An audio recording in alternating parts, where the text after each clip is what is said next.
This is Audible. Recorded Books and One-Click Digital present When Gods Die, a Sebastian St mystery by C.S. Harris.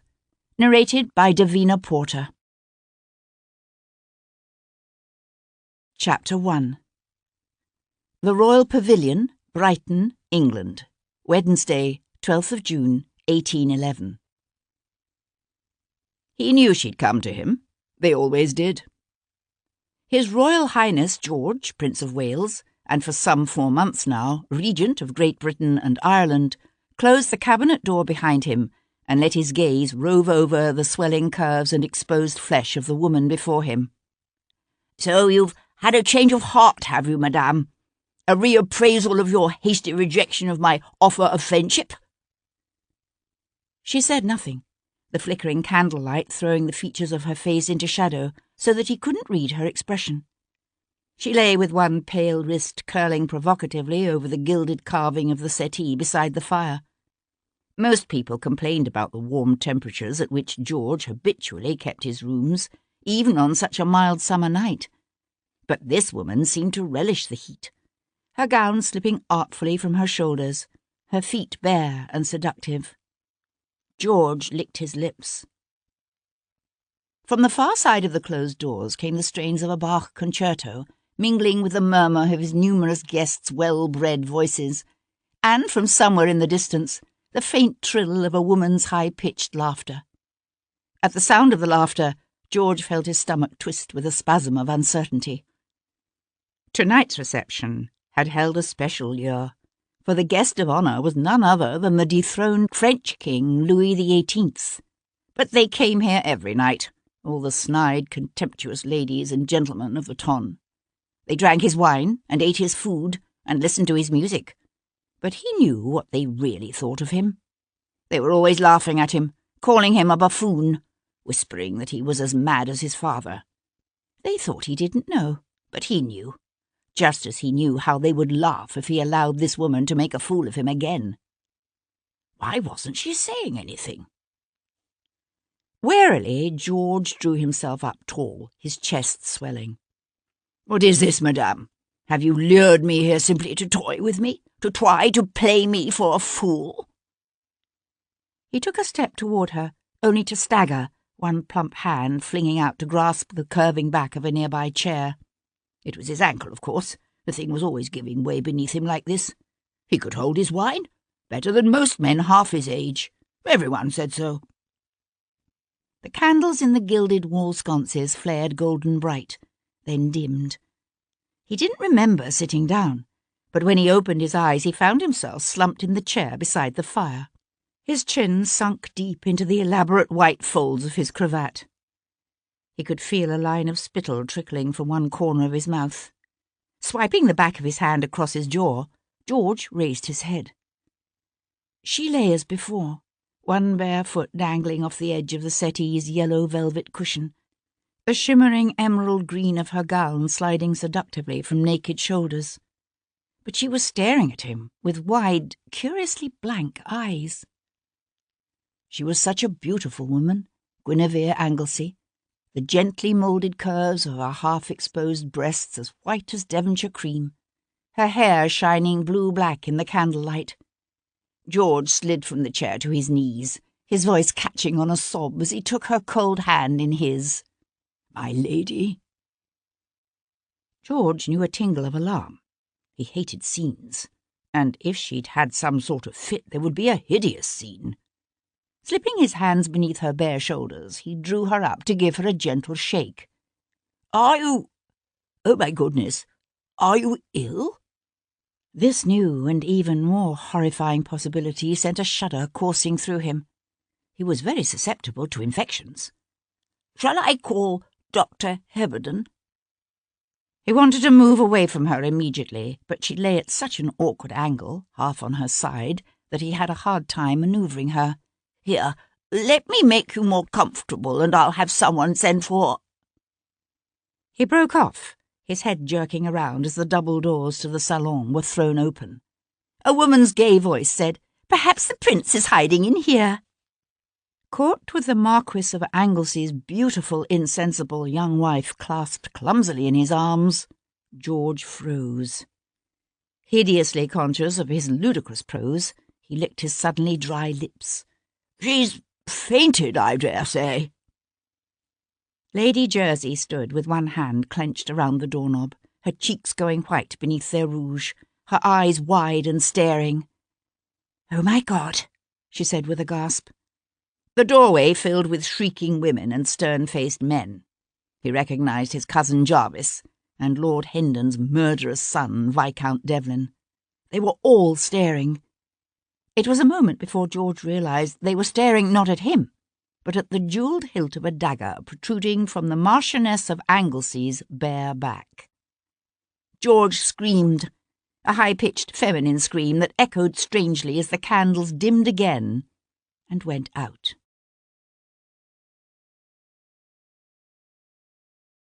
Chapter 2. A cooling breeze skimmed across the Steine, bringing with it the salty scent of the sea. Sebastian St, Viscount Devlin, paused on the flagging outside the pavilion and drew the sweet air deep into his lungs.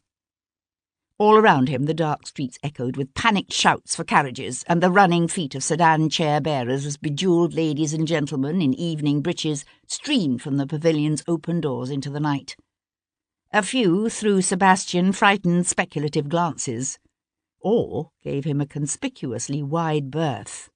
"The fools!" said a harsh, angry voice from behind him. "What do they think? That you killed that woman?" Sebastian swung around to look into the heavy, troubled features of his father, St, the 5th Earl of Hendon. Sebastian gave a wry smile. "Presumably they find that a more comforting explanation than the alternative, which is that their regent just stabbed a beautiful young woman in the back." "Prinny's incapable of that kind of violence, and you know it," snapped Hendon. "Well, someone certainly killed her, and I, at least, know it wasn't me." "Let's walk," said Hendon, waving away his carriage. "I need the air." They turned together toward their hotel on the Marine Parade. Neither spoke, their footsteps echoing softly in the darkness. The familiar scents of sea-bathed rocks and wet sand hung heavy in the warm night air, and the moon-flooded streets were haunted by shared memories neither father nor son cared to confront. For years now, they had both avoided Brighton whenever possible. But Hendon's position as Chancellor of the Exchequer, combined with the present visit to England by the dispossessed French royal family, had made the Earl's presence here in Brighton unavoidable. Sebastian himself had driven down only for the occasion of Hendon's 66th birthday. The Earl's other living child, Amanda, had stayed away for reasons that were not discussed. "That woman," Hendon began, only to pause, his jaw working back and forth as it did when he was thoughtful or concerned. In the faint glow of the nearby street lamp, his face was pale, his hair a shock of white in the moonlight. He cleared his throat and tried again. "She looked oddly like Guinevere Anglesey." "It was the Marchioness of Anglesey," said Sebastian. "Good God!" Hendon wiped a splayed hand across his grief-slackened face. This could be the death of Anglesey. For a moment, Sebastian kept his silence. It was a common enough occurrence in their world, beautiful young women marrying wealthy, entitled older men. But even amongst the ton, the 45-year difference in age between the Marquis and his young wife was considered excessive. "I must admit," said Sebastian, treading carefully in deference to the long-standing friendship between Hendon and Anglesey, "I wouldn't have thought her the type to join the ranks of Prinny's paramours."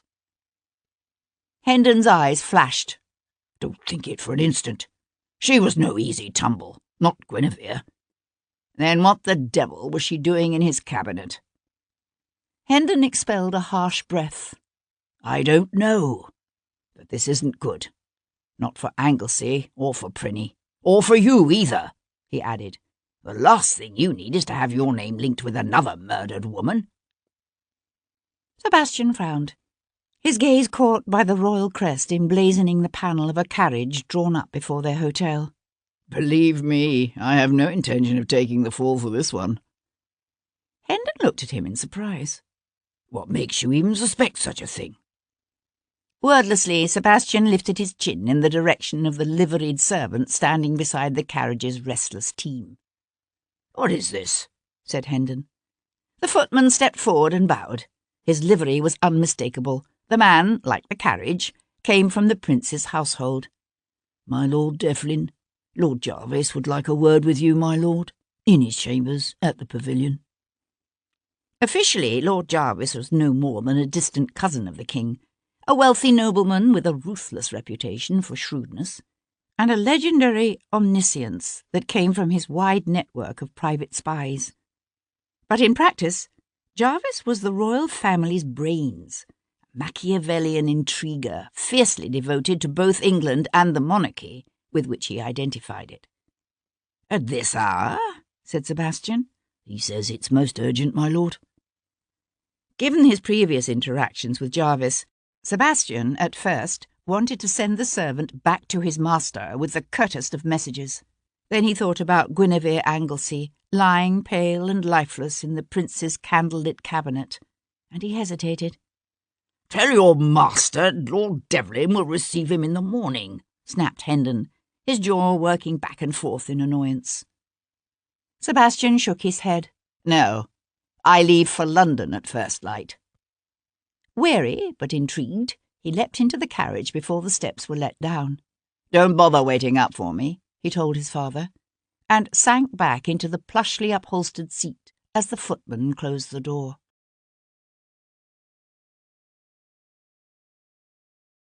Chapter 3. Charles, Lord Jarvis, occupied a suite of rooms at the pavilion reserved specifically for his use by his cousin, the Prince Regent. The prince's love of the small coastal town of Brighton stretched back 30 years or more, to the days when he'd been young and handsome, and even, although it bemused Jarvis to remember it now, popular with the people. The prince still came here whenever he could, to bathe his bloated body in seawater, and host an endless round of musical evenings and card parties, and plan a new series of extravagant extensions and decorating schemes for his pavilion. At the moment, Jarvis's rooms were fitted out with dragon-encrusted chandeliers, faux bamboo furniture, and peacock-blue wallpaper decorated with gold-leafed exotic beasts. But before the end of the summer, the look might well have changed, perhaps taking on the lush aura of a sultan's harem or a maharaja's temple. Jarvis himself had little affection for the oriental styles with which the prince was so enamoured, but Jarvis understood better than most that the pavilion, like Carlton House, the prince's residence in London, was the equivalent of an ornate set of building blocks in the hands of a fat, overindulged child. The endless rebuilding projects might be expensive, but they amused the prince and kept him safely occupied so that wiser, saner men could get on with the business of running the country. Standing well over 6 feet tall, and now, in his 58th year, comfortably fleshy, Jarvis was an imposing man. His size alone would have been impressive, but it was the power of Jarvis's intellect that intimidated most men. His intellect and the amoral ruthlessness of his dedication to king and country. The position of Prime Minister could have been his in an instant had he wanted it. He did not. He knew well that power was far more effective and satisfying when wielded from the shadows. The current Prime Minister, Spencer Perceval, understood precisely how things stood, as did most of the other members of the cabinet. Only 2 men in the government ever dared to stand against Jarvis. One was the Earl of Hendon, the Chancellor of the Exchequer. The other was this man, the Earl of Portland. Drawing a delicately carved ivory snuff-box from his pocket, Lord Jarvis eyed the nobleman, now pacing back and forth across the chamber's green and gold turkey carpet. A tall, loose-limbed man with an abundance of nervous energy, Portland had been Home Secretary for the past 2 years. He was generally considered a clever man. Nowhere near as clever as Jarvis, of course, but clever enough to be difficult. "Why are you doing this?" demanded Portland, the candles in the wall sconces gleaming on his auburn head as his long-legged stride carried him across the room again. "The magistrate has cleared the prince of all involvement. Let that be the end of it. The longer this thing drags out, the harder it will be on the prince. The doctors have already had to sedate him." Jarvis lifted a delicate pinch of snuff to one nostril and sniffed. The Prime Minister, Percival, had taken himself off to the chapel to pray, content to leave the sordid affair in Jarvis's hands. But not Portland. The man was becoming more than a nuisance. He was becoming a problem. "The magistrate is an imbecile," said Jarvis, closing his snuff-box with a snap. "As is anyone who seriously thinks the people will believe Lady Anglesey committed suicide by stabbing herself in her back." Portland had unusually fair skin, nearly as fair as a woman's, with a faint dusting of cinnamon-coloured freckles across his high cheekbones. His skin often betrayed him, as it did now, flushing with annoyance. "It is theoretically possible, if she positioned the dagger just so and then fell on it." "Oh, please," Jarvis shot back. "Half the people out there tonight already believe the prince killed that woman. If we let the magistrate release this finding, all we'll do is convince the other half." "Don't be ridiculous. No one could actually believe the regent capable of—" Portland's eyes widened, as if on a sudden thought, and his voice trailed away. "Precisely," said Jarvis. "Everyone will be reminded of Cumberland's valet. The inquest on his death returned a verdict of suicide as well, if you remember. Only how many people do you suppose actually believe the poor sod slit his own throat, from left to right, when he was left-handed? Cumberland is a dangerous man with a violent temper. No one could deny that. But whatever else you can say about Prinny, he's nothing like his brother." Jarvis lifted one eyebrow in silent incredulity.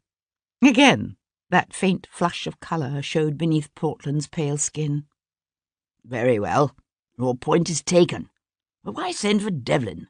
He was cleared of all suspicion in those ghastly murders last winter." "Officially," said Jarvis, turning as his footman appeared in the doorway and bowed. "Viscount Devlin, my lord." Jarvis could see him now, a tall, lean young man with dark hair and strange, almost animalistic eyes that reputedly had the power to see in the night with the uncanny penetration of a cat. Jarvis knew a moment of quiet satisfaction.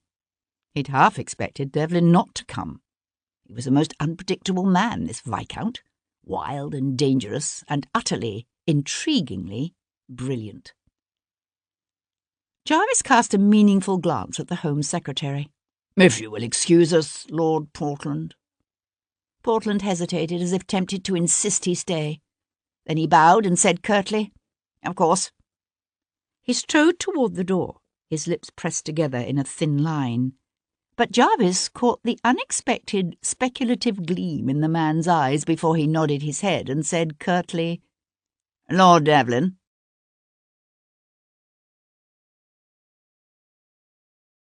Chapter 4. "Do come in, my lord," said Jarvis, sweeping one arm through the air in an expansive gesture.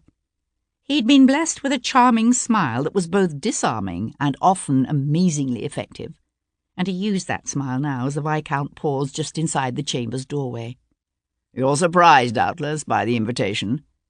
If I remember correctly, the last time we met you held a gun to my head and abducted my daughter." Devlin stood very still, his face inscrutable. "I trust she suffered no lasting ill effects." "Hero? Hardly. The maid, however, has never been the same since." Lifting the crystal decanter from its tray, Jarvis held it aloft. "Brandy?" Devlin's eyes narrowed. He had inhuman eyes, this young Viscount, as yellow and feral as a wolf's. "I think we can dispense with the civilities." Jarvis set aside the decanter. "Very well, then. Let's not skirt around the issue. We've asked you here because the Regent needs your help." "My help?" "That's right. He'd like you to discover exactly what happened in the pavilion tonight." The Viscount laughed, his amusement short and sharp and faintly bitter. Jarvis kept his voice pleasant. "It's not our intention to see you framed for this murder, if that's what you fear." How reassuring. Mind you, it would be rather difficult, given that I never left the music room this evening. Yet there are those who whisper that your presence at tonight's soirée was, shall we say, suggestive. Ah, I see. It's in my own best interest to find this killer. Is that what you're saying? Something like that. The Viscount wandered the room, pausing for a moment to inspect one of the mythical creatures rendered in gold on the wall-cloth. "If I cared what people thought of me, I might be tempted," he said without looking around. "Fortunately, I don't." Jarvis smoothly shifted tactics, the smile fading, his voice becoming stentorian and grave. "I fear this murder comes at a critical moment in our nation's history. Our armies are not doing as well as one might wish on the peninsula, and there are distressing signs that this year's harvest may fail. The people are restless. Have you any idea what a scandal of this nature might do to the country?" Devlin swung around, a disconcerting gleam in his strange yellow eyes. "I certainly have some personal knowledge of what it might do to Prinny's already faltering popularity." Reaching for the decanter again, Jarvis poured himself a brandy, then took a long, thoughtful sip. "I'm afraid this isn't just about the prince. You've heard what people are saying, that it isn't only the king who's mad. They're saying the entire House of Hanover is tainted." Jarvis had no intention of mentioning it, of course, but there was more to it than that. There had been disturbing reports lately of dangerous murmurs and furtive whisperings. Some people were suggesting the House of Hanover was more than mad, that it was cursed, and that England would be cursed too, as long as the House of Hanover sat upon her throne. The Viscount was looking faintly bored. "Then I suggest you direct the local magistrate to lose no time in tracking down tonight's killer." "According to our most estimable local magistrate, the young Marchioness of Anglesey committed suicide." Devlin was silent for a moment before saying, "Quite a feat, from what I saw." "Exactly." Jarvis took another sip of his brandy. "Unfortunately, the kinds of people who normally deal with these matters are simply too afraid of giving offence to their betters to be of any real use. What we need is someone who's both intelligent and resourceful, and who isn't afraid to follow the truth, wherever it might lead." He was no fool, Devlin. A faint contemptuous smile curved his lips. "So bring in a Bow Street runner. Hell, hire the entire force. If we were dealing with some murderous thug who'd come in off the streets, that might suffice. But you know as well as I do that something far more serious is afoot here. We need someone who is a part of our world, someone who understands it, yet also knows how to track a killer." Jarvis paused significantly. "You did it before. Why not do it again?" Devlin turned toward the door. "Sorry, I only travelled down to Brighton to spend a few days with my father. I'm expected back in London tomorrow." Jarvis waited until the Viscount's hand tightened around the knob, then said, "Before you walk away, there's something you should see. Something that actually involves your family directly." That stopped him, as Jarvis had known it would. The Viscount swung back around. "What?" Jarvis set aside his glass. "I'll show you." Sebastian was no stranger to death. 6 years of cavalry charges, of slashing sabres and stealthy missions behind enemy lines had left him with searing memories of incidents and images that still haunted his dreams. He had to force himself to follow Jarvis through the door to the prince's cabinet. The fire on the hearth had burned down to glowing embers, but the room was still warm, the stale air thick with the sweet scent of death. His footsteps echoing hollowly, Sebastian crossed the gaily patterned carpet. Guinevere Anglesey lay on her side, half sliding off the settee where the prince had dropped her in his agitation. Sebastian stood before her, his gaze travelling the smooth line of her forehead and cheek, the delicate bow of her lips. She was very young, no more than 1 or 22. He had met her once in the company of her husband at a dinner party given by Hendon. He recalled a beautiful woman with a quick wit and dark, sad eyes. Her husband, the Marquis of Anglesey, was close to 70. Sebastian glanced back at Jarvis, who had paused, watchful, just inside the door. "The death of anyone so young is tragic," said Sebastian, his voice even, "but it's still none of my affair."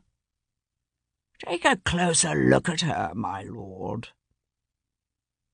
Reluctantly, Sebastian stared down at the woman before him. The shimmering emerald-green satin of her evening gown lay loose about her shoulders, its tapes undone, the bodice shoved down nearly to the tips of her full, smooth breasts. From this angle he could only just see the ornate pommel of the jewelled dagger embedded in her back, but he had a clear view of the necklace that lay nestled in the shadows near the base of her neck. His eyes narrowed, his breath catching in his throat as he hunkered down beside her. His hand reached out as if to touch the necklace, only to curl back into a fist that he pressed against his lips.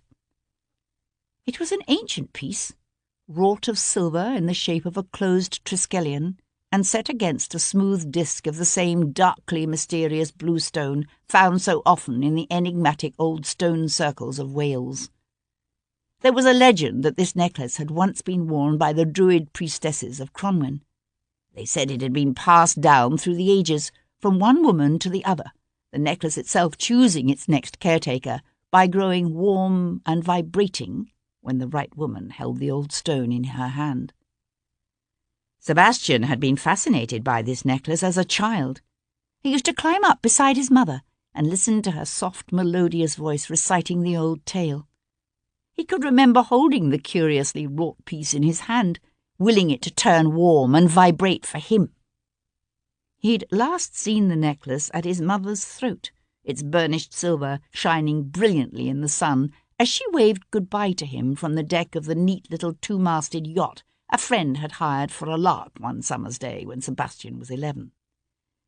The afternoon had been unusually hot, the sea breeze a gentle breath of fresh air. But then the day had turned rough, dark clouds scuttling across the sun, the wind kicking up strong. The 2-masted craft had floundered in the heavy seas and gone down with all on board. The body of the Countess of Hendon, and the necklace she'd worn that day, had never been recovered.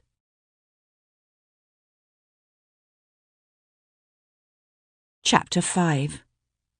"It can't be the same necklace," said Sebastian. He didn't realise he'd spoken aloud until Lord Jarvis answered him. "But it is," said Jarvis, coming to stand beside him. "Look at the back." Moving carefully, Sebastian flipped the triskelion, his fingertips just brushing the woman's cold flesh. In the flickering light from the wall sconces, he could see where the initials A.C. had been artfully entwined with a second set of initials, J.S. The engraving was old, not as old as the necklace itself, but still worn with the passage of the years. It had been well over a century and a half since Adriana Cadell had marked the necklace with her initials, and those of her lover, James Stuart, the same James Stuart who later assumed the British throne as James II. Sebastian sat back on his heels, his splayed hands gripping his thighs. "How did you know?" he asked after a moment. "How did you know my mother once owned this necklace?" "She showed it to me one day when I happened to admire it. Its story is an intriguing one. Not the sort of thing you forget." "And did you know she was wearing it the day she died?" A faint widening of the eyes was Jarvis's only sign of reaction. No, I didn't. How curious." The memory of that cold brush of dead flesh against his hand nagged at Sebastian. Curious, He leaned forward to study the woman before him. Her fingertips were already turning blue, the muscles of her neck stiff with the rigour of death. Yet the skin of her face seemed unnaturally pink. "How long has it been?" he asked Jarvis. "How long since what?" "Since the prince was found with the marchioness in his arms. 2 hours, would you say? Less?" "Less, I'd say." "Why?" Reaching out, Sebastian rested his palm against Lady Anglesy's smooth young cheek. It was cool to the touch. "She's cold," said Sebastian. "She shouldn't be this cold." He glanced over at the glowing coals on the hearth. His years in the army had taught him only too well what the passage of time does to a dead body. Heat could accelerate the processes of death, he knew, but it should at least have kept the body warm. Jarvis took a step closer. "What are you suggesting?" Sebastian frowned. "I'm not certain. Have either of the prince's physicians seen her?" The regent had 2 personal physicians, Dr. Heberden and Dr. Carlyle. They were rarely far from his side. "Naturally." "And?" A derisive smile twisted the other man's full lips. "Both supported the magistrate's conclusion that she committed suicide." Sebastian let out a humourless huff that was not quite a laugh. "Of course." He rose to his feet. She still lay as he had found her, awkwardly curled on one side. Reaching out, he gently rolled her body toward him. The disarrangement of her satin gown had left her back essentially bare. There was something violently sexual, almost intimate, about the way the dagger's blade disappeared into her dark, livid flesh. Sebastian drew a quick breath. Beside him, Jarvis was silent for a moment. Then he said, "Good God, she appears to have been badly beaten." Sebastian shook his head. "That's not bruising. I've seen it happen before, with soldiers left on the battlefield. It's as if all the blood in a body collects at its lowest points after death. But she was lying on her side, not her back." "It would be difficult to do anything else with that dagger in her," said Sebastian. Gently lifting the blue-black hair that tumbled around her neck, Sebastian released the necklace's clasp and eased the thick, intricate chain away from her throat. "There's a surgeon of my acquaintance who has made a study of these things, an Irishman by the name of Paul Gibson. He has a surgery near the base of Tower Hill. I want him sent for right away." "You want to bring a surgeon all the way down from London?" Jarvis laughed. "But it'll be 10 hours or more before he gets here. Surely we can find someone locally." Sebastian glanced at the man beside him. "To give us the same opinion as His Highness's personal physicians?" Jarvis said nothing. "It's important that no one else be allowed to enter this room until Gibson arrives. Can you arrange that?"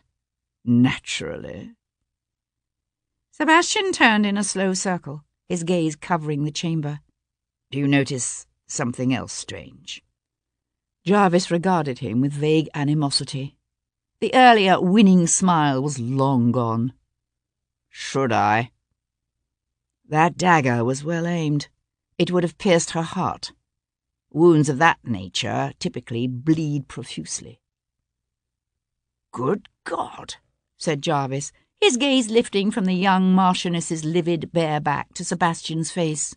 "You're right. There's no blood."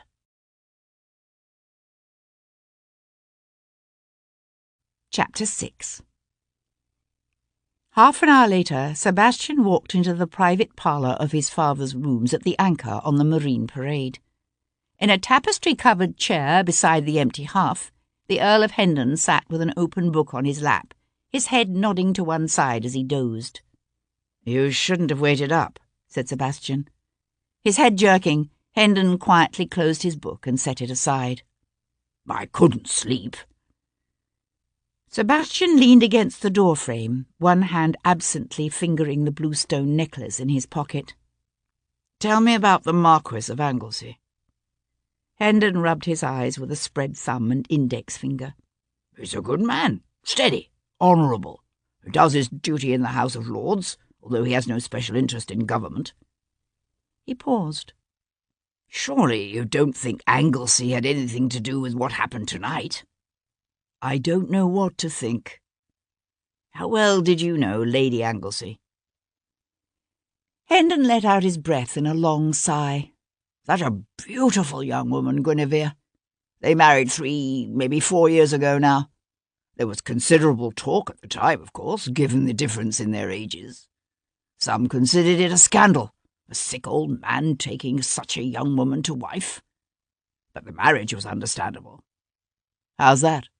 Anglesey is desperate for an heir. Ah. And was he successful in getting one? I heard just last week that Lady Anglesey was with child. Jesus.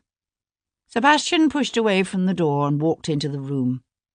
She was discovered in a decidedly compromising position this evening. Yet you say such behaviour was not typical of her? No. There's never been a whisper of scandal attached to her name.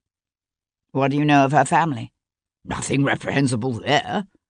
Her father was the Earl of Athelstan, from Wales. I believe her brother, the new Earl, is still a child. Hendon let his head fall back against the tapestry of the chair as he looked up at his son. What has any of this to do with you?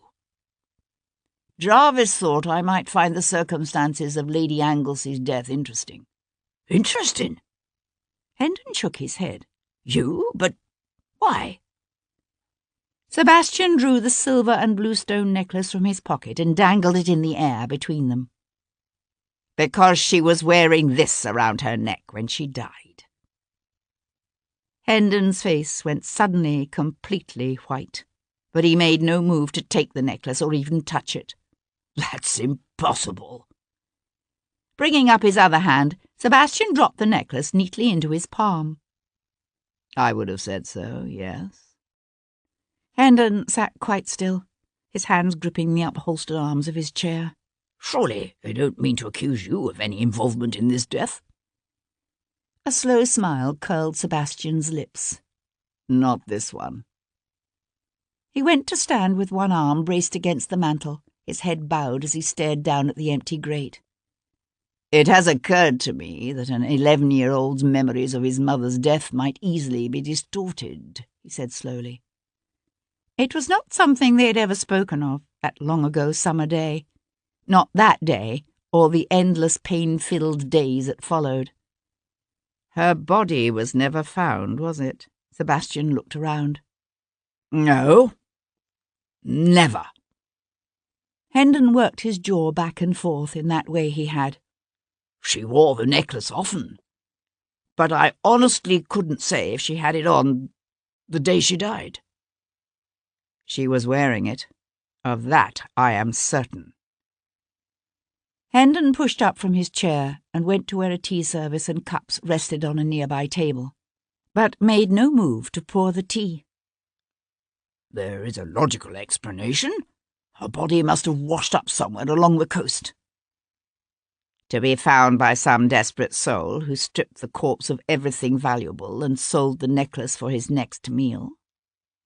Sebastian kept his gaze on his father's broad, tight back. That's one explanation. Hendon swung around again, his fleshy face dark with emotion. Good God! What other explanation could there be? Their gazes met across the room, father and son, startling blue eyes clashing with strange yellow ones. It was Hendon who looked away first. What do you mean to do? He asked, his voice oddly strained. Sebastian's fist tightened around the necklace. Talk to Anglesey for one thing. See if he knows how his wife came by this. Although that hardly seems the most important issue at the moment now, does it? Hendon's mouth went slack. You're not seriously taking it upon yourself to uncover this killer? Yes. Hendon digested this in silence. Then he said, What does Prinny say happened? He's been sedated. I intend to talk to him first thing in the morning. Hendon let out a derisive grunt. Jarvis won't let you anywhere near the prince. Not if you're intending to ask something he might potentially find disturbing. I think he will. Why should he? Sebastian pushed away from the hearth and turned. Because this dynasty is one step away from disaster, and Jarvis knows it.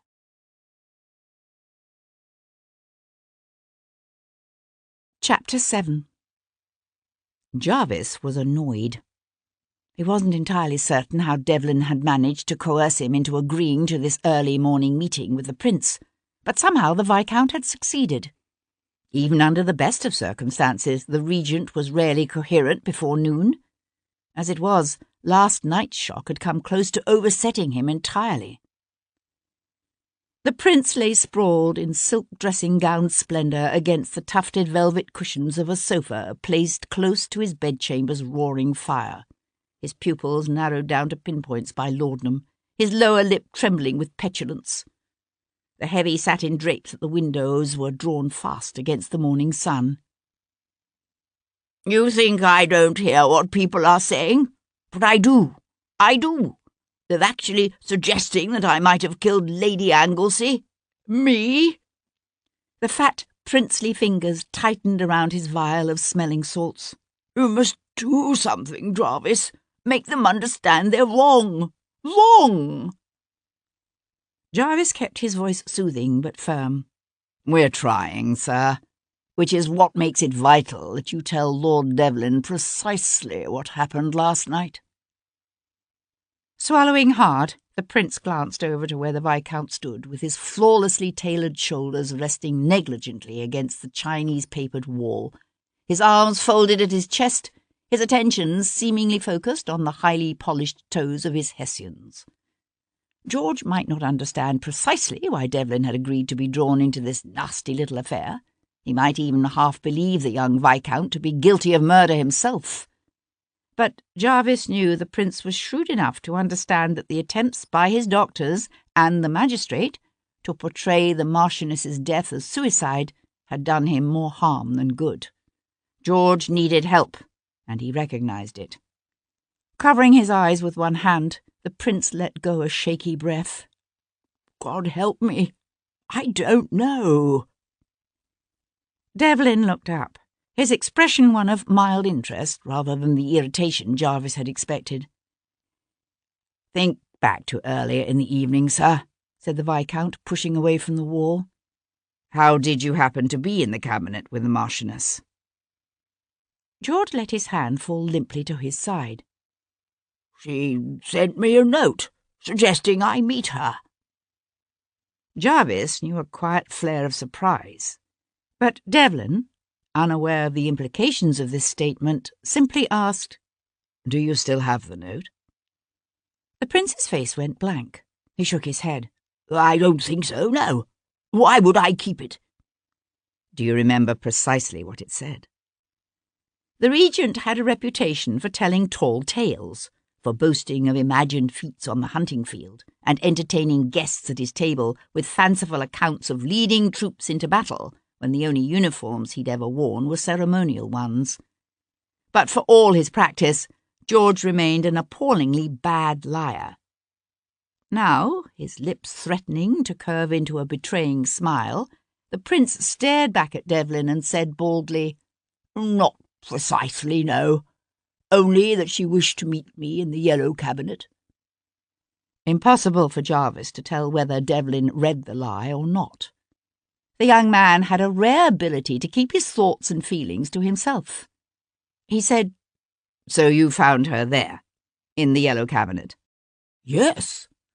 She was lying on the sofa before the fire." The prince sat forward almost eagerly. "I'm certain of that. I remember admiring the gleam of the firelight over her bare shoulders." "Did you speak to her?" "Yes, of course." A note of regal impatience crept into the prince's voice. "Surely you don't expect me to remember precisely what I said?" "Do you remember if she answered you?" The prince opened his mouth, then closed it. "I'm not certain," he said after a moment. "I mean, I don't remember her answering me, but she must have done so." "One would think so," said Devlin, "unless she were already dead when you entered the room." The prince's normally ruddy cheeks paled. Good God, is that what you think? But how is that possible? I mean, surely I would have noticed, wouldn't I? Devlin had his keen gaze fixed on the prince's face, and for one sliver of a moment Jarvis knew a rare whisper of misgiving, a brief questioning of the wisdom of his decision to draw the Viscount into this investigation. How long between the time you entered the chamber and when Lady Jersey threw open the door from the music-room? Said Devlin, his voice deceptively casual. The prince plucked peevishly at the edge of his dressing-gown. I rather think I might have fallen asleep. The implications were damning. A flicker of something showed in the younger man's eyes. Then you do have reason to be quite certain that the lady was not already dead when you first entered the room? The prince's cheeks flushed from unnaturally pale to sudden dark crimson as he realized the conclusion Devlin had inevitably drawn. No, he said in a rush. It's not what you think.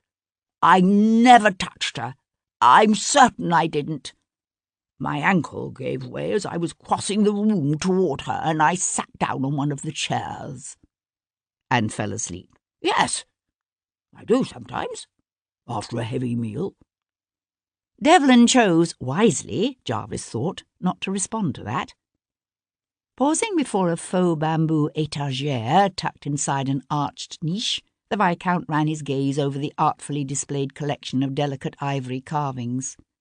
How well acquainted were you with the marchioness? He asked, his attention all seemingly for the carvings. George's jaw jutted out mulishly. I barely knew the woman. Devlin glanced over at the prince. Yet you weren't surprised to receive a note from her asking to meet you privately?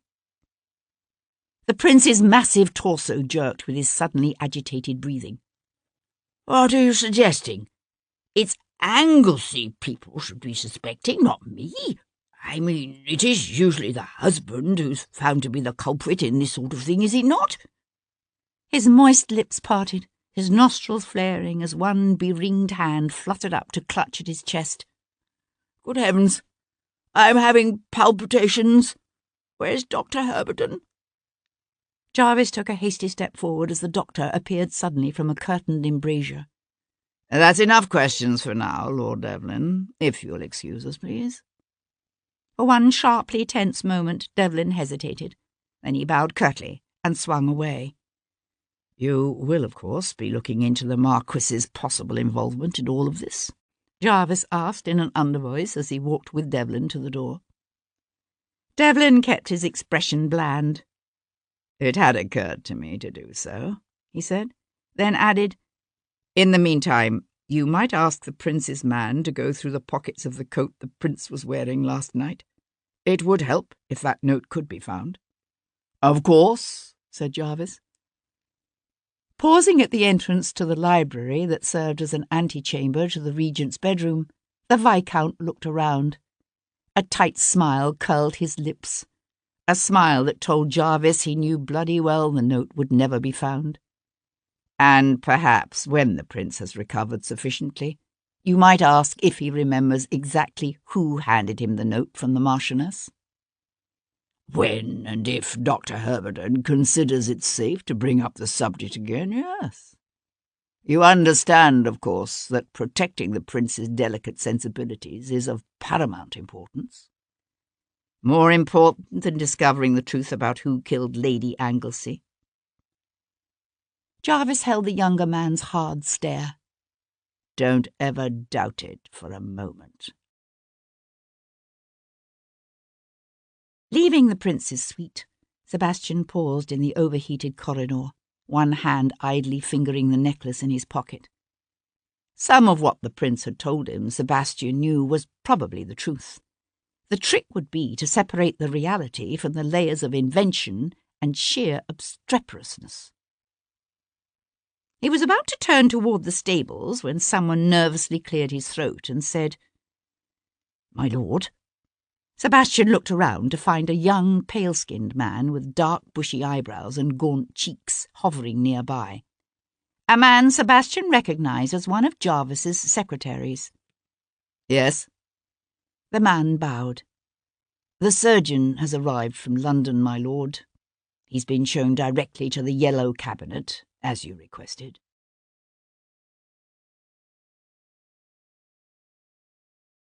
Chapter 8. Sebastian found Paul Gibson on the floor beside the couch in the Yellow Cabinet, his wooden leg thrust out awkwardly to one side. "Ah, there you are, Sebastian, me lad," he said, his eyes creasing into a smile as he glanced around at Sebastian's entrance. They were old friends, Sebastian and this dark-haired Irishman with the merry green eyes and a roguish dimple in one cheek. Theirs was a bond forged in blood and mud, and tested by suffering and want and the threat of death. Once, Gibson had been a surgeon in the British Army, a man whose fierce determination to help those in need often took him into harm's way. Even after a French cannonball took off the lower part of his left leg, Gibson had remained in the field. But continuing ill health and an accompanying weakness for the sweet relief to be found in poppies had forced him to leave the army 2 years ago and set up a small surgery in the city where he devoted much of his energy to research and the teaching of medical students, and to providing the authorities with his expert opinion in criminal cases. "You made good time," said Sebastian. "Dead bodies don't share their secrets for long," said Gibson, returning his attention to what was left of Lord Anglesea's beautiful young wife, Guinevere. "And this one has some interesting stories to tell." He had rolled the body so that it lay fully face down on the floor. In the harsh light of day, the skin at the back of her neck could now be seen to have turned a greenish red. A faint odour, like that of rotting meat, permeated the chamber, although the heavy drapes had been pulled back, and the long windows thrown open to flood the room with enough fresh air and sunlight to give the Prince Regent an apoplexy. Sebastian went to stand beside the open windows, his gaze on the gulls wheeling and calling against the vivid blue sky above the Strand. "When would you say she died?"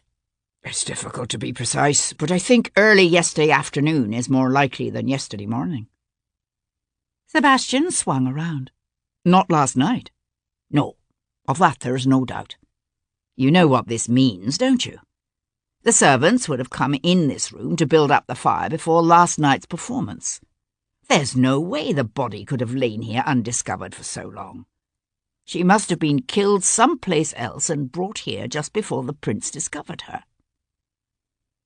Gibson settled back on his sound heel and frowned. "You think this was set up deliberately to cast suspicion upon the prince? It looks that way, doesn't it?" Sebastian wandered the room, searching for something, anything, that he might have missed. The cabinet's walls were hung with linen painted with a tracery of apple-green foliage against a delicate yellow background. A series of giant arches, each containing a life-sized gilt figure of a Chinese woman, encircled the room.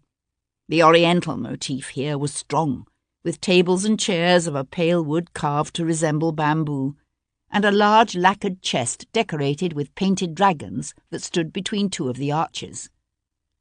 "The prince claims to have received a note from Lady Guinevere," said Sebastian, inspecting one of the gilded ladies. "A note arranging a rendezvous with him here. Only how could she have sent him a note if she was already dead? She could have written the note earlier in the day. I suppose it's possible. Unfortunately, His Royal Highness doesn't recall precisely when or how the note came into his hands. In his cups again, was he? From the sounds of things, yes." Sebastian went to check the locks on the long windows. All were intact. But then, if someone had access to the pavilion, it would have been easy enough to open one of the windows from the inside. How many people had attended last night's musical evening, he wondered. The presence of the dispossessed French royal family had attracted even those who normally avoided the pavilion. The reception rooms had been packed. His eyes narrowing against the sun's bright glare, Sebastian stared off across the park. It would take an extraordinary amount of sang-froid to carry a dead body across the pavilion's open grounds in the midst of one of the prince's musical evenings, unless, of course, the body had been moved to the yellow cabinet from some place else inside the pavilion. From the pattern of lividity, Gibson said thoughtfully, the body was obviously left lying on its back for several hours before someone slipped that blade into her. What? Sebastian looked around in surprise. He'd noticed the lack of blood in the room and simply assumed it was because the actual murder had taken place somewhere else. It had never occurred to him that Guinevere Anglesey had already been dead when she was stabbed. But if the dagger didn't kill her, then what did? There's no way to tell. Not without a proper autopsy. Gibson looked up. Any chance of it? Sebastian let out his breath in an ironic huff. He certainly won't get the local magistrate to commission one. He's already decreed the lady's death a suicide. Suicide? How on earth did he come up with that? The Regent's physicians have concurred. Gibson was silent for a moment. Then he said, I see. Anything to avoid casting suspicion on the prince. Do you think her husband could be persuaded to order a post-mortem? I suppose that depends on whether or not the Marquis of Anglesey had something to do with her murder. Gibson reached to draw a white sheet over the body at his feet. He does seem a likely suspect, does he not? What do you know of him? Anglesey? He's generally considered a sober enough man. Keeps his estates in good order, and divides his time between them and affairs at the House of Lords. Or at least, Sebastian added, he was considered sober until his latest marriage. Paul Gibson glanced over at him in surprise. Was she so unsuitable? By birth, no. Only by age. Anglesey is a year or two older than my father. Good God! It would give Anglesey a motive both to kill his wife and to attempt to implicate the prince in her murder, if Anglesey discovered the prince was cuckolding him. Was she one of the prince's paramours? I honestly don't know. The prince claims they were barely acquainted, but you don't believe him. He's lying about something. I just don't know what. Gibson began collecting his scattered instruments to stow them in his black leather bag. Did you actually see this note the prince says he received? No, it's gone missing. By accident or by design, I wonder. Gibson pushed up to a stand, staggering slightly as his weight shifted to his wooden leg. More's the pity. I should think if you could discover the origins of that note, you'd likely have your killer. Perhaps, although I suspect our killer is much too clever to be caught so easily.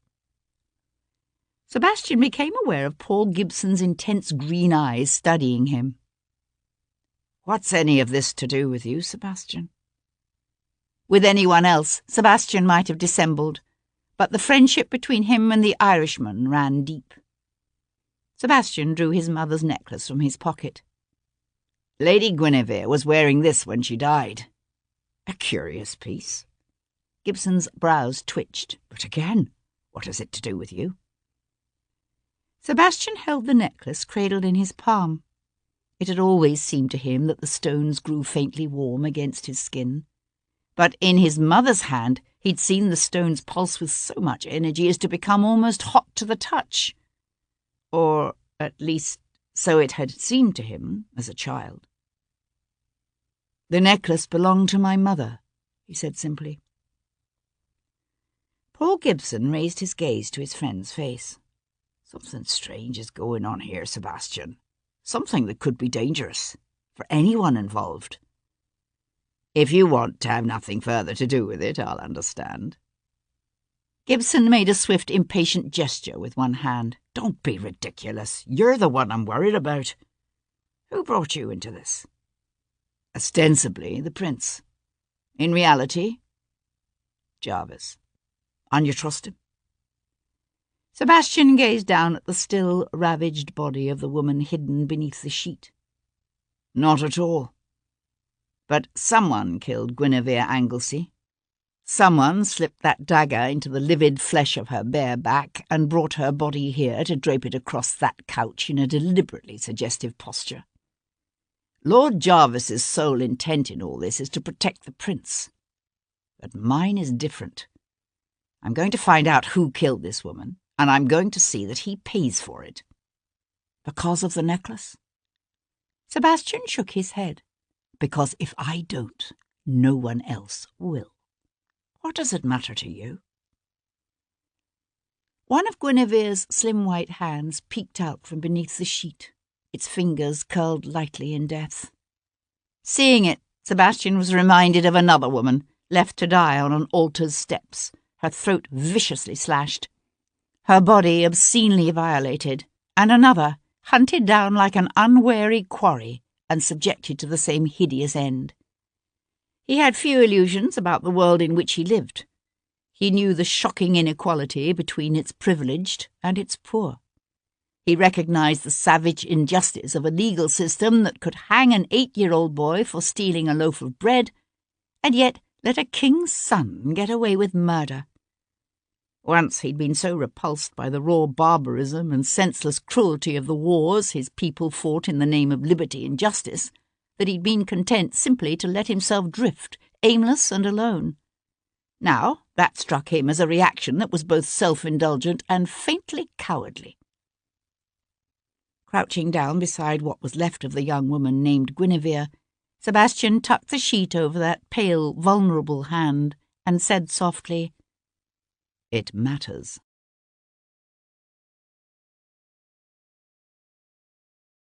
Chapter 9. Sebastian was crossing the yard toward the pavilion's glass-domed Xanadu-inspired stables when he heard someone calling his name. "Lord Devlin?" He turned to find the Home Secretary, Lord Portland, coming toward him across the paving. The midday sun was bright on the nobleman's flaming red hair, but the skin of his face was pale and drawn tight as if with worry.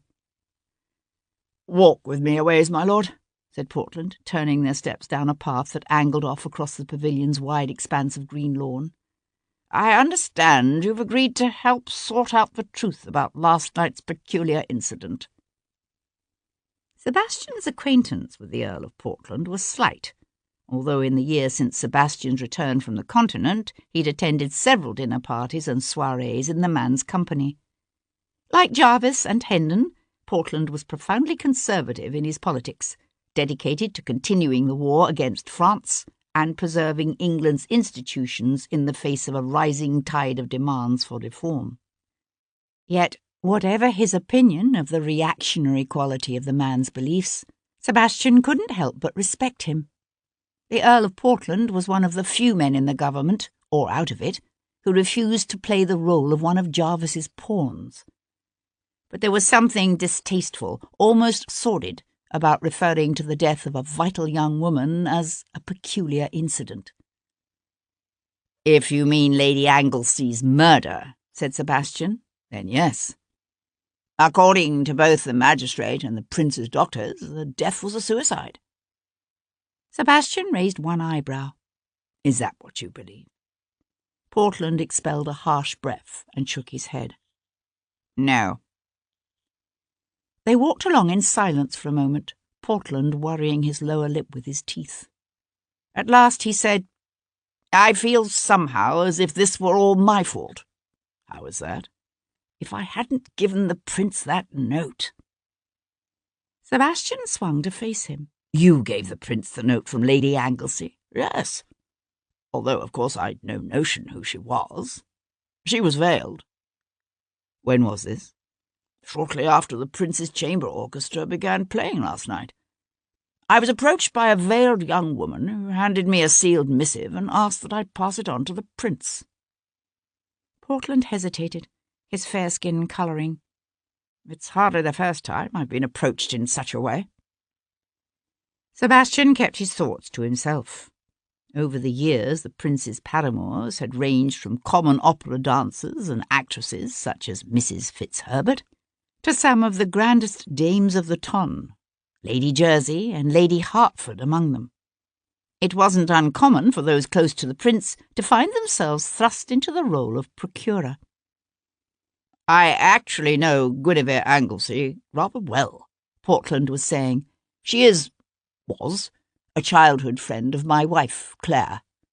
It never occurred to me that's who I was dealing with." "You weren't." Sebastian watched the man's light grey eyes widen, watched the first shock giving way to some other emotion, something that looked oddly like fear. "I beg your pardon?" By the time the Regent's Chamber Orchestra began playing last night, Lady Anglesey had already been dead perhaps as much as 6 to 8 hours. Portland stopped short. "What? But that's impossible." "The human body undergoes certain predictable changes after death. Temperature and the manner of one's dying can accelerate or retard the process, but not by that much. I'm afraid there's no mistake." "But I tell you, I saw her. She gave me the note." "You saw a woman, veiled? Do you remember how she was dressed?" Portland stood very still, as if drawing into himself with the effort of memory. But in the end he simply shook his head. "No, I'm not certain of anything anymore. I mean, I'd have said she wore a green satin gown like Lady Anglesey. But if what you say is true, then that's not possible, is it?" "Perhaps, perhaps not." The Home Secretary shook his head again, his features pinched with confusion. "I don't understand. Who could she have been?" "I don't know yet," said Sebastian, his gaze lifting to the gulls wheeling above the strand. "But whoever she was obviously involved in Lady Anglesey's murder." Sebastian sent a footman running for his curricle, then stood on the pavilion's gravel sweep and watched as his tiger, Tom, brought Sebastian's matched pair of blood chestnuts to a stand. It wasn't a practice that particularly appealed to Sebastian, this current fashion among the sporting gentlemen of the ton for entrusting prime horseflesh to young boys decked out in the yellow and black striped waistcoats that had earned them the nickname Tigers. But Tom had taken to his new profession with an innate talent that caught Sebastian by surprise. Plus, Tom had other talents not normally encountered in a gentleman's tiger, talents Sebastian had at times found particularly useful. A dark-haired, sharp-faced lad of 12, Tom looked even younger, his slight frame still wiry and small, despite the new bloom of health in his cheeks. Up until 4 months ago, he'd been one of the thousands of nameless urchins scratching out a precarious living on the streets of London, a pickpocket with a murky past and a secret passion for horses. His loyalty to Sebastian now was fierce. Aware of Sebastian's gaze upon him, the boy drew up with a neat flourish. "They're feeling their votes this morning for sure, Governor," he said, breaking into a gap-toothed smile. "I'll be certain to give them their heads for a stretch on my way out to Lord Anglesey's." Sebastian swung up to take the reins. "I want you to hang around here. See if you can find out what they're saying in the kitchen and stables. One of the servants must have seen or heard something last night. I'm particularly interested in anyone who might have been carrying something unusual, something large." Tom hopped down, his eyes flashing. "You mean something big enough to hide a body in?" There was no doubt about it. The boy was quick. Sebastian smiled. As a matter of fact, yes. Tom took a step back, one hand coming up to anchor his cap to his head as a salt-laden breeze gusted up from the strand. "If anybody's seen anything, Governor, I'll find him. Never you fear." "Oh, and Tom," Sebastian added as the boy started to dash off, "don't lift anyone's purse, you hear? Not even just for practice." Tom drew himself up with a show of wounded dignity and sniffed. "As if I would."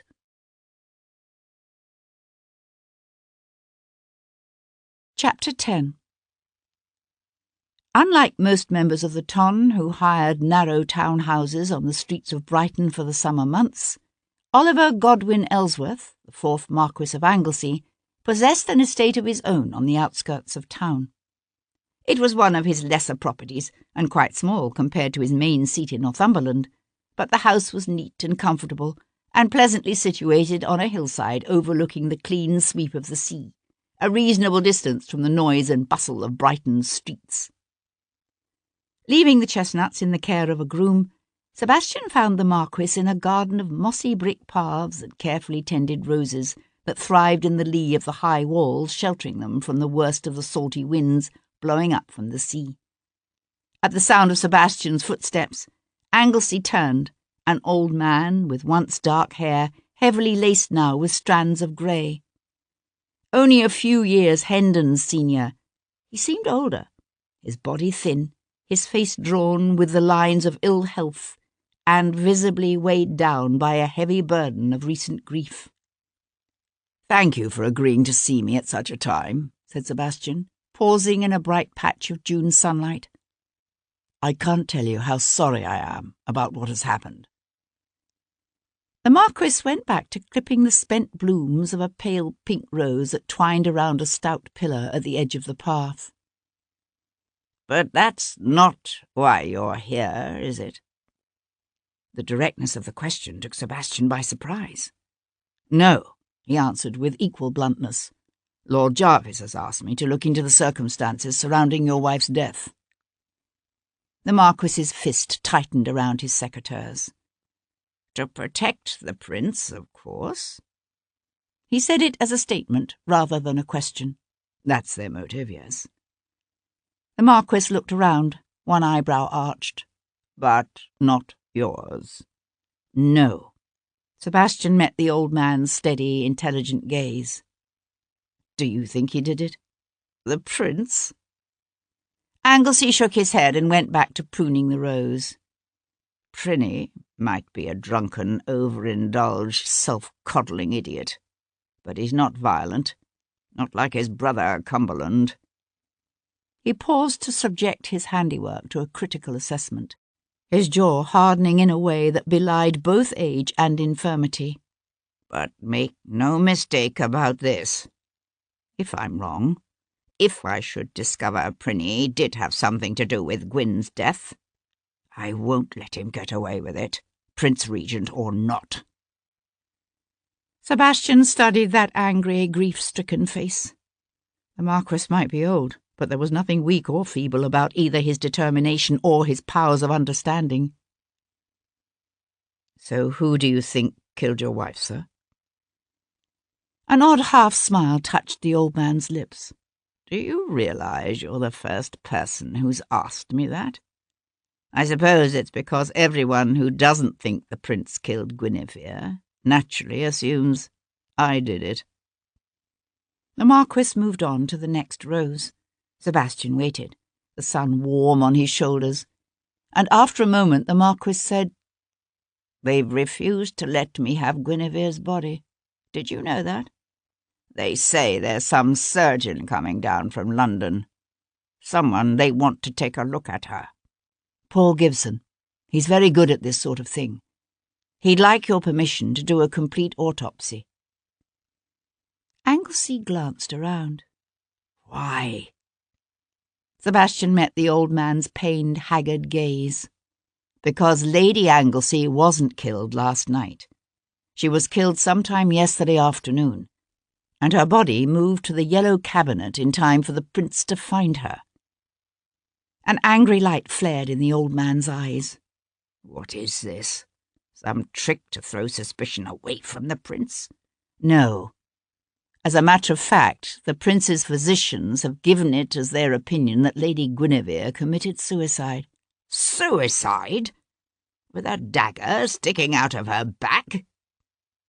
"Exactly."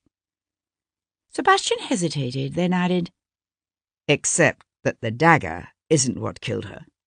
According to Gibson, she was probably dead several hours before she was stabbed." "Good God, what are you suggesting?" Sebastian shook his head. "We don't know how she died, sir. That's why Gibson wants your permission to do a post-mortem. Without one, it's going to be difficult to ever understand what happened to your wife." There was a moment of silence, filled with the click-click of the marquis's secretaires and the distant cry of the gulls. Then he said, "Very well. Your Dr. Gibson has my permission."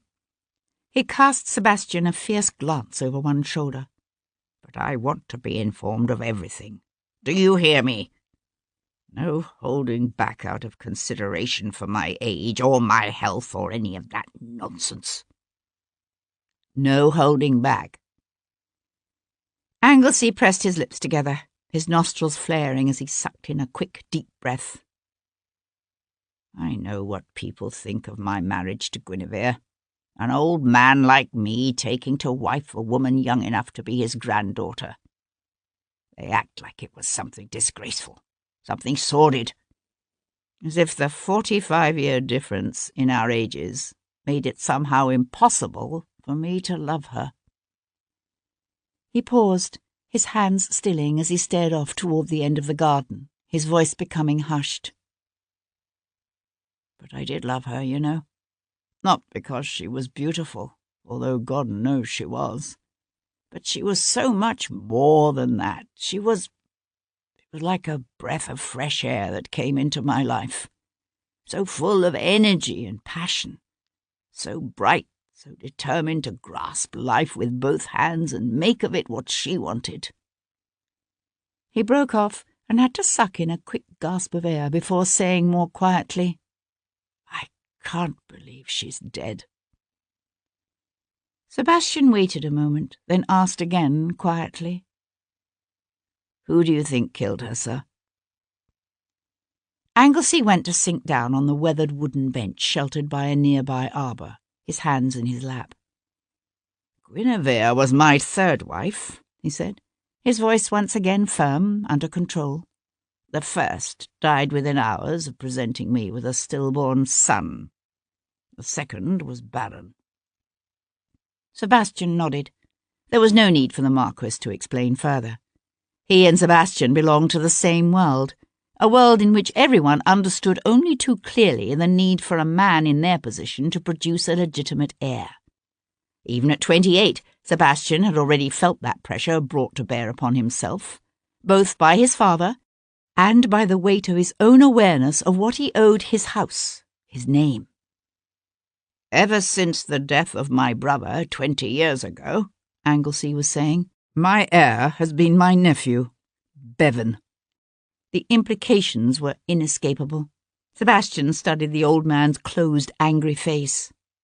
You think him capable of murder? I think Bevan Ellsworth could kill someone who stood between him and what he considered his. Yes. And as far as Bevan is concerned, my estates are essentially his. He took my marriage to Guinevere as a personal affront. He actually threatened to try to have the marriage set aside, as if he could. Yet it's been several years since your marriage. Why kill Lady Anglesey now? Anglesey let out a pained sigh. Bevan's expenses have always exceeded his income. Of course, as far as Bevan is concerned, the fault lies entirely with the inadequacy of his income, rather than with the extravagance of his habits. He's a very natty dresser, my nephew. He's also sadly addicted to games of chance. As long as he was my heir, his creditors were willing to give him pretty much a free rein. I suspect things must have become rather uncomfortable when it became known that my wife was with child. Yet the child might have been a girl, Sebastian felt compelled to note, in which case Bevan Ellsworth's position as your heir would have remained secure. The child might have been a girl, Anglesey agreed, but frankly, I don't think Bevan could afford to take that chance. Sebastian stood with the sun behind him, his own features thrown deliberately into shadow as he studied the older man's face, set now in quiet thoughtfulness.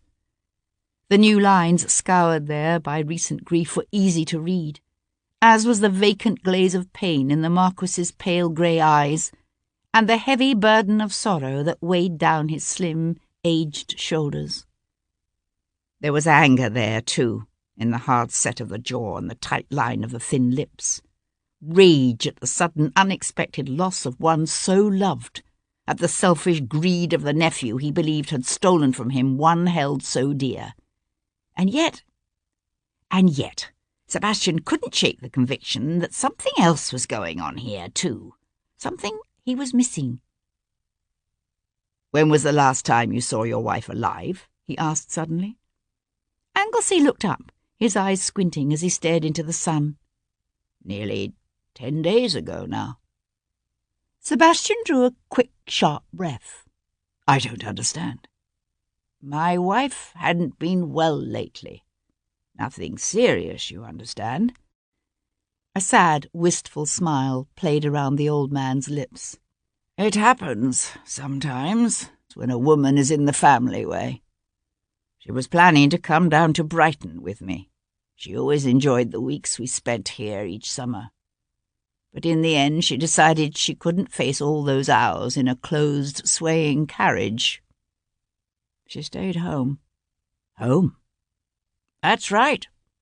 The Marquis's hand tightened around his secateurs as he pushed to his feet again. The doctors thought the sea air would do me good, so she insisted I come without her. We were hoping she'd feel well enough to follow in a week or two. But until last night, I thought Guinevere was in London.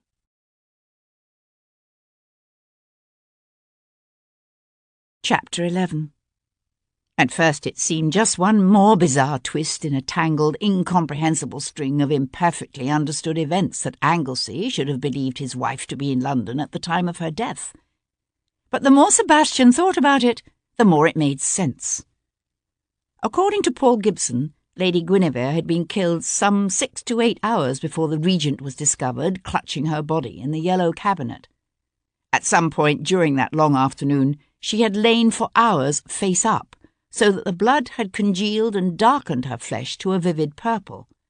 Only then had a dagger been driven into her bare back, and her body positioned enticingly on its side in preparation for the Regent's amorous approach. All of which meant she might actually have been killed in London, and her body brought down to Brighton. "That's the most preposterous thing I've ever heard," said Hendon, when Sebastian explained this reasoning to his father that evening over a glass of brandy in their private parlour at the Anchor.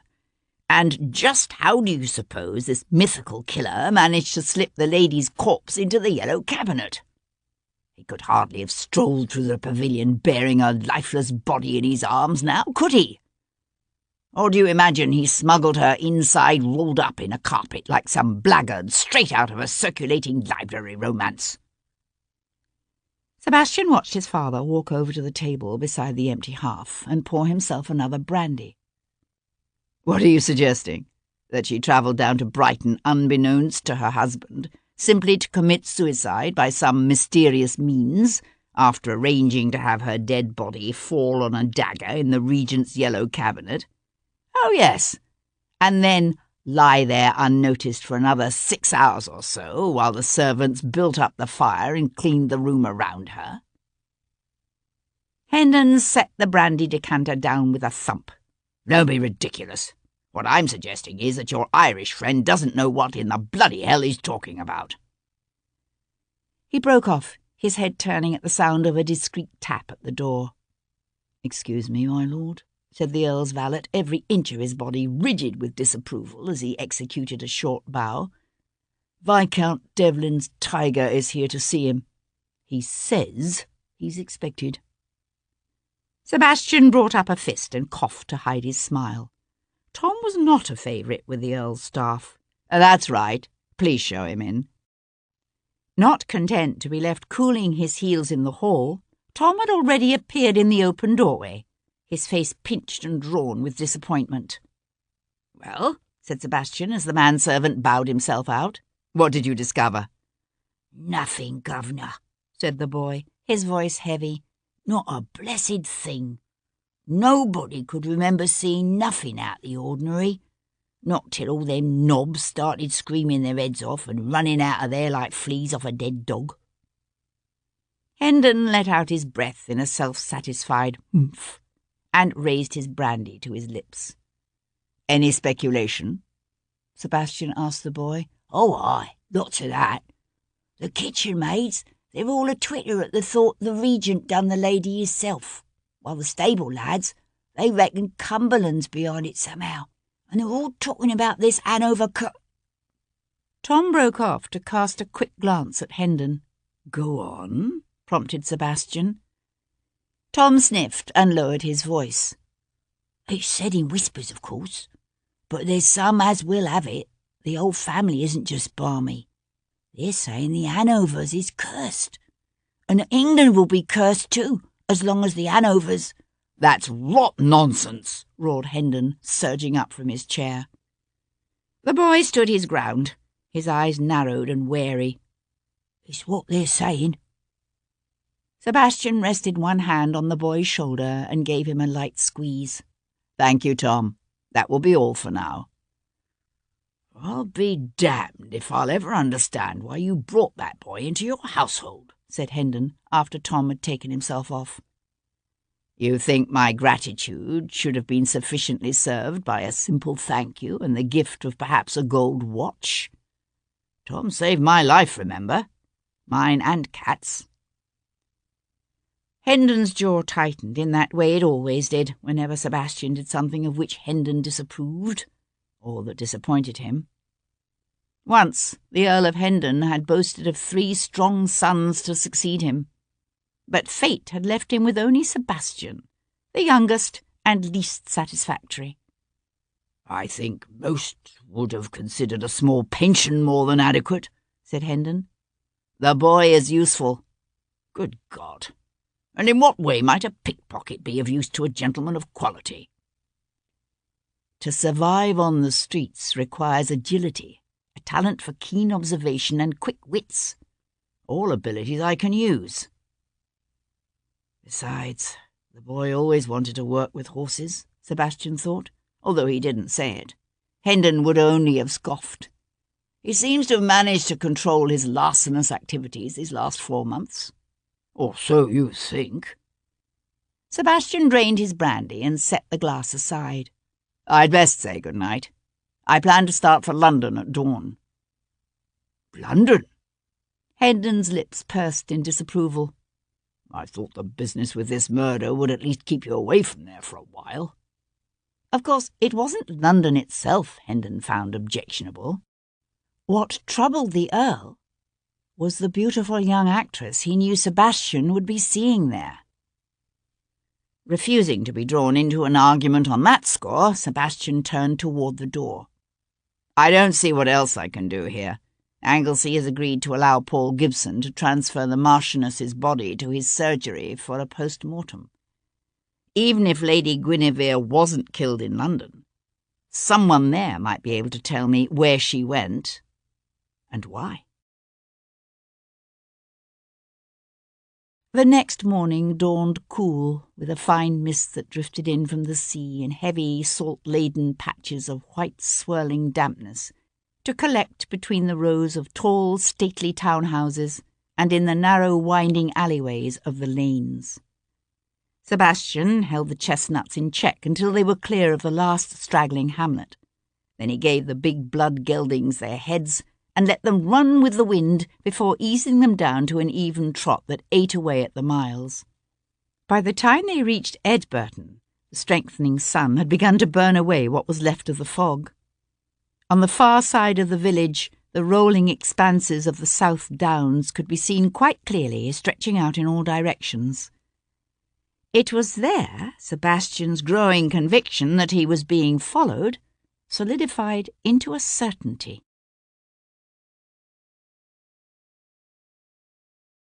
Chapter 12. Even in the thickness of the fog, Sebastian had been aware of a steady drumming of hoofbeats, staying always a comfortable distance behind them. One horse, he decided, ridden at a steady clip, never gaining, but not falling too far behind either. Then the mists began to thin to faint wisps of elusive white that hugged the deeply cut road's stone walls and brambly hedgerows, while laying bare the surrounding fields of green barley and flax. At that point the shadowy horseman dropped back, but Sebastian's eyesight was considerably keener than most others. As the wide vistas of the South Downs opened up beneath the strengthening sun, he began to catch glimpses of a single dark-clad rider mounted on a big bay, first seen in the distance through a tangle of hazel, then half hidden by a copse of fine beech. Thoughtful, Sebastian urged his chestnuts to a faster trot. The mysterious horseman quickened his pace too. They continued on that way for a mile, 2. Sebastian brought his pair down to a walk. Their shadow dropped back. "Don't, whatever you do, look behind us," Sebastian ordered his young tiger. "But I think, no, I'm quite certain, actually, that we are being followed." Tom went visibly stiff with the effort of resisting the urge to turn around and look for himself. "Since when?" "Since we left Brighton, it would seem." "What are we going to do?" Sebastian held the chestnuts to a steady pace. They were winding up a gradual incline, the twisting road thrown into deep shade by a stand of poplars. But at the top of the slope, the ground evened out, the road running across a broad common of vivid green pasture land, dotted with a peacefully grazing herd of black and white milk cows. Without looking behind, Sebastian whipped his team into an easy gallop, so that the man behind them was forced to do the same. They streamed across the common, the sun shining on the chestnuts' wet flanks, Sebastian urging his team on ever faster until the road crested a sudden rise and fell away rapidly before them in a long, steady sweep. Sebastian immediately reined in his horses to a brisk walk. The rush of the wind and the thundering of hoofbeats gave way to a soft crunch of wheels and a relative silence, in which Sebastian could hear the rapid soughing of Tom's breath, quickened with excitement. They were only halfway down the slope when the rider on the bay crested the hill behind them at a loping canter. At the sight of Sebastian, he checked for a moment, then urged his own horse forward at an easy walk. Sebastian swung over to the verge and pulled up. At his signal, Tom hopped down to run to the horses' heads. "What's he doing?" Sebastian asked, bending forward as if busying himself with something at his feet. In one hand he clasped a neat little flintlock pistol. Again the horseman had checked. But now he had no choice. He must either make his intentions obvious or continue on and pass them. Pulling his hat low on his forehead, the dark-clad rider set his spurs to his horse's flanks. "Here he comes," said Tom, on a tense exhalation of breath. The rider charged past them in a dust-swirling rush of creaking saddle leather and sweat-flecked prime horseflesh. Looking up, Sebastian had a quick vision of a blood-red bay, its head up, its eyes wide, and a man of medium build wearing a gentleman's beaver hat and a greatcoat of respectable tailoring. Then the bay disappeared with a clatter around the bend in the road ahead. The hoofbeats retreated into the distance until all was silent, except for the rush of the wind through the sweetly scented grass and the gentle lowing of a cow. Tom stood with a hand on the team's reins, his head twisted around as he stared off up the road. "Who was he, governor?" "I've no idea," said Sebastian, collecting his whip. "Stand away, Tom." Tom obediently sprang back, then scrambled to resume his perch as the curricle once again bowled away toward London. They reached town just after midday. The great-coated rider on the big bay was not seen again. Sebastian's own house lay on Brook Street, just off New Bond Street, but that was not his first destination. Drawing up before an elegant little townhouse in Harwich Street, Sebastian handed the reins to Tom and said, "Stable them." The maid who opened the door was a mousy creature with thin bony shoulders and pale unsmiling features. At the sign of Sebastian she sniffed, and looked as if she'd shut the door in his face if she could. "Miss Boleyn is still abed." "Good," Sebastian said cheerfully, already taking the steps 2 at a time. "No need to interrupt whatever you were doing, Elspeth," he added, although she remained rooted in the entry hall, her head tipping back as she continued to glower up at him. "I'll announce myself." The door to the front bedchamber on the second floor was closed but not latched. Sebastian pushed it open, the painted panels swinging into a room of blue satin hangings and heavy shadows. A woman lay in the bed, a beautiful young woman with rich brown hair that spread out over the pillows in a glossy wave. Her name was Cat Boleyn, and at the age of 23 she had already been the toast of the London stage for several years now. She was also the love of Sebastian's life. As he drew nearer, he saw that she was awake, her blue eyes crinkling lightly at the corners with a subtle smile, her shoulders bare where they showed above the fine linen sheets. "Poor Elspeth," she said. Shrugging out of his many-caped driving coat, Sebastian swung it onto a nearby chair and tossed his hat, whip, and gloves after it. "Why on earth do you keep such a Friday-faced creature about the place?" Cat reached long, naked arms over her head in a lazy stretch. "She's not Friday-faced with me. And what the devil does she have against me?" Cat laughed. "You're male." Sebastian knelt on the edge of the bed, one doeskin-clad knee sinking deep into the feather mattress. "How's the new play?" "Popular. Or maybe it's just my Cleopatra costume that's popular." She brought her arms down to loop them around his neck and draw him to her. "I expected you yesterday." From any other woman, the words might have been read as an expression of reproach. But not with Cat. With Cat, it was simply a statement, an observation. She demanded no lover-like commitments from him. She had rebuffed his every attempt to make her his wife, and refused even to be considered his mistress. He supposed there were men who might relish such an arrangement as a freedom from the ties that could bind. Sebastian lived with a quietly desperate fear that one day, for some reason he would never quite understand, she would leave him. Again.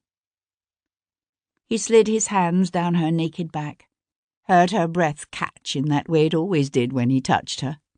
He nuzzled his face against her neck, breathed in the wonderful heady fragrance of her skin and hair. "Forgive me." She bracketed his cheeks with her hands, drawing back so she could see his face. Her lips were smiling, her eyes shining with what looked very much like love. But her words were light, frivolous. "That depends on how good your excuse is." He took her mouth in a kiss of tender hello and subtle promises of warmth and need. Then, lifting his head, he brushed the ball of his thumb across her lips and saw her smile fade when he said, "How about murder?"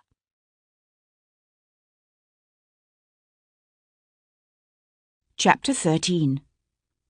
She had been born with a different name, to a woman with laughing eyes and warmly whispered words of love who died degraded and afraid on a misty Irish morning. Sometimes, especially in the early hours, when darkness was only just giving way to dawn, Cat would imagine she could feel the soldiers' rough hands upon her, feel the fibrous bite of the rope at her own throat, the breath of life slowly squeezing from her. She would awake gasping, the terror in her mind dark and fierce. But she was not her mother. She would not die her mother's death, and she would not live her life in fear. For 10 years now she'd been Cat Boleyn. There'd been a time when she'd known poverty and desperation before the whimsies of fame and adoration had changed all of that. And for 7 of those years she had loved this man, Sebastian St. She turned her head, a smile warming her heart at the sight of his familiar, beloved features, and darkly dishevelled hair framed by the crisp white linen of her pillow. She had loved him since she was 16 and he was 21, when they were both still young and naive enough to believe that love was more important than anything at all, before she'd understood that one made choices in life, and that some choices carry a price too grievous to bear. She knew better now. She knew that love could be selfless as well as greedy, and that sometimes the greatest gift that one can give one's beloved is to let him go. She realized his eyes were open, watching her. In a few minutes he would leave her bed, and she would send him into the afternoon sunshine with a careless caress and light words that asked and gave no promises. She touched her fingertips to his bare shoulder, and he reached for her, strong hands gliding up her back to draw her beneath him. She went to him with a sigh, her eyes closing as she allowed herself to pretend for one shining moment out of time that all those things that matter so much, like honour and loyalty, duty and betrayal, mattered not at all. The necklace lay cool against Kat's palm. It was an unusual piece, 3 interlocking almond-shaped silver ovals set against a smooth bluestone disc. Once, this necklace had belonged to Sebastian's mother. Kat had heard stories about the beautiful countess with the golden hair and dancing green eyes who'd been lost at sea off the coast of Brighton one summer when Sebastian was a child. Now the necklace had reappeared, around the throat of a murdered woman. Flipping the pendant over, Kat traced the old entwined initials A.C. and J.S. As Devlin moved around her bedchamber, assembling his clothes and drawing on his breeches and shirt, he told her the legend he'd grown up hearing about the mysterious Welshwoman who had once possessed the necklace, but had given it away to the handsome, ill-fated prince she loved. "I don't understand," said Kat. "If the necklace is supposed to choose its next guardian, then why did Adiana give it to James Stuart?" Devlin looked up from where he sat on the edge of her bed, one gleaming Hessian in his hands. "You need to remember that at the time she knew him, James Stuart was a hunted man. Charles I, his father the king, had just been beheaded by Cromwell and the Roundheads, while his brother, the future Charles II, was a fugitive in exile." Devlin thrust his foot into his boot and stood up. "According to the legend, the necklace is supposed to bring long life. That's why Adiana gave it to James Stuart, to protect him. They say that when he first rode into London after the restoration of Charles II, he had that necklace in a special pouch he always wore around his neck." "She must have loved him very much," said Kat softly, "to give him something so precious to her."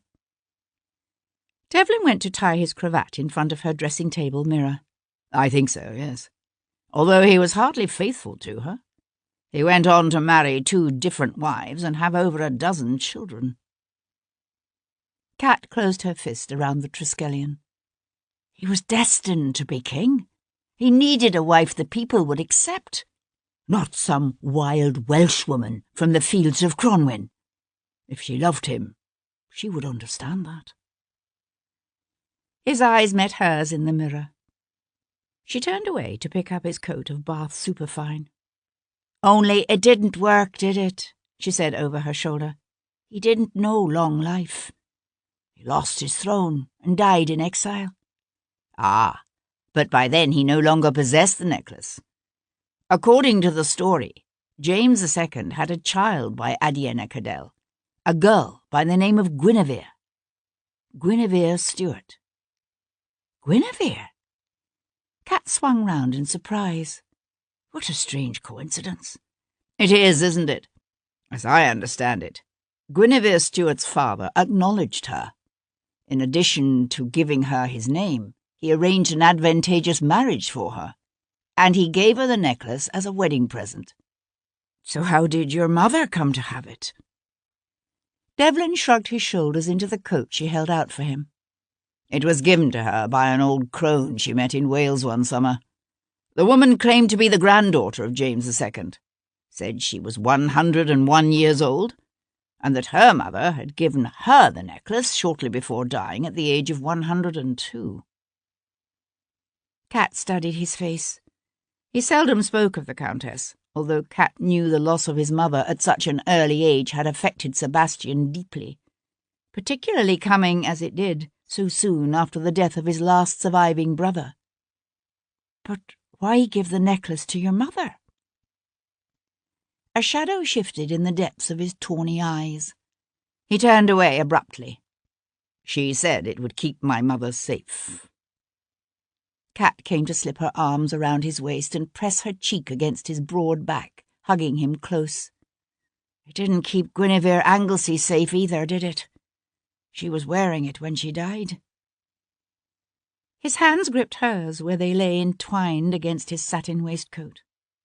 After a moment, he turned in her arms, and whatever she'd seen earlier in his eyes was gone, or carefully hidden away. "It seems a strange piece for a woman to wear with an evening gown, is it not?" "I'd have said so, yes." She held the necklace out to him. "What colour was the gown?" Green.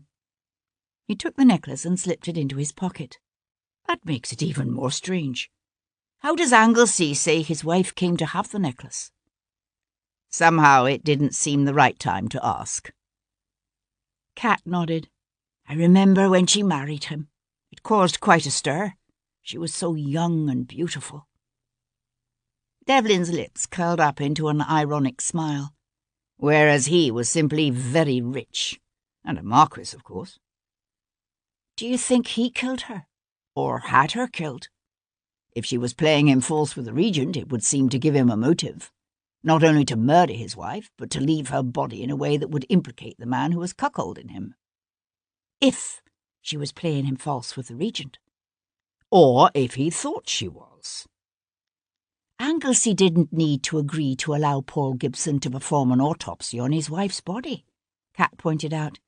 The fact that he did would seem to suggest that he has nothing to hide. Perhaps.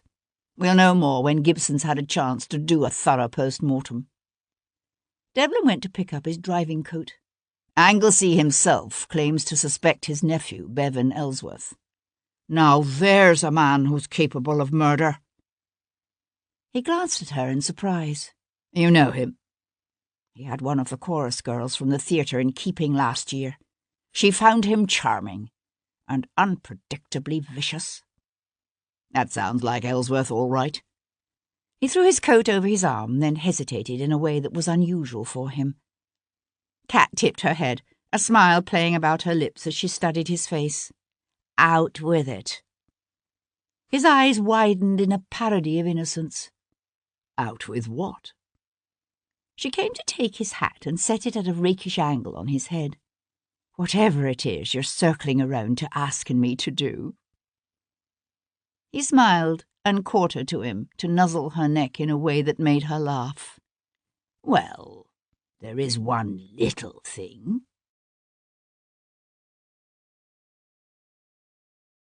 Chapter 14. They were called the Upper 10,000, that small cadre of men and women of birth and fortune who formed the top crust of English society, and occupied the manor houses and grand estates that were the sine qua non of English respectability. Bound to each other by ties of blood and marriage, they rode to hounds together, belonged to the same clubs and subscription rooms, and sent their sons to the same schools, to Winchester and Eton, Cambridge and Oxford. Like Sebastian, the Marquis of Anglesey's nephew and heir presumptive, Bevan Ellsworth, had been sent to Eton. Sebastian had vague memories of a sporting lad with a ready laugh and a well-hidden but savage will to get his own back at anyone he thought had wronged him. But the 2 years that separated them had been enough to limit their interaction at that age. And whereas Sebastian went to Oxford, Ellsworth had gone to Cambridge. He'd eventually become a barrister, although he was said to spend considerably more time in the gaming hells around Pickering Place than in court. Being a barrister was considered a respectable occupation for a gentleman. Because barristers could only be engaged by solicitors rather than directly by clients, barristers were not considered to be in trade, with all the vulgar associations that entailed. Thus, a barrister's wife could be presented in court, whereas the wife of a solicitor could not. A subtle but important distinction for a man who expected to become the next Earl of Anglesey. Sebastian ran across the Marquis's nephew sharing a glass of wine with a friend in Brooks's late that afternoon.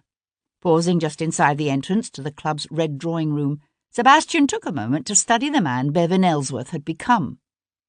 He had the same open, pleasant countenance Sebastian remembered, his warm brown hair worn in the style of disarray favoured by those who followed Beau Brummell's set. Ellsworth had something of a reputation as a dandy himself, his coat of Bath superfine being of a fashionable cut, and his cravat intricately tied without falling into the extremes affected by some. But the broad set of his shoulders showed that he also considered himself something of a Corinthian, boxing at Jackson's, and fencing at Angelo's, and shooting wafers at Manton's. The gentleman beside him, a fair-skinned man with flaxen hair and an exaggerated neckcloth, looked vaguely familiar, although Sebastian couldn't quite place him. Snagging a glass of Madeira from a passing waiter, Sebastian went to slouch with deliberate insouciance into the empty seat opposite the two men. "I understand congratulations are in order," he said, interrupting their conversation without preamble or apology. Ellsworth stiffened and swung his head to fix Sebastian with a cold stare. "I beg your pardon?" Sebastian smiled. "Surely you're not going to pretend you haven't heard about the death of your dear Aunt Guinevere? Everything that threatened to stand between you and Anglesea's title and fortune has now been removed. Hence," Sebastian lifted his glass in a kind of toast, "congratulations." The unknown gentleman with the flaxen hair and monstrous neckcloth met Sebastian's steely gaze for one fleeting instant, then slipped quietly away to go stand nervously at the far end of the room. "That's always assuming, of course," Sebastian added, as if in afterthought, "that you were nowhere near Brighton on Wednesday last." A faint but discernible line of colour touched Ellsworth's cheekbones. "Don't be ridiculous. I spent most of last Wednesday at Gray's Inn." "In court?" The man's colour darkened. "I'll be damned if I can see what business it is of yours." Sebastian met his angry stare with a bland smile. Alibis are always such handy things to have, don't you agree? If you're lucky, it might not even occur to the authorities that you could easily have hired someone to do the dirty deed for you. Ellsworth brought his own glass to his lips and took a slow, thoughtful swallow before saying with commendable sang-froid, "Very true. But it does rather beg the question, does it not? I mean, why kill the lady in such a flamboyant and decidedly public way? Why not simply hire a couple of footpads to attack her sedan chair one dark night?" "Why not, indeed?" agreed Sebastian. "Or a highwayman to hold up her carriage on Hampstead Heath? You've obviously given some thought to it." Ellsworth let out a short, sharp laugh before leaning forward to say, "My debts aren't that pressing." His lips were still smiling, but a hard-edged warning glittered in his grey eyes. "Rumour has it otherwise." "Rumour has it wrong." Sebastian rested his head against the chair's high, upholstered back. "So what did you think of her? Your late aunt, I mean." Anyone seeing them from across the room would assume they were having a nice, friendly conversation. "Strange to think of her as your aunt when she was, what, nearly 10 years your junior?" "Not so strange in our world, is it? London is full of gently bred young ladies panting like bitches in heat after a title or a fortune. Or both." Bitter, ugly words. But then the reality was harsh. Firstborn sons, men of wealth and title, were shamelessly pursued and fought over, while younger sons and sons of younger sons, such as Ellsworth, were seen as dangerous pariahs to be shunned, guarded against, despised. "And the young Lady Guinevere wanted both," said Sebastian. "A prime article like her? Why should she settle for anything less?" Ellsworth's lips curled into a sneer. "Surely you don't think she married my uncle for love?" Sebastian studied the brooding, angry lines of the other man's face. He was remembering the time, years ago at Eton, when some baronet's son had eased Ellsworth out of the captainship of his house's football team. 2 weeks later, in a rough and confused tumult of play, the boy's arm had been broken so badly he had to be sent home for the rest of the year. There were whispers at the time that Ellsworth had deliberately snapped the boy's arm, although of course nothing could ever be proved. Sebastian heard later that the boy's arm never did heal right. "And your uncle," said Sebastian, "did he have reason to regret his marriage, do you think?" Ellsworth gave a harsh laugh. "What? Apart from the fact she was playing him false?" Sebastian had half expected it, and still the words troubled him more than he could have explained. "You mean with the Regent?" "I wouldn't know about the Regent." But you don't really believe Anglesey fathered that so-called heir his lady wife was carrying, do you? Older men than he have succeeded in siring sons. Perhaps. Ellsworth tossed down the dregs of his wine and pushed to his feet. But not this one.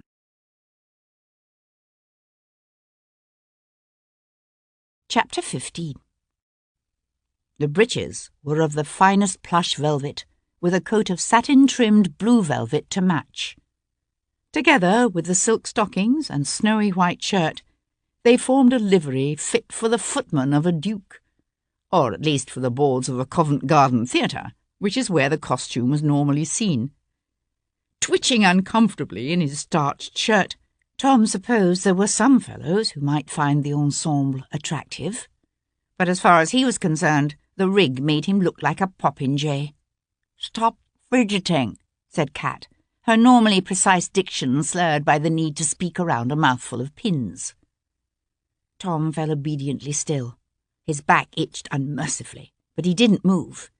He had a sneaking suspicion Miss Cat wasn't above sticking one of her pins into him, if he didn't do what he was told. They were in Miss Cat's dressing-room at the theatre, and she was busy adapting to his small frame the page's livery she had borrowed from the theatre's costume collection.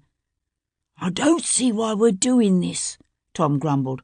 "I've got me a bang-up livery already, what the Viscount gave me when he made me his tiger." Miss Cat moved around to do something to a seam of the breeches. "One look at that yellow and black striped waistcoat of yours, and Lord Anglesey's servants would mark you down as coming from the household of a sporting gentleman. Those in service have very decided opinions on the subject of young sporting gentlemen, and few of those opinions are charitable. You'd be lucky not to find yourself sent off with a flea in your ear." Tom swallowed the argument he'd been about to make. The humiliation of yesterday's failure to scout out anything of use at the pavilion still burned within him. He was determined to wheedle the information Devlin needed from Lady Anglesey's servants, and if that meant dressing up like some 18th-century fop, well, then he'd do it. Tom craned his neck to get a better look at the scene Miss Cat was taking in. "That's crooked. I'm an actress, not a seamstress." She bit off her thread and sat back on her heels to survey her handiwork. "And this livery belongs to the theatre. You tear it or spill anything on it, and I'll take the cost of it out of your hide."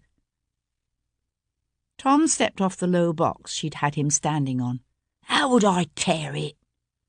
She laughed, an open, spontaneous laugh that made him grin. She was bang up for being such a famous actress and all. She was also the best pickpocket he'd ever seen, although he supposed most folks didn't know that. "Tell me about this man, the one who was following his lordship yesterday," she said, in an offhand kind of way, as she bent to assemble her scattered pins and threads. "I didn't see him afore he come up with us, but then no one's got eyes and ears like his lordship's." She nodded, not looking around. "Do you think he might have something to do with this murder his lordship is looking into?" "Dunno what else it could be about. I mean, it stands to reason, don't it?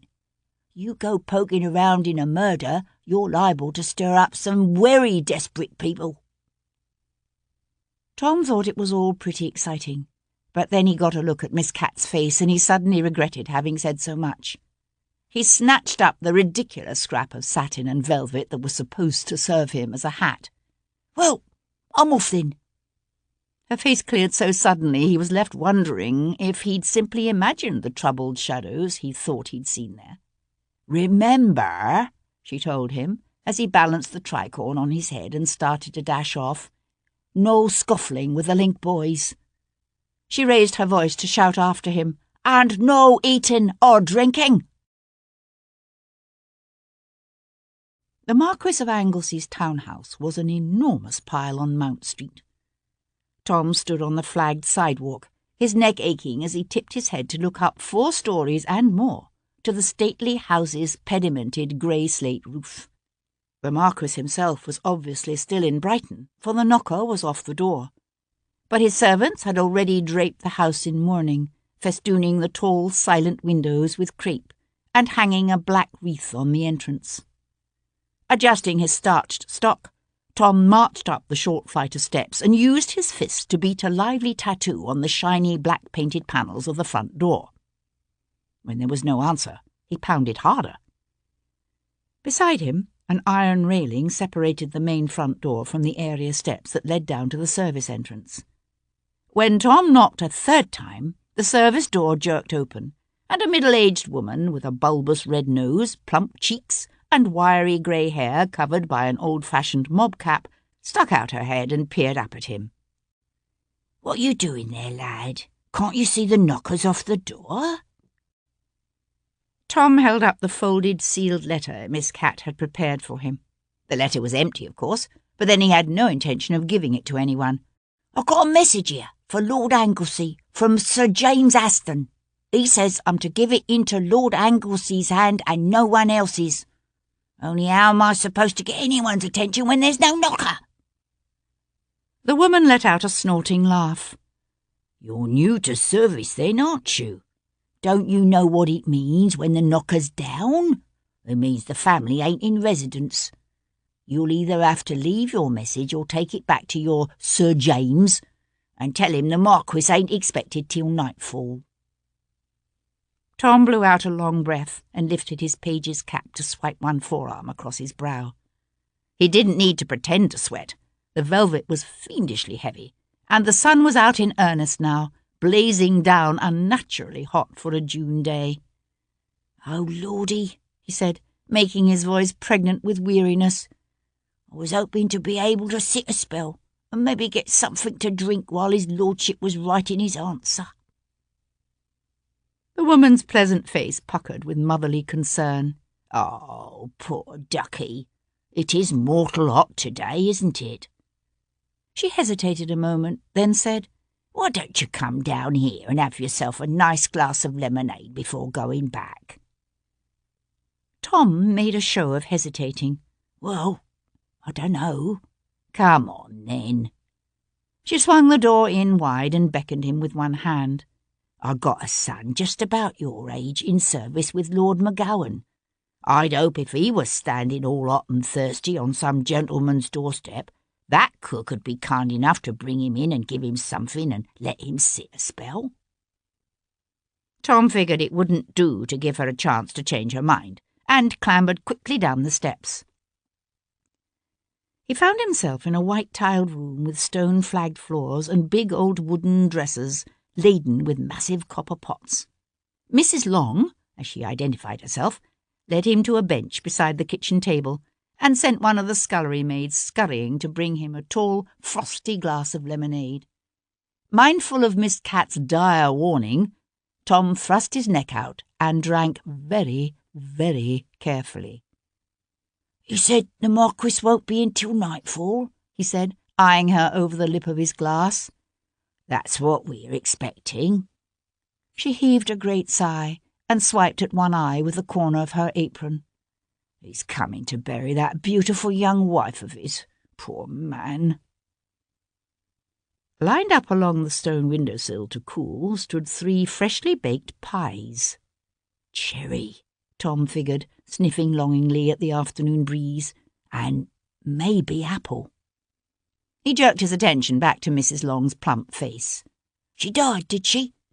You mean to say you haven't heard?" She came to slip onto the bench opposite him. Her voice hushed as she leaned forward conspiratorially. "Murdered she was." Tom let his mouth go slack with shock.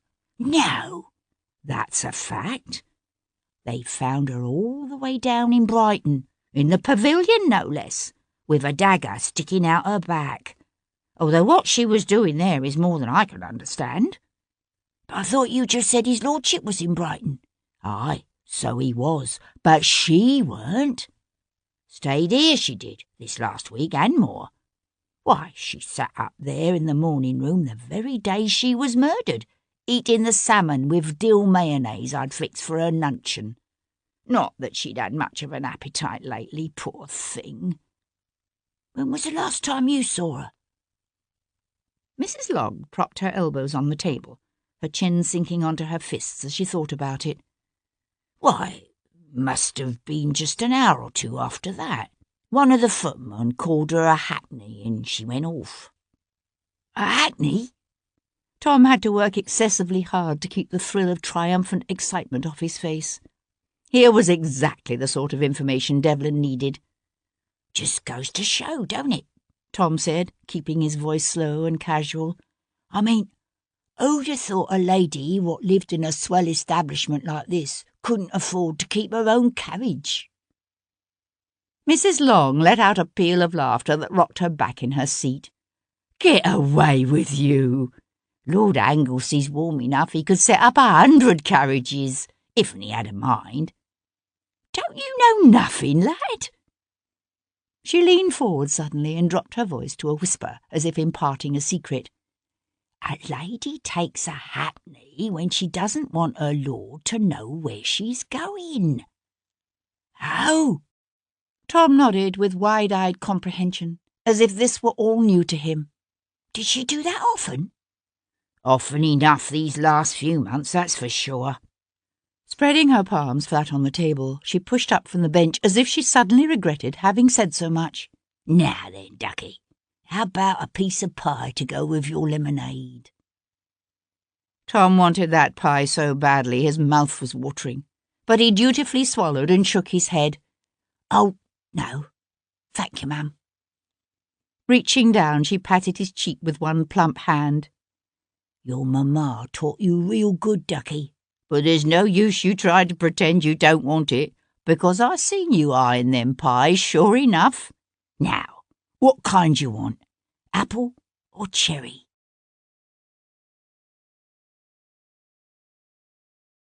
Chapter 16.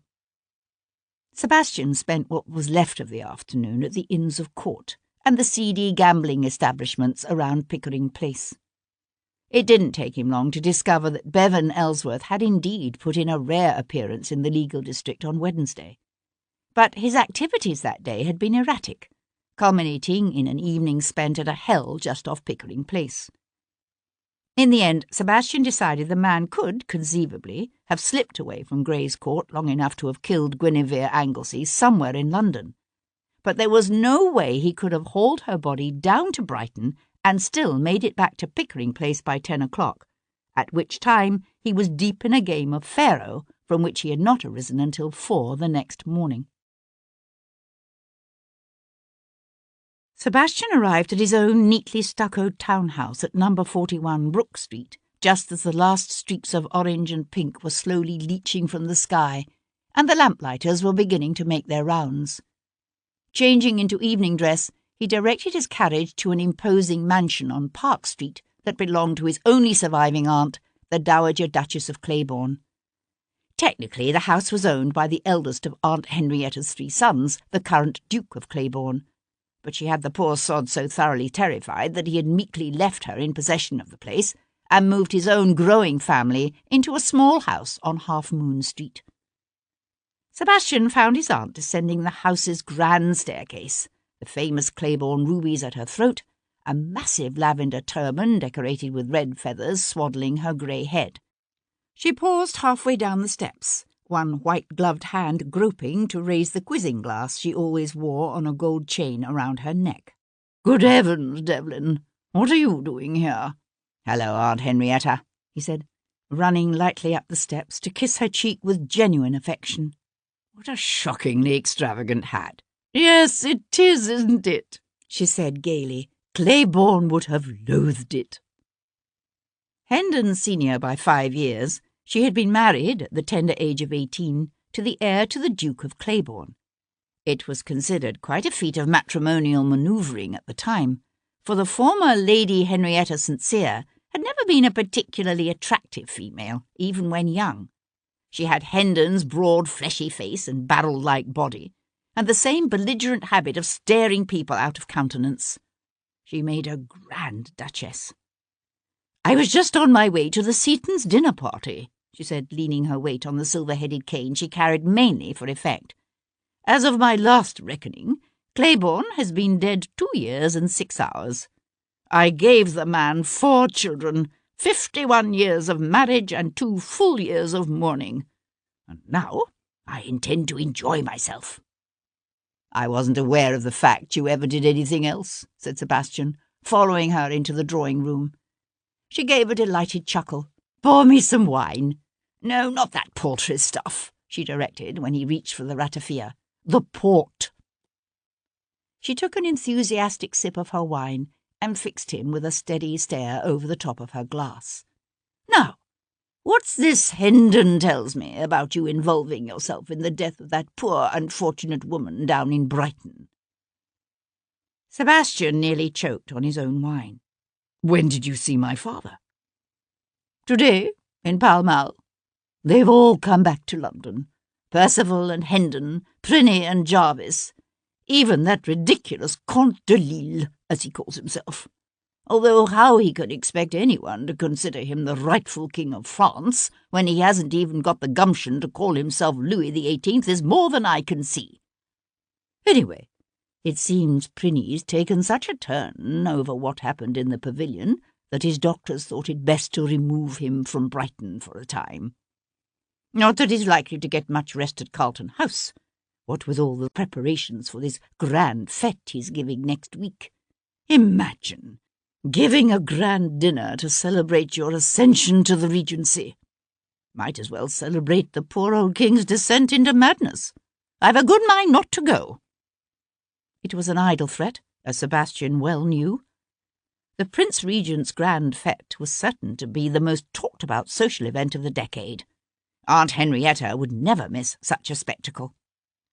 She paused to draw breath and take another sip of her wine, which gave Sebastian the opportunity to say, "Tell me, Aunt, what do you know of Lady Guinevere?" She looked up, a sparkle in her vivid blue eyes. "So that's why you're here, is it? Interested in discovering if the poor child was hiding some nasty little secret?" "Her, or someone close to her." "Well, let me see." His aunt went to settle herself in a comfortable chair beside the empty hearth. "She was well born on her father's side. He was the Earl of Athelstan, you know, a Le Cornu. The family goes back to the Conqueror." Sebastian smiled. Bright, caustic, and irrepressibly inquisitive, Aunt Henrietta was one of the grandes dames of society. She might have been in mourning for 2 years, but nothing short of her own death would interfere with her ability to keep abreast of the latest on dit. "And her mother?" Aunt Henrietta frowned. "I don't know much about her. She was the Earl's second wife, I believe. Or was it his third? At any rate, she didn't survive long enough for him to bring her to London." "Good God! How many wives did he have?" "5. The man was a regular Bluebeard. The first 4 all died in childbirth. Gave him nothing but girls, too, which is why, I suppose, he kept at it. Managed it in the end, though. The new Earl's about 10, I believe." Sebastian thought about the vibrant, brilliant young woman he had met at Hendon's dinner table. What must it have been like for her, he wondered, growing up with a succession of stepmothers and a father desperate for a son? "Lady Guinevere came out the same year as Emily's eldest, you know," his aunt was saying. At the mention of her daughter Emily, Aunt Henrietta's lips pursed into a frown. As far as Aunt Henrietta was concerned, Emily had not married well, an act of folly for which her mother had never quite forgiven her. "She was quite the sensation of the season. I mean, Lady Guinevere, of course, not Emily's eldest.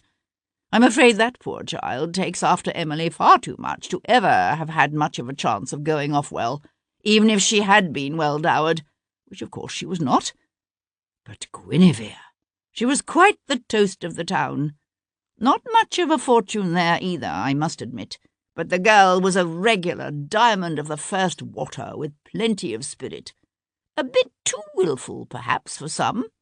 But then I'm not one who's partial to these mealy-mouthed misses one encounters far too often these days." "Any scandal attached to her name?" "None that I ever heard of." "None? A beautiful, vivacious 21-year-old woman married to an unwell 67-year-old man? No whispers of a young lover?" The very suggestion seemed to affront his aunt. "I should think not. Headstrong and unorthodox Lady Guinevere might have been, but she was no shameless hussy, however I hear things looked on Wednesday last in the pavilion. She knew what was expected of a woman of her station, and it's a shabby creature indeed who indulges in that sort of thing before she has managed to present her lord with an heir." Sebastian took a slow sip of his wine. "You say she has sisters?" "Two who survived, each from different mothers. The youngest must still be in the schoolroom in Wales. But you may know the eldest, Morgana. She was never the beauty Guinevere was, I'm afraid, and she has the disposition of a Rottweiler. It's amazing she managed to marry at all, let alone do it as well as she did." Sebastian smiled. "Who'd she catch?" "Lord Quinlan. Of course he's a mere baron as opposed to a marquis, and his fortune can't begin to compare to Anglesy's. But still.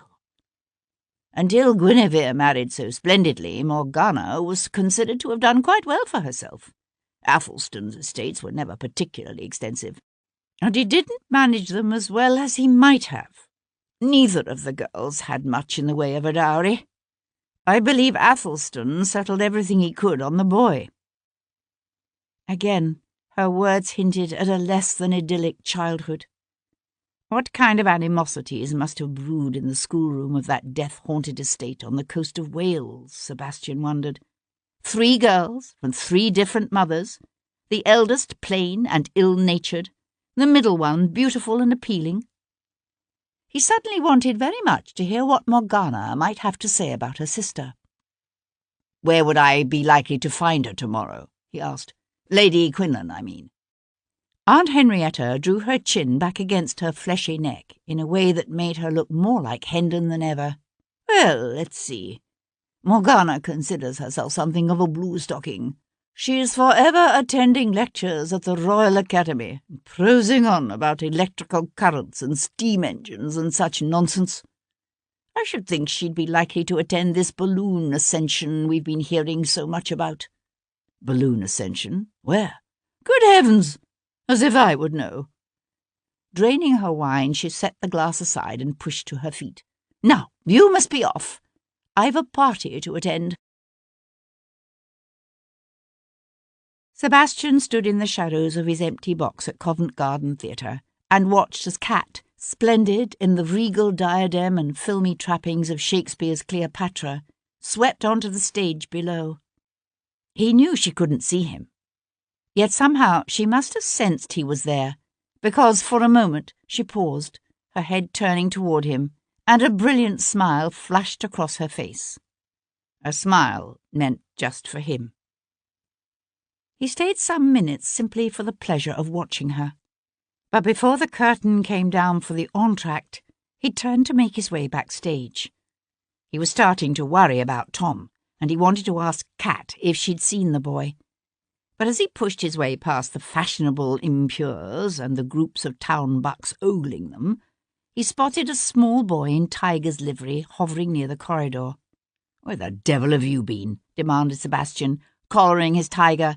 "I was about to send around to the watch-houses to see if you'd been taken up." Tom tightened his hold on the brown paper-wrapped package in his arms. "I've been waiting for them to finish cleaning Miss Cat's costume." "Cleaning?" repeated Sebastian ominously. "It's as good as new, I promise," he said hastily, then added, "Almost." "Almost?" Tom's shoulders drooped. "I should have told her I'd have the apple." Chapter 17. The public office at Queen Square didn't have the cachet of Bow Street, with its famous runners and its Bow Street patrol, and the vicarious glamour that lingered still from the days of the Fieldings. But the position of Chief Magistrate at Queen Square suited Sir Henry Lovejoy just fine. He was a serious man, Lovejoy, unimpressed by either fame or glamour. A widower who'd been childless now for more than a decade, he had decided in midlife to devote the remainder of his years to public service. If he'd been a Catholic, Sir Henry probably would have become a priest. Instead, he'd become a magistrate, pursuing his new dedication to justice with a religious zeal that drove him to arrive at his Queen Square office every morning before 8. The air was cool that Saturday and blessedly clear, thanks to the stiff wind blowing in from the east. Pausing in a slice of sunshine on the corner across from the public office, Lovejoy bought a muffin from a baker's boy, then hesitated, his attention caught by a tall young man in an elegant chapeau bras and cape, making his way through the crowd of street hawkers and milkmaids. "You're up early, my lord," said Lovejoy, when Viscount Devlin came abreast of him. It was rare to see a resident of Mayfair abroad before midday. But then, judging by the Viscount's evening dress, Lovejoy realised it was unlikely the young Viscount had ever made it to bed last night. Or at least, Lovejoy decided after a moment's shocked reflection, it was obvious Devlin had never made it to his own bed. A faint gleam lightened the younger man's strange amber eyes, as if he had followed the progression of Lovejoy's disapproving thoughts, and been amused by it. But the amusement faded quickly. "You've heard about the discovery of the Marchioness of Anglesy's body in the pavilion?" "Who has not?" said Lovejoy, the Viscount falling into step beside him as they turned to cut across the square. "I can tell you, I don't like some of the whispers I'm hearing. It's troublesome, very troublesome. The royal family can ill afford such a scandal at this time." Lovejoy glanced sideways at his companion, but Devlin's face was impassive. Either he had not heard the rumours about what they had taken to calling the Hanover curse, or he had decided it was wiser not to comment upon them. Instead, he said, "I've discovered Guinevere Anglesy left her house in Mount Street early last Wednesday afternoon, after asking one of her servants to procure a hackney for her." Lovejoy drew up short. "Do you mean to say she was here? In London?" "That's right. She could very well have been killed here." "Good God! Where?" "I don't know. It would help if I could talk to the hackney driver. The footman can't recall the carriage number, but he thinks the driver was from Yorkshire." Lovejoy gave a pained sigh. "Do you have any idea how many hackney drivers in this city are from Yorkshire?" "No, but I would imagine you do." He studied the young nobleman's lean, handsome face. "Why are you involving yourself in this?" Devlin widened his eyes in a feigned expression of innocent surprise. "If I remember correctly, you're the one who suggested I might be of assistance in such delicate matters." "And you told me you were motivated to investigate last January's murderers by pure self-interest. So what is your interest in the death of Lady Anglesy?" "I have my reasons." That's what worries me." Ducking his head to hide a smile, the Viscount started to turn away, then paused to glance back and say, "You take an interest in scientific inquiries, do you not?" It was something Lovejoy prided himself upon, his diligent determination to stay abreast of current scientific developments. But he wasn't sure how Devlin had come to know of it. "Yes?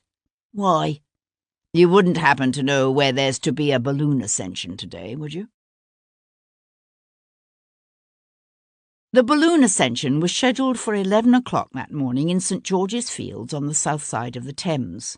"It's unnatural, it is," said Tom, as they neared the fields and the rippling sheets of red and yellow silk could be seen taking shape just above the treetops. "Men weren't meant to sail through the clouds." Sebastian laughed and handed the chestnut's reins to the boy. "Keep the curricle well back from the crowd. I've heard tales of these things catching fire and causing a panic." Tom nodded solemnly. "No need to worry about that, your lordship. I've no intention of getting anywhere near that contraption." Continuing on foot, Sebastian pushed his way onto the field. A motley throng had assembled to watch the balloon ascension, gentlemen in top hats, and ladies with parasols mingling with tradesmen in their Sunday best, and the usual assortment of thieves and cutthroats and pickpockets. The cool morning breeze had withered away, leaving the day still and hot. The beer peddlers were doing a brisk trade, the rich malty odour from their barrels rising up to mingle with the scents of grass and hot gas and warm, closely pressed bodies. He found Guinevere Anglesea's half-sister Morgana not far from where a roaring furnace was slowly filling the silk sheath with gas. A tall, angular woman, with a long, sharp-featured face and skin that was inclined to freckle. She had none of her sister's soft curves or winning ways. She'd brought along a hatchet-faced Abigail as a nod to the proprieties, although Morgana Quinlan struck Sebastian as the type of woman who was more than capable of taking care of herself. "Excuse me, but it's Lady Quinlan, isn't it?" Sebastian said, lifting his hat. "I was wondering if you could tell me the name of the gentleman undertaking today's ascension." "The gentleman is actually a woman," said Lady Quinlan, indicating the tiny bird-like creature in a feathered cap and narrow skirts, who was darting about the balloon's wicker cage and inspecting the cables that held the apparatus moored to the ground. "The famous French aeronaut, Madeleine Sophie Blanchard. But you've no need to dissemble, my lord. I know you're looking into the circumstances surrounding my half-sister's death." She smiled with a grim kind of satisfaction at his temporary discomfiture before adding, "Lady Portland told me." Sebastian tipped back his head, his eyes narrowing against the sun as he watched the balloon swell with hot air from the fire, the red and yellow silk brilliant against a deep blue sky. "Guinevere was a childhood friend of my wife, Claire," Portland had said. It made sense that Lady Portland would be in contact with Guinevere's sister as well. "I can't imagine how you might think I could help," Lady Quinlan continued, her gaze, like Sebastian's, on the billowing silk above them.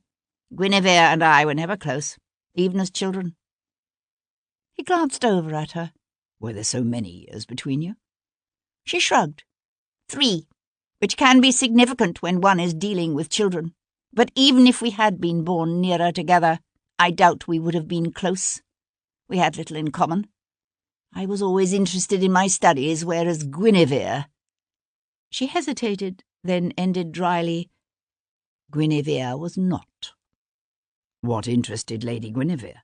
"The cliffs above the sea, my father's horses, the workings of the abandoned mines in the hills behind Athelstan Hall. In short, everything but the information that could be found between the covers of a schoolbook. She roamed the countryside as freely as if she was some cotter's child." "Or a boy?" Morgana turned her head to meet his gaze. "Or a boy. She was always headstrong. I suppose it was easier for our governesses to simply let her go than to try to fight with her." Of course it would be easier, Sebastian thought. But what of the Earl of Athelstan, her father? Hadn't he cared that his eldest daughter was left to run wild? Or had he been content to delegate the rearing of his daughters to their governesses, and to that sad procession of stepmothers doomed to die one after the other in childbirth? "I'm afraid she grew accustomed to it," Morgana was saying.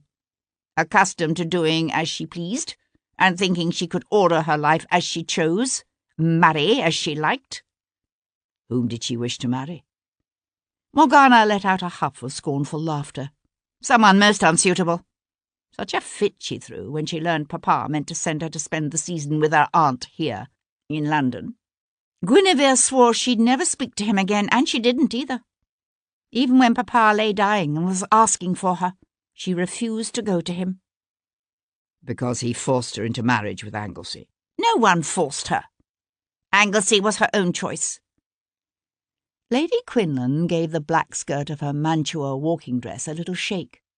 She always claimed she couldn't forgive Papa for refusing to allow her to marry where she wished.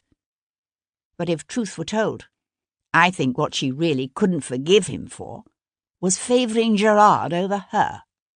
Gerard? Our younger brother. Sebastian studied the woman's closed, hard face.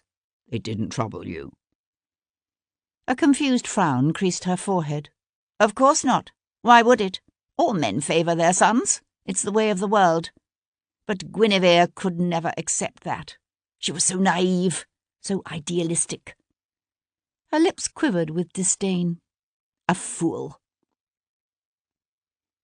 Sebastian glanced away again, across the crowded, sun-scorched clearing to where the cooling shimmer of a canal could just be seen in the distance. What had happened, he wondered, to produce such animosity, to make Morgana hate her sister so much that even now, in the aftermath of Guinevere's violent death, there was no softening, no flicker of either affection or regret. The balloon was nearly full. The silk stretched taut, lifting the wicker cage from the ground and straining at the moorings. The little Frenchwoman, Madame Blanchard, was in the basket, making last-minute adjustments to the flap that would allow some of the gas to be let off and help her control the balloon's ascent. Sebastian kept his gaze on the balloon. This man your father refused to allow your sister to marry. Who was he? Sebastian half expected Lady Quinlan to be reticent, but she answered him readily enough. Alain, the Chevalier de Vardon. He's the son of Lady Audley from her first marriage. To a Frenchman. Sebastian had heard of the Chevalier, a dashing young man with a quick temper and a ready laugh who was well liked about town. He turned to look at Morgana in surprise. Vardon was considered unsuitable. Of course. The family's good enough, to be sure. Better, actually, than that of Guinevere's mother. But Vardon himself is penniless. Everything he would have inherited was lost in the Revolution. There was something about the sneering tone of her reference to Guinevere's mother that piqued Sebastian's interest. Tell me about Lady Anglesey's mother. Again, that condescending little laugh. Guinevere herself was quite proud of her mother's family. Why shouldn't she be? Morgana sucked in her cheeks in a way that made her look older and more disagreeable than before. Her mother, Catherine, was not from the best of families. They say her great-grandmother was burned at the stake as a witch. It was one of the dirty little secrets of Western Christendom, the witch-burning craze, an outpouring of hatred and suspicion that had twisted itself around until it found a safe target in society's weakest members. Women. He'd heard it said that before the witch-hunting frenzy died down, some 5 million women had been burned at the stake across Europe. There were some villages where the hysteria ran so high that when it was over, not a woman was left alive. If it's true, he said, staring over the perspiring, sun-dappled crowd, hushed now with a mutual breathless anticipation as Madame Blanchard secured the door of her little wicker boat and snuggled into a warm coat. Then it's an indictment of those responsible for her death, rather than of the poor woman herself. Someone shouted, "Let her go!" The balloon's moorings were cut loose, and a great cheer arose from the crowd as the silken ball lifted straight up, soaring high above the treetops. "Perhaps," said Morgana, her gaze like his on the rising sphere, "although her grandmother was said to have been a witch as well. They say she bewitched no less a person than the king's son, and contrived to have a child by him." Some 600 or 700 feet overhead, the balloon caught a current and began to drift rapidly away to the west, the sun bright on its taut silken skin, the basket, with its little Frenchwoman, growing so small as to become nearly indistinct. Watching it, Sebastian knew a strange sense of dislocation. There was a roaring in his ears, and his cheeks felt suddenly flushed as if he were hot. "Which prince?" he asked, although he knew the truth even before she answered him. Knew it deep in his gut, where all certainty lies. James Stuart, the one who later became James II.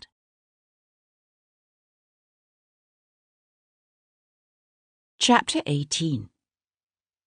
"It must be a coincidence," said Paul Gibson some half an hour later. "What can James II possibly have to do with that poor young woman's murder?" They were in the weed-choked yard that stretched between Gibson's house and surgery to the front, and the small stone building at the rear he used for dissections and autopsies. Sebastian sat on a nearby stone bench, a pint of ale in hand, while the surgeon busied himself with something boiling in a large pot of water over an open fire-pit.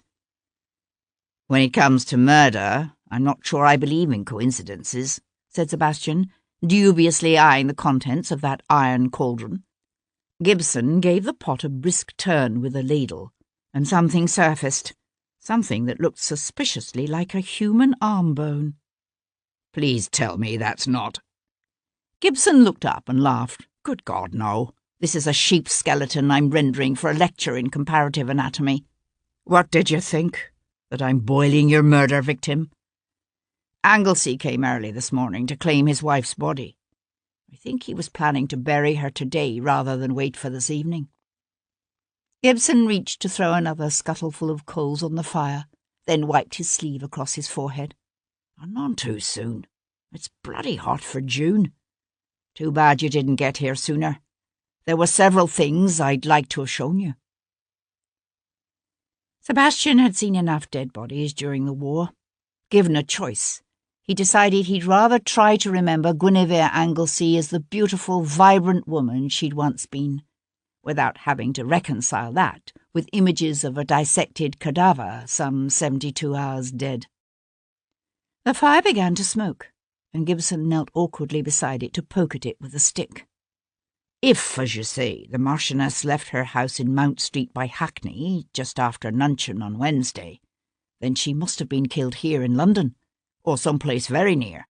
There simply wouldn't have been time for her to have driven all the way down to Brighton. You're certain she died in the early afternoon? Gibson nodded. Or that morning. No later.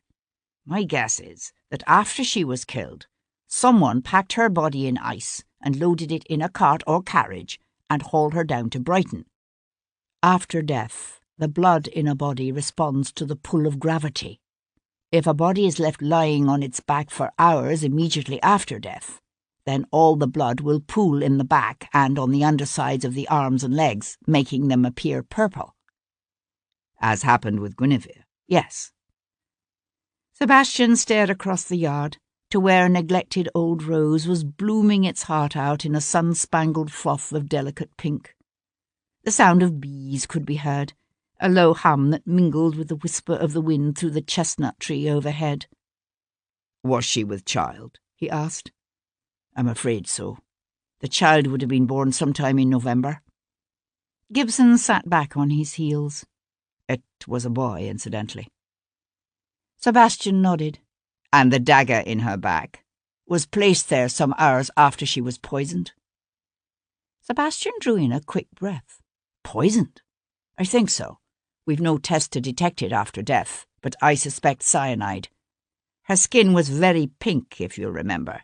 There is sometimes a lingering bitter almond scent, but not after so many hours. It acts very quickly, in 5 or 10 minutes with a sufficient dose. The death it produces is quite painful and very messy. You mean it induces vomiting? Yes, among other things. But there was no trace of any of that. That's because after she died, her body was bathed and then redressed in someone else's gown.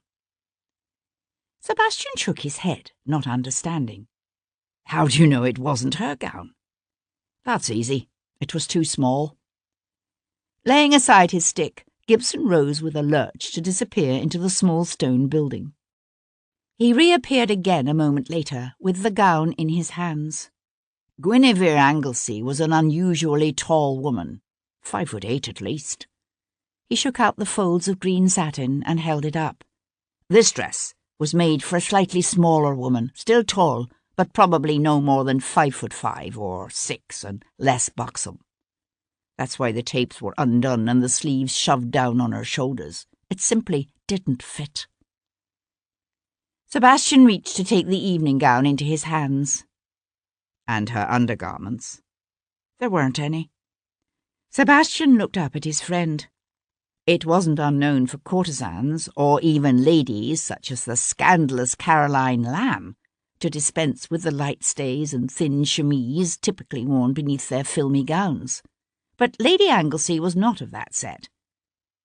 When you saw the body Wednesday night, said Gibson, was it barefoot? Yes. Why? Did you notice any evening slippers nearby on the floor, perhaps pushed beneath the settee? Sebastian thought about it a moment, then shook his head. No, but I didn't look for them. Gibson nodded, his lips pressed into a thoughtful line. I did. There weren't any in the room. No shoes, no stockings. So what are you saying? Someone poisoned Guinevere with cyanide, waited until she'd succumbed to her death throes, and then bathed her body and dressed it in a green silk evening gown that belonged to someone else? It would seem that way, yes. And they either failed to bring along the necessary undergarments and stockings and slippers, or the ones they brought were too hopelessly small to use. Which would seem to argue either that the murderer was unfamiliar with the size of his victim, or that he failed to think through what he needed. Paul Gibson made a face. I'm not sure which I find the most gruesome. Is it possible that poor woman was killed simply to provide her murderer with a body to be used to embarrass the regent? Sebastian hesitated. I must admit I find it difficult to credit. Yet I suppose it is possible. But why? Why kill the wife of a marquis? Why not simply take some common woman off the streets? Which do you think would cause the greatest scandal? There is that, of course. Sebastian slid the fine satin of the dress between his gloved fingers. What I don't understand is, how the devil did our killer manage to get the body into the pavilion that night? Aye, that's the rub, isn't it? From the narrow street outside came the lilting cry of a costermonger. "Ripe cherries! Buy my ripe cherries!" Sebastian folded the green satin gown into a small package to take away with him. "What have you done with the dagger that was in her back?" he asked. Gibson went to crouch beside his iron pot. "I don't have it." Sebastian swung around. "What?" The surgeon looked up, his eyes narrowing against the smoke. "By the time I had made arrangements for the transportation of the body and came back to collect it, the dagger was gone."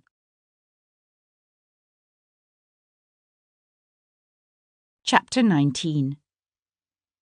Upon consideration, it seemed to Sebastian that there were only two likely explanations for the disappearance of the dagger. Either Guinevere's murderer had contrived in some inexplicable way, and for some unknown purpose, to return to the Yellow Cabinet and retrieve a weapon he had deliberately left behind, or else, which seemed far more likely, Lord Jarvis himself had removed the dagger. Sebastian could come up with several reasons why the Regent's unofficial minder might have done so. None reflected well on the man in whose arms Guinevere's body had been found.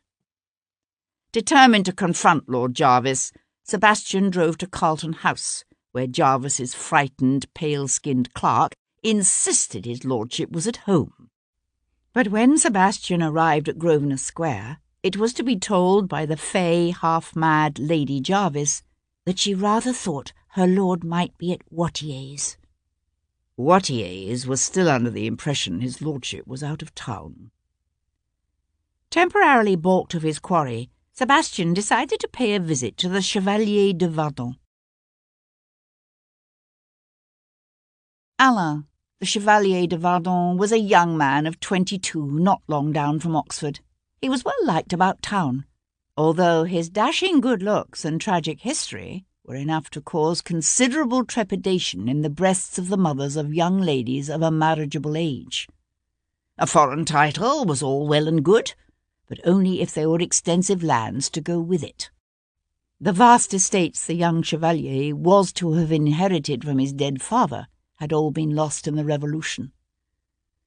Lacking an appreciable income of his own, the Chevalier lived with his mother, Isolde, Lady Audley, in Lady Audley's townhouse on Curzon Street. A widow now for the second time, she spent most of the year in London, rather than at the isolated Welsh castle that had passed upon the death of her second husband to their son, the new Lord Audley. Asking for the Chevalier, Sebastian was shown into a small but elegantly furnished withdrawing room filled with afternoon light. There, a slim, fine-boned woman with fiery auburn hair, barely touched with grey, knelt on the carpet in a secluded corner. Beside her, lay a panting, very pregnant collie bitch that looked to be in the final stages of labour. "I beg your pardon," Sebastian began. "There must be some mistake." "No mistake," said Lady Audley, looking up. Sebastian supposed she must be somewhere in her mid-40s, although she appeared younger, with clear, translucent skin and the kind of bone structure that ages well. "I asked that you be brought here. You must forgive me for receiving you like this, but poor Chloe is very near her time, and I didn't want to leave her. Please, have a seat." Declining the offer, Sebastian went to stand beside the open windows, his back to the sun. "I know why you have come," said Lady Audley, her attention all for the labouring collie. "You think my son had something to do with Guinevere's death, but you are wrong." He watched her slender hands move with gentle compassion over the collie's sweat-darkened shoulders and quivering flanks. "Let me guess," he said, remembering how Guinevere's sister Morgana had also known of his interest in the marchioness's death. "You too are an intimate of Lady Portland?" "Lady Portland is my daughter, Claire." "Ah, I see." "Are you familiar, I wonder, with Wales?" "Not especially, no." The collie let out a soft whimper. Lady Audley rested her hand on the dog's head. There, sweetheart. You're going to do just fine." To Sebastian, she said, "Athelstan Hall lies on the northern coast, not far from Audley Castle. Travelling by road, the distance between them is some 3 or 4 miles. But if one follows the path along the sea cliffs, it's a journey of only 15 minutes. Less for a running child." "You mean for a girl child who frequently escaped her governess's care to run wild about the countryside?" Lady Audley nodded. "Guinevere's mother, Catherine, was very kind to me when I first came to live there. When Catherine died, the poor child was nearly inconsolable. No one can take a mother's place, of course, but I did what I could." "I thought Athelstan remarried." "Yes, but I'm afraid the new countess took little interest in her predecessor's daughters." Sebastian studied the elegant woman on the floor beside the birthing bitch. She had narrow shoulders and fine-boned hands, and an air of fragility that he suspected was entirely misleading. "I must confess," he said, "I expected you to be French." "Oh, no," she said without looking up. "I was born and raised in Devonshire. When I was 18, I went to spend the spring of 1786 with my aunt in Paris. You can't imagine what Paris was like in those days. The endless rounds of balls and gaiety, music and laughter. I suppose we should have known it couldn't last." She gave a little sigh. "But one never does." "That was where you met the Chevalier de Vardon?" She sat back on her heels, an unexpectedly soft, sad smile playing about her lips. "Yes, at a banquet at Versailles. We were married within 6 weeks. I considered myself an extraordinarily fortunate woman. And then, just weeks after the birth of our son Alain, came the fall of the Bastille." Sebastian watched as that haunted smile faded. The year 1789 would not have been an easy one for a gently born Englishwoman married to a French aristocrat. It was in the autumn that a mob attacked the chateau. I managed to escape with Alain through the cellars, but Vardon was out riding through the vineyards at the time, and—" She paused to take a deep, soul-shaking sigh.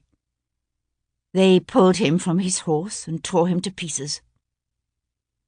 A shudder convulsed the collie's swollen belly, her body jackknifing up as the first of her puppies slipped into the world, wet and shining with blood.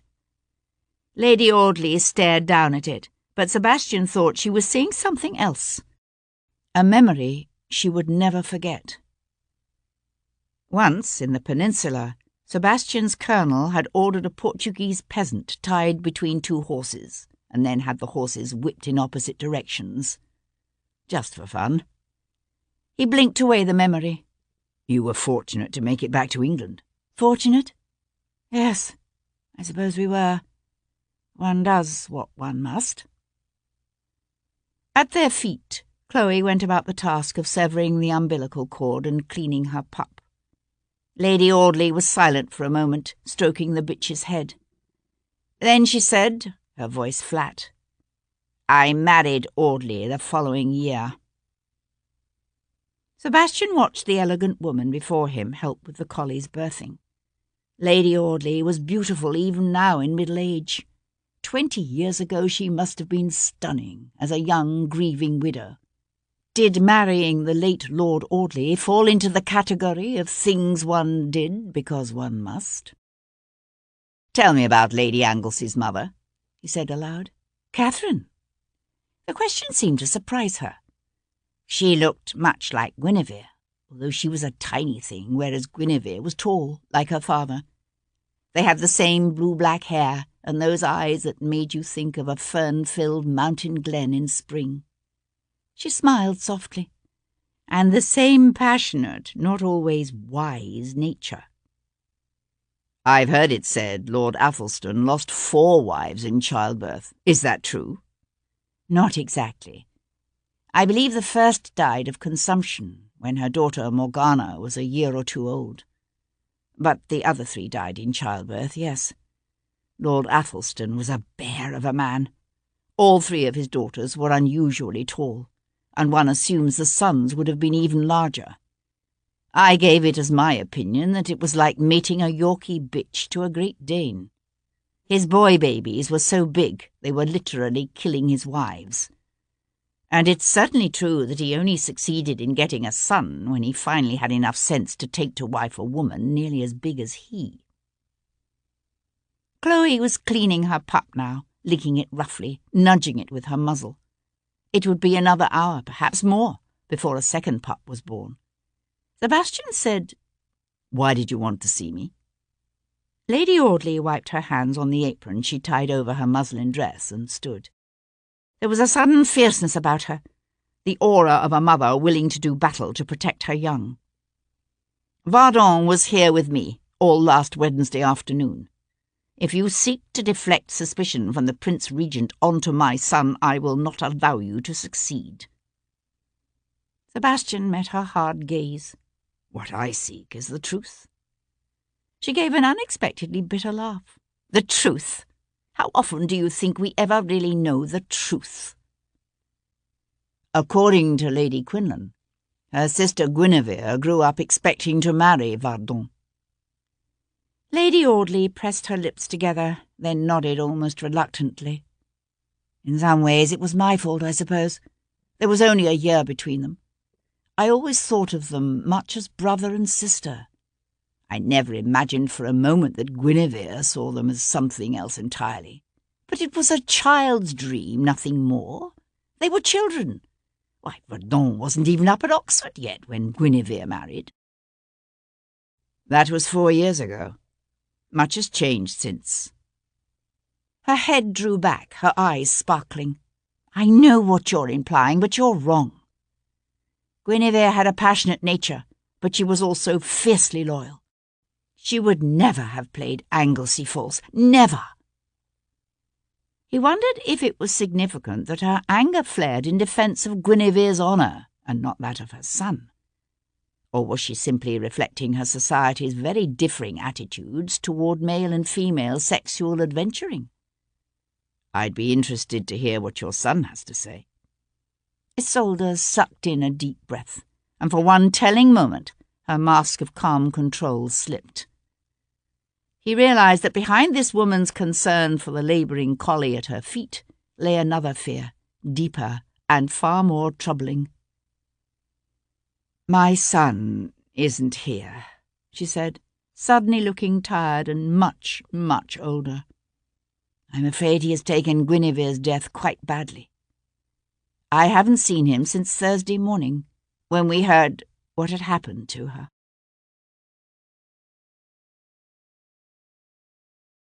Chapter 20. Late that night, sometime after the watch had called out, "2 o'clock on a fine night, and all is well," an unexpectedly cool breeze sprang up, carrying with it the promise of rain before morning. Sebastian lay in Cat Bullin's silk-hung bed and listened to the wind set the branches of the nearby chestnut tree to tapping against the front of the house. Rolling onto his side, he let his gaze drift over the sleeping woman beside him, following the strong angle of her jaw, the gentle curve of her breast just visible beneath the tumble of her hair. The wind gusted up again, rattling the windows and setting the bed curtains to shifting in a sudden cold draught. Reaching out, he drew the coverlet over Cat's bare shoulder and smiled. His love for this woman swelled within him, filling him with a warm feeling of peace and the same stunned awe that he'd known for 7 years now, ever since the day he'd first held her in his arms and tasted the intimation of heaven that was her kiss. He wondered where it came from, that comfortable conviction Lady Audley shared with so many in their society, the belief that the passions of the young are insignificant whirlwinds, temporarily intense perhaps, but never enduring. He'd been 21 when he and Cat first met, while she had been barely 16. She stirred beside him, as if disturbed by his wakefulness. Moving carefully so as not to rouse her further, he slid from her side and went to stand, naked, at the window overlooking the front of the house.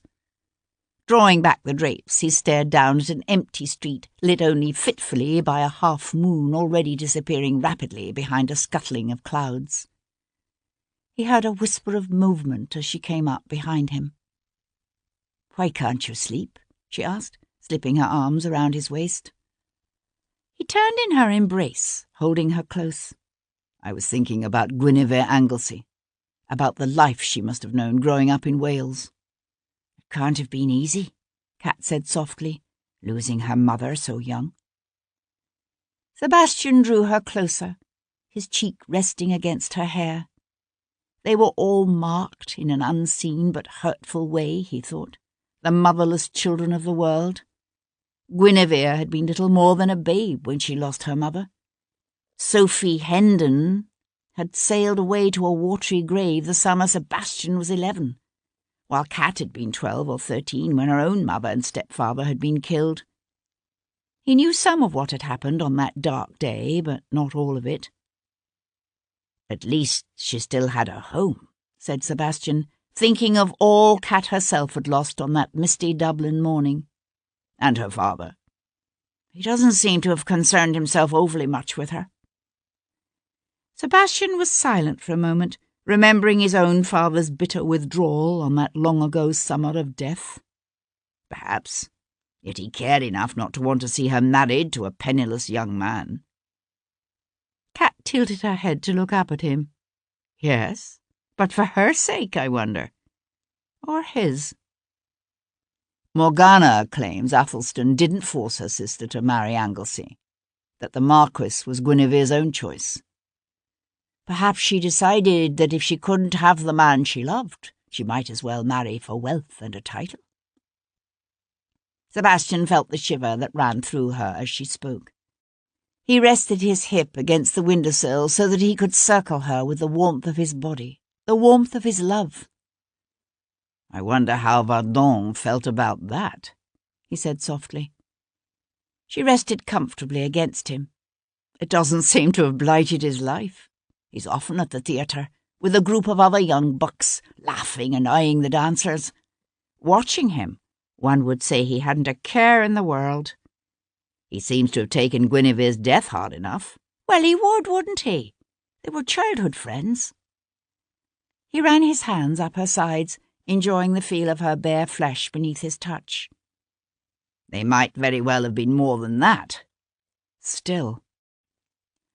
She rested her arms on his shoulders, so that she could look again into his face. "You think Vardon is the lover Bevan Ellsworth claims fathered Guinevere's child?" He threaded his fingers through her hair, combing it back from her forehead. "We don't know for certain she even had a lover. It's not something I'm prepared to take on Bevan Ellsworth's word." She was quiet for a moment, thinking, and he watched her. He loved the way her mind worked.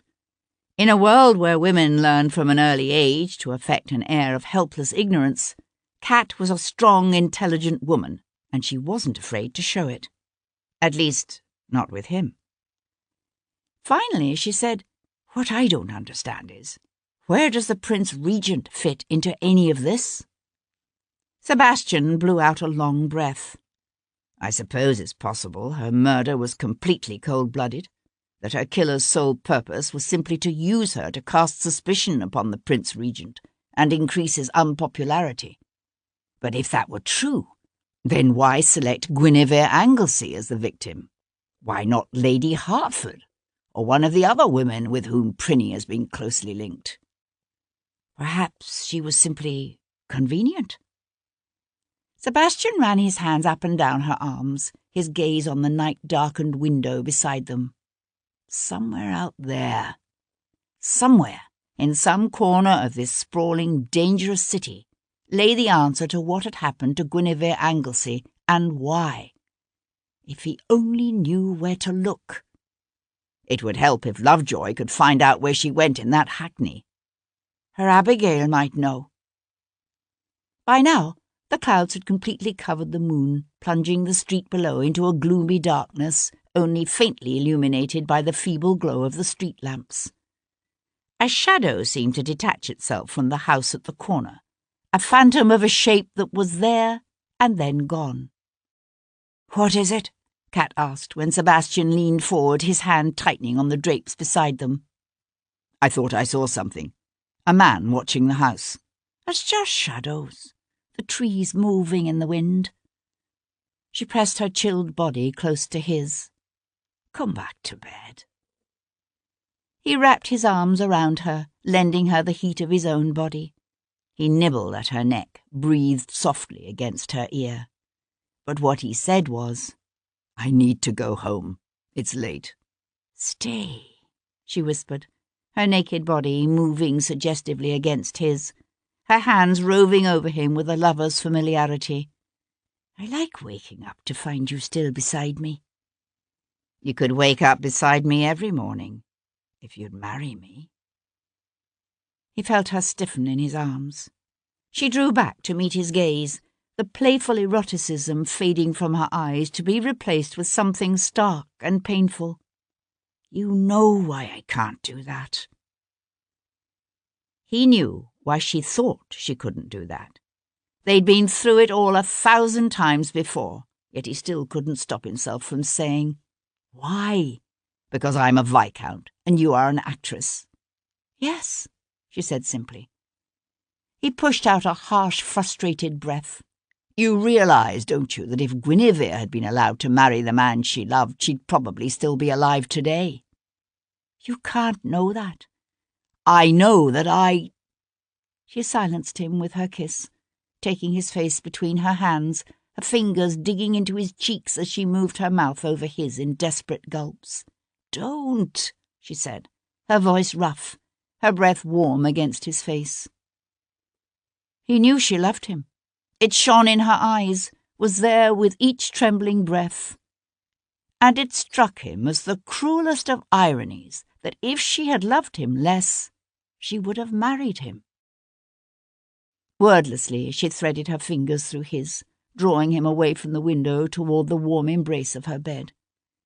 And he went with her, because the shadows in the darkened street below were simply the trees moving in the wind, and it was hours still until dawn.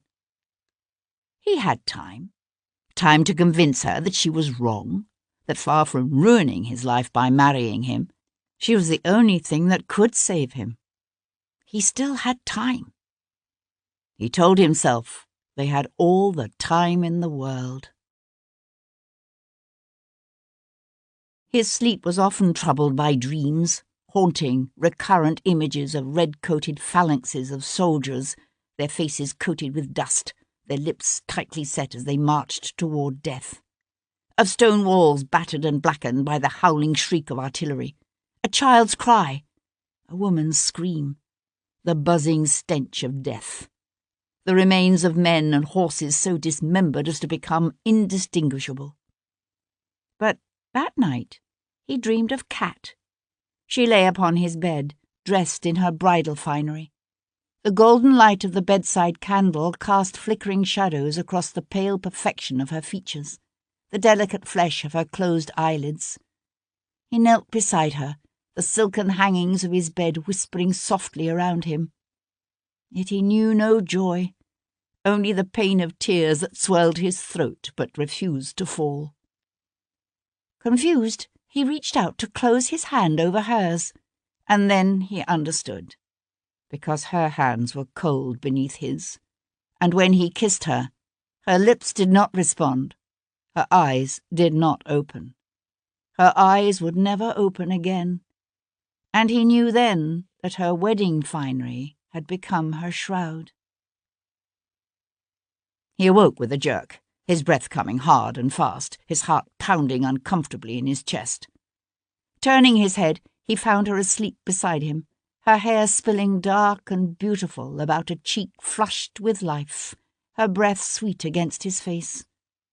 And still he had to touch her, to feel her body warm beneath his hands. In the hushed light of dawn she stirred, reaching for him even before her eyelids fluttered open. She skimmed her palms down his arms to his bare hips. He buried his face in her hair, breathed in the familiar scents of rosewater and the sweet essence of this woman, and felt his love for her like a throbbing ache in his heart. She was warm with sleep, but softly pliant against him, murmuring gentle words as his hand found her breast. She wrapped one leg around him, sliding her foot up his calf in invitation. He rolled on top of her, her hand guiding him inside her. He closed his eyes, trailed a line of kisses down her neck as he moved gently within her. She was warm and alive, and in his arms. And still he knew a deep and abiding fear that would not be stilled.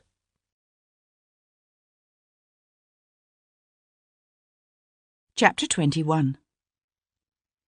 Sebastian's valet was an earnest, softly rounding man named Sedlow, who had been in Sebastian's employ for just over a year.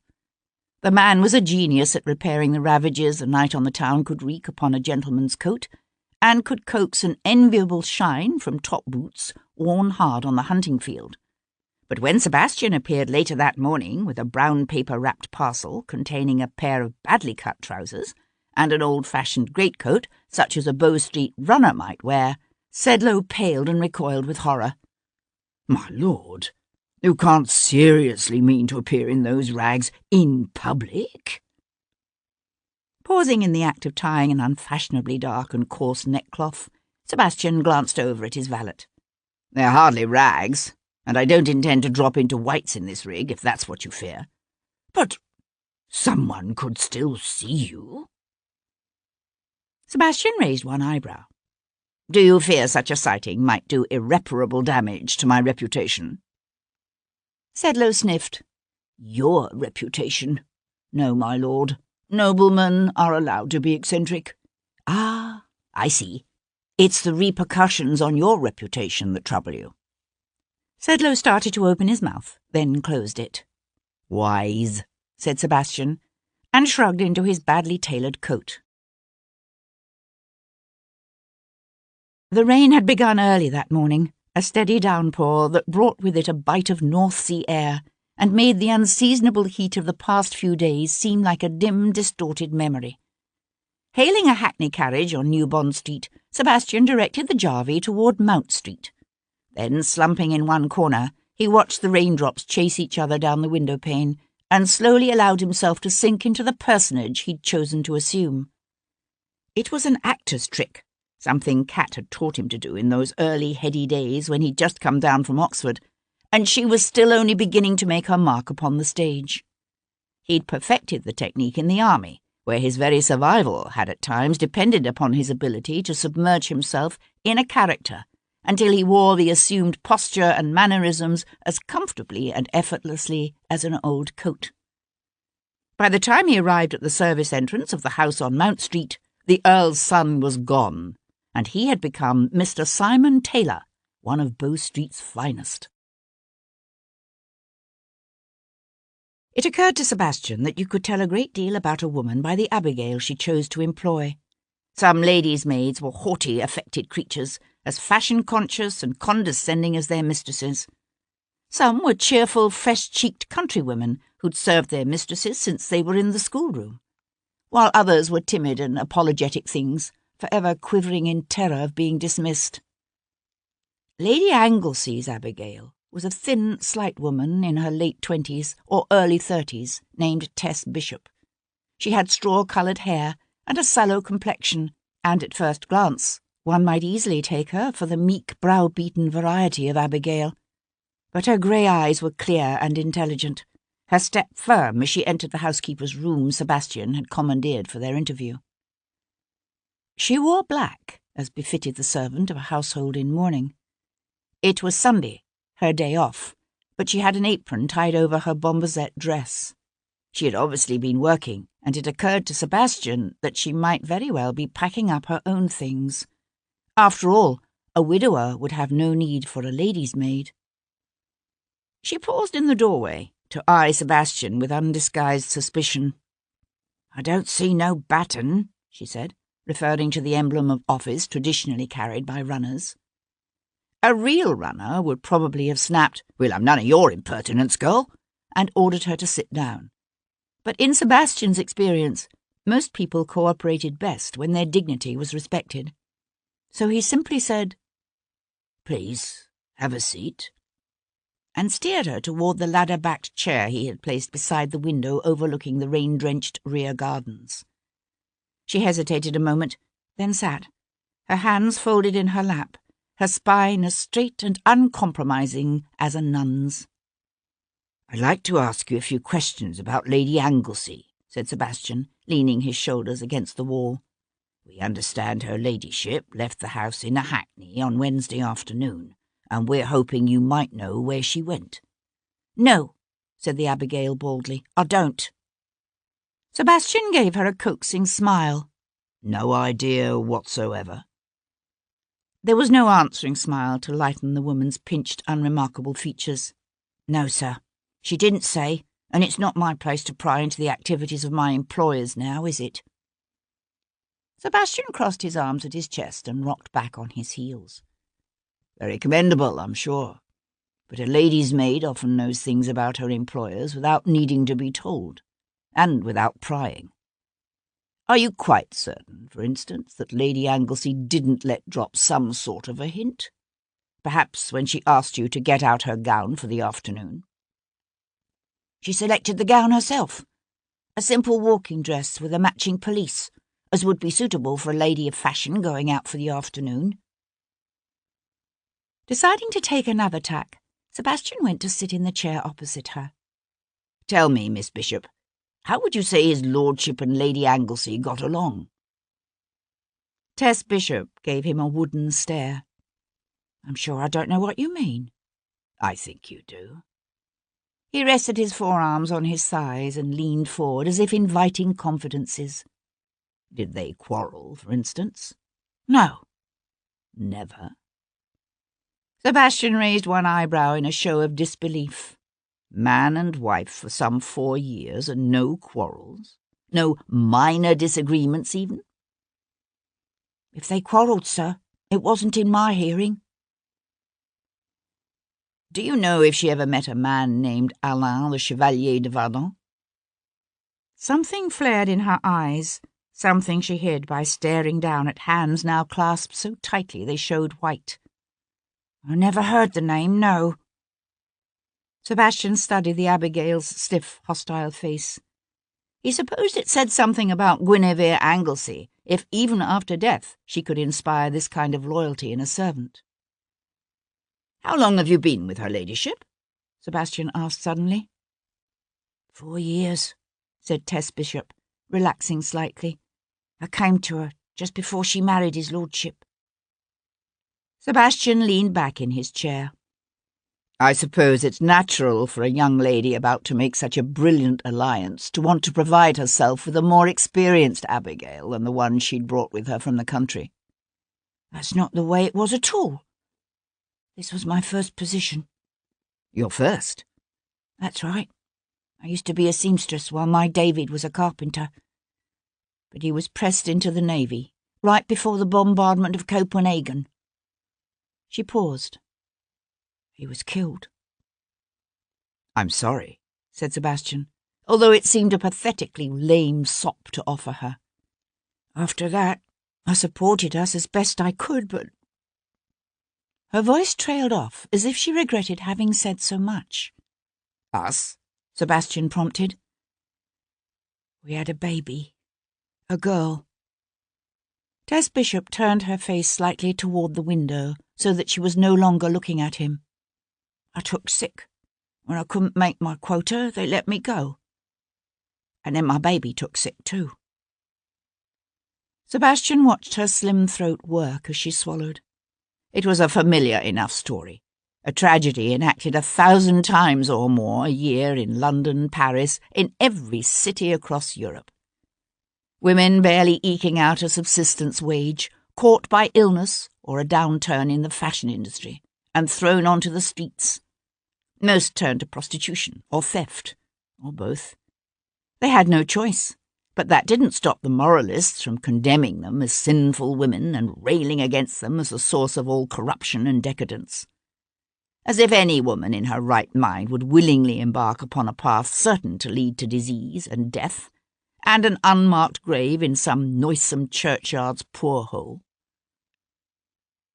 "I was desperate," Tess Bishop said in little more than a whisper, a flush of remembered shame colouring her cheeks. "I finally took to begging in the streets. Lady Anglesey, she took pity on me, brought us in and gave us something to eat, even had in a doctor for my little one." Sebastian looked at the woman's thin shoulders, at the starched white cap that covered her bowed head. "But it was too late," she said after a moment. "My Sarah died that very night." Out in the garden, the rain had eased up, although the clouds still hung grey and heavy over the city. From here, Sebastian could see the outlines of a large glass and frame conservatory, its panes steamy with moisture. This was a side of Guinevere that no one had showed him before, and one he suspected wasn't exactly typical.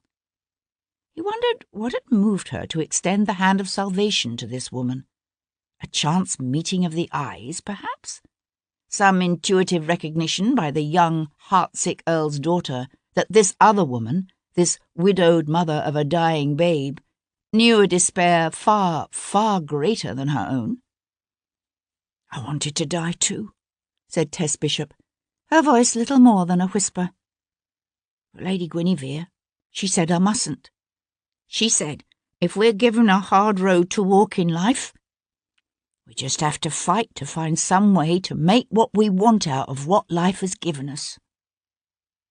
"And she hired you as her lady's maid, even though you'd no experience?" Tess Bishop's head came up, her lips crimped together in stubborn pride. "I worked hard to learn, and I'm quick. I haven't let her ladyship down. I'd do anything for her." "You're letting her down right now," said Sebastian, pressing his advantage. "If you were really willing to do anything for her, you'd help me figure out who murdered her." She leaned forward, her small grey eyes flashing with unexpected fire. "I can tell you who killed her. His name is Bevan Ellsworth. He's Lord Anglesey's nephew, and he's wanted her dead ever since the day she married his uncle 4 years ago."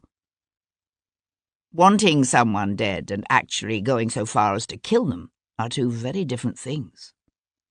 Tess Bishop shook her head, her nostrils flaring on a hastily indrawn breath. "You didn't hear him. You didn't hear him when he came here." "When was this?" "Just last week. Monday, I think it was. He came storming into the house while her ladyship was at breakfast, shouting so loud we all heard him, about how his creditors had learned she was with child, and that he might not be the next Marquis of Anglesey after all. He said they were threatening him, threatening his life even. And then he threatened her." "Threatened her? How was that?" "He said he'd see her dead before he'd let her foist her bastard in his place."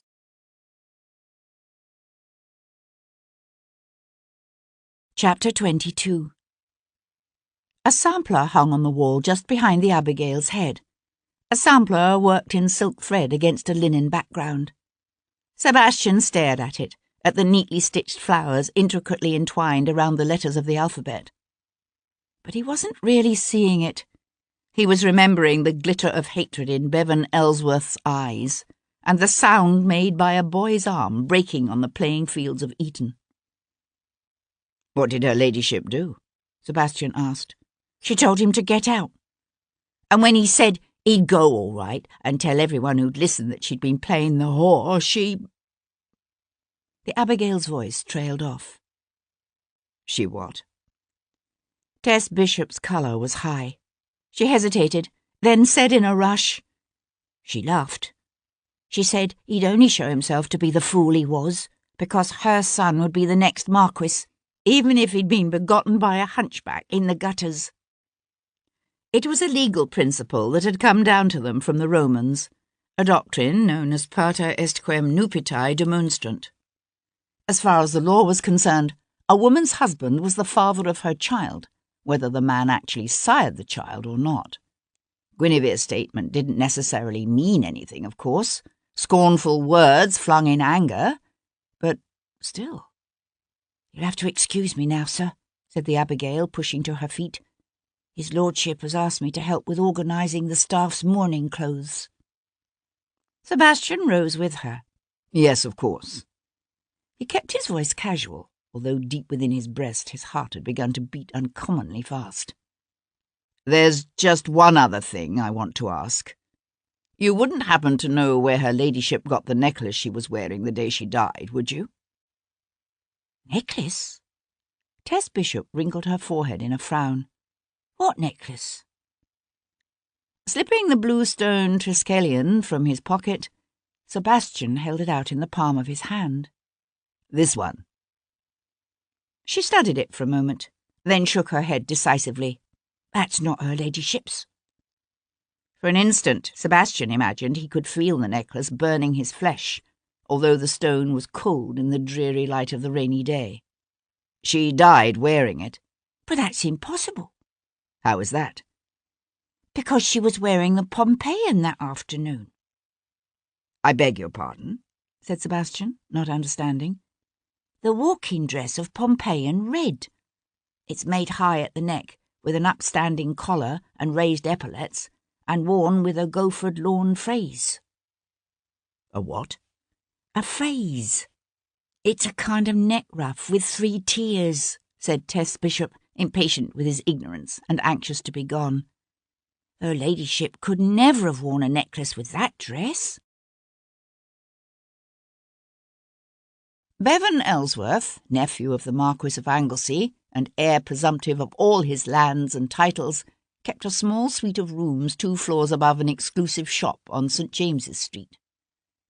Using the skills he'd honed over 5 years in the army, doing things no gentleman should ever do, Sebastian let himself in the main door from the hall. He found himself in a small parlour, opulently furnished, if untidily kept, with riding boots left lying discarded across the Aubusson rug, and a scattering of invitations and unpaid bills spilling off an ornate inlaid desk. On the far side of the room, the door to the bedroom stood half ajar. Sebastian went to push it open. He found himself on the threshold of a room even more untidy than the last. An empty bottle of brandy stood on a side table near the door, along with a scattering of dirty glasses. A tangle of dirty cravats and socks, waistcoats and shirts lay strewn across the floor.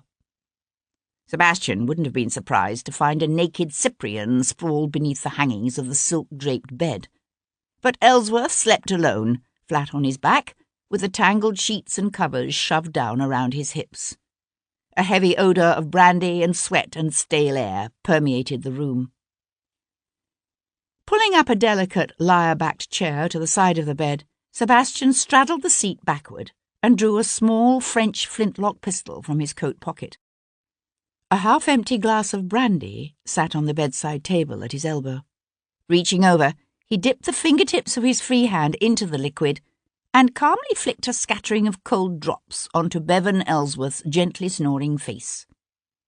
Ellsworth wrinkled his nose and shifted position, rolling half onto his side, his eyes still tightly closed. Sebastian flicked again. The man's eyes blinked open, closed, then flew open wide as he bolted up, his weight on one outflung hand. What the hell? Sebastian rested the arm with the pistol along the curving back of the chair. You should stick with Howard and Gibbs, he said pleasantly, as if giving financial advice to a friend.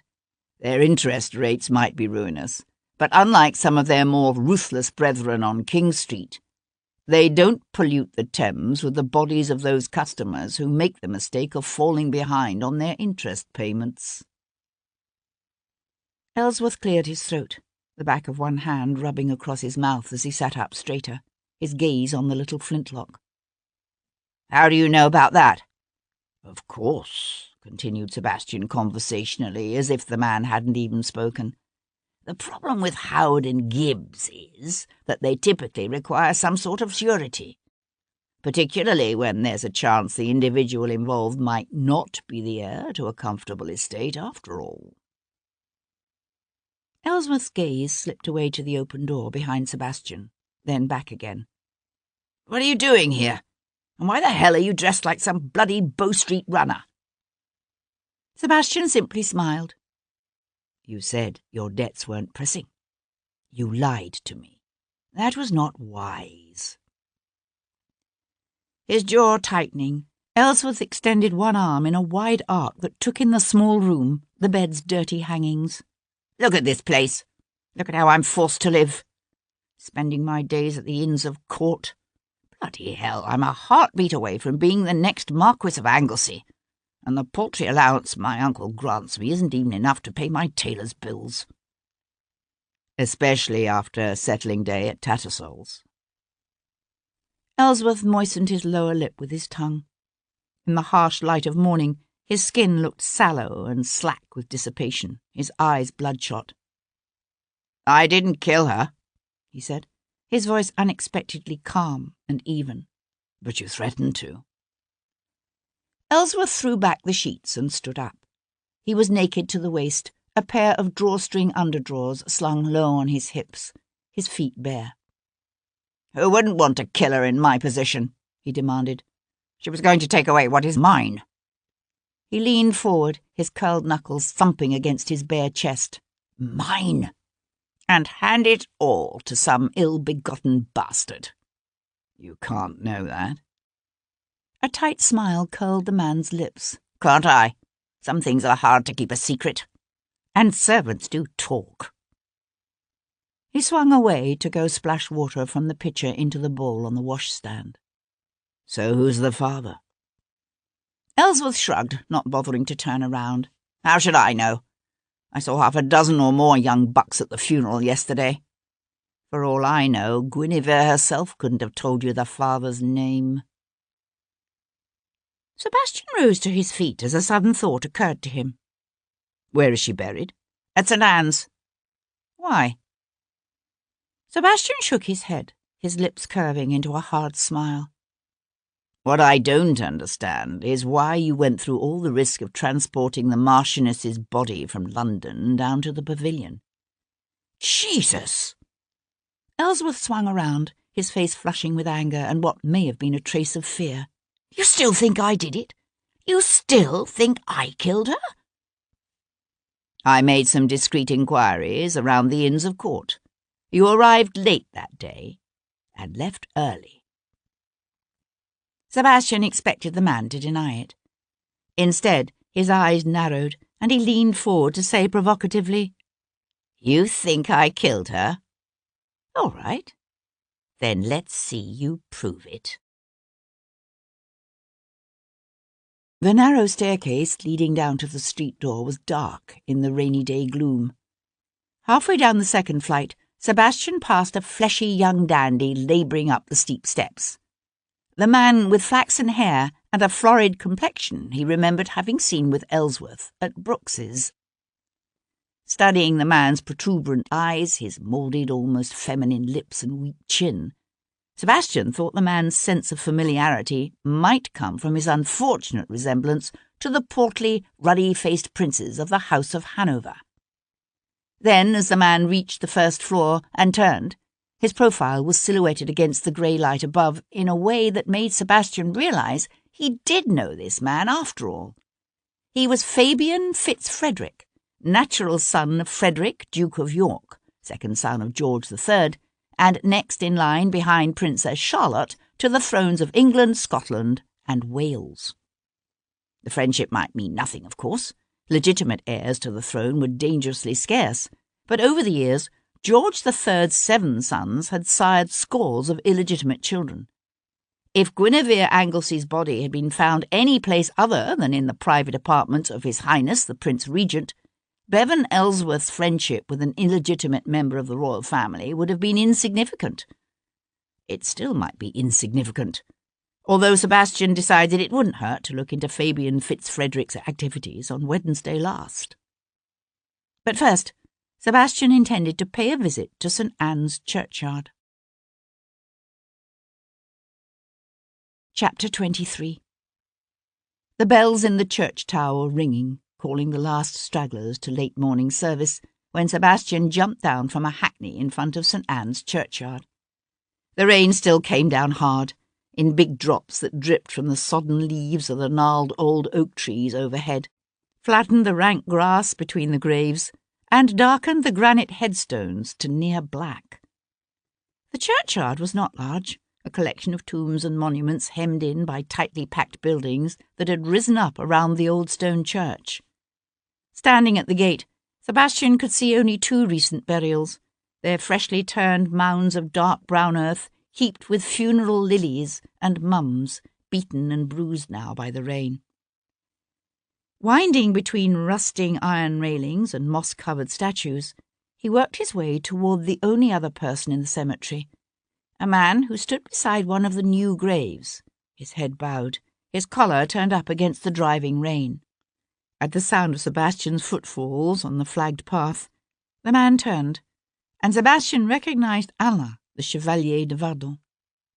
The Chevalier's head was bare, his once fine shirt stained, his face pale and shadowed by some 3 or 4 days' growth of dark beard. "Well, if it isn't Lord Devlin," he said, blinking away the rain that ran down his cheeks and plastered his dark hair to his forehead. "Have you come to pay your respects to the dead, I wonder, or simply to add me to your list of suspects?" Sebastian paused a few steps away.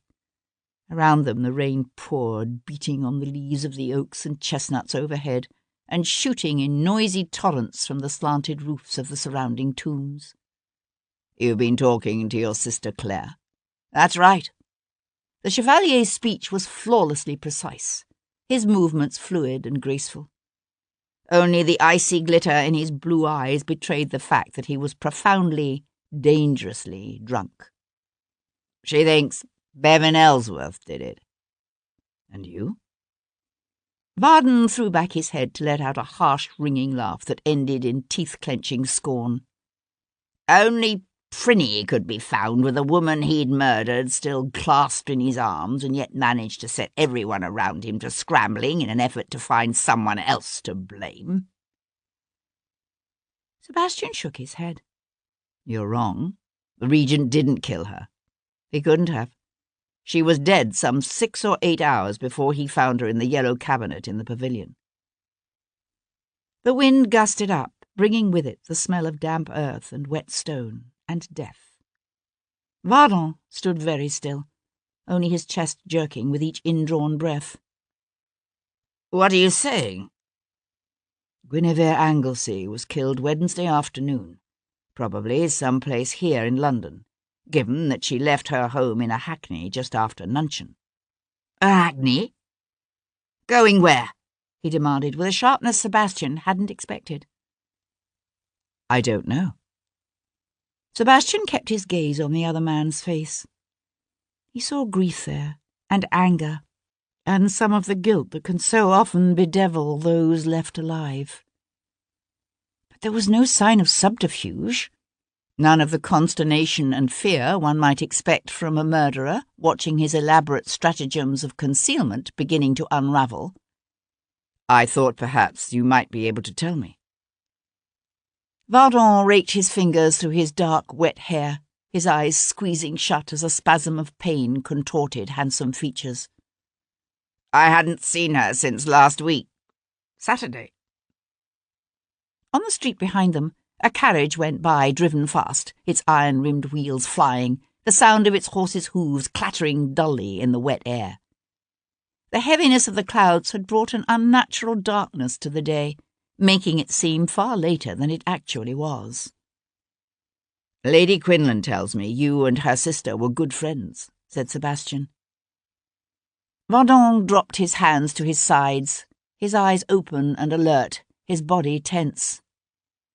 I'd hazard a guess she phrased it somewhat differently. Sebastian nodded in acknowledgement.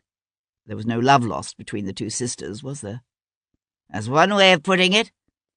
And if it surprises you, then you must have been an only child, said Vardon, with a bitterness that spoke volumes about the Chevalier's relationships with his own half-brothers and sisters. I had 2 brothers, said Sebastian.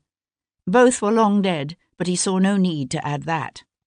No need either to admit he had a sister who less than 5 months ago had looked forward to cheerfully watching him hang. The bond between siblings could be close. He knew that. But he also knew something of the fierce jealousies and rivalries, resentments and animosities that could flourish within the tight bonds of a family, especially when birth order could elevate one to a life of ease and power while consigning the rest to obscurity and relative poverty. Athelstan never had anything to do with any of his daughters, Vardon was saying. I think he hated them. It was as if they were nothing more to him than unwanted reminders of the son he couldn't seem to have. One might expect that sort of childhood to make sisters close to each other. Only if one were unacquainted with Morgana. Up until the day Athelstan died, Morgana was desperate to curry favour with the old bastard. And she usually did it by making Gwyn look bad. An unexpected, tender smile touched the other man's lips. Mind you, Morgana didn't need to work too hard. Gwyn did a good enough job of making herself look bad. She was... He paused, searching for the right word. The smile faded. Gwyn was very angry growing up. About what? Vardon shrugged. About her mother dying, I suppose. About her father. Who knows?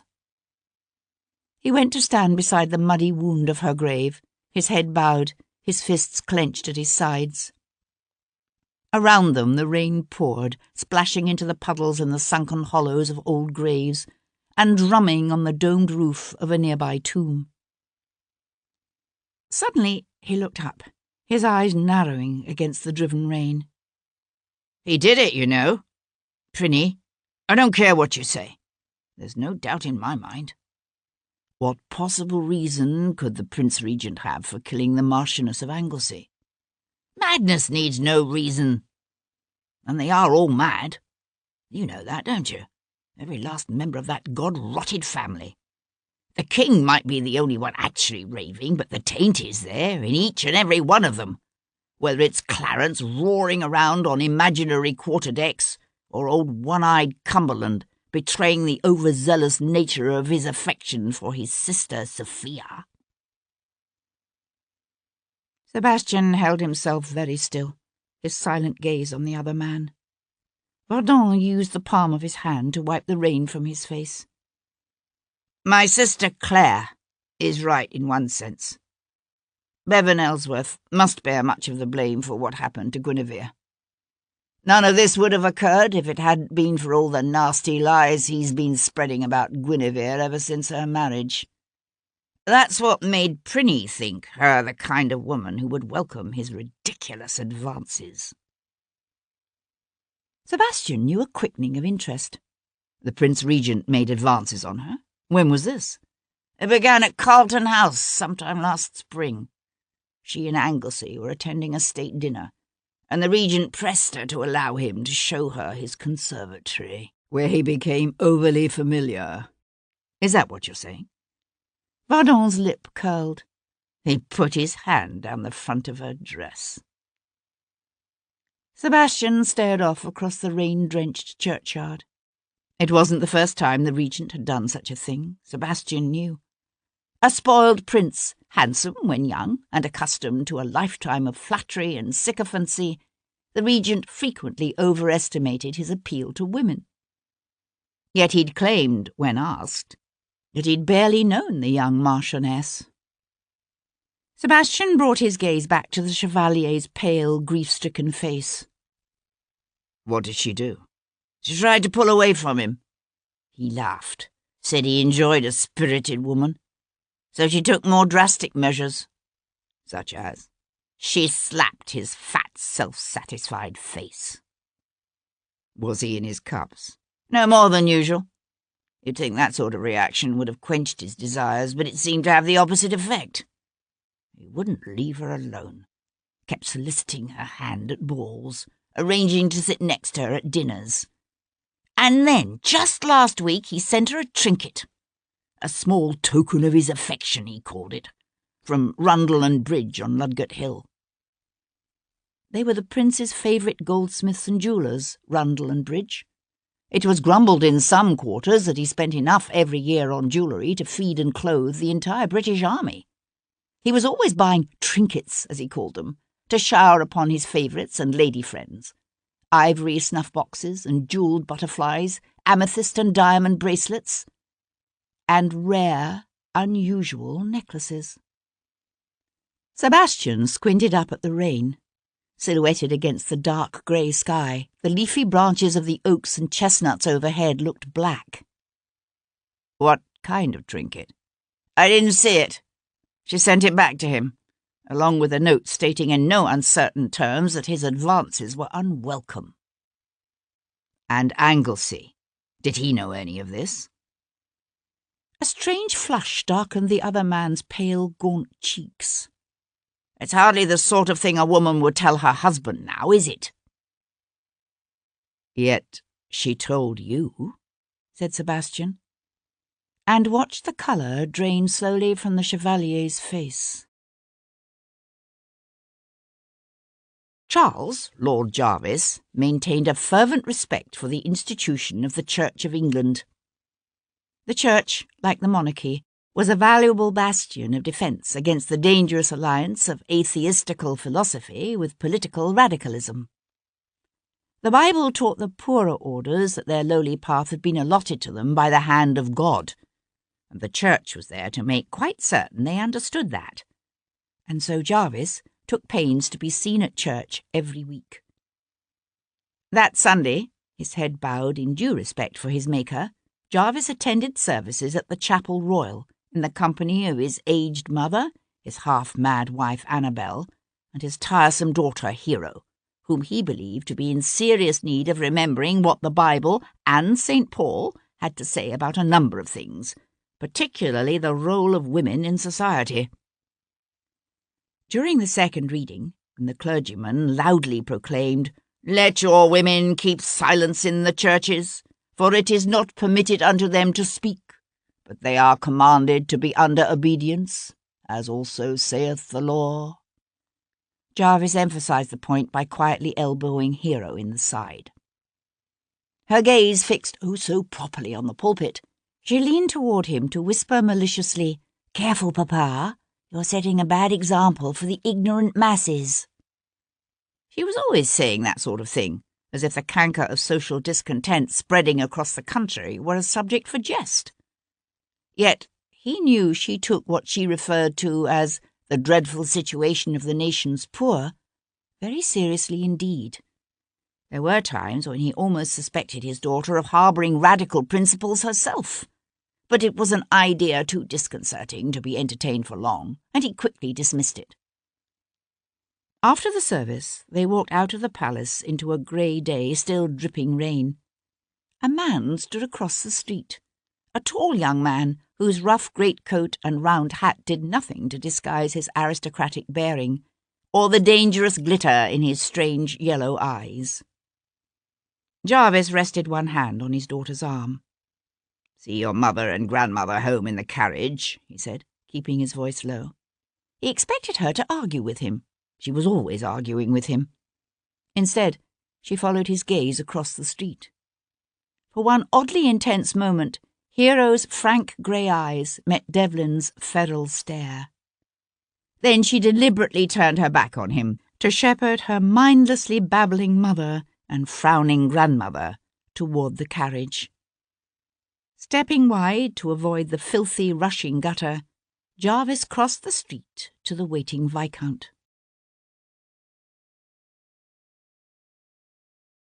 Chapter 24. Devlin leaned against the low iron railing that fronted the street, his hands in his pockets. You made a mistake. 2, actually. Jarvis paused a prudent distance before him. I rarely make mistakes. The younger man gazed down at the toes of his boots, a strange smile playing about his lips before his head came up again, his eyes narrowing against the rain. The trinket Prinny sent to the Marchioness of Anglesey. What was it? At Jarvis's continuing silence, the Viscount pushed away from the fence to take a significant step forward. What was it, damn it? And don't even think of pretending you don't know what I'm talking about. A brooch of rubies, said Jarvis in a calm, unhurried tone, pierced by a diamond arrow. The Viscount's reaction was difficult to decipher, even for a man skilled in reading the thoughts and emotions of others. An expensive trifle, surely, said the Viscount, for a woman His Highness claims he barely knew. It had begun to rain harder. Jarvis opened his umbrella and held it aloft. There are times when His Highness has difficulty with the truth, particularly when the repercussions from the truth might prove unpleasant. So what's your excuse? Jarvis maintained a studied silence. That's why you had the note destroyed, isn't it? Because whoever wrote it referred to her previous rejections of his advances, suggested in some way that she'd changed her mind. Again, Jarvis kept his own counsel. With a violent oath, the Viscount took a hasty step away, only to swing back again. He was making advances on her, rude, unwelcome advances, and he wasn't taking no for an answer. Are you so certain they were unwelcome? Devlin brought up a warning hand to slash the air between them. Don't. That woman was poisoned, stabbed and robbed of her life and the life of her unborn child. Don't you even think of trying to take away her honour with your lies. Poisoned? Really? How interesting. Devlin stared across the street to where the soot-darkened red brick gatehouse of St. James's Palace thrust up against the cloud-laden skies. And it came to Jarvis, watching him, that for Devlin, this investigation into the circumstances of Guinevere Anglesey's death was more than an intellectual puzzle, more than just an escape from boredom. The Viscount actually cared about what had happened to that young woman. It was an unexpected element of emotion that made him both easier to manipulate and yet, at the same time, unpredictable and dangerous. "Where was Prinny early Wednesday afternoon?" the Viscount asked suddenly. "In Brighton, of course." Jarvis let out a low, deliberate laugh. "Good God! You surely aren't entertaining the notion that His Highness actually had something to do with his death, are you?" It seems less improbable now than it did. Why? Because the woman repulsed his advances? Don't be ridiculous. England is full of women panting for the opportunity to copulate with a future king. He need only look at one and smile. Yet what would happen, I wonder, should such a vain, sensitive prince encounter a woman with the courage to rebuff his advances? No woman has ever accused His Highness of forcing himself upon her. The words were crisp, carefully enunciated, just bordering on anger. Ever. Perhaps. Yet his father, a model of domestic fidelity, if ever there was one, dropped his breeches and attacked his own daughter-in-law just last year. Jarvis's hand tightened around the handle of his umbrella. Although he managed to keep his voice calm, his face serene. The Prince Regent is not going mad. Devlin's lean face remained impassive. unreadable. "Tell me about the dagger, the one you took from Guinevere Anglesea's body." Jarvis gave the Viscount a warm, reassuring smile. "Now, why would I do that?" Devlin's smile was just as calculated and decidedly chilling. "I keep asking myself that same question. You might not like it when I come up with the answer." Sebastian arrived back at his house on Brook Street to discover Sir Henry Lovejoy there before him. "Sir Henry," said Sebastian, opening the door to the library, where the Chief Magistrate of Queen's Square was reading the Morning Gazette in one of the caned chairs beside the front bow window. "I trust you've not been waiting long." Lovejoy folded the Gazette into a neat rectangle and stood up. "Not long, no."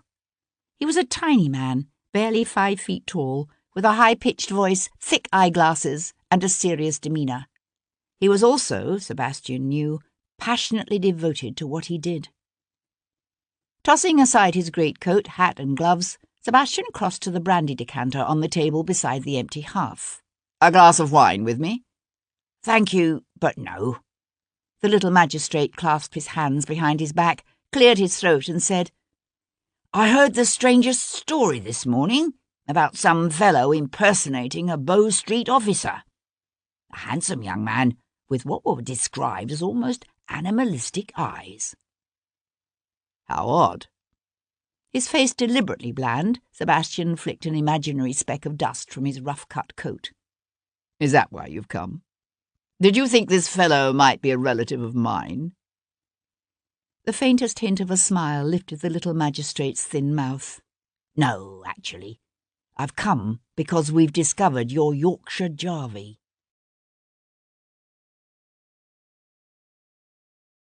Chapter 25. "He remembered the fair quite clearly," said Lovejoy. "It's not often a lady takes a hackney to the East End." Sebastian lowered his glass in surprise. "The East End?" "That's right. Giltspur Street in Smithfield." "Where exactly on Giltspur?" Jarvey couldn't say. It seems Lady Anglesey had the fellow let her off at the top of the lane. The last he saw of her, she was walking toward the market." Lovejoy cleared his throat again. "I sent one of the lads over there. Had him ask around. No one remembers having seen her." That was hardly likely, Sebastian decided, going to pour himself another drink. The sight of a young lady as beautiful as the Marchioness of Anglesey in a walking dress of Pompeian red was not something to be forgotten so quickly. Yet even the most respectable citizens of London were often reluctant to be overly cooperative with the constables. An unassuming man asking more subtle questions might well learn something of interest. By the time Sebastian paid off his hackney at the bottom of Giltspur Street, the rain had stopped again, although the clouds still hung low and oppressive over the open, death-haunted grounds of Smithfield Market. It was a meat market now, but once, 200 years before, in the days of the Tudors, they had burned people here at Smithfield. The Catholics had burned the Protestants to save their souls from the everlasting fires of hell, while the Protestants had burned the Catholics, because that's what one did with people whose vision of God didn't exactly match one's own. It had always struck Sebastian as a strange thing to do in the name of a Christ who taught his followers to turn the other cheek and love their neighbours as themselves. But then Christ's followers had frequently been slack in their application of that part of his teachings, massacring in his name everyone from the olive-skinned inhabitants of Jerusalem to the Irish of Dublin. Clad in the unfashionably cut greatcoat and serviceable leather breeches of a country gentleman of modest means, Sebastian pushed his way through the throngs of people crowding the streets, many of them drovers in town for Market Monday. They came from as far away as the north of England and Scotland, driving the great herds of cattle and oxen needed to feed the 1,000,000 or so inhabitants of the city. But there were local people here too, journeymen and apprentices, servants and shopkeepers, for Sunday was the only day most people had off work.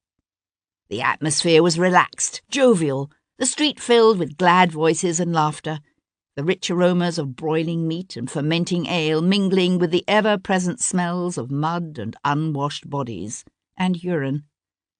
At the first cross street, Sebastian paused, his gaze scanning the signs of the various shops fronting the lane, tanners and chandlers mixed in with coal merchants and distillers, button sellers and woolen drapers. All were humble establishments, not the kind of businesses typically frequented by a marchioness. What was Guinevere Anglesey doing here? He walked on, past the shuttered windows of a tea dealer and the haberdasher beyond. All were closed now for the Sabbath. On Monday he would send Tom to go into each shop in turn. But something told him Lady Anglesey had not come here in search of tea or buttons. Halfway up the street he came upon an ancient half-timbered inn called the Norfolk Arms. Tall and well-kept, it had somehow survived the Great Fire of 1666. From the looks of it, it had been here since the days of Edward and Mary Tudor and the martyrs' pyres of Smithfield. Sebastian started toward the inn. A couple of half-grown boys ran past, careening into him before darting off again with a shouted apology. A one-legged soldier, his face hideously deformed by a sabre slash across his cheek, leaned on a rag-wrapped stick and rattled his cup with softly murmured pleadings. Sebastian dropped a coin into the outstretched receptacle. "Where'd you serve?" Drawing in a deep breath, the beggar squared his shoulders proudly and said, "Antwerp, sir," in a heavy Scots brogue. Beneath his unkempt beard and matted hair and sallow, scarred skin, he was actually quite young, Sebastian realised. Probably no more than 25. "You here every day, are you?" A grin stretched the Scotsman's scarred cheek and deepened the lines prematurely fanning out from his pain-filled grey eyes. "Aye. This be my sport. There was a young woman came past here last Wednesday afternoon, dark-haired, pretty, a lady actually, wearing a red gown and pelisse. Did you see her?" The man gave a breathy laugh. "There'd be nothing wrong with my eyes. Very fetching she was too, to be sure. She gave me 5 shillings, she did." "Did you happen to see where she went?" The soldier jerked his head toward the ancient inn behind him. "Aye, she went in the Norfolk Arms here." Sebastian knew a rush of triumph and expectation quickly dampened down. "How long was she in there? Do you know?" The man thought about it a moment, then shook his head. "Can't rightly say. I don't recollect I saw her come out."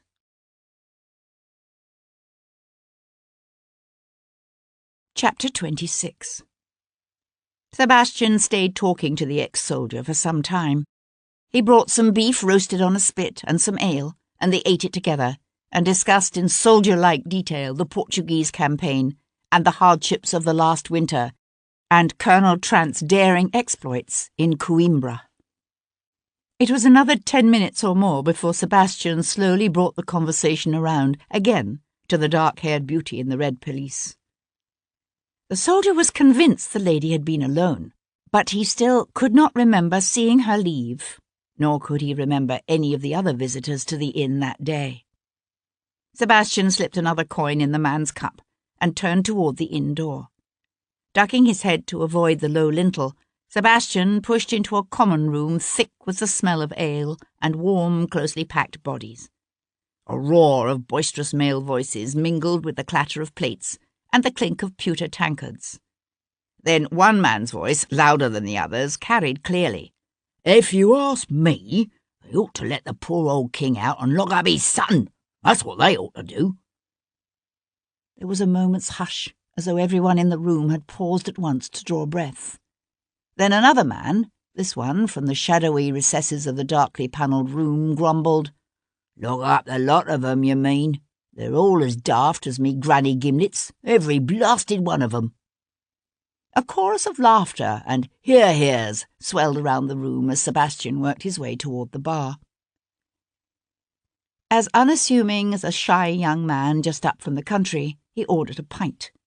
Then he stood with one elbow resting on the bar, his gaze drifting slowly around the crowded room to the wide upward sweep of carpeted stairs just visible through the open doorway. Guinevere would never have come in here, to the common room, but the inn had rooms upstairs and doubtless a private parlour as well. The place might be far from fashionable, but it was nonetheless respectable, at least from the looks of things.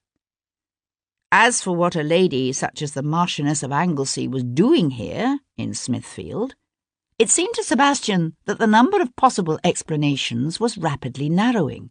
There was only one reason he could think of for a lady to avoid the smart, fashionable hotels such as Stevens or Limmer's and seek out an inn so hopelessly outré that there could be no danger of her encountering any of her acquaintances here.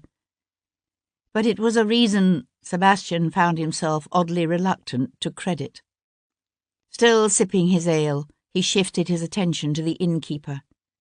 He was a big man, tall and muscle-bound, with a shiny bald head and the broad nose and full lips of an African. But his skin was the palest café au lait, hinting at a heritage that was at least half white, if not more. The man was aware of Sebastian in that way all good innkeepers are aware of a stranger. When Sebastian ordered another pint, the big black man brought it over himself. "New to town, are you?" said the innkeeper, slapping the pint on the ancient scarred boards between them. The man's accent was a slow drawl that whispered of magnolias and sun-baked fields and the crack of an overseer's whip. Sebastian took a sip of his ale and gave the man a friendly smile. "I'm secretary to Squire Lawrence up in Leicestershire, but my father spent some time in Georgia as a young man. Is that where you're from?" The man's eyes narrowed. "South Carolina. You're a long ways from home. Do you miss it?" The black man peeled back his lips in a hard smile that showed his strong ivory teeth. "What do you think? I was born a slave in the summer of 1775. Exactly 1 year before them Yankees come up with what they call their Declaration of Independence. You ever heard of it? I don't believe so, no. Oh, it's a grand-sounding piece of writing. No getting away from that. All about equality and natural rights and liberty. Only them fine words, they was only meant for white folks, not for black slaves like me." Sebastian studied the thickness of the man's strong neck, the way the veins stood out on his forehead. It was a long way for one man to have come, from being a slave on a South Carolina plantation to owning an inn on Giltspur Street in Smithfield. "I understand they're a sanctimonious lot, the Americans." The black man laughed, a deep rumbling laugh that shook his chest. "Sanctimonious? Yeah, that's a good one. I like to think they're a glorious, godly nation, sure enough, like some shining beacon on a hill that's going to lead all mankind out of the darkness of tyranny and into the light. Only look at what they done. They done killed all the red men and stole their land, and then they brung us black folks from Africa so we could do all the hard work. And them white folks, they don't need to get their lily white hands dirty.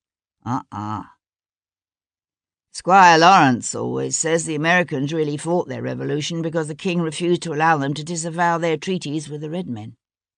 Your Squire Lawrence sounds like a smart man." Sebastian leaned forward as if imparting a secret. "To be honest with you, the squire asked me to come here to London to make a few inquiries for him. A few discreet inquiries."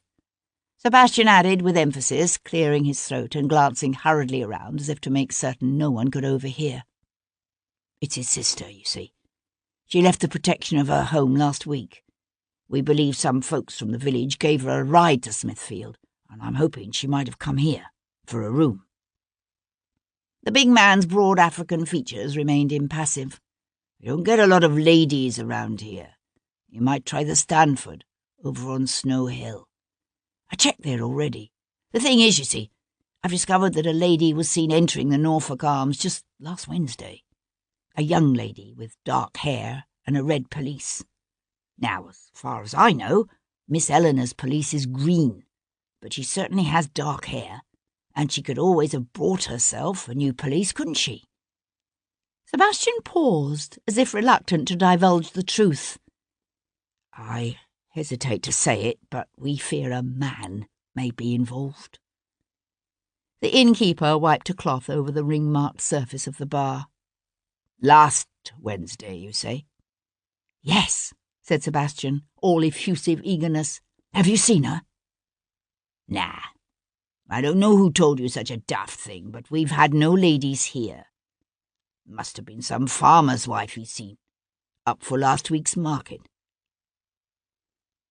The innkeeper wandered away while Sebastian went back to sipping his ale and regarding his surroundings. The Norfolk Arms might be in Smithfield, but its clientele was not, for the most part drawn from the likes of drovers and market people. The two Israelites, conversing in low voices over near the window, could probably buy and sell the King of England several times over, while at a table near the door, a small huddle of men was sharing a bottle of brandy. Good French brandy, Sebastian noticed, his eyes narrowing. One of the men bore ink-stained fingers that suggested a clerk, while the rest had the look of barristers and solicitors from the nearby Inns of Court. As Sebastian watched, one older gentleman with a shock of greying hair and a powerfully jutting jaw raised his brandy and proposed a toast. To the king. The words were quietly said, so quietly that someone with hearing less acute than Sebastian's would never have heard them. The others at the table likewise raised their brandy, their voices murmuring, "Hear, hear, to the king," as they deliberately waved their glasses above a nearby water pitcher before taking a sip. Sebastian paused with his own ale halfway to his lips. To the king, over the water. It was an old toast, dating back 100 years or more, a ruse by which men could seemingly drink to the health of the reigning Hanoverian monarch, while in reality maintaining their allegiance to that other king, the dethroned Stuart king James II, and his descendants, condemned forever to live in exile. Over the water.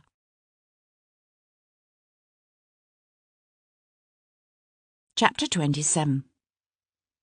Leaving the Norfolk Arms, Sebastian had reason to be grateful for what Cat Boleyn liked to call his cat's eyes. At some point within the last hour, the dark afternoon had slid into night, the heavy clouds, left over from the day's rain, blocking out whatever moon and stars might have hung overhead. Here were no neat rows of street lamps, their oil receptacles lit at sunset by a ladder-toting lamplighter and his boy, as in Mayfair. The shops were shuttered, and the narrow lane, though still thronged with people, had few lanterns. But whereas the setting sun reduced the world for most people to a palette of greys only vaguely seen, Sebastian never lost his ability to distinguish colours. He could see almost as well at night as during the day. Better in some instances, for there were times when he could find the light of an extremely bright day almost too painful to be borne. And so he was aware of the shadow of a girl who slipped from the mouth of an alley he passed to fall into step behind him. "Psst!" she whispered. "Sir, about the lady?" She took a quick, wary step back when Sebastian swung around. She was an exceptionally tall woman, but young. Studying her face, he suspected she was little more than a child, 15 at the most, maybe 14. She had smooth cheeks and a small nose, and strangely pale eyes that gave her an almost unearthly quality. Sebastian's hand snaked out to close around her upper arm and tighten. "What about her?" The girl let out a gasp. "Don't hurt me, please." Beneath his grip, she felt unexpectedly vulnerable. "I heard you asking about the lady what come to the inn last week. The lady in the red dress?" He searched her eyes for some sign of deceit, but could find only fear and a habitual wariness. "You saw her. Do you know whom she came to meet?" Throwing an anxious glance over one shoulder, she sucked in a quick breath that shuddered her thin chest. "I can't talk about it here. They might see me." Sebastian gave a soft laugh. "That's your trick, is it? You think to lure me to a darkened doorway, where your friends can roll me?" Her eyes went wide. "No."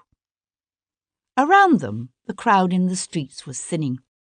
A musician, lilting a familiar tune on a flute, strolled by, followed by 3 laughing drovers, reeking of gin, their arms linked about each other's shoulders, their voices warbling the ballad's words. Oh, father, go dig me grave, go dig it deep and narrow, for sweet William, he died for me today, and I'll die for him tomorrow. One of the drovers, a big red-headed man with a broken nose, kicked up his heels in an ambitious jig that drew hoots of encouragement from his mates, then catcalls of derision when he stumbled over the edge of the lane's kennel. Breathing out heavy fumes of gin and raw onions, he fell against Sebastian, jostling him just enough to allow the girl to slip from his grasp. She darted back up the alley, bare feet flashing, lank blonde hair flying loose about her shoulders. It was a trap, of course. He knew that. And still, Sebastian followed her. He found himself in a crooked passageway of packed earth, leaking a line of foul water that ran in a trickle between piles of rubbish and broken hogsheads.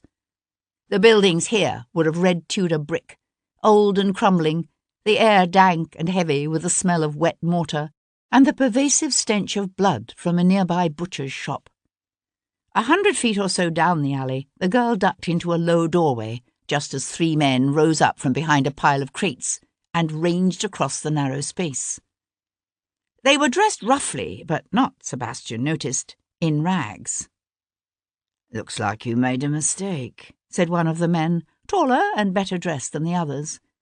He had a long, patrician-nosed face that seemed vaguely familiar, although Sebastian couldn't fix a name to it. His starched white cravat was flawlessly tied, the tails of his coat black against the dark red of the brick behind him. "Doesn't it, lad?" Sebastian swung about. The silhouettes of 2 more men showed against the dim haze of the smoky torch at the mouth of the alley. He was trapped.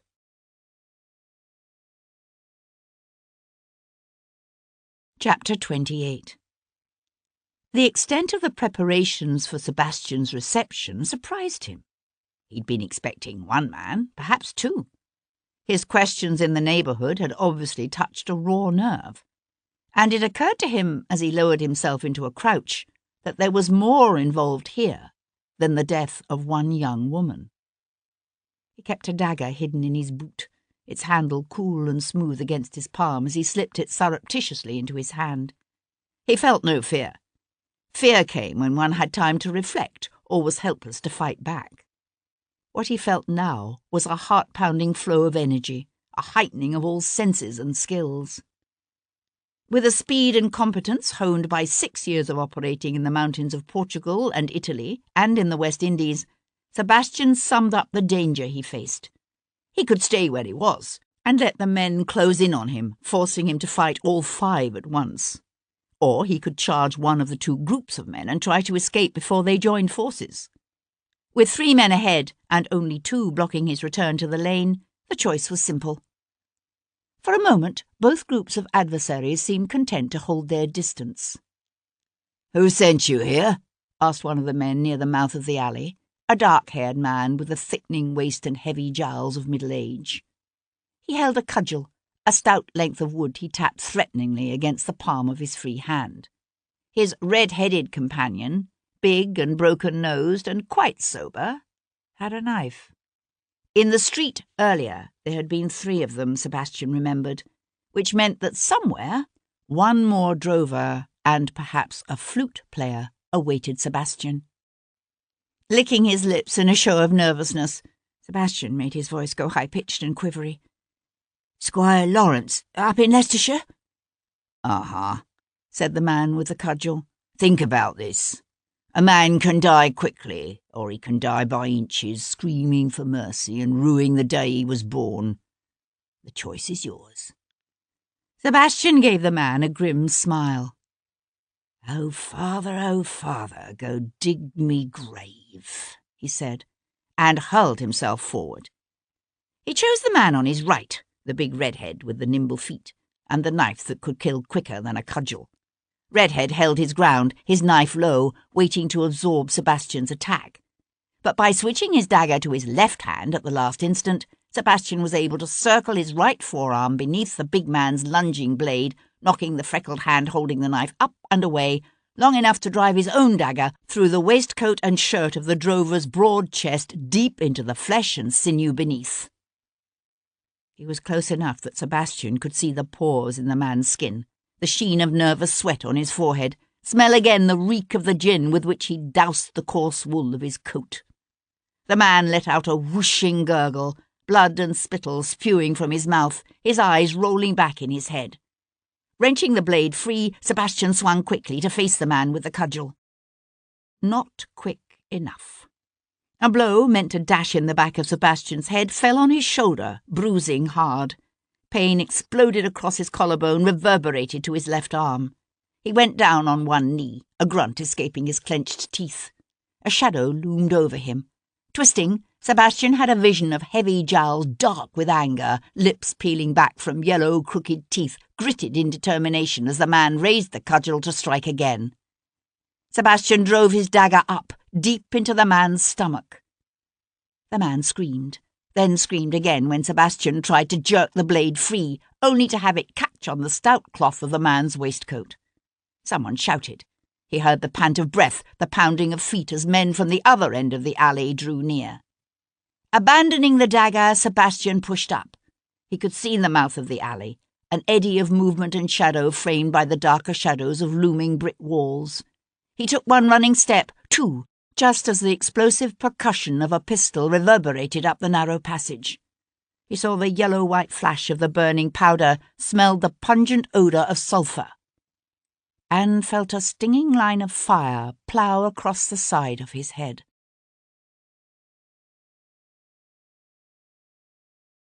Chapter 29. Sebastian's step faltered, but he kept running. He burst from the mouth of the alley into Giltspur Street. His hat was gone. He could feel a sheet of blood running down the side of his face, its coppery tang heavy in the moist night air. More blood darkened the front of his coat and waistcoat. Only that wasn't his blood. Heads turned toward him. Women in shawls drew back, faces pale, eyes wide with fear. He knew they must have heard the pistol shot, but no one stepped forward to help him. He was a stranger here. The men behind him were not. A trickle of warm blood ran into his eyes. He stumbled off the narrow footpath. Horses' heads loomed from out of the darkness, their nostrils flaring. He heard the crack of a whip and a shout and the jingle of harness. He jumped back, barely in time to avoid the flashing hooves and rumbling iron-rimmed wheels of a big green and red brewer's wagon driven fast up the road. The wagon was tall, the top edges of its high wooden side some 3 feet or more over Sebastian's head. He heard running steps slap the paving stones behind him.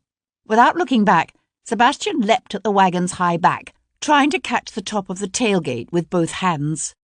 But the blow to his shoulder had incapacitated his arm more than he'd realized. His left hand slipped off the rough wood, useless. Only his right hand found its purchase, and held, jerking his arm in its socket as it took all his weight. From somewhere behind him came a shout, followed by a hoarse, "There he is! Stop him!" Gritting his teeth, his feet kicking in air, Sebastian fought to pull himself up one-handed onto the tailgate.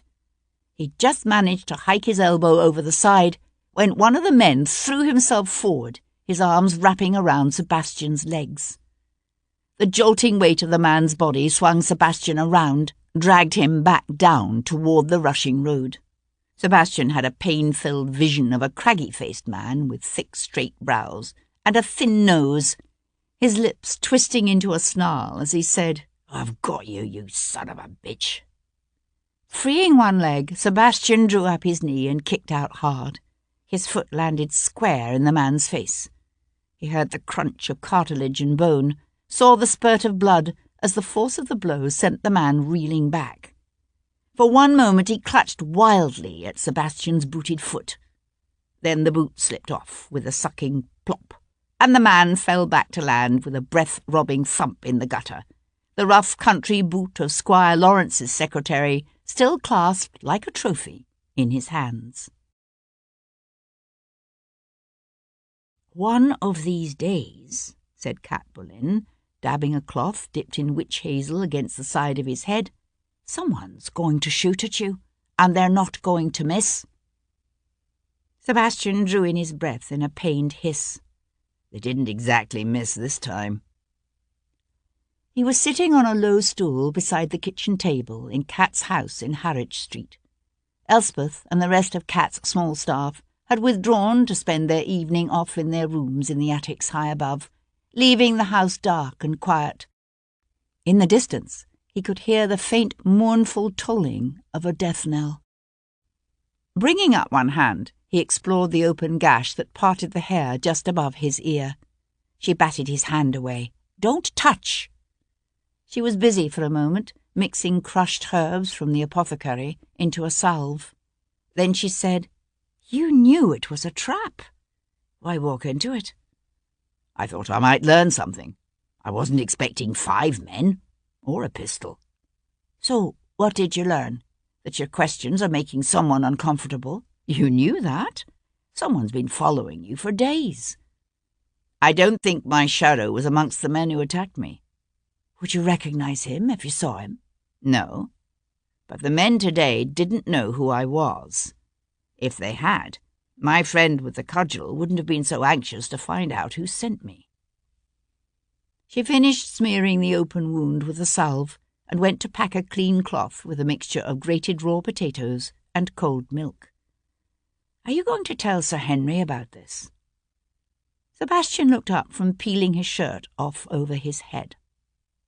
"Lovejoy? What the devil could he do?" She came to slap the cold compress on his bruised shoulder. "He could send someone to investigate the Norfolk arms." "That's just what I need," he said, reaching up to hold the compress in place. "Some thick-headed constable tromping about the place, asking blunt questions and putting up everyone's back. It's the best way I can think of to make sure we never learn anything." Her gaze met his, her beautiful blue eyes wide and troubled. "You can't go there again yourself." He touched her face, his fingertips skimming gently across her cheek. "Careful, Miss Boleyn. You're in danger of betraying an almost wifely concern for my health." He expected her to make some quick rejoinder and then flit away. Instead, she leaned against him, her arms coming around his neck to hold him close. "If these people are involved in a conspiracy against the Regent, and they think you're onto them, they won't hesitate to kill you. You know that." He pressed his face against the softness of her breasts. "We know the men at one table in the common room of the Norfolk Arms have a romantic attachment to a dead exiled king. That doesn't make the entire district guilty of plotting to overthrow the Hanoverian dynasty." She pushed away from him and went to assemble the various salves and potions she'd been using. The uncharacteristic moment of vulnerability was gone. She was once more in control, her voice teasing as she said, "I thought you didn't believe in coincidences." Stretching to his feet, he swung his arm in slow circles, working out the stiffness in the muscle. "I don't, but I can't see how it fits with what I know of Guinevere Anglesey's life. Now, if I could find some way to tie my friends from Giltspur Street to Bevan Ellsworth, it might begin to make sense. According to Guinevere's Abigail, he came storming into his uncle's townhouse last Monday and essentially threatened to kill her. He also has one hell of a motive. The birth of Guinevere's son would have disinherited him. With his creditors already pressing him for repayment, Ellsworth could easily have decided he couldn't take a chance on the child being born a girl." "And you never liked him anyway." Sebastian looked over at her and smiled. "And I never liked him anyway." Stripping off his bloodied breeches, he went to tip another kettle of hot water into the hip bath they'd drawn beside the kitchen hearth. "What do you know of Fabian Fitzfrederick?" "He and Ellsworth are much of the same set, although Fitzfrederick also runs with the dandies." She frowned. "Why? You think Fitzfrederick might be involved?" "Hell, I don't know. He does provide a link between Ellsworth and the royal family." "A tenuous one?" "A tenuous one." Sebastian stepped over the high enamelled sides and settled himself in the tub, his knees drawn up close to his chest. "The problem is, while the Inns of Court are suspiciously close to Giltspur Street, Ellsworth himself simply wouldn't have had time to drag Guinevere's body down to Brighton and still make it back to his faro game in Pickering Place by 10 o'clock. Apart from which, the man's interests begin and end with the turf and gaming table, and the set of his coat, of course. Why would he go through all the risks involved in attempting to implicate the Regent? To deflect suspicion from himself? Kat suggested. Surely there are easier ways to have done so. She was silent in that way she had, carefully thinking things through. The only one I can see who might have a reason to implicate the Regent is Anglesey himself. If he found out the Prince was pursuing her when she hadn't told him, he might have believed the advances were welcome. Sebastian leaned his head against the back of the tub and let the moist heat of the water soothe his sore muscles and aching shoulder. After a few moments, he said, "If Anglesey were to implicate anyone in his wife's murder, I think it would be his nephew, not the Regent. Besides, Anglesey's a sick old man. He's simply too frail to have managed the thing. Apart from which, he was in Brighton, remember?" She came to kneel on the stone flagging beside him, a bar of soap in one hand. He could have hired someone. Hell, they all could have hired someone. "Sit forward." Kat worked the soap across his shoulders and down his back. What about Verdun? They could have had a lover's quarrel. A quarrel that turned violent. We don't know that they were lovers. They were lovers, said Kat. Sebastian smiled as she rubbed the soap around his side and over his chest. He himself wasn't so sure. According to his mother, Verdun was at home until that evening, he reminded her. Well, she would say that, wouldn't she? Kat pushed to her feet and took a step back as he stood up, water streaming down his torso. He stepped from the bath, one hand reaching for the thick cotton towel Kat had set on a nearby chair.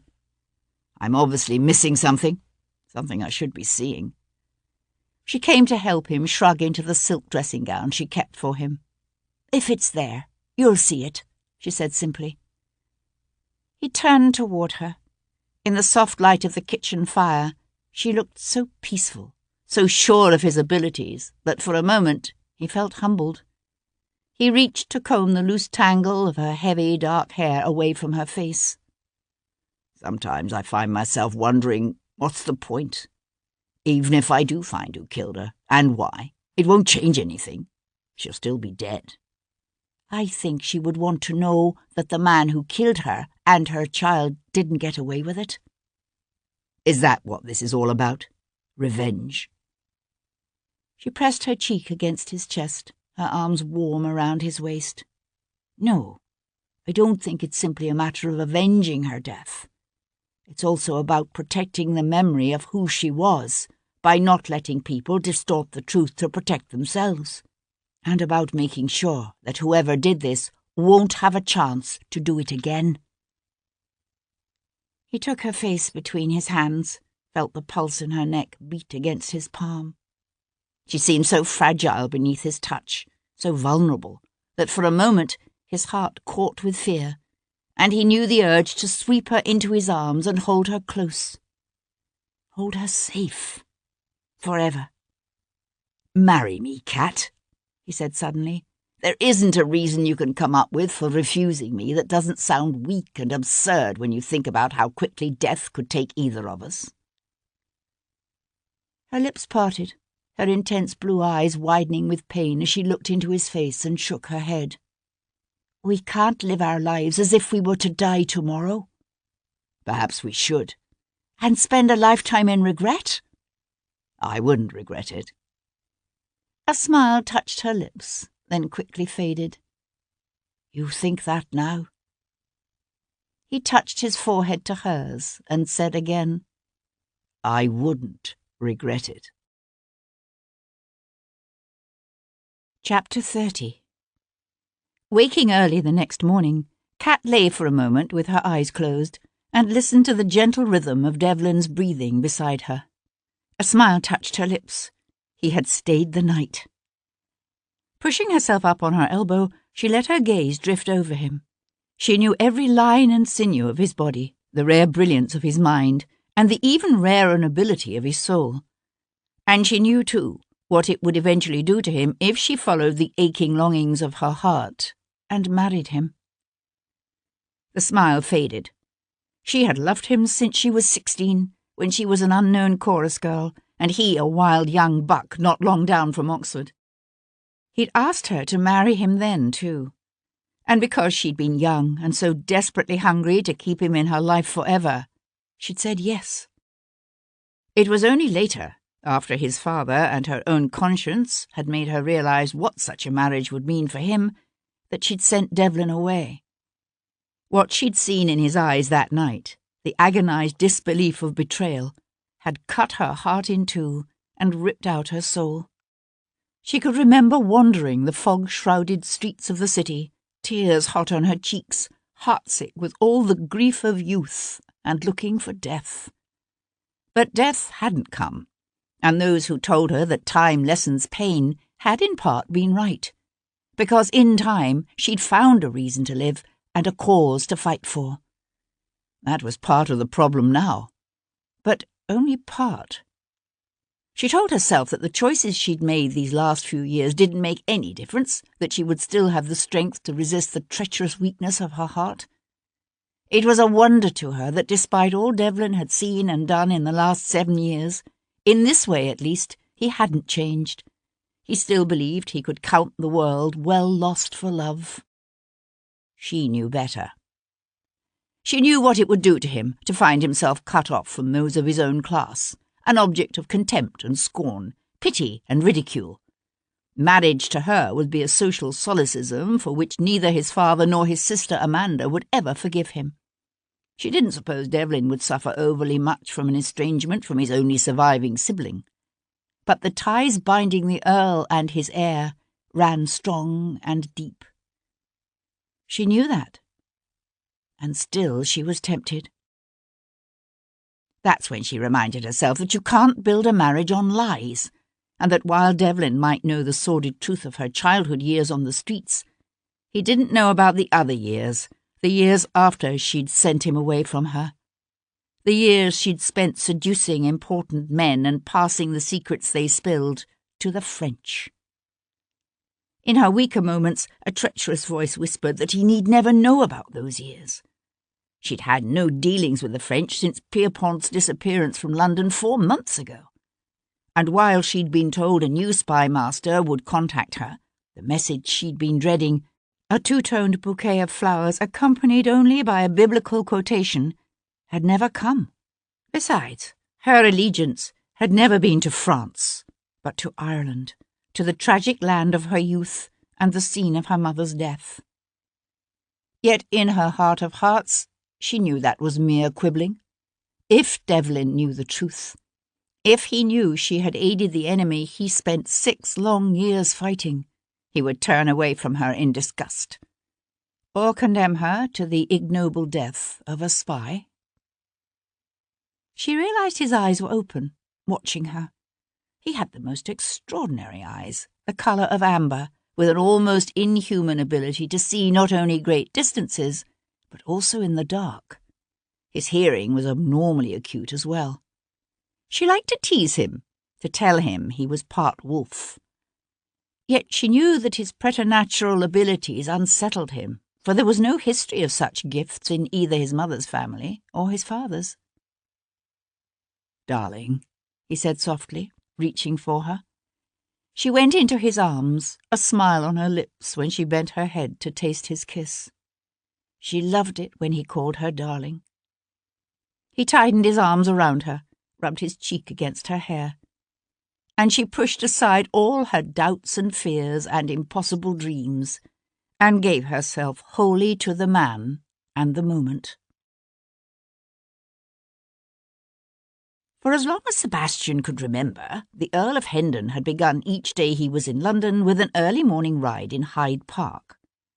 That Monday morning dawned cool and damp, with a heavy mist that drifted through the trees and showed no sign of lifting.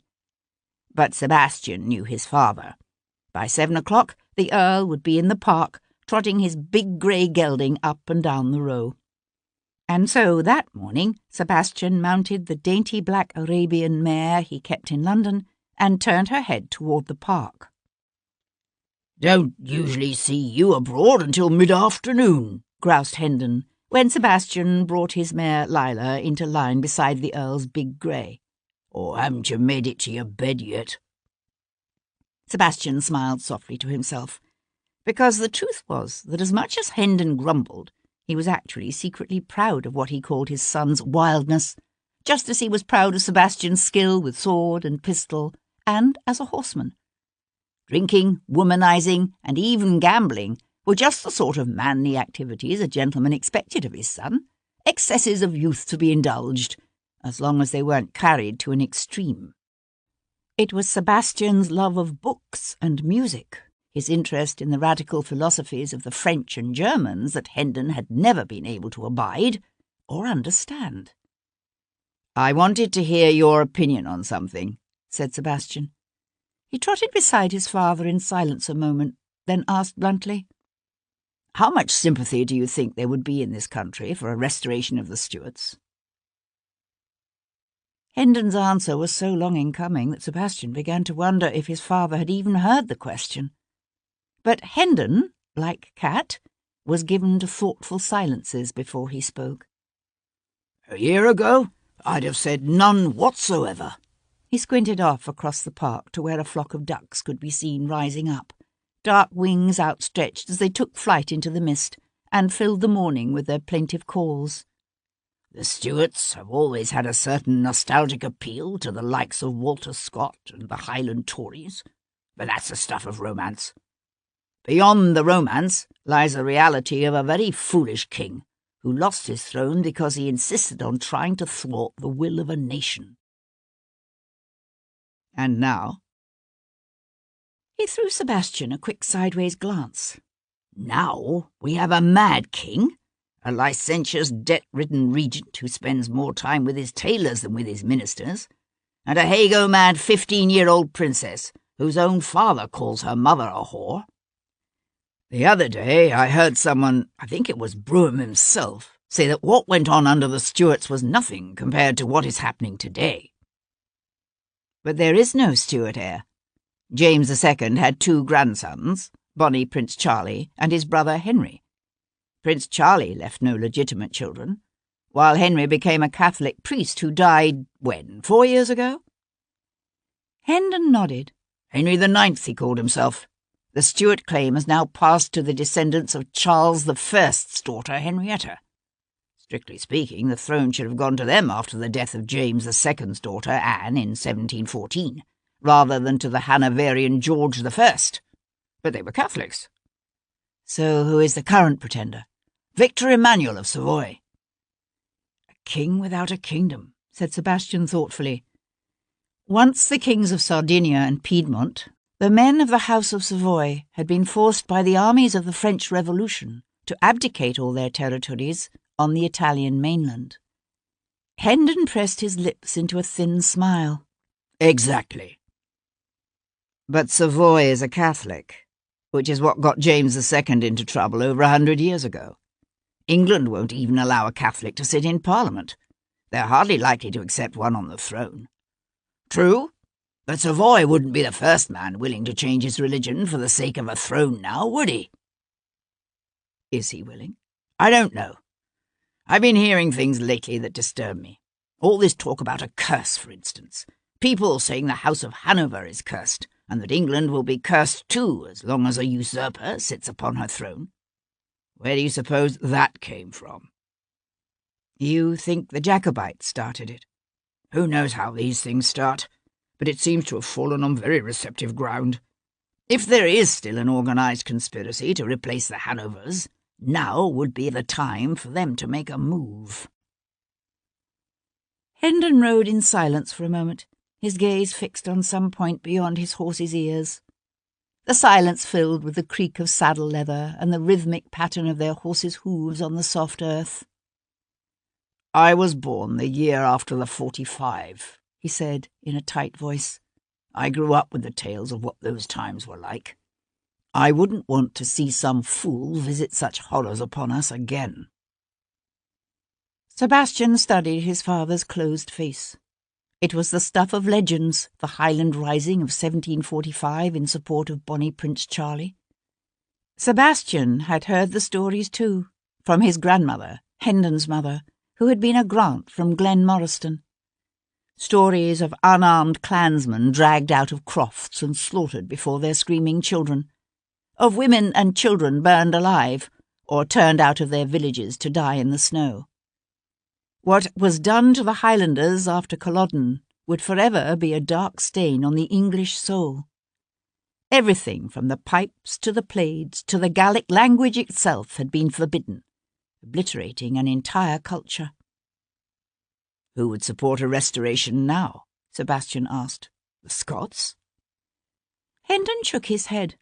The chiefs who supported the Stuarts were all killed or exiled years ago, while their clansmen lie in forgotten graves or were transported to America. Besides, the risings were always more about Scotland than about the Stuarts. What interest have the Scots in some Italian princeling whose great-great-grandmother happens to have been the daughter of Charles I, rather than of James I? Hendon was right. Apart from the romantic appeal of a lost cause, the Stuart claimant to the throne would no longer inspire enthusiasm in Scotland. Nor would Jacobitism have much appeal to the Tories of today. The Hanoverian succession had been a disaster for the old Tories. There was little resemblance between the Tories of the early 18th century and the new Toryism that had emerged from the fears inspired by the French Revolution. Far from sympathising with the Catholics, the Tories had become fierce defenders of the Church of England, opposing religious toleration of both Catholics and non-conforming dissenters alike. It was now, ironically, the Whigs who championed the cause of tolerance. But it would be hard to imagine the Whigs advocating a restoration of the Stuarts. For in this, the Whigs had not changed. While the Tories had turned their backs on reform and embraced the sanctity of property over the defence of individual liberty, the Whigs remained dedicated to limiting the power of the Crown and had claimed the objectives and achievements of the Glorious Revolution as their own. As they rode, the morning mist began to lift, blown away by a cold wind that kept the park deserted, except for one or two solitary riders. Hendon posted along in silence for a few moments, his thoughts to himself. Then he said, "It's the necklace, isn't it? That's what sent you off on this." Sebastian studied his father's closed, hard profile. They had never been close, even in the golden years of Sebastian's early childhood, when all the people he'd loved, his mother, his brothers, Richard and Cecil, had all lived. Then had come the black summer of Cecil and Sophie's deaths, and at one point it seemed to Sebastian that the Earl came very close to actually hating him for living when all the others had died. With time, Sebastian had seen a re-emergence of some signs of Hendon's gruff affection, but things had never been the same, and now it was as if a wall of silence and mistrust had reared up between them anew. Sebastian had no idea how to surmount it. "Partially," he said simply. Sebastian had never asked the Marquis of Anglesey how his wife came to be wearing the ancient talisman once given by a Welsh witch to her Stuart lover. It hadn't seemed fitting somehow when Sebastian's main interest in the necklace had been personal. But he was beginning to realise that Triskelion might have played a more important part in Guinevere's death than he'd first realised.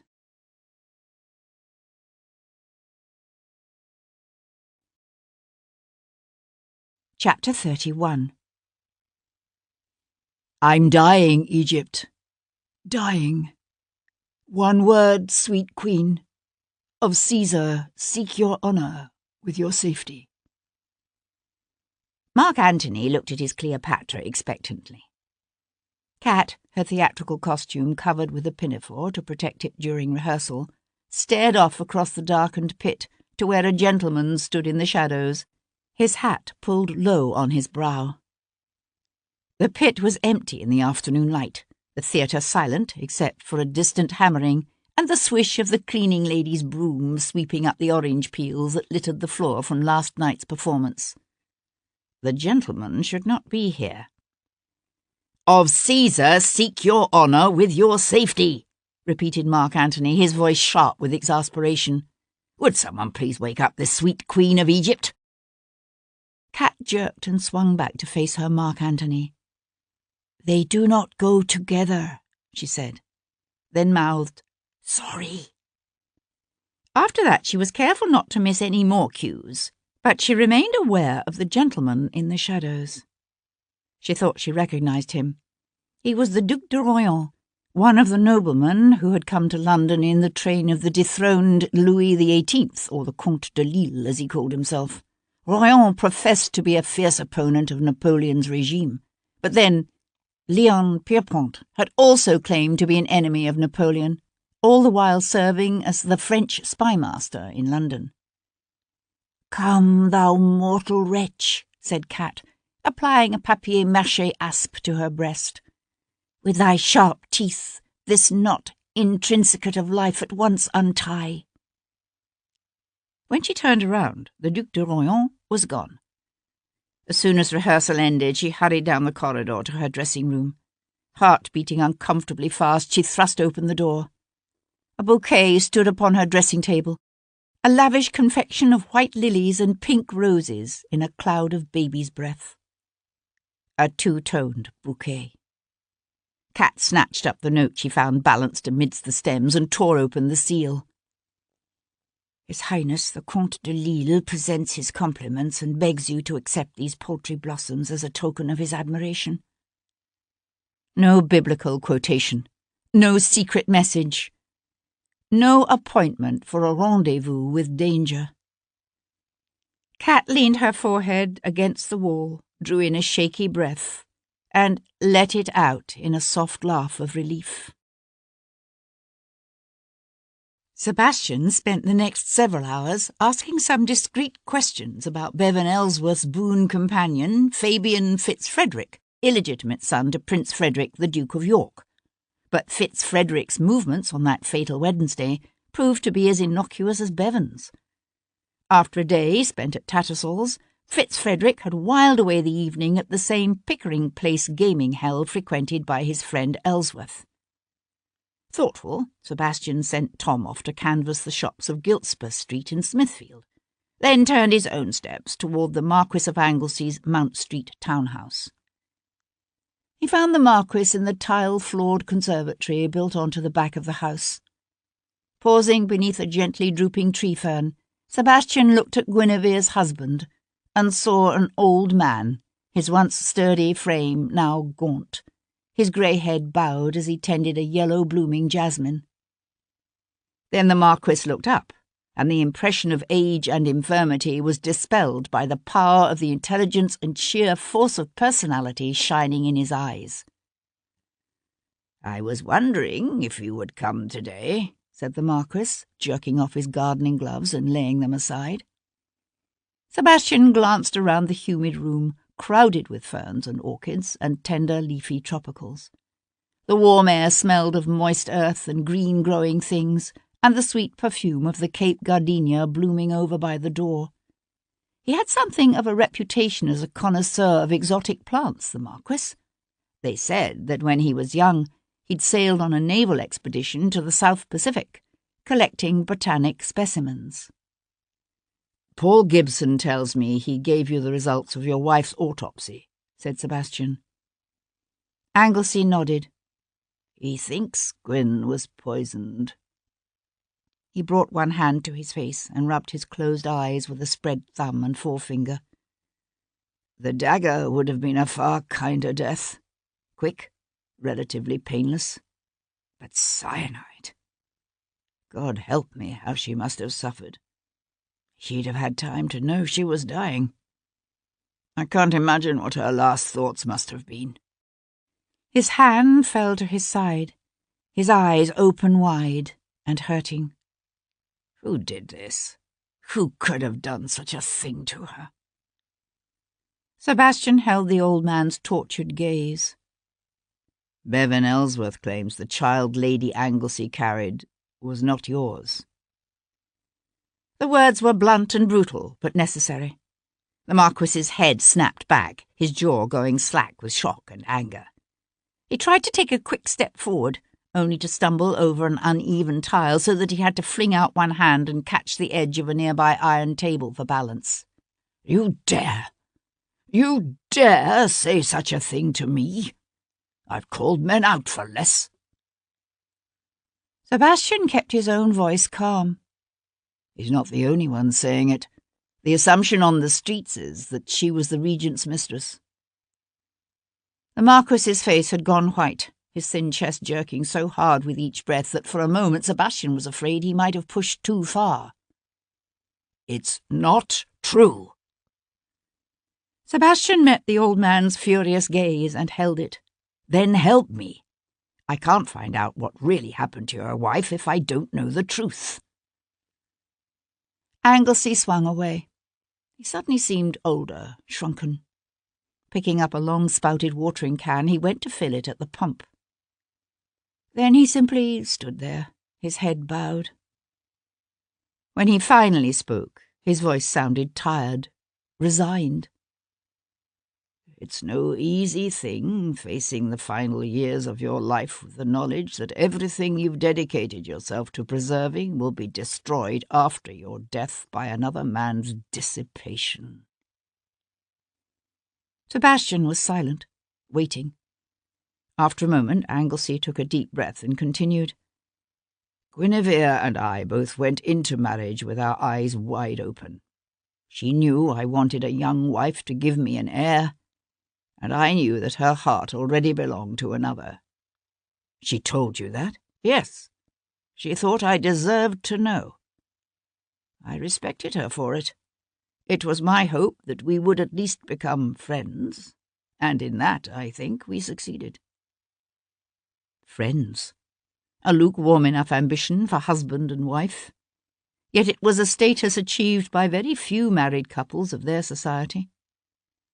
"My second wife, Charlotte, was never well," said Anglesey, tightening his grip on the watering can. "For the last 15 years of her life, I essentially lived the life of a monk. Other men in my position would have taken a mistress, but I never did. Perhaps that was a mistake." It was a common maxim that a man lost his ability to bed a woman when he quit bedding women. An old maxim that probably had a fair amount of truth in it, Sebastian decided. Anglesey went to tip a careful stream of water along the roots of a line of ferns. "I was never able to consummate my marriage with Guinevere." A faint line of colour touched his sharp, high cheekbones and stayed there. "She tried. We both tried very hard. She knew how much it meant to me to have a son, but it eventually became obvious that it wasn't going to happen." He hesitated, then pushed on. 2 years ago, I suggested she take a lover, someone who could father the heir I couldn't." He swung his head to look back at Sebastian. "You think it a vile thing for a man to push his wife into infidelity, to seek to disinherit his own nephew by putting another man's bastard in his place?" "I know Bevan Ellsworth," said Sebastian simply. "Ah." Anglesey moved on to a shelf of orchids. "It's the only time I can remember Guinevere ever being truly angry with me. It was too much to ask of her, too much for any man to ask of his wife. She made me feel as if I'd asked her to prostitute herself, which I suppose in a way is precisely what I had done. But then, last winter—" His voice trailed away as he gazed out over the lush groupings of exotic ferns and jasmines, gardenias and tender China roses. He tried again. "Last winter, she came to me. She said she would do it," Sebastian prompted, when it became obvious the old man couldn't go on. "Yes." It was little more than a whisper. Sebastian stood in the centre of the conservatory, breathed in the hot, fetid air. From the far corner came the sound of a fountain bubbling into a small pond with flickering goldfish. Beside it, a caged canary filled the morning with a song that should have been cheerful, but instead sounded mournful, despairing. The name of her lover. What was it? Anglesey emptied his watering can, then simply stood there, staring down at the moist, dark earth before him. I thought it better never to ask.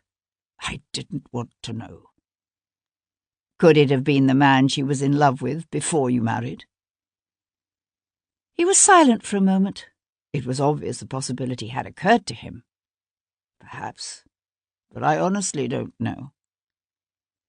By last winter, Sebastian thought, the Chevalier would have completed his studies at Oxford. Had the two former lovers met again in London and decided to begin a physical relationship? A relationship to which her husband had already consented? Do you know where they used to meet? Sebastian asked. No, of course not. Anglesey paused. You think this man, the one Guinevere took as her lover, is the one who killed her? It's possible. Can you think of any other reason your wife would go to Giltspur Street in Smithfield? Smithfield? Good heavens, no. Why? Sebastian held the old man's gaze. She took a hackney there the afternoon she was killed.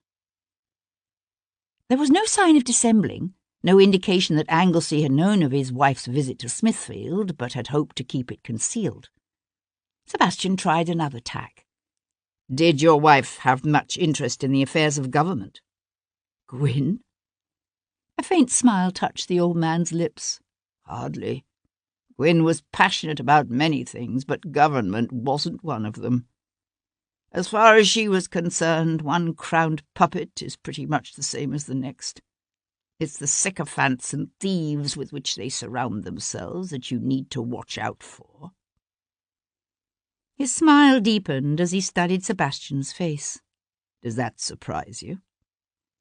Sebastian shook his head, although if truth were told, he was surprised not so much by the sentiment itself as by who had aired it. It was hardly a typical opinion for a woman who was the gently bred, privileged daughter of an earl and wife to a marquis. More unexpected still was the realization that the marquis himself found his wife's opinion amusing, even endearing.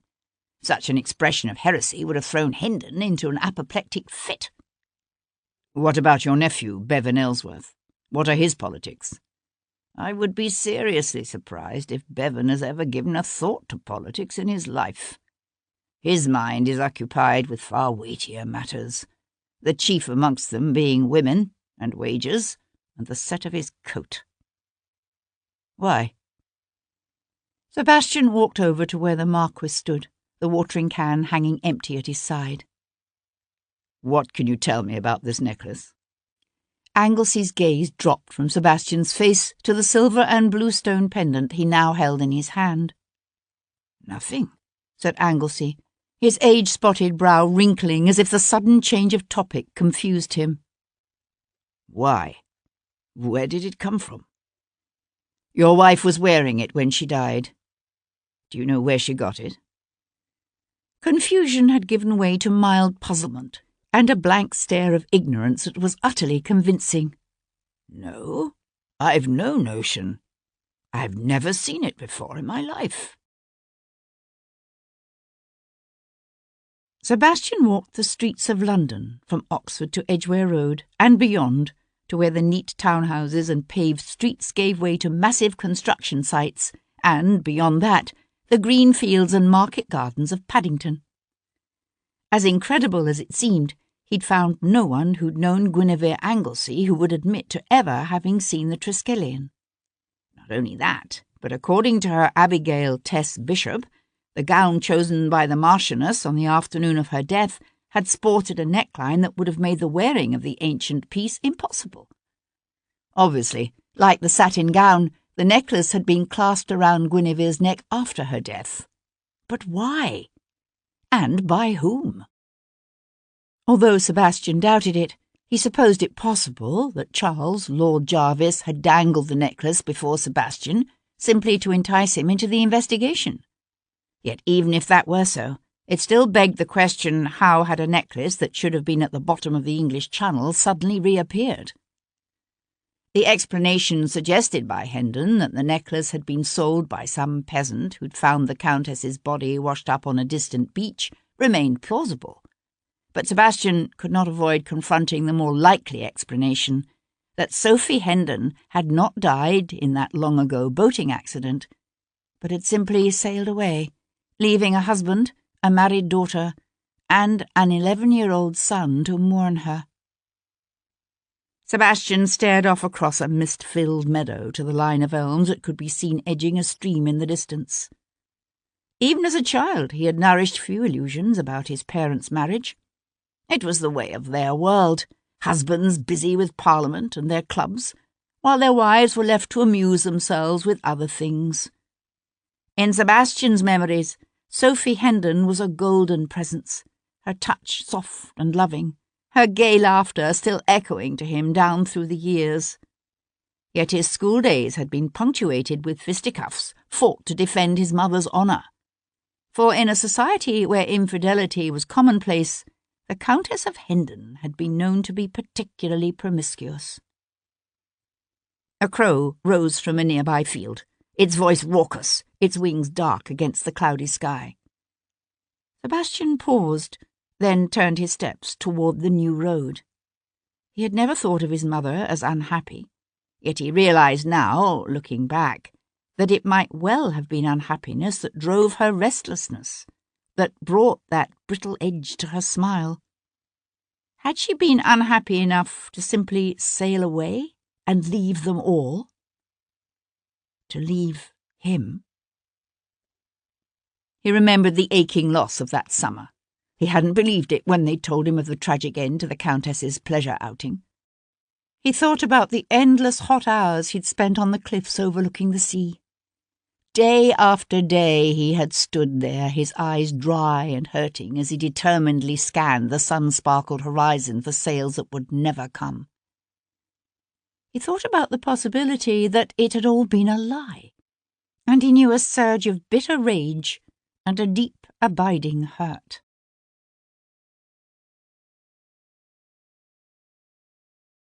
Chapter 32. Of the 4 children born to the Earl of Hendon and his Countess Sophia, only 2 still lived. Hendon's youngest and only surviving son and heir, Sebastian, and the couple's eldest child and only daughter, Amanda. By the time Sebastian was born, Amanda had already been in her 12th year. In the memories of his childhood, she was a distant, sullen presence, disapproving and vaguely hostile. She had grown into a tall, haughty woman, fiercely proud of her noble lineage, and forever embittered by the harsh realities of an ancient tradition that handed everything, titles, estates, wealth, to her youngest, most despised brother. At the age of 18, she had married Martin, Lord Wilcox, a man of staid respectability from a suitably ancient and wealthy family. She was now a widow, left financially comfortable by the terms of her marriage settlement, as well as being in full control of her children's fortunes. But the circumstances of her husband's death that previous February were cloudy, and served only to deepen the animosity between brother and sister. He found her that afternoon walking the boxwood-trimmed paths of the iron-railed square before her house. She still wore the heavy black trappings of deep mourning, a state of forced idleness and isolation he knew she must find trying, although she would never show it. She turned at his approach. In her early 40s now, Amanda had inherited her mother's fairness and slim, elegant carriage, and combined it with Hendon's more blunt, heavy facial features. At the sight of Sebastian, her blue, sincere eyes narrowed. "Well, dear brother, to what do I owe this unexpected—" She paused just long enough to make the word a lie. "Pleasure." Sebastian smiled. "Dear Amanda, walk with me away, won't you?" She hesitated, then inclined her head. "Very well. What is it?" They turned their steps together toward the statue that stood at the centre of the square. "I wanted to ask you a question. Is it possible, do you think, that Mother didn't die in a boating accident that summer? That the accident was simply a hoax? A ruse?" Amanda continued to walk in silence for so long that he didn't think she planned to answer him. At last she said, "What makes you ask?" He studied her taut, controlled profile. "I have my reasons. As I recall, no wreckage was ever found. Is that true?" An unexpected smile touched her lips. "What are you suggesting? That Hendon had her done away with, then staged the accident to cover up the dirty deed?" "No. I'm suggesting Sophie Hendon was fiercely unhappy in her marriage, and that staging her own death was one of the few ways open to her in our society to escape it." Amanda swung to face him. "You mean, you think she ran away?" He searched his sister's face for some betraying flicker of emotion, but found none. "Could she have done it?" "Why are you asking me? I wasn't even in Brighton that summer, remember? I was already married with young children of my own." "You're her daughter." She glanced up at the lichen-covered statue of an ancient Tudor king beside them. "Have you discussed this with Hendon?" "Yes. He may not know the truth himself." "Not all truths are ever known, dear brother," she said, gathering her black skirts. "Now you'll have to excuse me. I'm expecting Lady Jersey this afternoon." She swept past him, her head held high, a tight smile on her lips. Left alone in the gardens of St. James's Square, Sebastian watched a young nursemaid shepherd her laughing charges down the steps of one of the stately houses fronting the square and lead them across the street. He turned in a slow circle, his gaze sweeping row after row of imposing mansions around him. How many women, he wondered, lived lives of quiet despair behind those imposing facades? What tales of disappointment and heartache, fear and desperation did those walls of marble and brick disguise? Still thoughtful, he drew the Triskelion from his pocket and turned it over to study the entwined initials of another pair of doomed lovers, A.C. and J.S. Adina Cadell and James Stuart.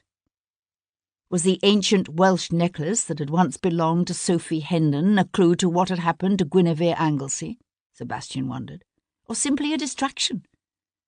What was Guinevere's intention when she left that grand 4-story house on Mount Street in a hackney carriage headed for Smithfield, only to be found some 8 hours later dead and in the arms of the Regent in Brighton? During the intervening hours, someone had poisoned her, exchanged her simple red afternoon walking dress for a slightly smaller woman's green satin evening gown, and used her dead body in an elaborate scheme to further discredit an already unpopular prince. But why? Why? Somewhere in the half-truths and subtle nuances of what Sebastian had discovered about Guinevere's life lay the explanation for her death. And for some reason he couldn't explain, he found himself coming back again and again to that image of the child Guinevere had once been. Grief-stricken, frightened, left alone by her mother's early death, the young Guinevere had known little love from either her father or her older sister, while her governesses had been content to let her roam the countryside with the kind of freedom usually reserved for the males of her class. And so the cliffs above the wild Welsh coast had become her refuge, the open fields and forests of her father's estate her schoolroom. In a sense, she'd been fortunate. Her childhood experiences had nurtured her instinctive independence and resiliency, while the love she'd been denied at home had been found nearby, within the ancient walls of Audley Castle. First from Lady Audley herself, so recently bereaved, and then from her son, the Chevalier de Vardon, a young man with a life as tragic in its own way as Guinevere's. What would have happened, Sebastian wondered, if the old Earl of Athelstan hadn't placed his own greed and ambitions ahead of his daughter's happiness? Sebastian had a brief image of the woman he'd last seen dead in the yellow cabinet at Brighton. Only in his mind's eye she was alive, with the golden light of the Welsh sun warm on her face as she played with her children on a windy hill overlooking a foam-flecked sea. What if... But that was a futile, if beguiling path to travel, and he closed his mind to it. Watching the nursemaid chase after her wayward charges, Sebastian found himself remembering what Guinevere had said to the starving, desperate woman she'd made her Abigail. If we're given a hard road to walk in life, we can't give up. We must fight to find some way to make what we want out of what life has given us. Faced with such determined opposition from her family, another woman might simply have succumbed to the wishes of her keepers and lived a pale, unhappy life of resignation and acceptance. But not Guinevere. Given no real choice, she had come to London. But she had come determined to find some way to make her life on her own terms. And so she had taken to husband the Marquis of Anglesey, a man who was not only wealthy and kindly, but also old enough to be nearing the end of his life. As a wealthy widow, Guinevere would have been free to marry to please herself. Had that been her objective? Only, in the end, it had been the Marquis of Anglesey who buried his beautiful young wife. If the murder had been staged in such a way as to implicate Bevan Ellsworth or Lady Anglesey's unknown lover, Sebastian might have believed the Marquis guilty. It wouldn't have been the first time an old impotent husband had been driven to murder by the discovery that his beautiful young wife was giving her love to a younger man. But Guinevere Anglesey's killer hadn't implicated Bevan Ellsworth. He had targeted the Prince Regent. Why? Leaving the square, Sebastian closed his fist around the bluestone necklace, a necklace given as a talisman by a Welsh witch to her lover, a fugitive Stuart prince, who in turn had presented it to his illegitimate daughter on her wedding day. From there its history was obscure until that day, some 30 years ago now, when a withered old crone in the wilds of northern Wales had pressed it upon the young Countess of Hendon. Whatever link existed between the two women must lie there, Sebastian decided, somewhere in the green, misty mountains of northern Wales.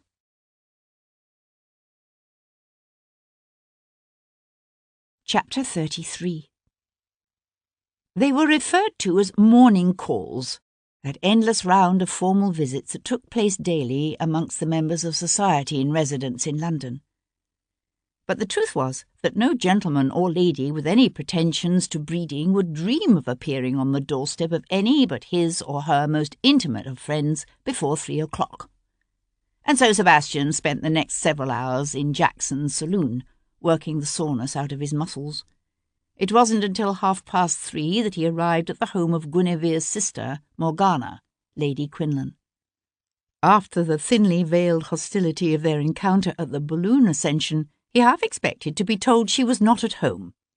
Instead, he was shown upstairs to the drawing-room, where he found Lady Quinlan in conversation with another caller, a young woman introduced to him as Lady Portland, wife to the Home Secretary, and half-sister to Guinevere's childhood love, the Chevalier de Vardon. She had much the look of her mother, Isolde, being incredibly small and fine-boned. Only her hair was different, an ashen blonde rather than a fiery auburn. She was also very young, no more than 20 at the most. As a child of Lady Audley's second marriage, she was younger than Vardon, younger even than Guinevere. "Lord Devlin," said Claire Portland, offering her hand and looking up at him with that intense interest used to flirtatious effect by so many of her sex. "I've been hearing a great deal to your credit." The hand in his was a dainty, frail thing, and he found himself thinking that Claire Portland, like her mother, was far too tiny to have been the owner of the green satin gown that had been used as Guinevere's death shroud. "Portland tells me you've agreed to help discover the truth about what happened to poor Guinevere," Claire was saying. "How gallant of you." Sebastian adjusted the tails of his coat and sat on a nearby sofa. "I don't recall," he said to Lady Portland. "Were you present at the Prince's musical evening last Wednesday?" She gave a little shudder Thank goodness, no. I had the headache and decided to stay in my room. But you were in Brighton. Oh, yes. She leaned forward as if confiding a secret. Personally, I find the place rather tedious, but now that Prinny has been named regent, I fear we shall all be doomed to follow him down there every summer.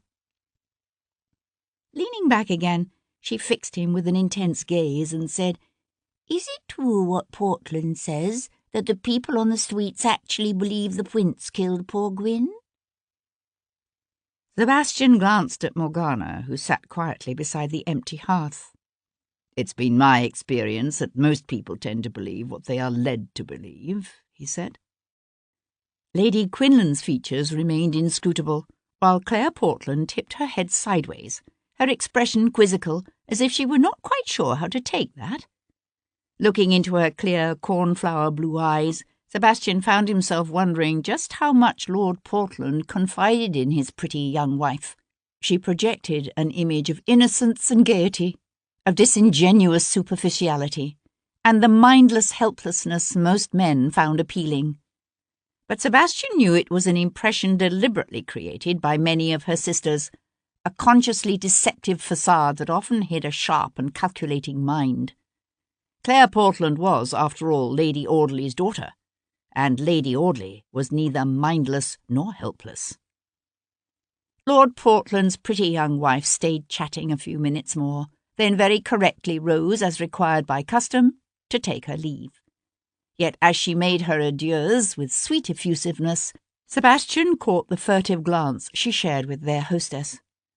It was a look that spoke of an intention to follow up Sebastian's visit with a private conference, and hinted at the existence of an old, close friendship. A friendship he wouldn't have expected between the plain, intensely serious Morgana and this flirtatious woman who was at least as young, if not younger than, the murdered sister with whom Morgana claimed to have had so little in common.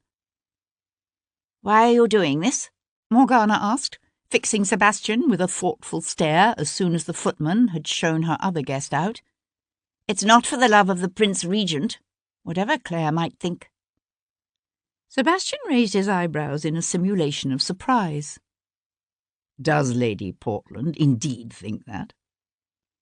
An expression he couldn't quite decipher flitted across his hostess's features. She leaned back in her chair, one hand smoothing her gown across her lap. "You came, obviously, to ask me something. What is it?" It was no easy thing asking a lady for the name of her sister's lover. Sebastian tried an oblique approach. "Was your sister happy, do you think, in her marriage?" A knowing gleam shone in her eyes. "You're being discreet, aren't you? What you really mean to ask is, did Guinevere have a lover, and do I know his name?" The answer to the first question is, possibly. To the second question, I'm afraid I must answer, no, I don't know his name. It's not the sort of thing she would confide in me. As I told you, Guinevere and I were not close. Yet you knew of her childhood attachment to Vardon. That was hardly a secret. Presumably even Guinevere would be prudent if she were cuckolding a husband. Whom might she have confided in? Did she have a close friend? Not that I know of. She was always something of a loner, Guinevere. To his annoyance, he heard the distant rap of the front knocker heralding the arrival of yet another round of guests come to offer their condolences to Lady Quinlan on the death of her sister. Sebastian said, "Your sister had a necklace with a silver triskelion superimposed on a bluestone disc. Do you know anything about it? It's an ancient piece from well before the 17th century. Lady Quinlan shook her head, her expression blank.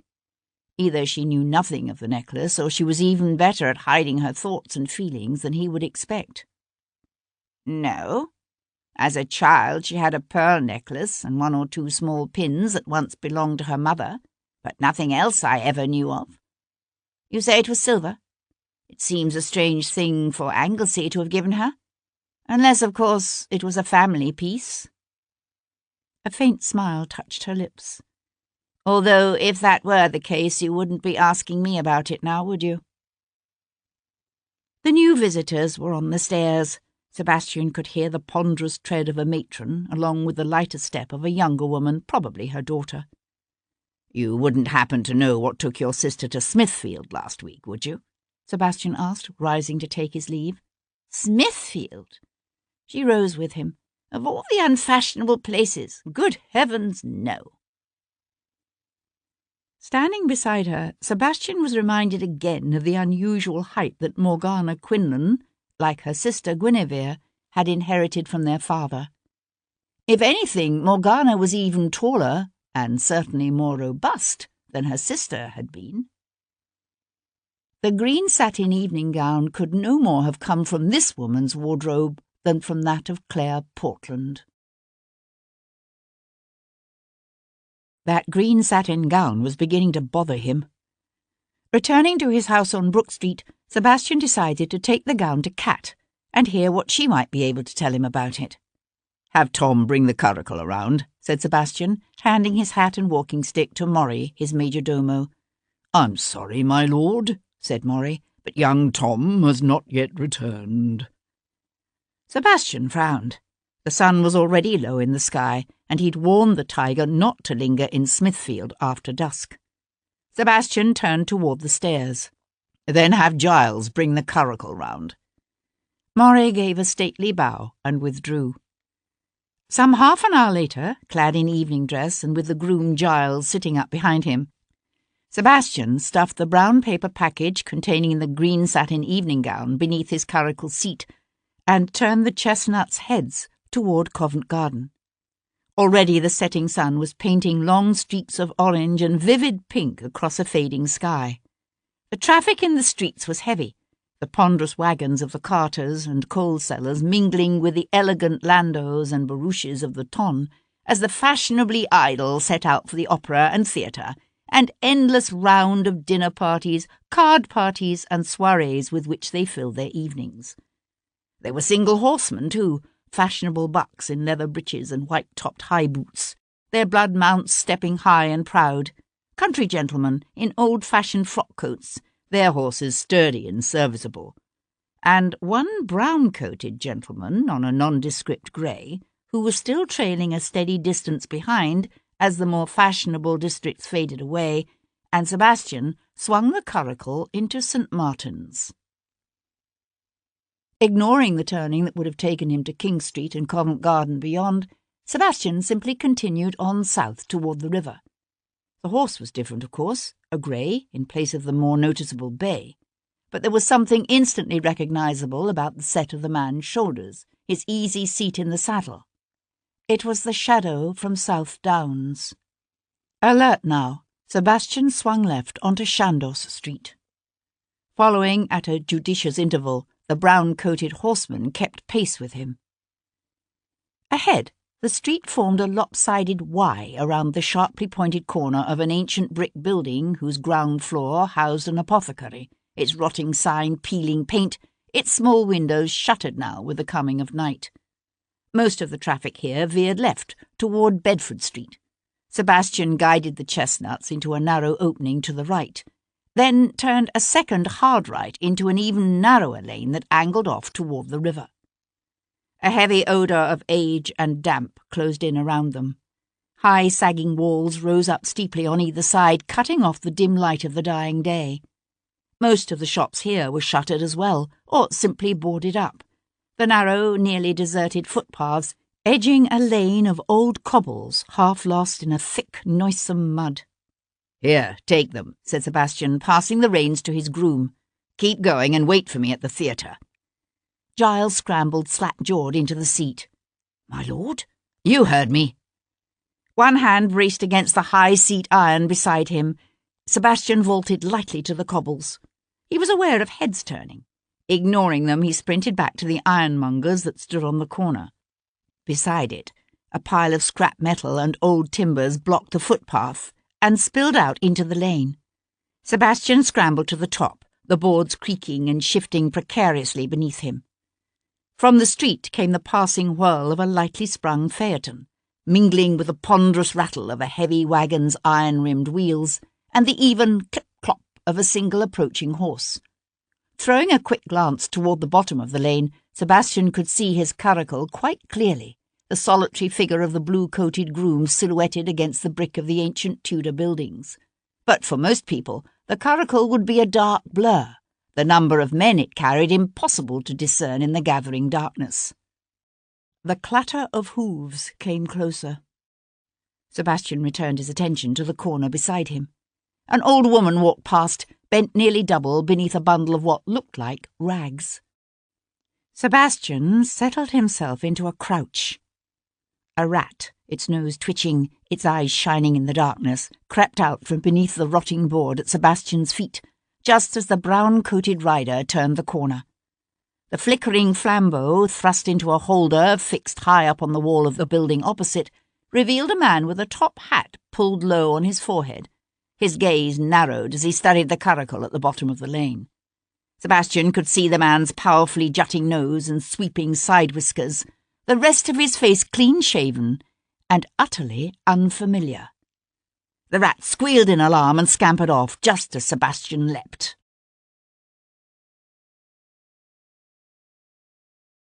Chapter 34. Startled by the sound of the rat's screech, the rider swung around. His eyes flared wide in alarm, his right arm jerking up instinctively to shield his face and upper body as Sebastian slammed into him. The impact was enough to unseat the rider, but that blocking sweep of his arm and the shift in the man's seat deflected Sebastian's momentum enough that rather than crashing down with the man on the horse's far side, Sebastian was flung back. The edge of one of the boards raked his ribs painfully as he fell. Squealing in terror, the grey reared up between them, its sharp hooves slashing the air. Sebastian scrambled to his feet, dodged the grey's hooves as the horse reared again, but the brown-coated man was already up. Boots slipping in the mud, he bolted around the corner. Sebastian tore after him, up a street lined with workshops and small traders, closing now for the night. He sidestepped a tailor's apprentice, who turned, a green-painted shutter held in his widespread arms, his mouth forming a silent O as Sebastian ran past. The entrance to an alley yawned ahead. The brown-coated man darted down it, Sebastian hard after him.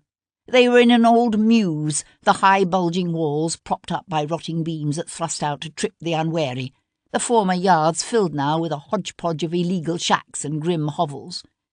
A group of ragged children playing with a hoop shouted as they dashed past. One little boy of no more than 5 or 6, his face smeared with filth, ran after them, calling to them and laughing until he could keep up no longer and fell away. For a moment, Sebastian thought the man had misjudged and trapped himself in a cul-de-sac. Then a black mouth opened up before them, and Sebastian saw a low archway where the upper stories of the houses on either side of what had once been a narrow lane had extended out to swallow the sky, leaving only a dark tunnel beneath. Plunging into a shadowy darkness of recessed doorways and sharp corners where a man might lie in wait, Sebastian was forced to slow his pace, listening always for the slap of running feet, the sawing of laboured breath up ahead. Then the traboulle opened up, and he found himself in a courtyard of what must once have been a fine coaching inn, its ground floor now filled with dilapidated workshops overhung by rented rooms, where ragged laundry hung limp, and the still evening air trapped the scent of frying onions and burning dung. Leaping a puddle left by the previous day's rain, Sebastian ran on. 2 women taking down the laundry paused to stare. An old man filling a clay pipe called out something lost in the din. Sebastian followed his quarry through the arch and down a narrow passageway between 2 brown brick buildings. Then the pale glow of lamplight shone up ahead, and the passageway emptied out into a wide, busy thoroughfare that Sebastian realized must be the Strand. The man ahead of him was breathing heavily now, stumbling as he dodged between a hackney and a ponderous old landau sporting a faded crest. 2 men on the far footpath, their red waistcoats and blue coats marking them as men from the Bow Street Patrol, turned and shouted. Brown Coat's head snapped around, his open mouth sucking in air, his eyes going wide. Abandoning the busy lamplit expanse of the Strand, he careered around the next corner, heading now toward the river. The streets were newer here, and straight, the chance of running into a trap diminished. Lungs aching, his breath coming hard and fast, Sebastian pushed himself on.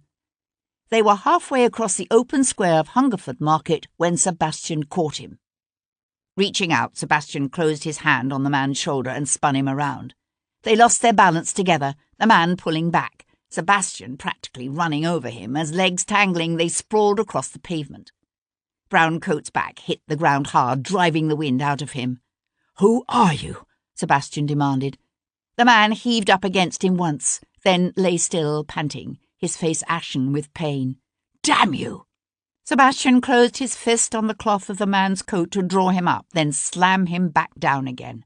"Who set you after me?" A heavy hand fell on Sebastian's shoulder, jerking him up. There now, me lads," said a gruff voice. "What's all this, then?"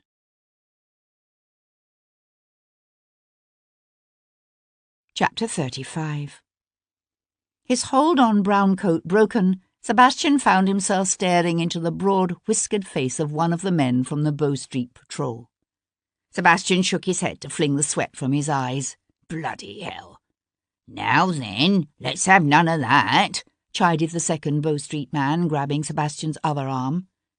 Scuttling backward, Browncoat scrambled to his feet and took off at a run. "You stupid sons of bitches," swore Sebastian, bringing his arm back to drive his elbow hard into the plump red waistcoat of the first man who grabbed him.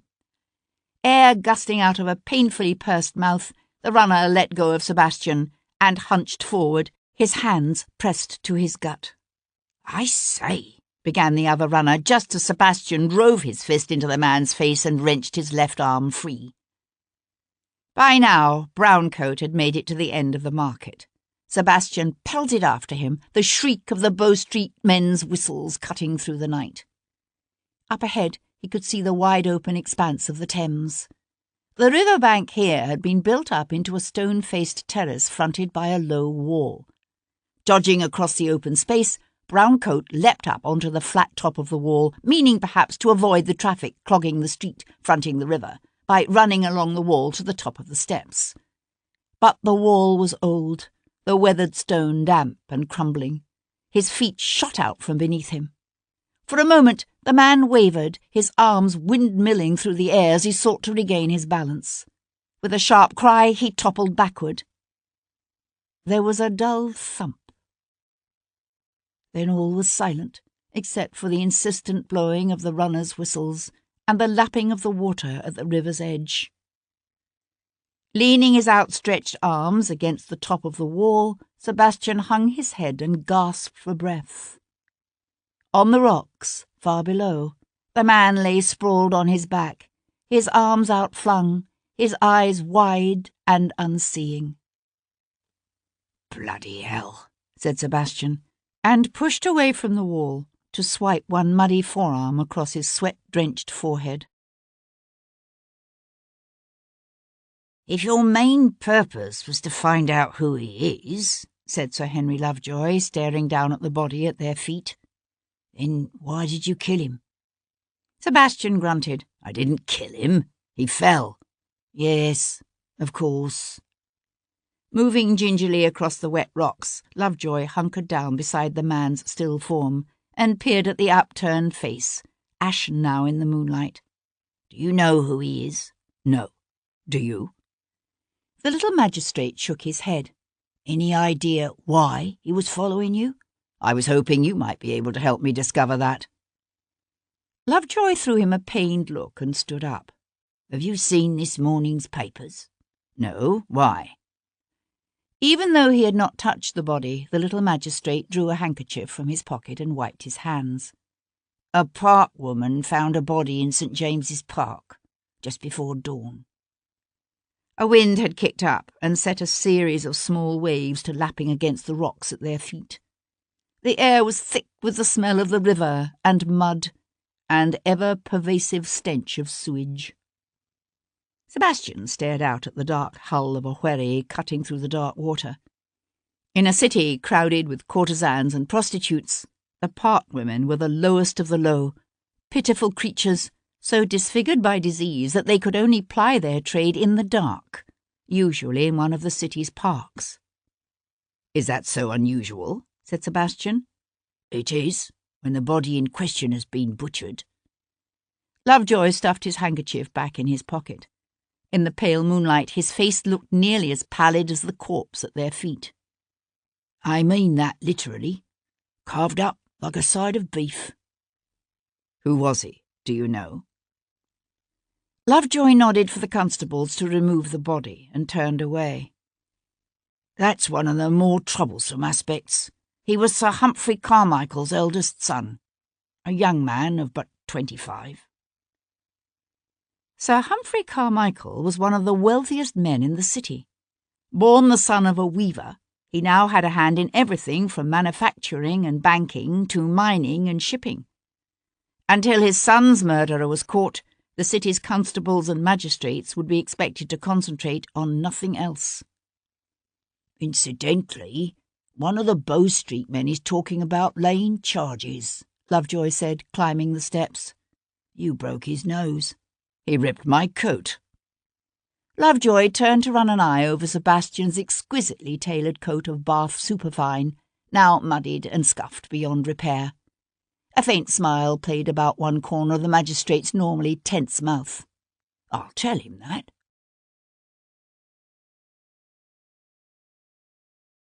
Chapter 36. "What happened to you this time?" asked Kat, her gaze meeting Sebastian's in her dressing-room mirror. The curtain had only just come down on the final act. Around them the theatre rang with shouts and laughter, and the tramp of feet hurrying up and down the passage. Sebastian dropped the paper-wrapped parcel containing the green satin gown on her couch and dabbed the back of his hand at the blood trickling down his cheek from a graze. I was coming to see what you could tell me about this evening gown when I decided to stop and have a little wrestling match in the mud. She gave him a look that spoke of concern and exasperation and amusement, all carefully held in check. Removing Cleopatra's gilded diadem from her forehead, she pushed back her chair and went to unwrap the gown. In the golden lamplight, the satin shimmered. "It's exquisite," she said, turning to hold the gown up to the lamplight. "Dashing, but not outrageously so. It looks like something that would be made for a young nobleman's wife. A lady several years past her first season, perhaps, but still young." She glanced over at him. Surely the woman who delivered the note for the prince couldn't have been wearing an identical gown? Sebastian stripped off his muddy coat. Not even a valet of Sudlow's genius would be able to repair these ravages. I doubt it. Probably a gown of a similar cut and hue.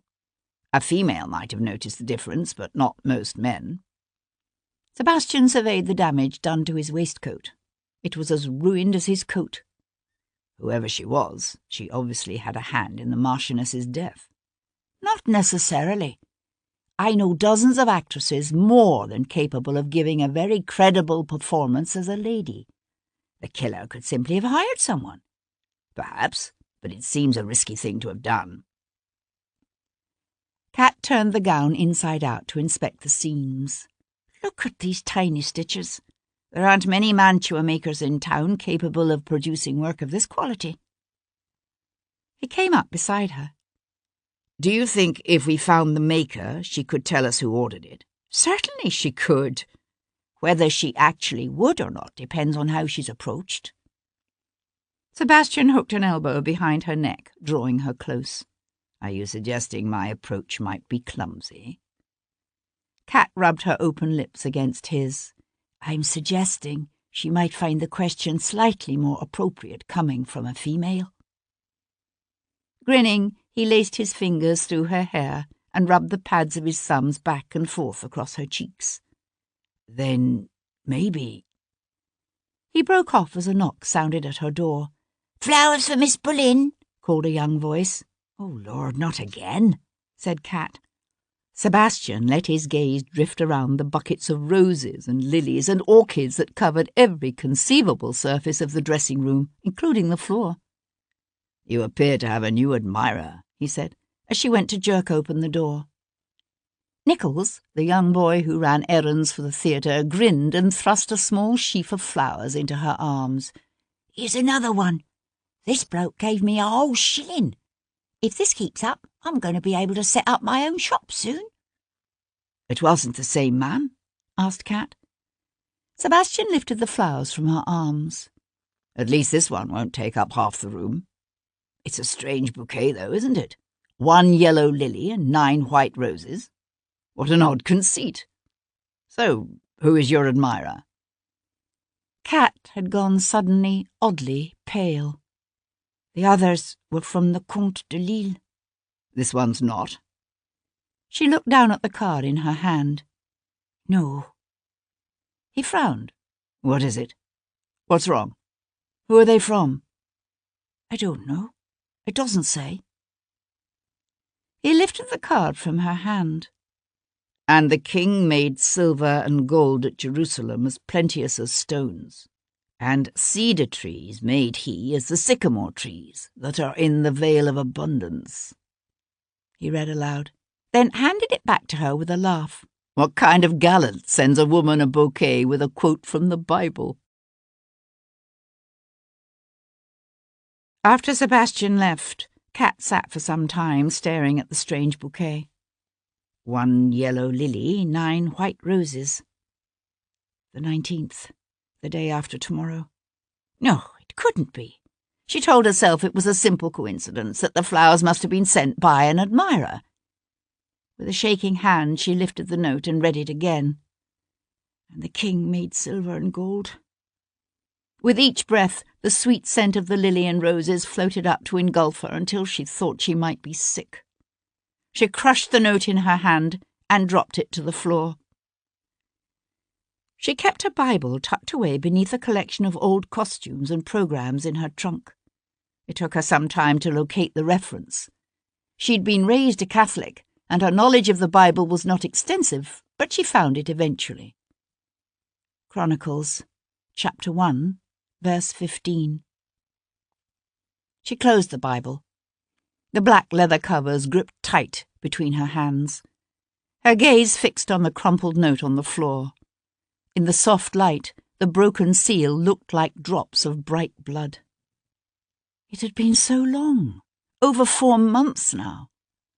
Somehow she'd almost convinced herself this day wasn't going to come. She'd even begun to delude herself into thinking that she might be able to put it all behind her. God help her. She'd actually begun to dream about building some kind of a future with the man she loved more than life itself. But Ireland was still not free. The war between England and France still raged long and bloody. And on Wednesday the 19th of June, at 1:15 in the afternoon, Pierrepont's successor and Napoleon's new spymaster in London would be looking to meet Kat Boleyn in the Physic Gardens at Chelsea.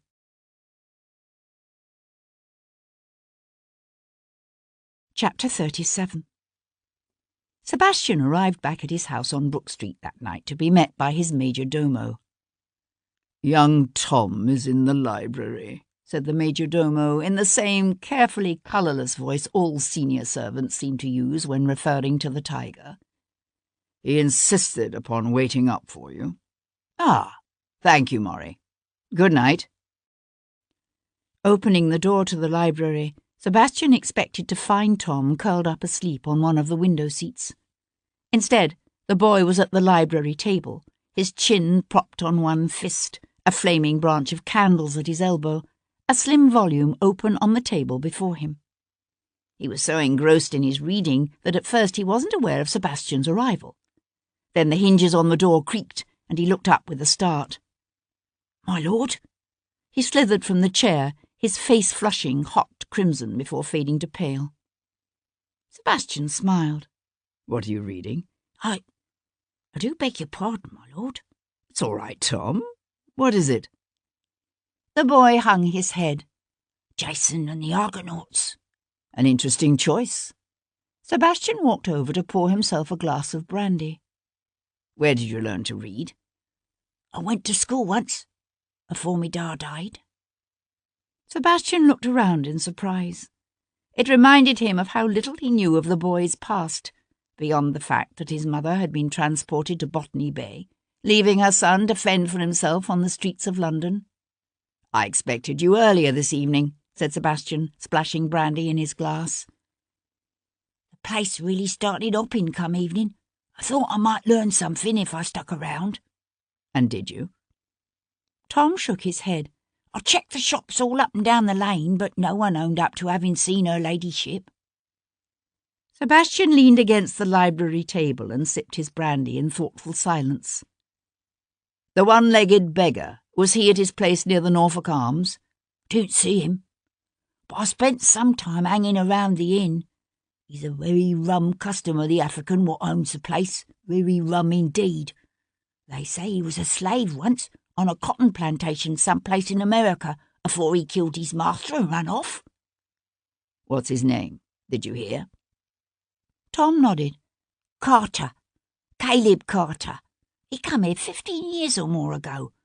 Took up with the widow woman what used to own the Norfolk Arms.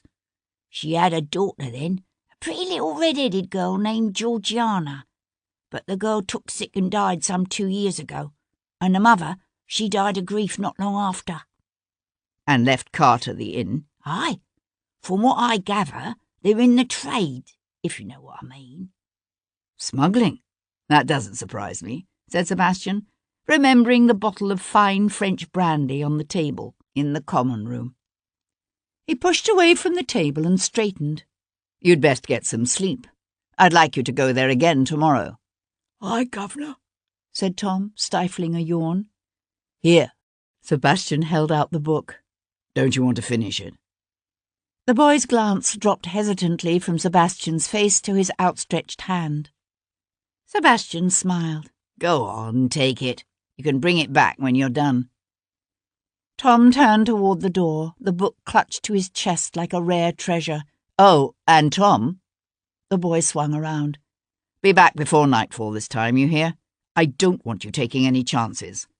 These are dangerous people we're dealing with. Aye, governor. Still faintly smiling, Sebastian stood in the doorway to watch the boy dash off across the hall. Then, the smile fading, Sebastian turned back into the library to pour himself another drink. The next morning, the Dowager Duchess of Claiborne was lying on a chaise in her dressing-room and drinking a cup of chocolate when Sebastian strolled into the room. She let out a soft moan. Sebastian, what can Humphrey be thinking? He has strict instructions to allow no one past the door before 1 o'clock. So he said. He stooped to plant a kiss on his aunt's cheek. I want to know what you can tell me about the Countess of Portland. His aunt sat up straighter. Claire Portland? Good heavens, whatever for? Sebastian simply ignored the question. What do you think of her? Aunt Henrietta gave a genteel sniff. A pretty little thing, obviously, but all bubble and froth, if you ask me. She certainly gives that impression, but appearances can be deceiving. Sometimes, but not in this case, I'm afraid. His aunt fixed him with a fierce stare. And now, not another word until you tell me your interest in the lady. It appears that at one time Lady Anglesey thought to marry Claire Portland's brother, the Chevalier de Verdun. Yes, I can see that. Dashingly handsome man, the Chevalier. And nothing piques a girl's fancy more than a tragic romantic past. Dear aunt, one might almost suspect you of nourishing a tendre for the fellow yourself. She made a deep rumbling sound that shook her impressive bosom. I've no patience with romantic, handsome young men, and well you know it. Sebastian smiled. Lady Portland, tell me about her. Aunt Henrietta settled herself more comfortably. Not much to tell, I'm afraid. Her father, the late Lord Audley, left her well dowered. She had a successful season, and married the Earl of Portland at the end of it. What about Portland himself? Again that genteel sniff. I've heard him referred to as a handsome man, although personally I've no use for redheads. But there's no denying the old Earl, his father, cut up quite warm. And Portland himself's not one for wasting the ready at the gaming table. Claire did quite well for herself. I wouldn't say Portland's one to sit in his wife's pocket, But then he hasn't set up a mistress either that anyone knows of. He seems to spend most of his time at Whitehall. And the Lady Portland, has she established herself as something of a political hostess? I doubt she has either the inclination or the intelligence to carry it off. Sebastian came to take the chair opposite her. She seemed surprisingly close to Morgana Quinlan. Well, that's to be expected, isn't it, given the close proximity of their father's estates? I would have said the two women were of starkly different temperaments. Yes, but sometimes friendships are like marriages. The best couplings are between opposites. Sebastian was silent for a moment, his thoughts on his own parents' marriage.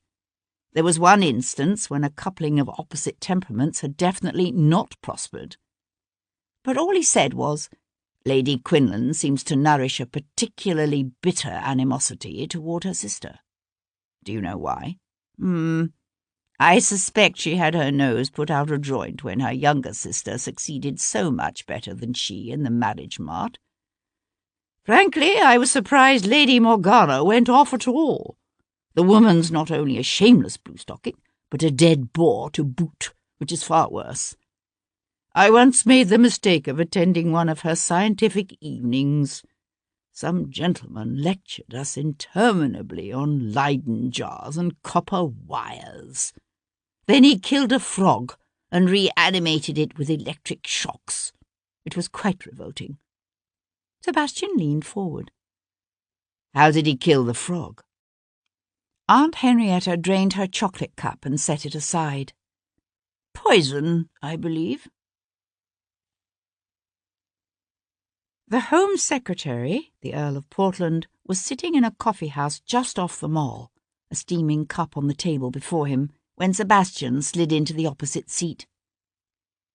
I don't recall inviting you to sit, said Portland, regarding Sebastian through narrowed eyes. You didn't, said Sebastian cheerfully. The air filled with the steady beat of a drum and the tramp of feet as a troop of soldiers marched past. Fresh cannon fodder, thought Sebastian, on their way to Portsmouth and the war on the other side of the Channel. No one in the coffee shop even looked up. Portland leaned back in his seat, a faint smile touching his lips. My wife tells me she met you in Lady Quinlan's drawing-room yesterday. You didn't tell me you were brother-in-law to the dead lady's lover. You mean Vardon? Portland raised his cup to his lips and took a thoughtful sip. I know there was an attachment of long standing between them, but I wouldn't care to hazard on its present nature. Tell me about him. Portland shrugged. A likeable enough lad, I suppose, if a bit too hot-headed and impulsive for my taste. But then he's half French, so I suppose that's to be expected. What can you tell me about his politics? Portland gave a sharp laugh and took another sip. The pup is 21 years old. He's interested in wine, women, and song, not the composition of the prince's cabinet. How about dynastic disputes? Might they interest him? Portland lowered his cup, his face suddenly drawn and serious. What are you talking about? Sebastian let the question slide past him. The lady who asked you to convey the note to the prince. What can you tell me about her? Portland glanced down at his cup, his sandy red eyebrows drawing together in a thoughtful frown. She was young, I would say. At least that's the impression I had. If I could see the colour of her hair, I don't recall it. Definitely a lady. I would have to say so, yes. He hesitated. I think she was tall, but I can't be certain. Perhaps I simply imagined that afterward, when I assumed it was Lady Anglesey who had handed me the billet-doux. Sebastian leaned back in his seat, his gaze on the other man's face. It struck him as too much of a coincidence that the note used to lure the prince to the yellow cabinet had been given to the Home Secretary rather than to one of the sycophants with which the prince typically surrounded himself. Then again, it was always possible that the woman in green had singled out Portland deliberately. Aloud, Sebastian said, Do you remember the dagger that was in Lady Anglesey's bag? Portland turned his head to stare out the shop's bay window to the street beyond, empty now in the bright sun. His throat worked as if he had to fight to swallow, and his voice, when he spoke, was strained. "It's not something I'm likely to forget now, is it? The way it stuck out of her like a... Had you ever seen it before? The dagger?" He looked around again, his eyes opening wide as if in surprise. "Of course. It's part of the collection of Stuart memorabilia that was in the possession of Henry Stuart when he died. I believe it belonged to his grandfather, James II. The bell on the shop's door jangled as two soldiers came in, bringing with them the smell of morning air and sun-warmed brick, and a whiff of fresh manure. Sebastian kept his gaze on the Scotsman's freckled face. "What happened to it? You mean after Henry's death? Don't you know? He willed the entire collection to the Prince of Wales, the Regent."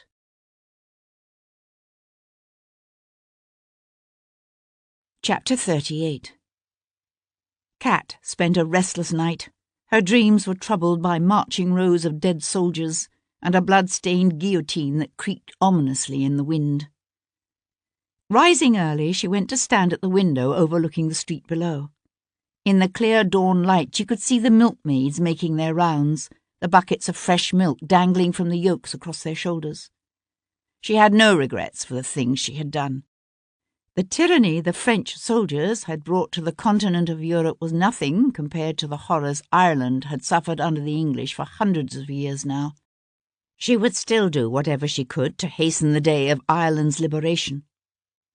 But she couldn't, in all honesty, accept Sebastian's love and continue to give aid to the enemy he had risked his life to fight. She had been torn for a while, but by now she had decided to keep tomorrow's rendezvous in the Chelsea Physic Gardens with Napoleon's new spymaster. She intended to tell him the French could no longer rely upon her as a source of information. Whether they would allow her to withdraw her services so easily remained to be seen. Too nervous to go back to sleep, she decided to get an early start in her search for the maker of Guinevere Anglesey's death shroud. But in the end, the task was even easier than she expected. Setting out that morning, shortly after breakfast, Kat found she had to visit only 3 fashionable modistes before hitting upon the establishment responsible for the creation of the green satin gown. "Mais oui, I remember it quite well, this one," said Madame de Blois, proprietor of an expensive little shop on Bond Street. "Lady Addison Peebles ordered it for me just this last season." Kat had to bite her lip to keep from saying, "Are you certain?" The young lady in question was a beautiful but excessively dim-witted heiress who had married Lord Addison Peebles, youngest son of the Duke of Farnham, some 2 years before. Lord Addison was every bit as vacuous as his bride, to the extent that some members of the ton had taken to calling the couple Lord and Lady Addled and Feeble. It was difficult to imagine either of them having anything to do with what had happened to Guinevere Anglesey. "Lovely, is it not?" Madame de Blois was saying. "Although hardly the shade of green for a young woman with Lady Addison's colouring. I tried to discourage, but she would hear none of it." The modiste shook her head and made a little sound. "For you, I think we shall do something in sapphire, yes? And a more daring décolleté, of course." Kat gave the woman a wide smile. "Of course?" Sebastian had never understood the Prince Regent's fascination with the Stuarts. He was a prince who longed to be popular, who was genuinely troubled by the boos and hisses that greeted him everywhere.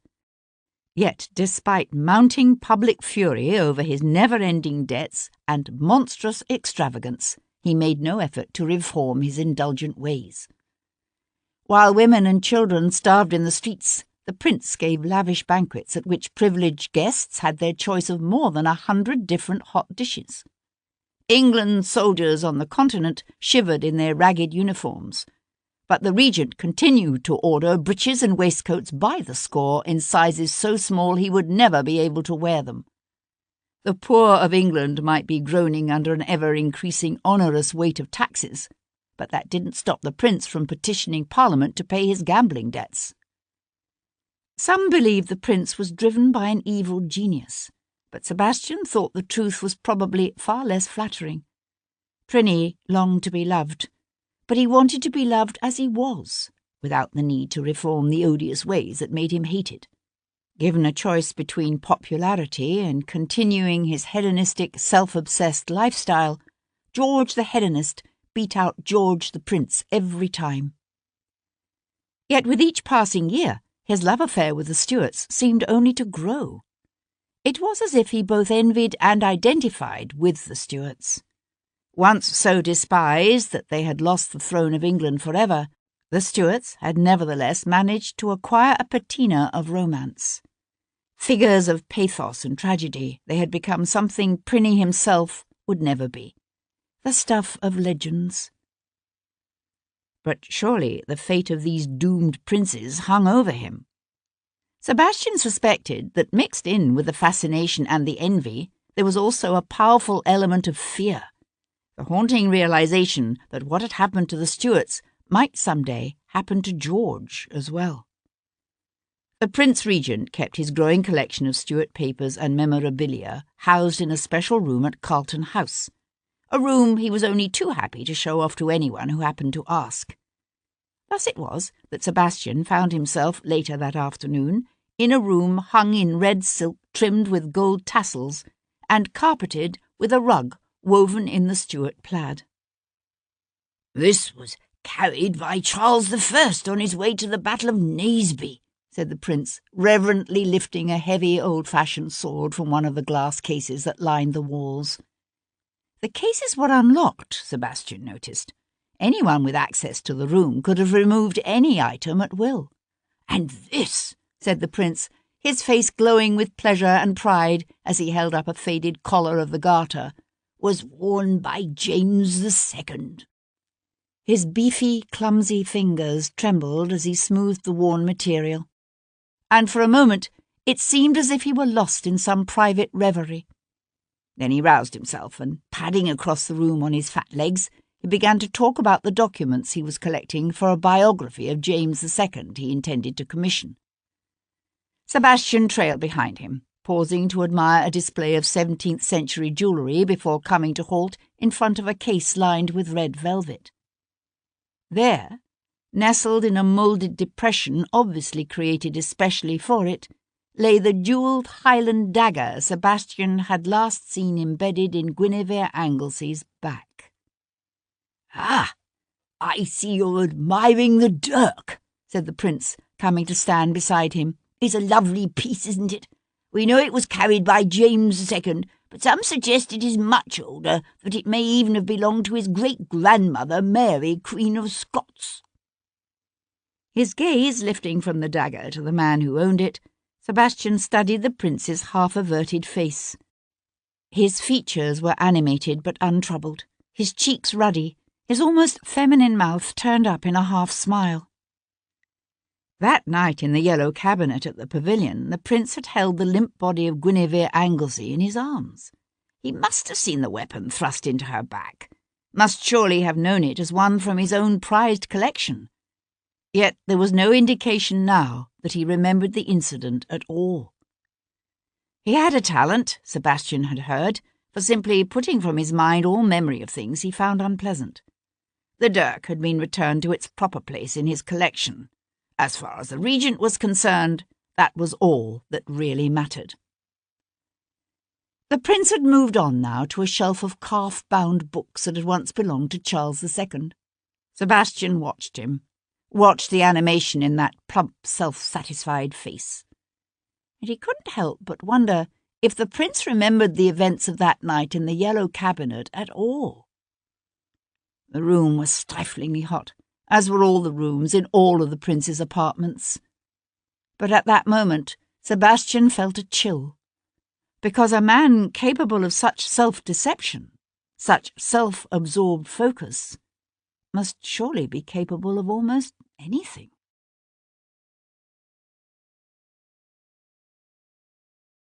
Chapter 39. "It's a strange ability some have," said Paul Gibson, when Sebastian met him later that day for a pint of ale at a pub not far from the Tower. "It's as if they somehow revise their memories of unpleasant or uncomplimentary incidents until they come up with something more self-flattering. or at least more palatable. In a sense, you could say they aren't exactly being truthful when they lie, because they honestly believe their own twisted version of an event. Memories of particularly horrifying episodes can simply be wiped away completely. Sebastian leaned his shoulders back against the old wooden partition, one hand cradled around his drink where it rested on the table's worn surface. It's a good thing the prince was in Brighton that day. Otherwise I'd be inclined to wonder if he hadn't simply wiped away the unpleasant memory of murdering Lady Anglesey. At least the discovery of the dagger's origins tells you the murderer must have been someone close to the prince. Not necessarily. Those cases aren't kept locked. Hundreds of people could have had access to that room. Perhaps. But I can't see someone like Bevan Ellsworth prowling around Carlton House. No, but his good friend Fabian Fitzfrederick could certainly have taken it. Gibson frowned. Is he good friends with Fabian Fitzfrederick? It would appear so. But why would a son of the Duke of York want to bring down the Hanovers? Sebastian leaned forward. Prinny has created a lot of discontent. Perhaps there are two different forces at work here. One aimed at bringing down the Hanovers, and another simply interested in replacing the regent with his brother York. Gibson paused with his pint raised halfway to his lips. Princess Charlotte stands next in line before York. Yes, but Princess Charlotte's own father regularly calls her mother a whore. Charlotte might well be put aside. It's happened before. Gibson took a long, thoughtful swallow of his ale. Have you considered the possibility that the person who killed Guinevere Anglesey might not be the same person or persons as set up that nasty little charade in the pavilion? Yes. Sebastian shifted his weight to thrust his legs out straight. I keep thinking that if I could just understand why she went to the Norfolk Arms in Smithfield, then it would all begin to make sense. It does seem an unlikely place for a lover's assignation, said Gibson. Sebastian shook his head. I don't think it was a lover's assignation. The tramp of marching feet filled the air as part of the garrison from the tower paraded past. His face solemn, Gibson turned his head to watch the men filling the street, the sun gleaming on their musket barrels. I've been hearing a lot of grumbling about this fete the prince has set for Thursday. Not just about the cost, which I gather is considerable, but it is rather unseemly, is it not, for a prince to celebrate his accession to the regency when that elevation was necessitated by his father's madness. I hear his mother and sisters are refusing to go. Sebastian, too, watched the soldiers. They looked so young, some little more than boys. I doubt they'll be missed.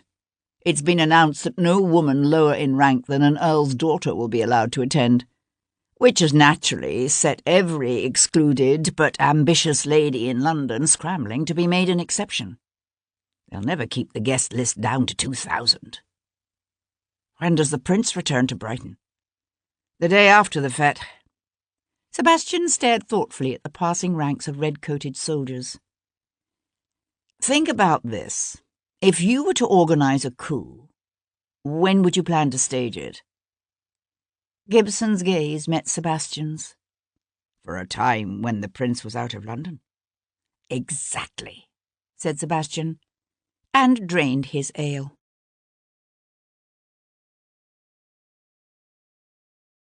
Chapter 40. Lady Addison Peebles? Said Devlin, staring at Kat. They were in the drawing-room of her house on Harwich Street. He could hear the distant shouts of children playing a counting game on the footpath outside, their laughter mingling with the birds' evening song as the shadows lengthened. What the devil could Lady Addled and Feeble possibly have to do with any of this? Kat gave a soft laugh. Nothing. It seems the modiste tried to talk her out of this particular shade of green satin, but she was so taken with it that in the end the woman could only let her have her way. I understand she was excessively pleased with it, until her mamma-in-law, the Duchess, told her it made her look like a sick frog. Devlin walked over to pour out 2 glasses of wine. So what did she do? She gave the gown to her Abigail, who sold it to a second-hand clothes dealer. The woman claims she can't remember which one, probably because she actually sold it to her regular fence out of force of habit. Devlin looked up, one eyebrow raised in incredulity. The gown came from a second-hand dealer? Cat came to lift her glass from his outstretched hand. Evidently. He took a long, thoughtful sip of his own wine. Let me see if I've got this right. Someone kills Guinevere Anglesey by poisoning her with cyanide. The death is violent. So violent that the murderer finds it necessary to bathe the body and dress it in a fresh gown. A gown he buys from a second-hand dealer in some place like Rosemary Lane. Only our killer is so unfamiliar with his victim that he buys the wrong size so that it won't close properly around her. Nor does he bother to assemble the underclothing, shoes, or stockings a lady would normally have been wearing. He loads her body in a cart or a carriage, with no way of knowing which, and hauls her down to Brighton, where he somehow manages to sneak her body into the pavilion. He sends his accomplice, wearing a similar green gown and a veil, into the prince's music room, where she hands a note to the Home Secretary, Lord Portland, and disappears. A note which, for some unspecified reasons, no one wants me to see. Oh, yes, and did I mention that after he has carefully arranged Guinevere's body in the yellow cabinet, our killer stabs her with a Highland dirk, which once belonged to James II, but now forms part of a collection owned by the Prince Regent himself that is normally kept in London? Well, I'm glad you've got it all figured out. He went to stand at the windows overlooking the street below. The children had gone. All except for the who and the why part. She came up behind him, her eyes on his face. What is it? You keep going to the window. I'm worried about Tom. I left instructions with Molly to send the boy here as soon as he gets back. It's not even dusk yet. I told Tom I wanted him out of Smithfield before nightfall. Cat slipped her arms around Sebastian's waist and held him close, her breasts pressing against his back. Tom's a street lad. He knows how to take care of himself. Sebastian shook his head. These people are dangerous. He was aware of Cat's silence. After a moment she said, He's a servant. He's still only a boy. And he loves tending your horses and poking around asking questions for you. It makes him feel important and useful. He would be both disappointed and insulted if you didn't let him contribute what he can. Sebastian turned in her arms to draw her close to his chest. I know. He rested his chin on the top of her head. But I have a bad feeling about this.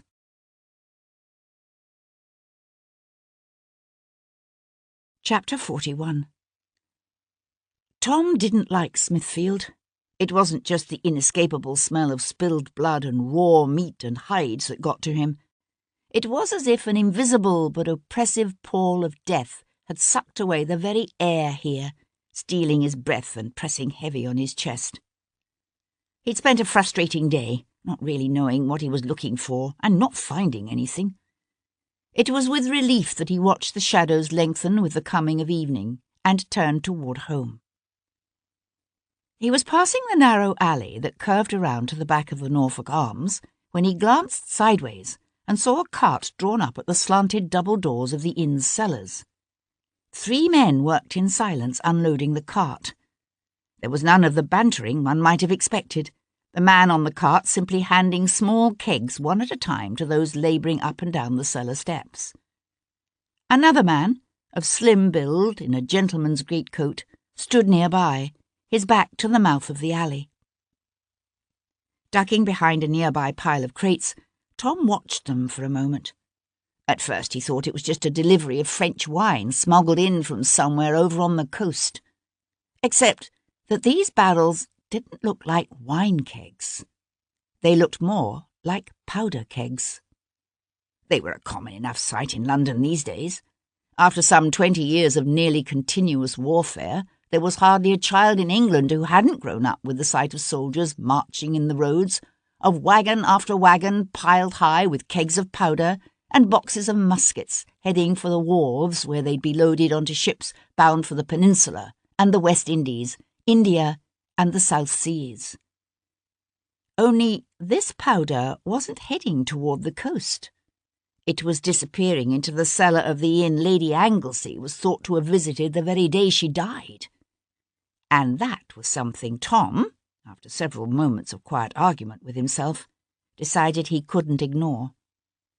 He didn't need the echoing memory of Lord Devlin's warnings to tell him these men were dangerous. Tom had spent enough time on the streets, at first with Hughie, then alone, to know danger when he saw it. Sometimes he imagined Hughie was still with him, a kind of guardian angel watching out for him, warning him of danger. He thought he could feel Hughie at his shoulder now, telling him not to go into that alley. "I've got to do it, Hughie," Tom whispered. "You know I've got to." He crept closer, his back pressed against the rough brick of the wall beside him, the dank, stale air of the alley thick in his nostrils. Another man had come out of the inn, a big bald-headed man with African features, whom Tom recognised as the innkeeper himself, Caleb Carter. Carter and the man in the greatcoat were talking, lowering his body until he was bent almost double, his footfalls soft in the damp earth of the alleyway.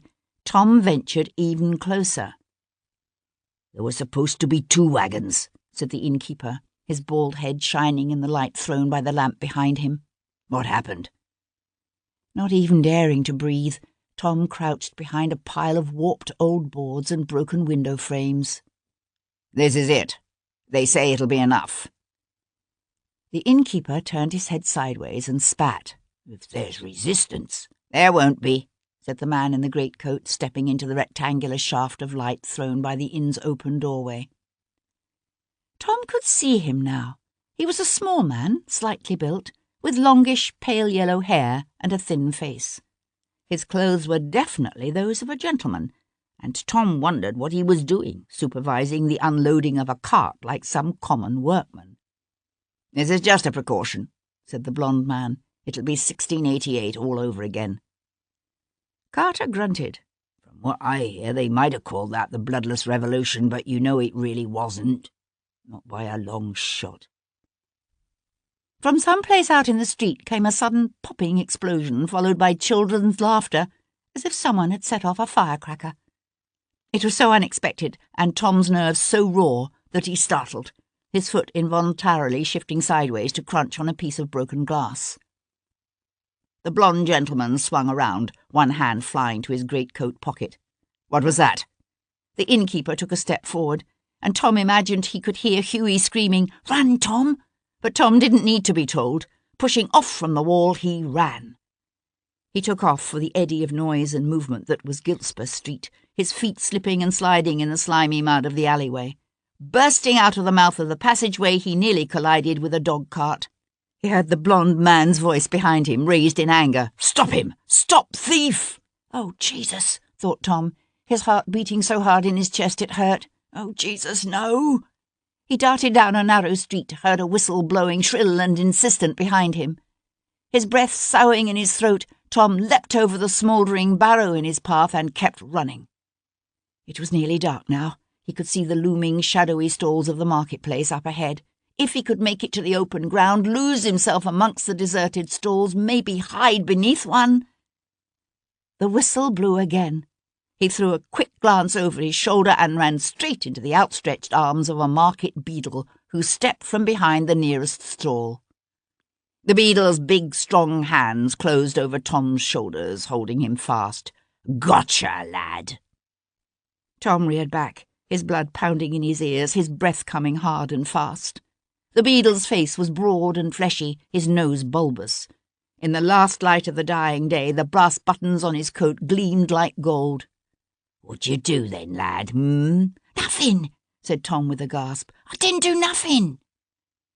The blond man crossed the open ground, his greatcoat flaring with each step. "The little bugger stole my friend's watch." Tom squirmed in the beadle's grasp. "I didn't." He was so scared his legs were trembling. It was only by concentrating very, very hard that he kept from wetting himself. "No?" said the blond man, reaching out. "Then what's this?" It was an old trick. Tom saw the gold watch hidden in the man's palm and tried to flinch away, but the market beadle held him firm. Held him there, while the gentleman slipped his hand into Tom's pocket and seemingly drew the watch out by its chain. "See? Here it is." Tom lunged against the beadle's hard grip. He palmed it. You saw it, didn't you? Didn't you? "There, there, lad," said the beadle. "You've been caught red-handed. Best you can do now is to take the consequences like a true Englishman." I tell you, I didn't steal anybody's bloody watch. I'm Viscount Devlin's tiger, and these men—" The beadle roared with laughter. "Oh, of course you are, and I'm Henry VIII. He looked over at the blond man. "You'll be laying charges?" The blond man had a queer look on his face, sort of thoughtful and calculating. Tom suddenly regretted having mentioned Lord Devlin's name in his presence. "My friend will," said the blond man, giving Tom a cold, hard smile. "We aim to see the little bugger hanged."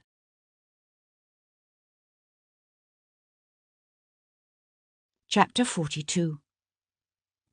Sebastian awakened early the next morning to the alarming intelligence that his tiger had not yet returned. "Send Giles to have the carriage brought around immediately," Sebastian told his valet. "The carriage, my lord?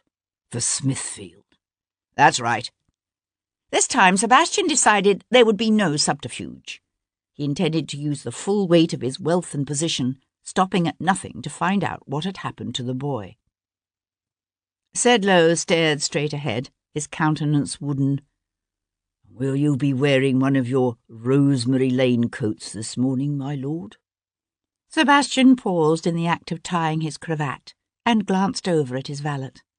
"I think not." Sedlow sniffed, his normally placid features drawn. "Yes, my lord. It's just that if you were by any chance expecting events of a nature such as you have already encountered twice this week, I wouldn't want to think that you were exposing your wardrobe to destruction merely out of consideration for my sensibilities." "Rest assured, my consideration of your sensibilities was in no way responsible for the destruction of my coat and waistcoat in Covent Garden the other night." "And your doeskin breeches," added Sedlow. "I fear they are beyond repair." "Do what you can, Sedlow," said Sebastian, turning at his major-domo's knock. "Yes? Has he returned?" "I fear not, my lord. But there is a person here to see you." Maury's inflection of the word person precisely conveyed his opinion of the visitor. "She says she was Lady Anglesy's Abigail." Sebastian swore softly to himself. He was half tempted to have Maury tell the woman his lordship had already gone out, except that whatever had brought Tess Bishop here to see him had to be important, and it would take time to have the horses put to. He shrugged into his coat. "Show her into the morning room and tell her I'll be down in a moment. Oh, and Maury," he added, as the man turned to leave, "have some tea and biscuits sent in to her." Maury kept his face wooden. "Yes, my lord." Sebastian found Tess Bishop sitting straight-backed in one of the morning room's silk-covered chairs, her hands in her lap, the tea service and plate of biscuits on the table beside her untouched. At the sight of Sebastian, she surged to her feet. "No, please sit," he said, going to the tea service. "How did you know who I was?" Sinking back into her seat, she watched him pour a small portion of milk into a cup, then add the tea. "I saw you Monday, when you came to visit Lord Anglesey." She gave a small sniff. "I never thought you was no Bow Street runner." Caught in the middle of pouring the tea, Sebastian looked up quickly. Something of his reaction to this pronouncement must have shown on his face, because she hastened to add, "Don't get me wrong, you done the accent and the manner real good. Only, you was too nice." Sebastian laughed and set aside the teapot. "Sugar?" he asked, holding out the tea. "Oh, no, thank you, my lord," she said, unexpectedly flustered. "Take it," Yes, my lord. Taking the tea, she gripped the cup and saucer so tightly Sebastian wondered the fine china didn't crack. She made no move to drink it. Pouring himself a cup, he asked almost casually, "Why have you come to me now?" She took a deep breath and said in a rush, "There's some things I didn't tell you. Some things I've decided you ought to know." "Such as?" "Last Wednesday, when her ladyship didn't come home, I didn't know what to do. I kept going to her room, checking to see if she'd somehow slipped in unseen. In the end, I fell asleep there." "In her room?" "Yes, on the couch. It was hours later when I awoke, 2, maybe 3 in the morning. The candle had burned out, so that at first I was confused, not quite knowing where I was. Then I remembered, and I realised that what roused me was someone trying to get in the window. Her ladyship's room overlooks the back garden, you see, and there's an old oak with a sturdy limb what has grown quite close." Sebastian went to stand with his back to the empty hearth, his cup in his hand. "What did you do?" "I screamed. William, he's one of the footmen, he heard and came, and whoever it was ran away. I thought at the time it was just housebreakers. Then the next day we received notice of what had happened to her ladyship, and all thought of the previous night's prowler went out of my head." She paused in a way that told him there was more to this story. "And?" he prodded. Tess Bishop brought the tea to her lips and took a small sip. "I slept in my own bed that night, of course. But when I went into her ladyship's room the next morning to open the windows and air things out, I found the latch on one of the windows broken." Sebastian frowned thoughtfully. "That would have been Friday morning?" "Yes." "What was taken?" "Well, you see, that was the strangest thing. Nothing was taken. At least, not so's I could tell. At first glance you wouldn't have thought anyone had been in the room at all. But I soon realised things weren't quite right. It was as if someone had gone through everything and tried to put it back exactly the way it was before." "You mean as if they were searching for something?" "Yes." Sebastian stared down at the cup in his hands. He had never sought Anglesey's permission to search his wife's room, an oversight Sebastian now regretted and intended to rectify. He looked up to find Tess Bishop watching him. "Did you tell the marquis?" he asked her. She shook her head. "He's not well. After what had just happened to her ladyship, I was afraid something like that might overset him completely. I asked William to fix the lock and made out it must have been broken by the intruder I scared away on Wednesday night." "You're quite certain it wasn't?" "Oh, yes. I checked the locks very carefully." Sebastian went to stand at the long window overlooking the street below. The morning had dawned clear and still, promising another hot day. He had no reason to doubt the Abigail's story. Yet if it were true, it suggested that whoever killed the young marchioness had believed he had cause to fear something in her rooms, something that might have incriminated him. "There's something else," said the Abigail, her voice a frightened whisper. Sebastian looked around. "What's that?" Tess Bishop's tongue darted nervously across her lower lip. "You asked if I knew where her ladyship had gone that afternoon, the afternoon she was killed." "You mean to say you do know?" "Not exactly, my lord. But I know who she went to see." She hesitated, then swallowed hard. "It was a gentleman." "Do you know his name?" Her thin chest jerked with her suddenly laboured breathing. "I know what you're thinking, but you're wrong. Her ladyship would never have been untrue to the marquis. Only, his lordship, he was that desperate for an heir, and when it become obvious he couldn't have one—" Her voice trailed away in embarrassment. "I know about their arrangement," said Sebastian. "Do you mean to say she discussed it with you?" The Abigail shook her head, but she was so upset when his lordship first suggested it. I couldn't help but overhear things." "Do you know what happened to change her mind?" A faint tinge of colour touched the Abigail's pale cheeks. "There was this young gentleman come to town, A gentleman she'd known before, from when she was a girl in Wales. What was his name? Sebastian asked again, knowing already what the answer would be. Tess Bishop's hands shook so badly her teacup rattled against the saucer and she set it aside. "It couldn't have been him what killed her," she said, hunching forward, her hands clenched together, her head bowed. "It couldn't." Sebastian looked down at her bowed head, at the bones of her neck showing prominently against the pale flesh. "When her ladyship didn't come home that Wednesday night, did you think she might have run away with this man?" "No, of course not." The Abigail's head came up, her grey eyes flashing with indignation. "Her ladyship would never have done such a thing to the marquis." But then Sebastian saw her eyes slide away, and he knew that at some point in those long, anxious hours, as the Abigail waited for a mistress who would never return, the thought had occurred to her, however briefly. "You don't understand," she said, leaning forward. "No one understands. They look at a beautiful young woman married to an old man and they see a marriage of convenience." She pushed her thin, colourless hair off her forehead in a distracted gesture. "Oh, it began that way, to be sure, but they were well suited to one another, truly they were. They could spend hours together just talking and laughing. You don't see many couples like that amongst the nobs." She hadn't used the word love, but it hung there, unacknowledged in the air between them. "Yet even after she conceived the child, she continued to see her young gentleman," said Sebastian softly.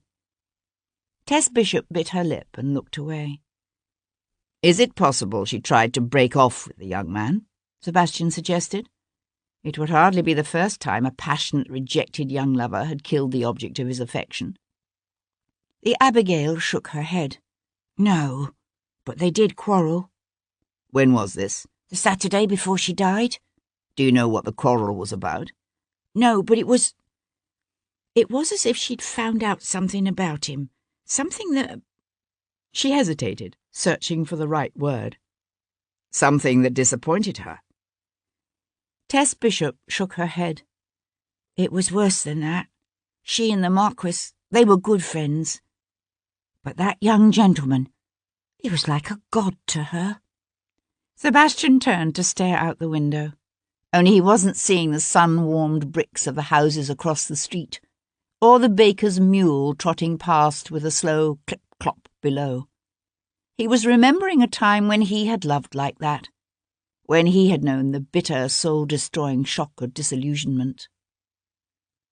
For Sebastian, the disillusionment had been false, a carefully crafted charade played by a woman who loved him enough to want to drive him away from her for his own good, although he hadn't known that at the time. He was like a god to her. What happens when your god dies, Sebastian wondered, when someone is your sun and moon and stars, and then you discover something that reveals a hitherto unknown weakness so fundamental, so shattering, that it destroys not only your trust in the other person, but your respect too. Some people never recover from that kind of disillusionment. Sebastian had taken up a commission and gone off to war. What would Guinevere Anglesey have done? Sebastian glanced over to where Tess Bishop sat watching him with a pale, almost frightened face. "His name?" Sebastian asked again, pressing her. He needed to have her say it, needed to have every suspicion confirmed. What was his name? For a moment, he thought she meant to keep the man's identity to herself in some final act of loyalty to the mistress who had once loved him. Then she hung her head and said in a torn whisper, "Varden. It was the Chevalier de Varden."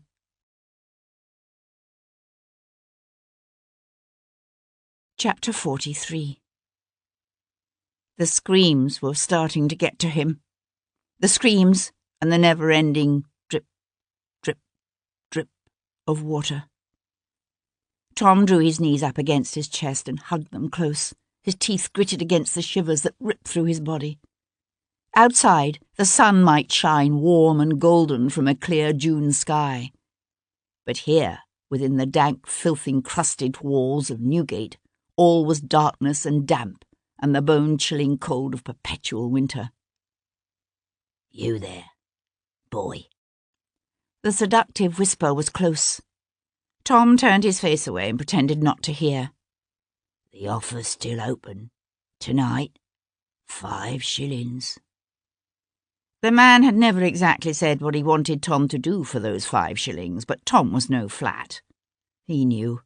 His empty stomach heaved.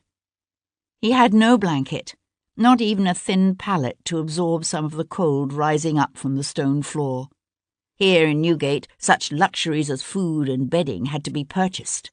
If it weren't for the haphazard charity of benevolent societies and various philanthropically minded individuals, the poorer prisoners would starve. Many did. Pushing up from the vermin-ridden straw, Tom stood and walked away from the crooning temptation of that voice. The room was no more than 12 by 14 feet and crowded with some 15 to 20 men and boys. One of the boys couldn't have been more than 6. He lay curled on his side in a corner, his fair hair matted and dirty, his grimy face streaked with tears. Every once in a while he'd start crying for his mother until one of the men would kick him and tell him to be still. Tom went to press his face against the bars. For a moment he squeezed his eyes shut and felt himself sway on his feet. He hadn't dared close his eyes through all the long dark hours of the night. Not that he could have slept anyway, what with the fear and the rustling of the rats and the cold that seemed to sink all the way to his bones. And then there were the screams of the despairing, the mad, the sick and dying, mingled with the plaintive cries of women being taken by force. The turnkey rented them out by the hour, one of the other boys had told Tom. Some of the women were probably willing enough. They'd learned long ago to sell their bodies to survive. But even when they weren't willing, they were given no choice. He'd seen them dragging one girl across the yard. She couldn't have been more than 12 or 13, her flailing arms showing pale and thin in the sputtering light of a torch, her dark eyes wild in a small, tight face. "Psst, boy." Tom kept walking. He tried to get the beadle who'd hauled him here to send word of what had happened to Viscount Devlin, but the big man had only laughed at him and called him Captain Bounce. Then the jailer had emptied Tom's pockets, so he couldn't even pay someone to take a message to Brook Street. He paused again beside the bars, looking out onto the yard. He kept trying to imagine what his lordship would think when Tom never showed up. Would he assume Tom had simply run off? He wouldn't really think that, would he? Surely he would know something had happened to Tom. He'd go looking for him, but he would never think to look here. At least, not at first. Tom had heard some of the other prisoners talking. They said there was a session scheduled for tomorrow. A boy could be condemned one day and hanged the next. It didn't happen all that often. Mostly the sentences were commuted to transportation. But it did happen. Tom knew. He felt the walls begin to close in on him, pressing close and heavy. He sucked in a deep breath, and the smells of the place overwhelmed him, the stench of excrement and sweat, sickness and fear. Fear of jail fever, fear of the whip and the hulks on the Thames, fear of the hangman's noose and the surgeon's knife. "Help me, Hughie," Tom said softly, sinking to his knees. It was a kind of a prayer, he supposed, although he wasn't sure Hughie was any place he could hear, let alone help. Did all thieves go to hell, even if they were only 13 years old? "How did you stand it?" "Oh God, Hughie, I'm so sorry." And he pressed his face against his knees and wept.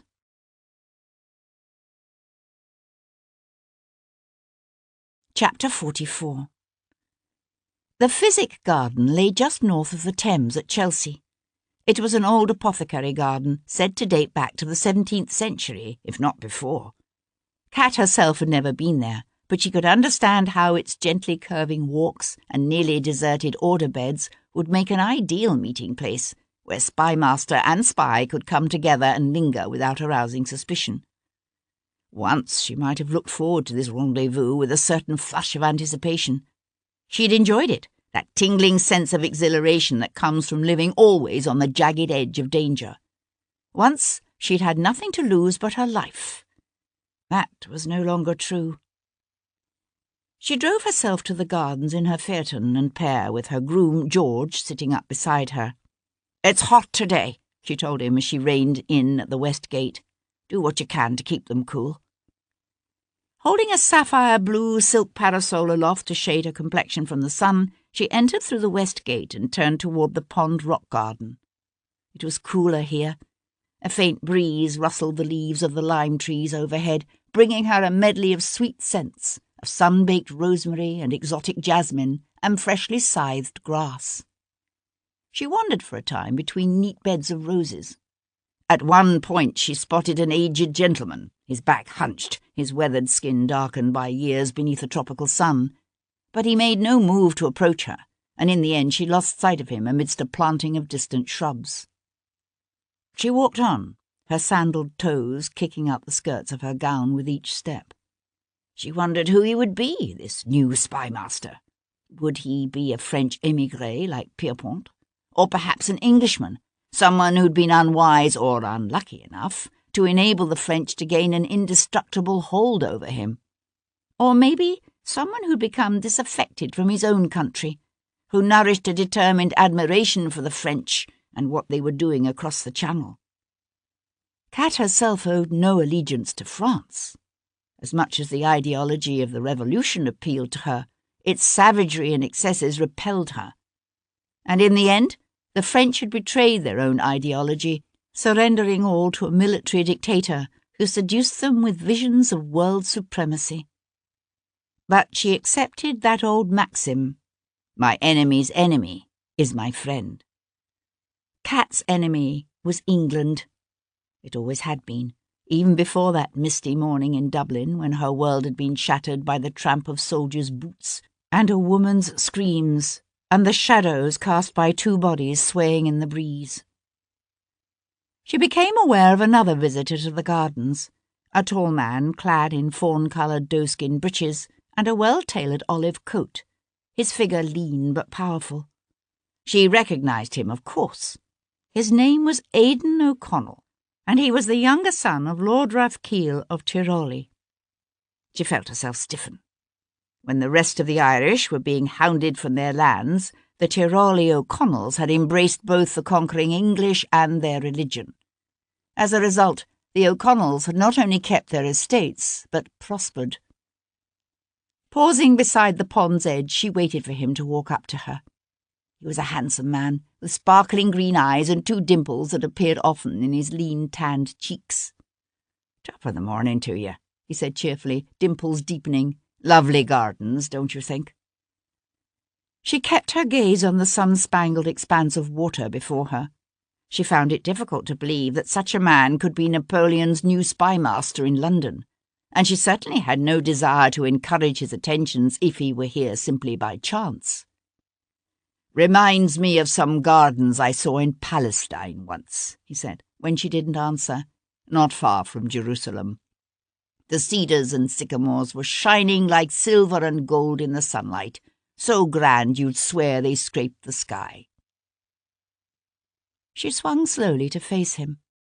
He was older than he looked, she realized, probably more like 30 than 25. And there was a sharp gleam of intelligence to his gaze that the beguiling effect of those dimples tended to disguise. "I came here to meet you as a courtesy," she said, although that wasn't strictly true. She was here because she knew that if she hadn't shown, he would simply have contacted her again. "I don't want to do this. Not anymore." Aidan O'Connell's smile widened, crinkling the skin beside his eyes. "It's because of Lord Devlin, is it?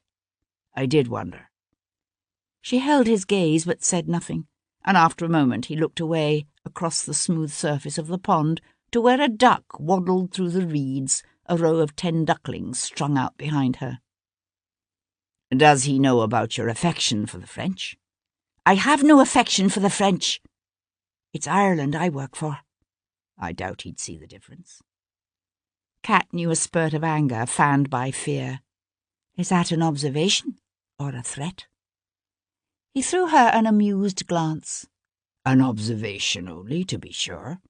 Because if it's a threat, I'd like to remind you and your masters that I can do as much damage to them as they can to me. And that damage would not be contained by my death. He was no longer smiling. The French are not my masters, he said, and I don't think there is any danger of your premature death.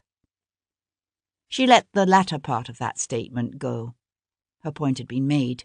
It remained to be seen whether or not O'Connell and the French would take her threat seriously enough to leave her alone in the future. And it came to her in a rush of bitter realization that this was one danger that would always haunt her, one fear from which she'd never truly be free. She studied the pleasant face of the man beside her. "Why do you do this?" she asked suddenly. "For the same reason you do. Or should I say, for the same reason you did." "For Ireland?" He raised one eyebrow. "You find that so difficult to believe?" "From what I know of the O'Connells, yes." "We O'Connells, we've always believed that a man who beats his head against a stone wall is a fool."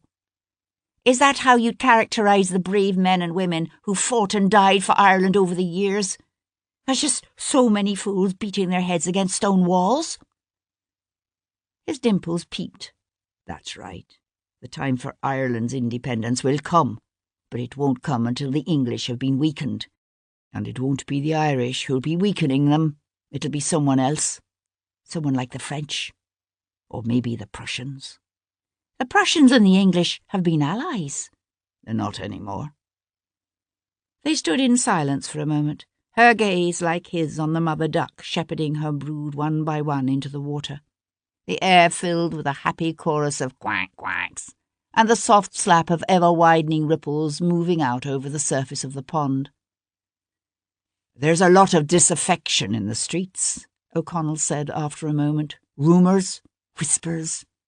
People are ready for a change." "What kind of change?" she asked, her breath suddenly coming so hard and fast she had to call on all her abilities as an actress to make her voice sound casual, disinterested. He kept his gaze on the mother duck and her brood. "A different dynasty, perhaps." "How would that help Ireland?" "The Stuarts were always more sympathetic to the Catholics." She swung her head to look directly at him. "There are no Stuarts anymore, not really. And the English would never accept a Catholic king. Remember what happened to James II? James II never tried to restore Catholicism to England. All he wanted was tolerance and an end to the debilitating restrictions put on Catholics. Yet the people still wouldn't accept him.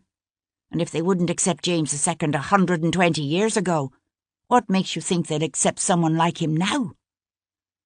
"Because the House of Hanover is tainted by madness and everyone knows it.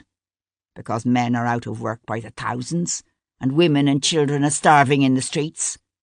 Because we've been at war for so long it's all most people can remember. If a new king promised to bring peace and an end to high taxes and the press gangs, I think a lot of people would welcome him." Kat's eyes narrowed. Who was pushing this?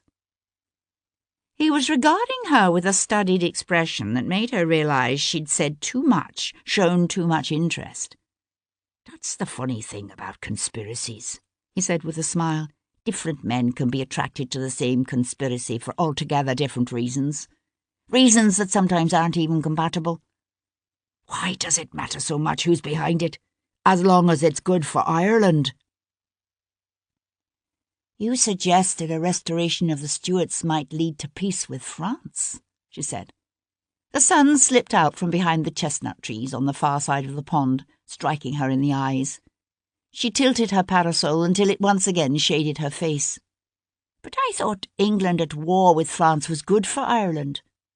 You said that's what we need to weaken the English, that it's the only way the Irish will ever win their freedom."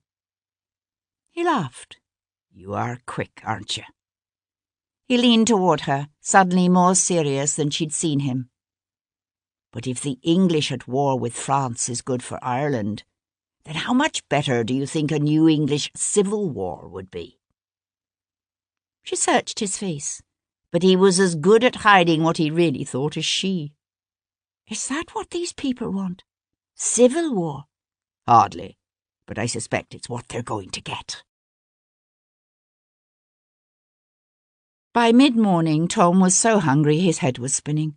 He'd known hunger in the past, in the dark days before fate brought Viscount Devlin into his world. But these last few months he'd grown accustomed to a full belly and a warm bed. He'd even begun to feel safe again, the way he'd felt in the golden, half-forgotten years before his dad took sick and his mother... But Tom slammed his mind shut on that thought before tears and the clawing blackness of terror could take him again. He was sitting against the back wall, his forehead resting on his drawn-up knees, when he heard a commotion in the yard, men banging tin cups against iron bars, and laughing women calling out soft, obscene suggestions. The men and the boys in his cell crowded up to the bars. Tom pushed to his feet and wiggled his way forward to take a look. "What is it?" "Some magistrate," said one of the other boys, a big, half-grown lad from Cheapside, who'd been caught pinching pewter tankards from a public house, and would probably hang for it. "They say he's here on account of the knob son what got himself butchered in St. James's Park t'other night." Tom could see him now, a funny little man with bowed legs and wire-framed glasses he wore pushed down to the tip of his nose. Despite the heat of the day, he wore a thick greatcoat and held a pomander to his nose. Tom surged forward. "Sir Henry!" he called, pressing his face against the bars. "Oi, Sir Henry! It's me, Tom! Sir Henry!" A rough hand thumped Tom in the shoulder, giving him a shove that sent him sprawling back into the filthy straw. "You there," spat the jailer. "You dirty little filcher. You shut your mouth, you hear?" Tom scrambled to his feet and threw himself forward again. But by then it was too late. The yard was empty, and the little magistrate had gone.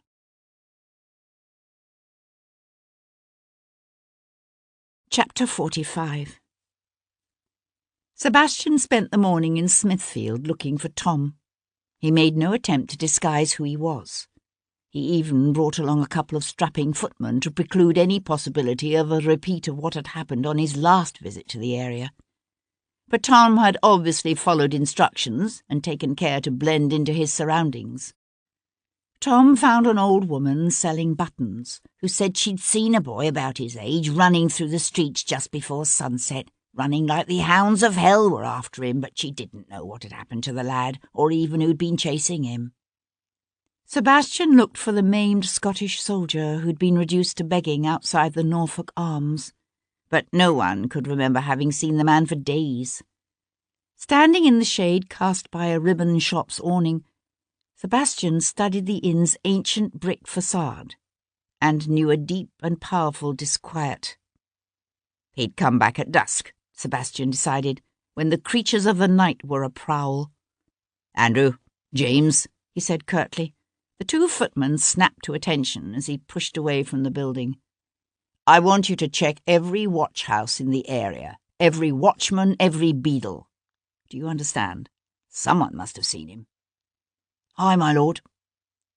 Leaping up into the carriage, Sebastian slammed his own door and sent the coachman flying to Queen's Square, only to learn there that Sir Henry Lovejoy was out pursuing leads on his gruesome park murder. Increasingly frustrated, his temper fraying, Sebastian thought about Tess Bishop's early morning visit and knew how he would spend the remaining hours until dusk. He tracked the Chevalier de Vardon to Angelo's fencing academy in Bond Street, where Vardon was fencing with the master himself. Sebastian stood for a time watching them. The Chevalier was a good swordsman, with a keen eye and flexible wrists and a quick, light step. Barefoot, stripped down to his shirt sleeves and buckskin breeches, he moved effortlessly across the hardwood floor, foil flashing, his light brown hair tumbling in his eyes. Sebastian had never heard anything to the man's discredit. The ladies liked him for his charming manner and graceful step on the dance floor, while the men liked him for his ready laugh and easy generosity and courage on the hunting field. True, the Chevalier was known to have a quick temper, but there was nothing to suggest he was the kind of man who could subject the woman he loved to a slow and painful death by poison. As Sebastian watched, the Chevalier feigned to the left, then slipped past the master's guard to land a hit to his shoulder. The master laughed, and the match ended. They stood talking a few moments with the easy camaraderie of two men in love with the same sport. Then Vardon headed for the changing room. Sebastian caught him just inside the door. Locking onto Vardon's right wrist, Sebastian twisted the man's arm in a way that shoved his hand up into the middle of his back and spun him around, throwing Vardon off balance. Sebastian slammed him face first against the wall, Sebastian's left arm coming across the front of Vardon's throat to hold him from behind. "You bloody bastard," Sebastian whispered in his ear. The Chevalier tried to turn his head, his eyes rolling sideways. "Devlin, what the devil?" Sebastian tightened the pressure on the man's throat. "You lied to me," he said, enunciating each word slowly and carefully. "I know about the arrangement the Marquis of Anglesey had with his wife, and I know about your part in it. So don't even think about trying to deny it." "Of course I lied to you," Vardon said, his voice strained. "What gentleman wouldn't?" Sebastian hesitated, then stepped back and let the man go. The Chevalier swung around, his dark eyes flashing, his left hand rubbing his other arm. "Touch me again and I'll kill you." He went to pour water in one of the basins on the washstand and splashed his face with quick, angry motions. "Who told you?" he said after a moment. "Anglesey? I wouldn't have expected that. He wants me to find his wife's killer." Vardon looked around. "Are you suggesting I don't?" Their gazes caught and clashed. Sebastian said, "Where did you and the marchioness used to meet?" Vardon hesitated, then reached for a towel. "Different inns. Usually not the same place twice." "Why?" "Did you ever meet in Smithfield?" "Smithfield?" There was surprise in the man's face, but something else too. Something that almost looked like fear. "Good God, no. Why do you ask?" "Because Guinevere Anglesey went there the afternoon she was killed. You wouldn't happen to know why, would you?" His brows drew together. "Where in Smithfield?" Sebastian simply shook his head. "How did you spend last Wednesday?" The implications of the questions were obvious. Vardon's nostrils flared. "I slept late. I'd been out most of the night before with friends. I didn't even leave the house until around 5, maybe 6. He paused in the act of pulling on his boots to throw Sebastian a malevolent glare. "You can check with the servants if you don't believe me." Sebastian watched him shrug into his coat. "I want to know about Wales." Vardon adjusted the lapels of his coat. Two men walked into the room, the older one slapping the younger man on the shoulder as he said, "Well done, Charles. Well done indeed."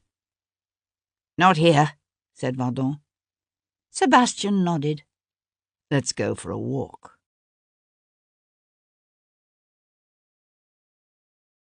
Chapter 46. "I can't remember a time in my life when I didn't love Guinevere," Vardon said as they strolled along the Serpentine. A fine haze was beginning to bleach the colour from the sky, turning it white. The air had taken on a sultry quality, a scent of grass hanging heavy in the still air. She was like no one else I've ever known. Proud and courageous, and everything that's noble and yet so tender, so giving. There was something about the way the flat light fell on the Chevalier's face that reminded Sebastian of just how young Vardon still was. He was only 22, his handsome face pale and hollow-eyed with grief. "Gwyn and I grew up together," he said. "I suppose Claire and Morgana were around some of the time, but I don't remember them. In my memory, it's always just Gwyn and me." He stared out over the parkland to where two children played with their dog, the dog barking and the children running back and forth and laughing while an aproned nursemaid called to them. A smile touched his lips. a wistful smile that was there and then gone. I always knew she loved me, and I don't mean in the way a child might love a brother. From the very beginning there was more to it than that, for both of us, even when we were too young to understand what it was. He fell silent. Sebastian waited, and after a moment Vardon continued, "We grew up thinking we would always be together, that she was meant for me and I was hers. Gwyn simply took it for granted we would marry someday. And you?" "I was the same at first, but as I grew older I became aware of the difficulties." "Such as your lack of fortune?" He huffed a small bitter laugh. "That most of all. When Guinevere was 17, her father's sister invited her to spend the season in London. She'd done the same for Morgana. At the time, old Athelstan had grumbled, but in the end he'd scraped together the money needed for clothes and sent Morgana off. She succeeded better than anyone expected. Athelstan was convinced Guinevere would do even better." Vardon paused. The old bastard needed her to do better. "Badly dipped, was he?" Vardon nodded. "Worse than Guinevere realized. She thought he'd leap at the opportunity to be spared the expense of a London season. But when she told him she had no need of a brilliant alliance because she planned to marry me, he laughed. Then, of course, he flew into a rage." While they'd been talking, a breeze had come up, ruffling the long grass and singing through the high branches of the surrounding elms. In the distance, one of the children brought out a kite, a red confection of paper and bamboo that careened straight to earth each time the boy tried to run with it. Vardon's voice was hard. "Everything my father would have left me, everything that was in my family for generations has been lost. All I have is a title and a noble pedigree, and some impoverished royal relatives who are in nearly as bad straits as I am." Sebastian watched the little boy pick up the kite and try again. There weren't many noblemen who'd welcome a penniless half-French émigré as a son-in-law. Gwyn tried to argue with him, but Athelstan was ruthless. He threatened to cut her off without a penny and cast her out of the house if she refused to go to London, or if she failed to do what she needed to do while she was there. He meant it too. So she agreed. "Not at first." She ran out of the house. Vardon swung his head away, his eyes narrowing as he too watched the kite. I'll never forget that night. There was a violent storm blowing in from the sea. She came along the cliffs, the way she always had as a child. It's a wonder she wasn't killed. He sucked in a deep, shaky breath. I'd been out riding and been caught in the storm. She found me in the stables.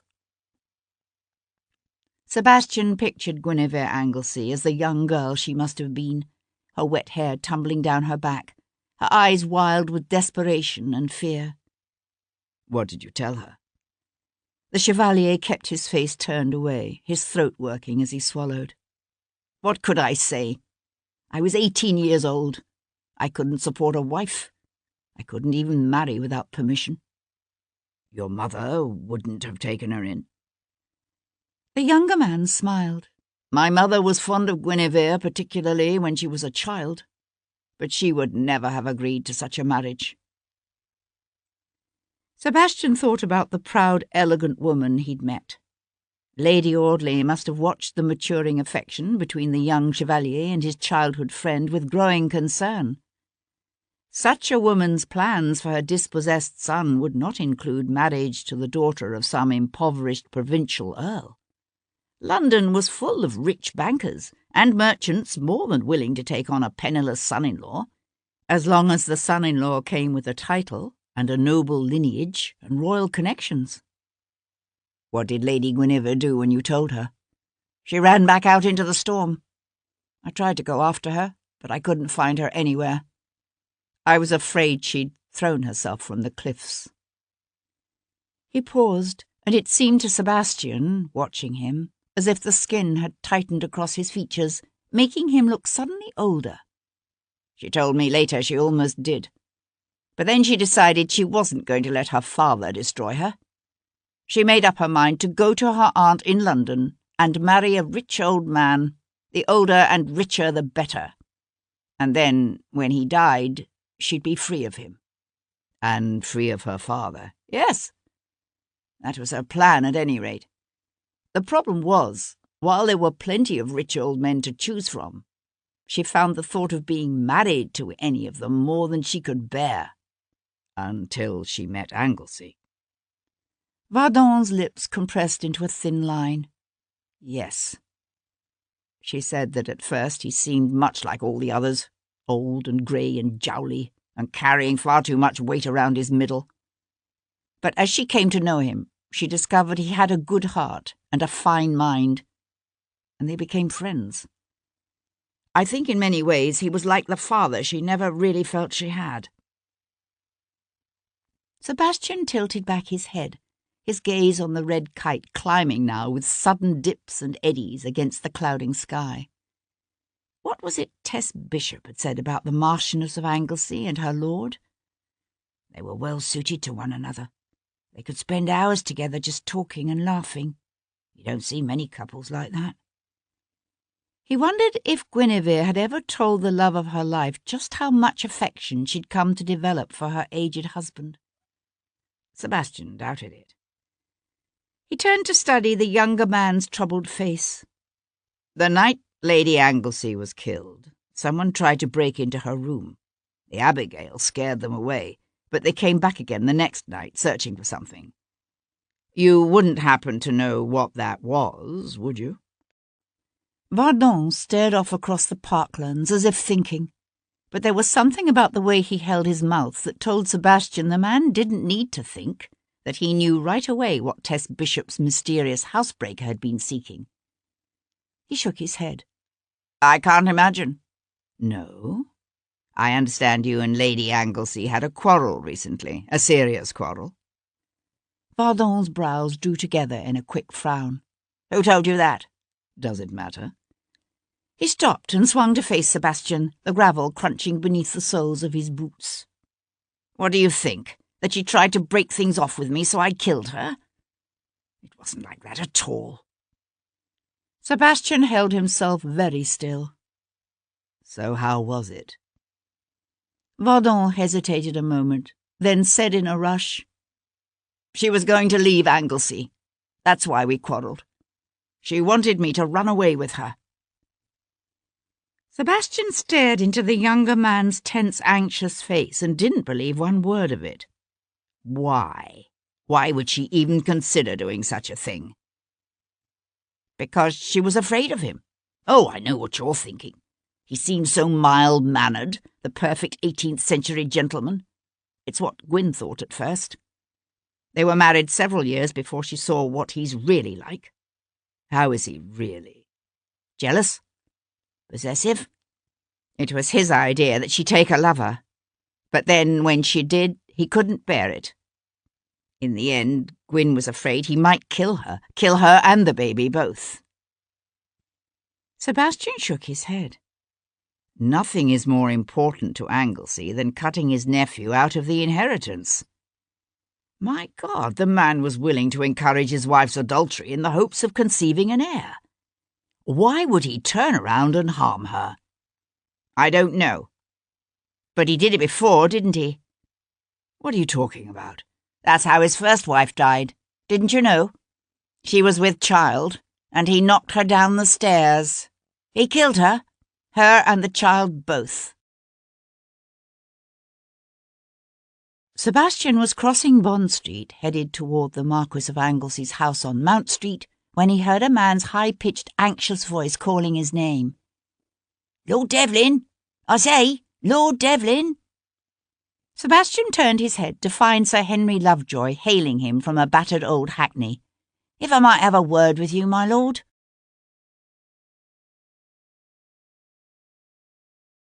Chapter 47. London was different from the country. In the country, travelling judges sat only at the quarterly assizes, if then. In the farthest counties, a man could languish in jail for 3 months to a year waiting for a trial. In London, a man, or a boy, could be caught, tried, and hanged in less than a week. Sebastian tried not to think about that as he and Lovejoy followed a porter through grimy prison passages lit by smoking rushes. The air in here was foul, reeking of excrement and urine and rot. Rotting straw, rotting teeth, rotting lives. They were shown to a cold but relatively clean room, its stone floor bare, the small, high, barred window casting only a dim light on a grouping of plain wooden chairs and an old scarred table. "What were you doing here?" Sebastian asked Lovejoy when he and the magistrate were left alone to wait. "The watch picked up a couple of housebreakers near St. James's Park the night Sir Humphrey Carmichael's son was killed. I was hoping they might have seen something." "And?" Lovejoy's lips twisted. "Nothing." Footsteps echoed down the passage, a man's heavy stride, and the smaller footfalls of a boy. Sebastian swung toward the door. Tom entered the room with dragging steps, his head bowed. His coat was muddy and torn, his cap gone, his face pale and drawn. It was as if all the boy's plucky determination and jaunty irreverence had been wiped out in one long, hellish night. "Here he is, Governor," said the jailer grudgingly. "Thank you." Sebastian's voice came out thick. "That will be all." Tom's head snapped up, his mouth opening in a gasp. "My lord!" Lovejoy put out a hand to stop the boy's impetuous forward rush. There now, lad. Remember your place." "Let him go," said Sebastian, as the boy dodged the magistrate and threw himself against Sebastian's chest. "I didn't do it. I swear I didn't prig that bloke's watch." The boy's shoulders heaved, his entire body shuddering. "They made it up 'cause I seen the gunpowder and heard what they was talking about." "It's all right," said Sebastian, one hand tightening on the boy's shoulder, even as his gaze met Lovejoy's over Tom's head. "Gunpowder?" "I've come to take you home." "They was going to hang me." Tom's voice broke. "Hang me, just like they done Hughie." Sebastian looked down at the boy's tortured, tear-streaked face. "Who was Hughie?" "My brother. Hughie was my brother." Leaving the prison, Sebastian bundled Tom into the carriage and gave the coachman orders to take the boy to Paul Gibson. "Gibson?" said the tiger, bounding up. "I don't need no surgeon." "You're going back there, ain't you, to Smithfield?" "Well, I'm coming too." "You will do as you are told," said Sebastian, in a voice that had quelled rebellious soldiers still bloody from battle. The boy sank back and hung his head. "Aye, Governor." Sebastian nodded to his coachman, then turned away to call a hackney. "Whether you like it or not, I'm coming with you," said Lovejoy, scrambling into the hackney behind Sebastian as he leaned forward to give the jarvey directions to Smithfield. "The law does not look kindly on those who make false accusations of theft." Sebastian threw the magistrate a quizzical glance, but said nothing. Lovejoy settled in one corner of the carriage, his teeth worrying his lower lip as he sat in a thoughtful silence. After a moment he said, "All this talk of powder kegs and a repeat of the glorious revolution of 1688. You think that's what's afoot here? Revolution?" Sebastian shook his head. Tom had told them in detail what he'd seen and heard beside the Norfolk Arms' cellars. It had been suggestive, but hardly damning. "More like a palace coup, I'd say, rather than a revolution. But God knows where it might lead. Change can be difficult to control once it's underway. The French Revolution was started by a few noblemen wanting to revive the old National Assembly, remember? They certainly got more than they bargained for." The steadily thickening clouds had robbed the day of its light, making it seem later than it actually was. Sebastian stared out the window at brick houses streaked with soot, at gin shops spilling drunken laughter into the street. The sultry air smelled of boiling cabbage and horse manure and burning garbage. A boy of 10 or 12, a street sweeper from the looks of him, scrambled to get out of their way, his broom held tight in one fist, his eyes wide as he watched them rattle past. Behind him, a little girl of no more than 8, her clothes a jumble of torn rags, her face pale and bleak, stretched out one grimy hand in the beggar's universal plea for help. The hackney swept on, the boy and girl lost in a ragged crowd. Sebastian found himself thinking about 2 other children, one named Hughie, the other Tom, and about their mother, a simple but devout widow out of work and thrown onto the streets with 2 children to feed. For her, as for untold thousands of women in such a situation, the choices were simple but stark: starvation, theft, or prostitution. Tom's mother had chosen theft and earned herself a one-way voyage to Botany Bay. Prostitution might have brought her disease and an early death, but it wasn't a capital crime. Stealing to feed your starving children was. From what Tom had told him, Sebastian figured the boy had been 9 years old when he and his brother stood on the docks and watched their mother being rowed out to a transport lying at anchor in the Thames. The older by 3 years, Hughie had taken it upon himself to care for his younger brother the best he knew how, until they caught Hughie for stealing too. Hughie wasn't as lucky as their mother. They'd hanged him. Lovejoy's voice broke into Sebastian's thoughts. "We discovered the identity of the man you killed by the river." Sebastian moved his head against the hackney's cracked leather upholstery. "I didn't kill him. He fell." Lovejoy's lips twitched, which was about as close as the dour little magistrate ever came to a smile. "His name was Ahern, Charles Ahern. Never heard of him?" Sebastian shook his head. "What is known of him?" "Nothing to his discredit. He served as tutor to Lord Cochrane's sons until the youngest went off to Eton last fall." "What's he been doing since then?" Lovejoy withdrew a large handkerchief from his pocket and held it to his nose. "That we're not sure." Sebastian had become aware of a heavy stench of raw smoke overlying the other smells of the district, the reeking tannery pits and the fetid stink of the shambles. Now, as they turned onto Giltspur Street, they could hear shouts and running feet and the roaring crackle of flames, the hackney struggling to wind its way through a thick crowd.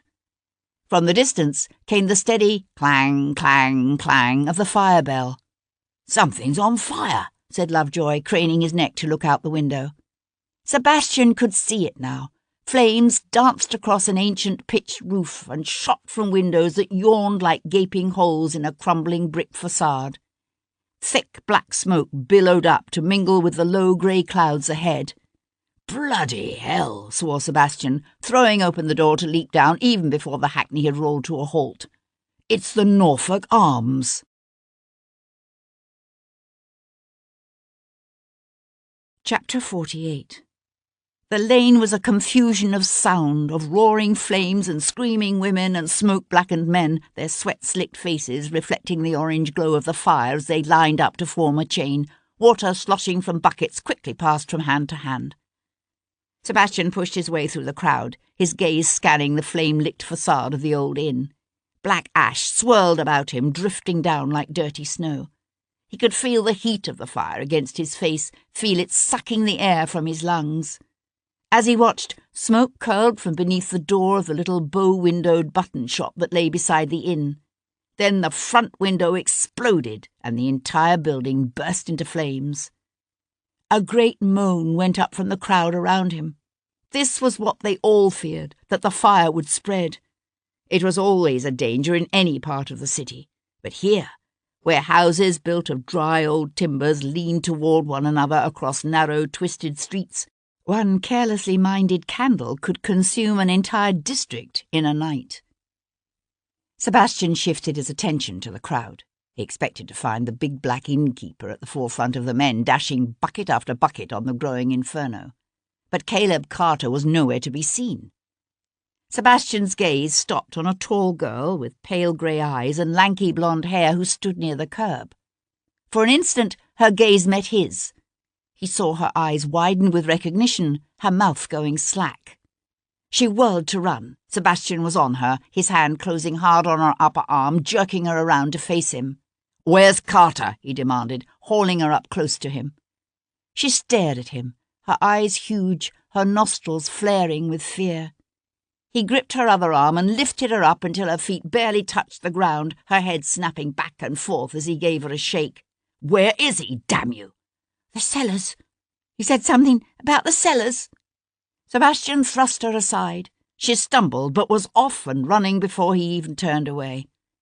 The fire had yet to work its way down to the alley to the back of the inn, although he could hear its warning hiss, smell the acrid tinge of smoke in the sultry air. He found the thick wooden doors to the cellars closed and bolted from within. There would be another entrance from inside the inn itself, but time was running out. Sebastian grabbed a nearby length of iron and brought it down hard. The wood cracked and splintered. Someone shouted, "Hey, what are you doing there?" Ignoring them, Sebastian kicked in the shattered doors. The rush of air from the cellars was unexpectedly hot and dry, and already tinged with smoke. For a moment, Sebastian hesitated. If the gunpowder Tom had watched being unloaded was still stored here, Sebastian could be walking into an explosive death. But he didn't think the men he was dealing with were that careless. Someone had left a lamp lit in the farthest reaches of the cellar.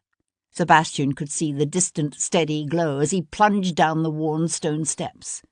The smoke was thicker here, seeping down through the ceiling boards overhead. At the base of the steps, he paused. The cellar itself was earthen-floored. Tall racks of oak barrels and row after row of bottles loomed around him, the air heavy with the rich scents of French wine and brandy, overlaid with the stench of burning wood. The sounds of the fire were muffled here, but coming closer. He could hear the distant roar, and from somewhere nearer, an ominous sizzling crackle. From nearer still came a man's wet, hacking cough. Sebastian turned toward the sound, making his way cautiously amid the towering racks. He found the innkeeper face down in the earth, his arms flung wide, his legs sprawled. As Sebastian watched, the big man drew his arms beneath him, his weight on his elbows as he struggled to push himself up. The back of his bald head was dark and shiny with blood that trickled down his neck, soaked the white collar of his shirt. Groaning again, Carter pressed his palms flat to the earth and gave a mighty heave that sent him rolling onto his back. He lay there, his chest jerking with each breath. The blow to the back of his head had obviously stunned him, but what had laid him low and brought a bloody foam to his mouth was the knife someone had thrust between his ribs. The African's eyes rolled in his head, his chest heaving again as Sebastian went to kneel beside him. "You," said Carter, his face contorting with pain. "What the hell?" He fell into a fit of coughing. Sebastian slipped his hands beneath the man's shoulders, raising his head to help him breathe. "Who did this to you?" Carter's throat worked as he struggled to force the words out, bloody spittle foaming around his mouth. Sebastian leaned closer. The hot scent of urine filled the air as the black man's bladder let loose. He was almost gone, his chest jerking as he fought to suck in air. His upper lip curled, the light in his dark eyes flickering, fading. "Fuck you," he said, with a rattling gasp. And the light in his eyes went out. Sebastian eased his hands from beneath the big man's shoulders and laid the body on the hard-packed earth. The glow in the cellars had taken on an orange tinge. Looking up, Sebastian saw flames licking across the ceiling. He pushed to his feet. The kegs of gunpowder might be gone, but the cellar's rich store of brandy would be nearly as inflammable. Sebastian leapt for the stairs just as the door from the inn's yard exploded and tongues of fire shot down the steps toward him.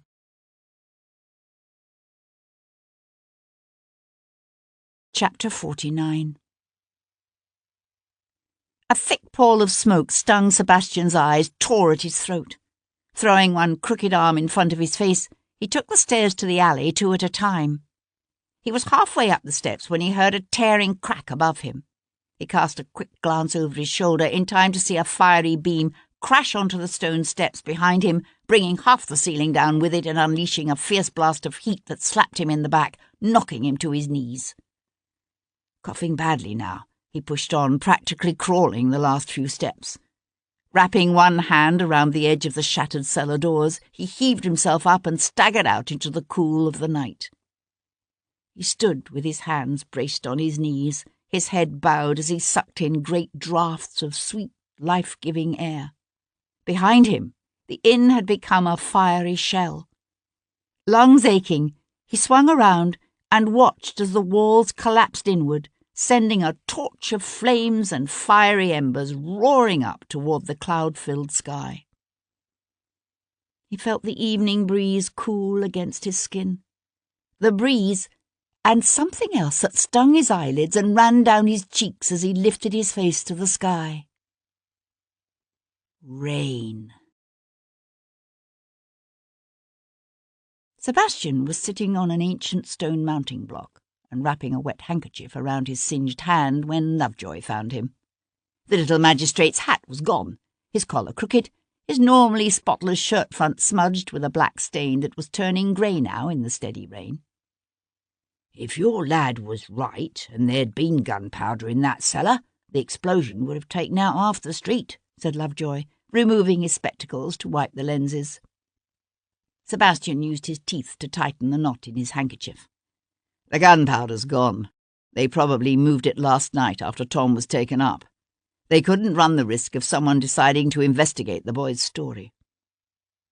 Lovejoy's head fell back, the muscles of his face twitching as he stared up at the mouldering facade. "And the fire? Was set to destroy whatever evidence they might have missed, I suppose."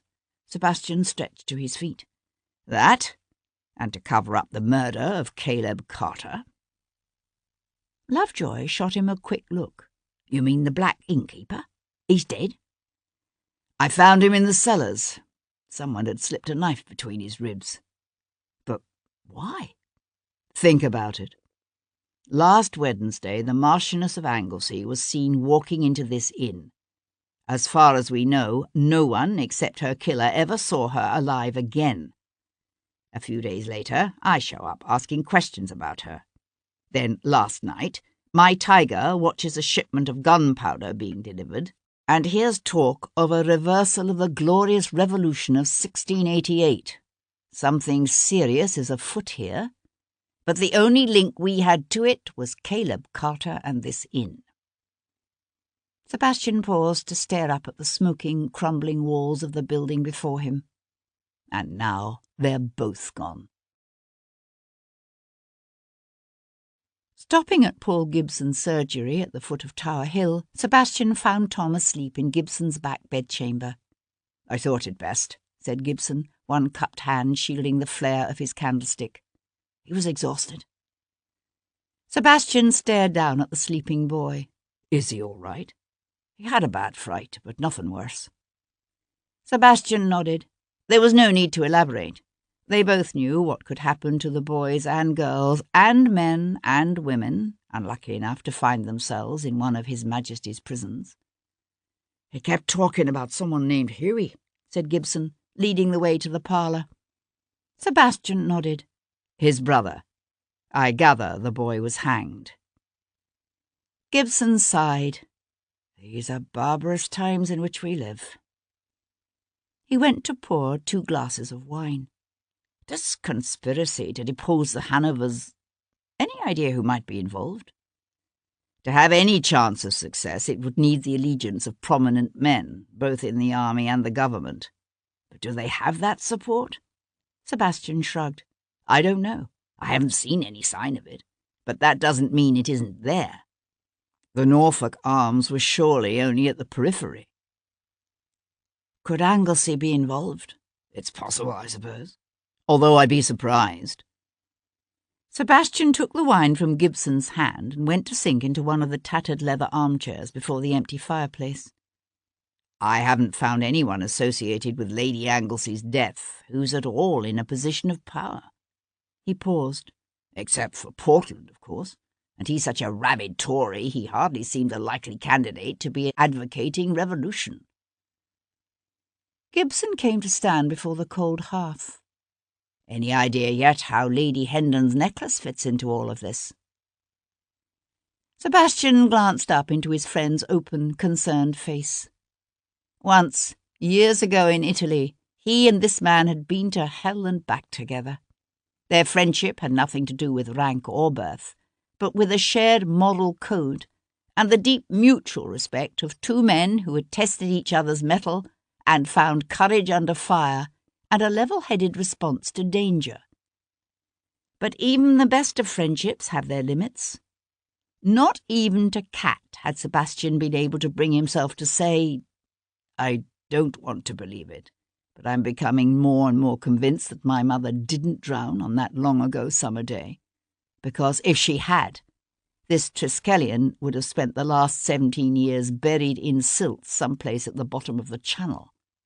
It wouldn't be playing a part now in what happened to Guinevere Anglesey." So Sebastian simply drained his wine and said, "No, it's still a mystery." Reaching the house in Brook Street, Sebastian intended to go upstairs, face his valet's tears over another ruined coat, and change into evening attire. Instead, he wandered into the library, poured himself a brandy, and stood staring down at the empty hearth. There was a time for subtlety and cleverness, and there was a time for brute force. Sending Tom to scout out the neighbourhood of Giltspur Street had been a mistake, he decided. Not only had he placed the tiger in unconscionable danger, but he'd also missed the chance to go back to the Norfolk Arms himself and directly press Caleb Carter for the truth about the Marchioness's visit to the inn. Now it was too late. He became aware of a bold hand beating an insistent tattoo at the front door. "I'm not at home, Maury," Sebastian said, as his majordomo moved to open the door. "Yes, my lord." Taking a sip of his brandy, Sebastian glanced out the window overlooking the front street. A smart carriage drawn by a pair of beautifully matched dapple greys stood drawn up before the steps. He didn't need to see the coronet on its panels to know its owner. He could hear Maury's polite, soothing tones blending with a woman's voice, louder and only too familiar. "Don't be ridiculous," said his sister Amanda. "I know perfectly well Devlin is at home. I saw him climb the steps myself just moments ago.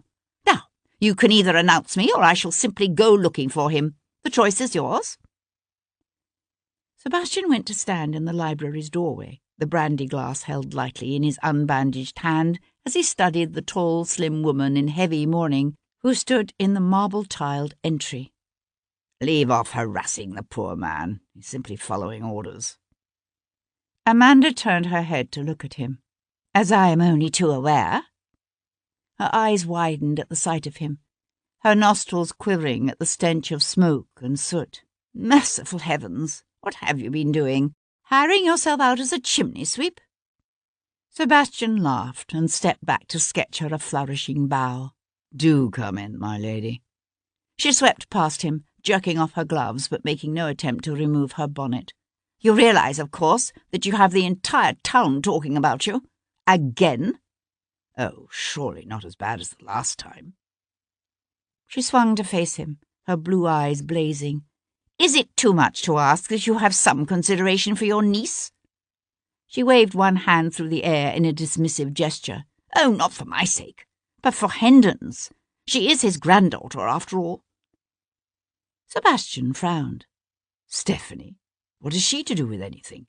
"She is 17. In less than a year she will be making her come out. What do you think will be her chances of contracting a respectable alliance if her uncle is known to make a hobby of consorting with murderers?" Sebastian went to pour himself another drink. "Sherry?"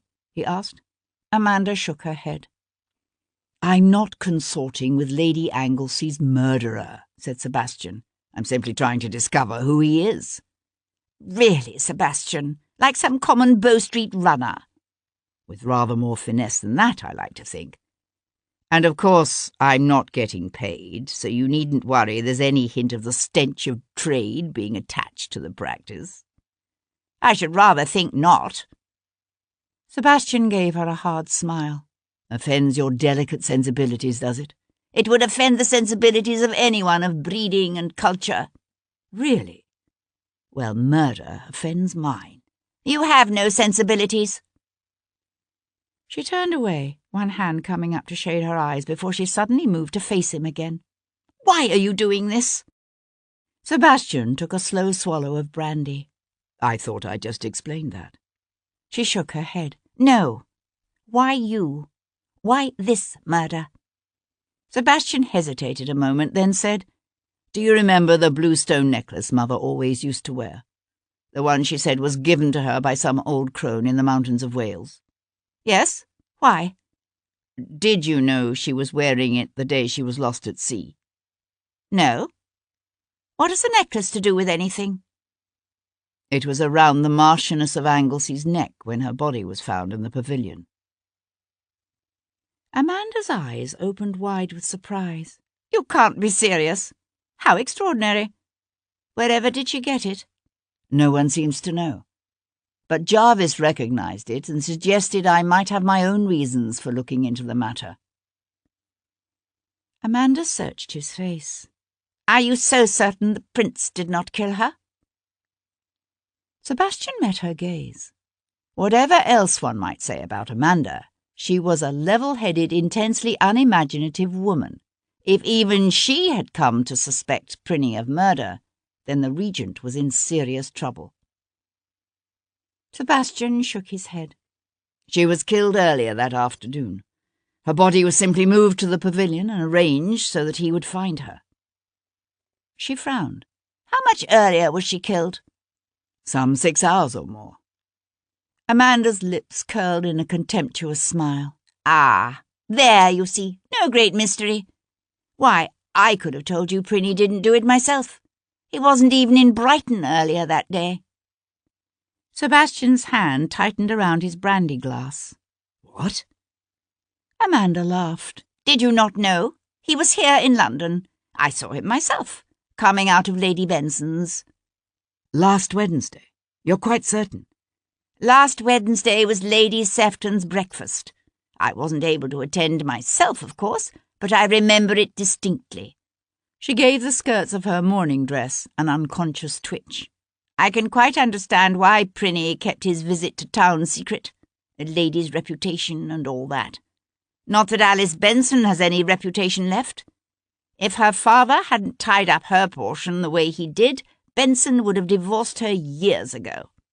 As it is, I fear being without Alice's fortune would be even more mortifying for Benson than being cuckolded by the prince now, wouldn't it? What time was this? Said Sebastian sharply. Shortly before Lady Sefton's breakfast. I'd say sometime in the early afternoon. Amongst the fashionable set, breakfasts were held in the afternoon just as morning visits were held after 3 o'clock. Sebastian knocked back the rest of his brandy and set the glass aside. Where might I find Lord Jarvis this evening? Jarvis? She paused a moment, thinking. Well, there is Lady Crewe's ball, but I believe I heard something about the Dowager Lady Jarvis making up a party for Vauxhall. Sebastian! She called after him as he headed for the stairs. Where are you going? Vauxhall.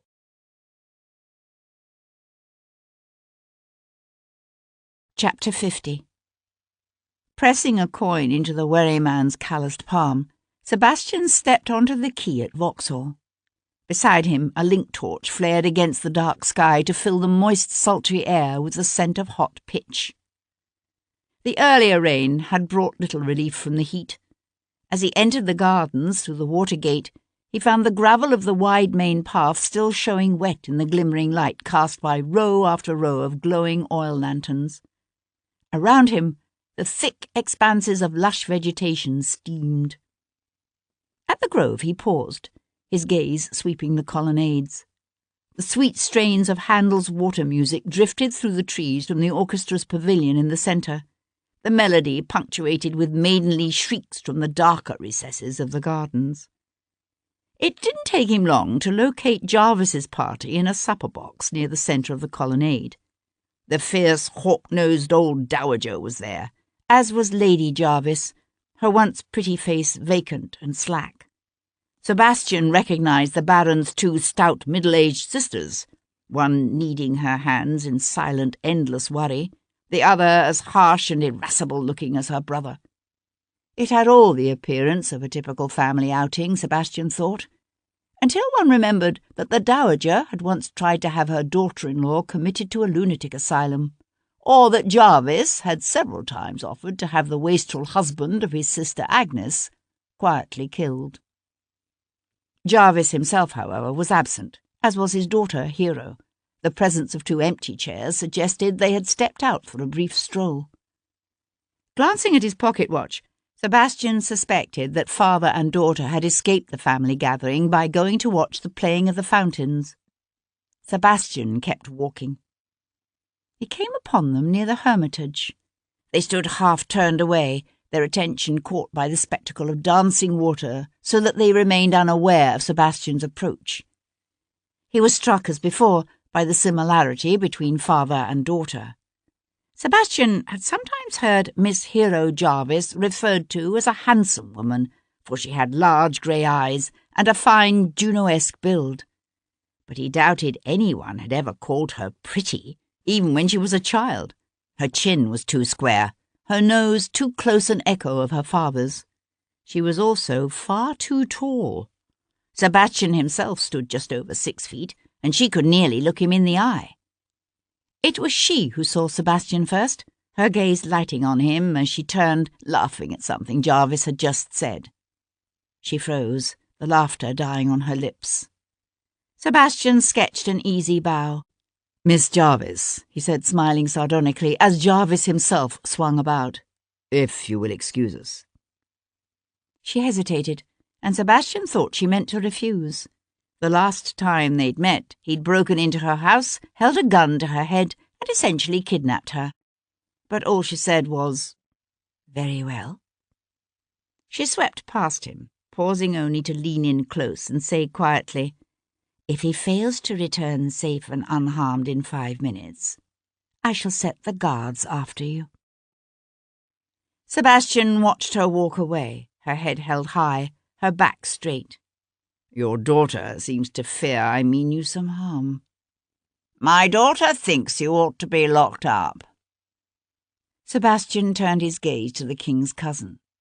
"It has recently been brought to my attention that His Royal Highness the Prince Regent was visiting Lady Benson in London the day the Marchioness of Anglesey was murdered. What time did he make it back to Brighton? 4, 6, or later?" Jarvis's fleshy face remained impassive. "I beg your pardon. The Prince never left Brighton that day. There must be some mistake." Sebastian held the Baron's hard stare. "The mistake was yours."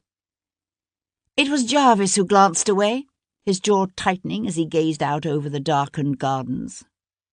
"Who told you?" he said at last. "Very few people knew." "He was seen." They turned to walk together, the gravel crunching beneath their feet, the distant strains of the music drifting through them through the trees. After a moment, Jarvis said, "What precisely are you suggesting? That the Prince killed Lady Anglesey in London and then hauled her lifeless body back to Brighton with him? Don't be absurd." "Not exactly, but perhaps someone else brought her to the pavilion. Someone who knew what the Prince had done and was determined not to allow the Regent to get away with murder the same way his brother Cumberland did." Jarvis faced him, the gravel spraying out from under his heels. "You are supposed to be finding a way to scotch these ridiculous rumours, not start new ones yourself." Sebastian calmly held his ground. "It's what everyone will be saying when the Prince's presence in London that day becomes known. And it will become known, have no doubt of that. These sorts of things always do." Wordlessly, Jarvis turned and continued up the walk. After a moment, Sebastian remarked almost conversationally, Did you know the Stuart dagger is back in its rightful place in His Highness's collection? But of course you knew. You're the one who put it there, aren't you?" Jarvis swiped one hand through the air in a dismissive gesture. "Enough of this. I have decided your assistance in this matter is no longer required. You are to have nothing further to do with it." Sebastian smiled. "You should have hired the Bow Street runners after all. Them you could have dismissed. Not me." They were passing through a long arched passage, open at the sides, and illuminated by dozens of brilliantly hued lanterns. Two young women, strolling arm in arm, glanced their way in passing, and Jarvis significantly dropped his voice. "If you understood—" Sebastian cut him off. "How vulnerable the prince's position is at the moment? Ah, but I rather think I do." A rocket exploded overhead, showering the darkened gardens with a rain of light as the fireworks exhibition began. "Tell me what you know about the Stuart threat to the dynasty." "There are no more Stuarts," said Jarvis blandly. "They died out with Henry 4 years ago. But there are still those with a better claim to the English throne than King George and his sons. And you'll never convince me you don't know their supporters have become active." His hands clasped behind his back, Jarvis turned again to walk toward the colonnade. After a moment he said, "How did you come to know of this? Has it something to do with Lady Angles's death?" "Possibly. It would help if I knew who is involved." Sebastian didn't expect an answer, but to his surprise, Jarvis pursed his lips and blew out a long breath. "We don't know who's involved. Oh, we've managed to get our hands on a few individuals, but they've all been at the lowest levels and they've known nothing of any real importance. Whoever these people are, they're very clever and very well organized." Jarvis dropped his voice even lower.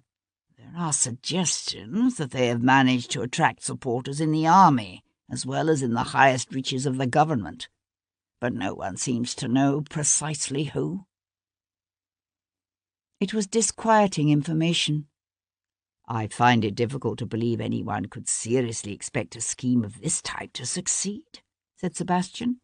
"It wasn't that long ago that the people of London reacted to the Catholic Relief Act with the Gordon riots. They'd never accept a Catholic monarch." "Ah, but you see, the current claimant, the King of Savoy, has a daughter, Anne, married to a Prince of Denmark. She's a Protestant. If Savoy were to resign his claim to the throne in her favour—" "Is that likely to happen?" "There has been some suggestion of it, yes. The Prince of Denmark has a claim of his own to the English throne. It's weak, of course, but not much weaker than that of William in 1688. A second rocket exploded overhead, filling the night sky with a cascade of coloured light. Jarvis paused to look up, his head tilting back. "Times are unsettled," he said, as another rocket burst into clusters of fire. "One rip in the fabric of tradition and legitimacy, and who knows where it might end. Killing is always much easier to start than it is to stop." Sebastian watched the coloured stream of fire pour back to earth. "If the prince truly is mad, you would do better to admit it now, while the damage might still be contained and a new regent named. If you leave it too long, when he does go down, he might very well take the entire monarchy with him." "The prince is not mad," said Jarvis, in a low, steady tone. Then he said it again, as if by repeating it he might make it so. "He is not mad, and he did not kill that woman." "Guinevere," said Sebastian. "Her name was Guinevere." Jarvis brought his gaze to Sebastian's face. "Leave it, my lord. I'm warning you." Sebastian took a hasty step toward him, only to draw himself up short. "Don't. Don't even think about threatening me." Sebastian was crossing the grove with long strides when his gaze fell on another party seated at a table snuggled beneath the elms. A party consisting of Lord Portland, his wife Claire, and his wife's mother, the widowed Lady Audley. Sebastian hesitated, then turned his steps toward them. As he drew nearer, he could hear Portland complaining about the cost of Vauxhall's famous ham, sliced so thin that some claimed one could read a newspaper through it. "Look at this," he said, hefting a sliver of ham on his fork. "A shilling's worth of sliced ham weighs an ounce here, which means the proprietors are selling this stuff for 16 shillings a pound. Now, if you figure a £30 ham can be bought for 10 shillings, they're making £24 on every ham." Lady Portland laughed and laid a hand on her husband's arm. "Oh, do give over, Portland. You sound like a merchant in his counting-house. When one is out for pleasure, what signifies a few shillings one way or the other?" She smiled at Sebastian as he approached. "Wouldn't you agree, my lord?" "Undoubtedly," said Sebastian, sketching the ladies a bow. He turned to Lady Audley. "How does your collie bitch?" A soft smile touched her lips and shone in her eyes. "Well, thank you. She's the proud mother of 6 fine pups." "Vardon does not accompany you tonight?" He caught the quickest of exchanged glances between mother and daughter before Lady Portland said laughingly, "I'm afraid there aren't many young men who would choose to make one of a party with their mother and their sister, when there are livelier amusements to be had." It was true, of course. When men of the Chevalier's set came to Vauxhall, it was typically to dance beneath the stars with courtesans and steal kisses and more in the dark, secluded alleys of the gardens. But while that might explain the Chevalier's absence, it did nothing to explain the look Sebastian had intercepted between Lady Audley and the Chevalier's half-sister, Lady Portland. "Do you go to the Prince's fête tomorrow night?" asked Lady Audley, drawing his attention. "Of course," said Sebastian, "but with 2,000 guests expected, I must admit I am tempted to outrage all notions of propriety and simply walk, rather than risk spending an hour or more caught up in a snarl of carriages." "Perhaps we should do the same," said Lady Portland, with another laugh. "Perhaps we'll start a fashion," said Sebastian, withdrawing with a bow, just as the whizzing bang of another rocket split the night with fire.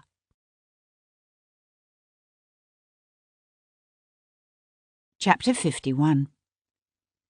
Catching a scull from Vauxhall's quay, Sebastian directed the boatman toward the steps near the Westminster Bridge, then settled on the thinly cushioned thwart with his long legs thrust out in front and his arms crossed at his chest.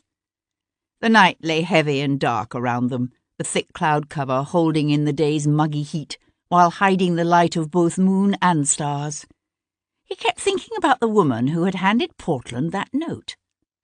What if there had been no mysterious woman in green? What if Portland's part in the evening's charade had been less accidental, less innocent? A faint breeze skimmed across the prow, carrying with it the sounds of men's laughter. Looking up, Sebastian saw a livery company barge, its lights reflecting in the dark waters of the Thames as it swept past. He could feel the scull rocking gently with the barge's passing, hear its wake slap against the scull's sides, the sound mingling with the gentle splash of his boatman's oars. In the pale light thrown by the scull's lantern, Sebastian studied the man at the oars. He had a thick shock of dark, almost black hair tucked beneath a beaten felt cap, his broad-featured face weathered and toughened by years of sun and wind and rain.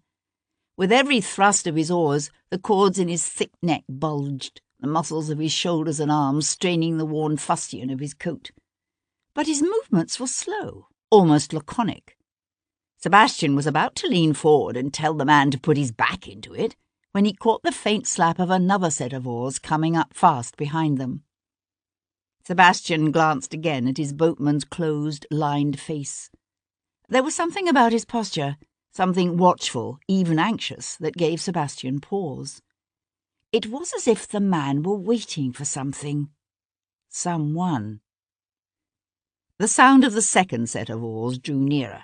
In itself, that was in no way unusual.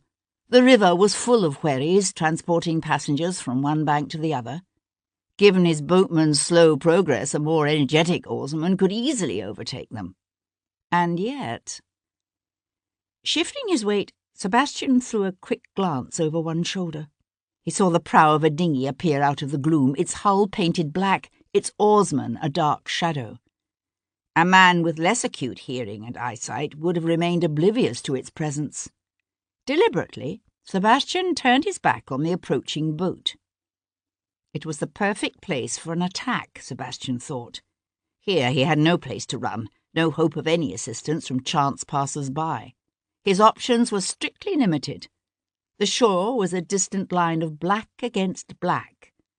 They were just over midway between the banks, in a river that ran 1/4 of a mile wide. The livery barge, with its gaily reflected lights and laughing crew, was long gone. If Sebastian could extinguish the scull's lamp, it might be possible for him to go over the side and strike out for shore beneath the cover of darkness. Yet the tide was running strong, and a lamp could be relit. He decided to take his chances here, now. The dip and pull of the second set of oars came closer, mingling with the gurgle of the river washing against the approaching dinghy's bow. He could feel the closing boat as a looming presence, a thing of darkness materializing out of the night. Holding himself tense and still, Sebastian heard the dinghy part the waters directly behind them. He heard its oars slip, heard the telltale shift of timbers as the unknown second boatman rose. The scull's oarsman paused in his stroke, his jaw clenched as he stared intently straight ahead. Sebastian waited until the last possible instant, until he heard the whistle of wood sweeping through the thick, sultry air. Then he threw himself forward, flattening himself against the wet, mud-smeared bottom of the scull just as the dark-coated man in the dinghy swung the flat edge of his oar at the space where Sebastian's head had been. The momentum of the oar's weight carried the man's body around and opened up an expanse of black water between the two boats, the dinghy lurching as the boatman struggled to regain his balance. Rolling onto his back on the scull's wet, grimy planks, Sebastian saw his own oarsman ship his oars and rise, his lips pulled back in a grimace, a knife clutched in his left hand. Thrusting up his right arm, Sebastian broke the man's forward lunge and caught his wrist in a hard grip. Beneath them, the scull pitched dangerously. Sebastian lurched up onto his knees. "You bloody bugger," swore the boatman, his breath foul against Sebastian's face. Struggling up, Sebastian felt the scull shudder as the second boat bumped against its side again. Out of the corner of one eye, he saw the shadow of the dinghy's oar raised to strike. Pivoting quickly, he swung the scull's boatman around, using the man as a shield just as the oar came whistling through the air toward them. The edge of the oar's blade caught the boatman just below the ear, the impact making a dull thwunk. With a sharp cry, he pitched sideways. His body hit the water with a splash that sprayed through the air and set the scull to tipping violently. The sharp movement brought Sebastian to his knees again. He freed one of the scull's oars and brought it up, driving the tip of the handle like a blunt lance into the second boatman's chest just as he swung again. The oar's tip caught the man at the junction of his ribs. He was a small man, with longish blonde hair and the thin, effete face of a gentleman. For one brief instant his gaze met Sebastian's. Then his eyes rolled back in his head, and he toppled off the scull's prow with a splash. His breath coming in quick gasps, Sebastian fit the oar back into place. They were near enough by now to Westminster Bridge that he could see its lights reflected in the black waters of the river.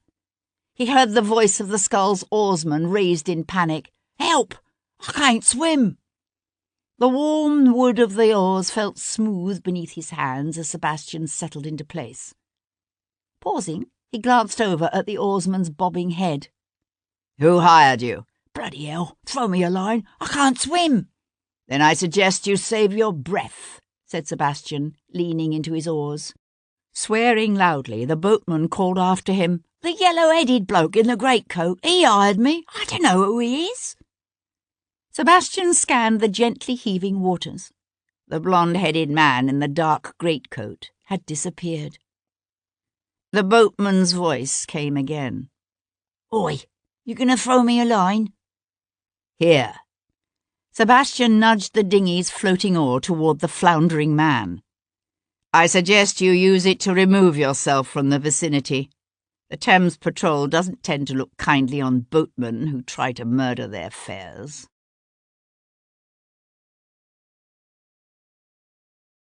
Chapter 52. Cat watched Devlin peel off his shirt, the soft light from the brace of candles beside her bedroom washstand glazing the skin of his neck and back with gold as he bowed his head to study the smears of foul-smelling muck on the fine cloth of his evening coat. Bloody hell, if this keeps up, my valet is going to succumb to a fit of the vapours. Or quit. Coming up behind him, Cat ran her hand across his bare shoulders, her fingertips gentling as she traced a long bruise there, just beginning to show purple. It's taking a toll on your body as well. Tossing the ruined coat aside, he pivoted to draw her into his arms. At least nothing vital has been damaged, he said, with a hint of laughter. They meant to kill you tonight.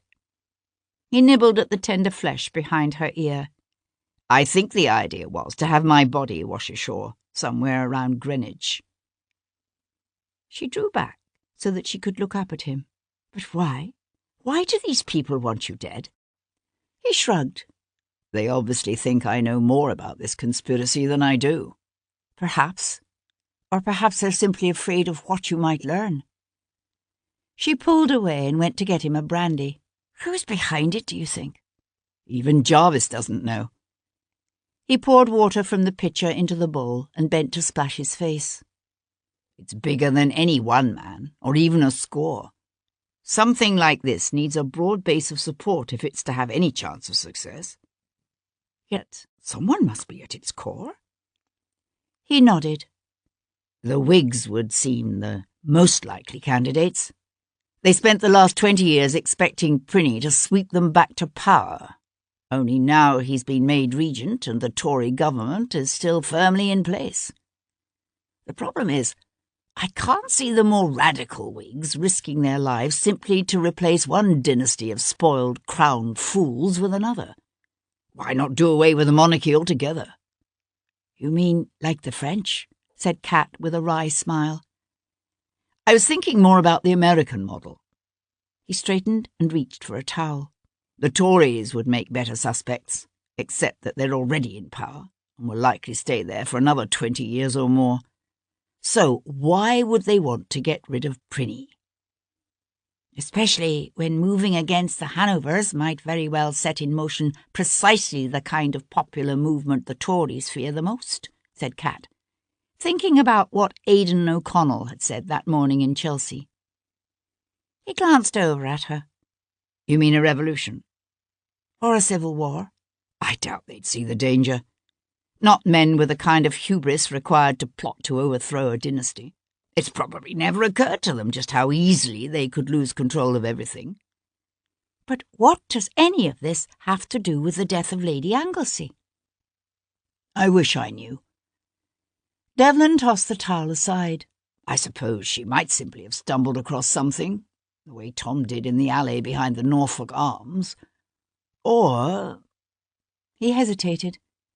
Or she could have been involved in it herself, said Cat, handing him the brandy. He took a sip and looked up to meet her gaze. It's possible, isn't it? Cat was thoughtful for a moment, remembering what else Aidan O'Connell had said about a Stuart restoration leading to peace with France. Alain Vardon was half French. The Chevalier de Vardon, she said suddenly. What are his political inclinations? As far as I can tell, he has none. Or at least none he's made known. His brother-in-law, Portland, is obviously a Tory, as is Morgana's husband, Lord Quinlan. But then most men of birth and property are Tories, including Anglesey. And my own father. Devlin went silent for a moment, the glass of brandy held forgotten in his hand. What is it? When I saw Vardon this afternoon at Angelo's, he told me Guinevere wanted to leave Anglesey, that she was afraid of him. Afraid? Why? He said Anglesey killed his first wife. Is that possible? I'd heard his first wife died in childbirth. I was on my way to Mount Street to ask him about it when Lovejoy caught up with me this afternoon. What are you suggesting? that Guinevere somehow found out about her husband's involvement with the Stuarts and was afraid he'd kill her to keep quiet? But surely she wouldn't betray her own husband, would she? Devlin brought up one hand to rub his forehead, and she realized just how tired he was. Tired and frustrated. Obviously, I'm still missing something. Something important. Slipping her arms around his waist, Kat pressed her body close to his. She would never be his wife, but she could know the joy of holding him, of loving him, and being loved by him. She told herself that was enough. For his sake, it would have to be enough. "You'll find it," she said, her voice low and husky. "If anyone can, you will. Now, come to bed." She awoke before dawn to find the place beside her cold and empty. She turned her head, her gaze searching the room. He was standing beside the window, one of the heavy drapes pulled back, so that he could look out upon the gradually lightening street. He was turned halfway from her, so that all she could see was his profile, and he had his head bent, as if he gazed not at the street below, but at something he held in his hand.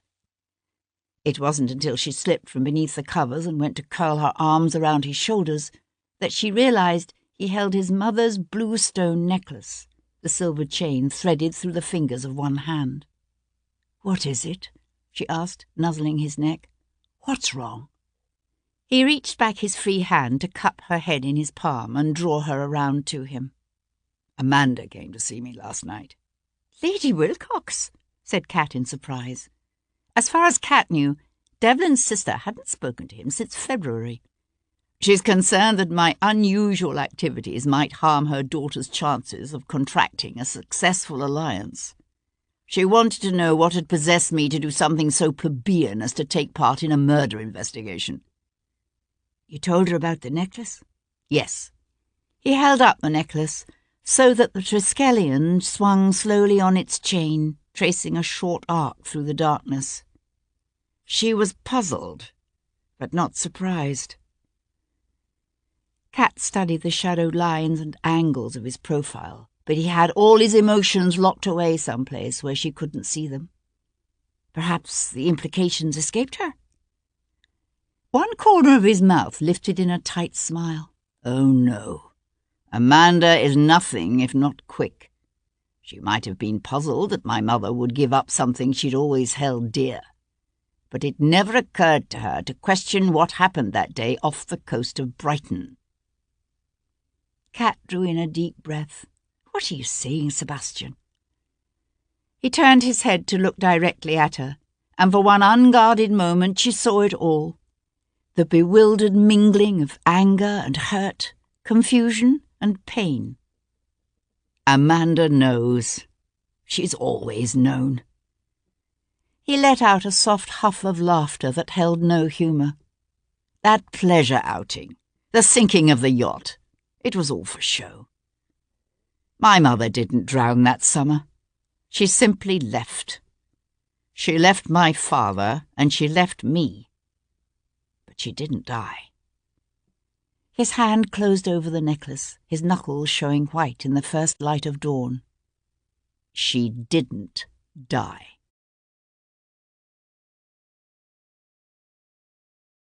Chapter 53. Amanda was seated at her breakfast table, the Morning Post spread out beside her plate, when her brother strolled unannounced into the room. She didn't look up. The Countess of Hendon's silver and bluestone necklace hit the newsprint beside her, the unexpected slap startling her enough that it was only with effort that she avoided flinching. Holding herself composed, she lifted her gaze to Devlin's. The blaze of emotion she saw there was so raw and powerful that her gaze veered away again before she could quite stop it. "She's still alive, isn't she?" he said. Amanda drew in a deep, steadying breath and defiantly stared into his terrible yellow eyes. "Yes." "How long have you known?" "Since that summer." He nodded, as if she'd only confirmed what he'd already suspected. And Hendon? He knows, of course. He has known from the very beginning. He helped to arrange it. She saw a flicker of, what, surprise, pain, in the depths of those strange animalistic eyes. And why wasn't I told? Amanda gave him a wide, malicious smile. I suggest you ask Hendon. It wasn't often Sebastian allowed his thoughts to drift back to that long-ago summer, the summer before he turned 12. It had been hot, days of unrelenting blue sky and a sizzling golden sun that turned the crops to dust in the fields. Wells that had never failed in 100 years or more ran dry. The Countess of Hendon had spent most of that spring and summer at the family's principal seat in Cornwall. His mother loved London, loved the excitement and mental stimulation of the political salons as much as the endless round of balls, breakfasts, and shopping expeditions that occupied most women. But Hendon considered London an unhealthy place for women and children, especially when the streets turned dry and dusty and the air hung close. His involvement in affairs of state might keep Hendon himself tied to Whitehall and St. James's Palace, but that year he insisted that his wife retire to Cornwall and that Sebastian and his brother Cecil join her there when they came down from Eton. Sebastian tried to recall how Sophie had occupied herself that summer, but his memories were of tramping the fields and woods with Cecil and swimming in the forbidden cove below the cliffs. In his recollections, she was an atypically distant figure seen riding out each morning on her neat bay hack. He had one clear image of an afternoon's tea served on the sun-splashed terrace, Sophie's smile bright yet still somehow distant. And then, in July, the family had gone to spend the month in Brighton. Sophie adored Brighton, revelling in the concerts on the Steine and the balls at the castle and ship. But that year, even Brighton was hot and dusty and crowded with those anxious to escape from the stifling, unhealthy interior. Hendon grumbled that Brighton had grown as foul and noisome as London, and threatened to send the Countess and their sons back to Cornwall. The Countess alternately stormed and wept, begging to be allowed to stay. And so they had stayed, until the morning in mid-July when Sebastian's brother Cecil awoke flushed and feverish. By nightfall he had become delirious. The best doctors were called in all the way from London. They shook their heads and prescribed bloodletting and calomel. But Cecil's fever continued to climb. 2 days later, he was dead, and Sebastian found himself the new Viscount Devlin, his father's only surviving son and heir. There followed tense weeks, filled with loud voices and angry accusations. But whenever he was around Sebastian, Hendon kept a strange, tight silence. It was as if he couldn't comprehend why fate had taken his first and second-born sons and left him only the youngest, the one least like their father. For Sebastian, those days remained a painful blur, but he could remember quite clearly the sunny morning Sophie Hendon sailed away on what was supposed to have been a simple day's outing with friends, and never came back. The pain of that summer fueled Sebastian's anger now as he took the steps to his father's house on Grosvenor Square. He found Hendon in the entrance hall, headed for the stairs. The Earl was dressed in breeches and top boots, his crop in one hand, and it was obvious he'd only just come in from his morning ride. "What is it?" he asked, his gaze on Sebastian's face. Sebastian crossed the hall to throw open the door to the library. "This is a conversation we need to have in private." Hendon hesitated, then came away from the stairs. "Very well." He walked into the room and tossed his crop on the desk as Sebastian closed the door. "Now, what is it?" "When were you planning to tell me the truth about my mother?" Hendon swung around, his expression guarded and wary. "Which truth is that?" "Bloody hell!" Sebastian let out his breath in a sharp, humourless laugh. "Are there so many lies? I mean the truth about what happened 17 years ago in Brighton. Or should I say what didn't happen? Is she still alive today? Or do you even know?" Hendon held himself very still, as if carefully considering his answer. Who told you? Does it matter? You should have told me yourself, long before I asked you about the necklace. Hendon blew out a long, slow breath. I was afraid. Of what? The Earl drew his pipe from a drawer, his movements slow and deliberate as he filled the bowl with tobacco and tamped it down with his thumb. She's still alive, he said, after a moment. Or at least she was as of last August. Every year she delivers to my banker a letter briefly detailing the major political and military events of the previous 12 months. Once we have proof she still lives, I send her annual stipend. Sebastian was aware of a fine trembling going on inside him. He couldn't have said if the discovery Sophie still lived after 17 years of his thinking her dead brought him relief, or only fueled his rage. You pay her? Why, to stay away? It's not such an unusual arrangement. Couples who can no longer live together frequently agree to live apart. Look at the Duke and Duchess of York. The Duchess of York didn't fake her own death. Hendon went to kindle a taper and hold it to his pipe. Your mother.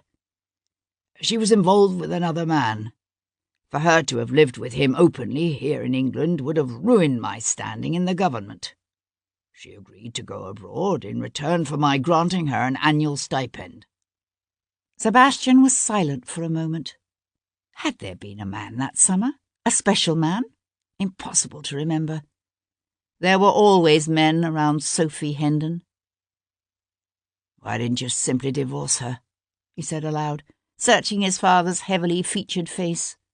What does she have on you? Hendon met his gaze and held it. Nothing I intend to tell you. My God. And the necklace? I honestly don't know how Guinevere Anglesey came to be wearing that necklace. I suppose it's possible your mother gave it to someone over the years. Sebastian doubted it. Sophie Hendon had never been a particularly superstitious woman, but she had believed in that necklace and in its power. Where is she now? Hendon sucked on his pipe, kindling the tobacco. Venice? Or at any rate, that's where I send the money. The acquaintances she went out with that day. The ones who helped coordinate the accident. They were Venetians. The air filled with the sweet smell of burning tobacco. Sebastian stood at one of the long windows overlooking the square. All those years, he said half to himself. All those years of missing her, of mourning her. And it was all a lie. He was aware of his father coming to stand behind him, although he didn't turn his head. If she could have taken you with her, said Hendon, his voice gruff, I think she would have. Of all her children, I always thought her love for you was the most intense.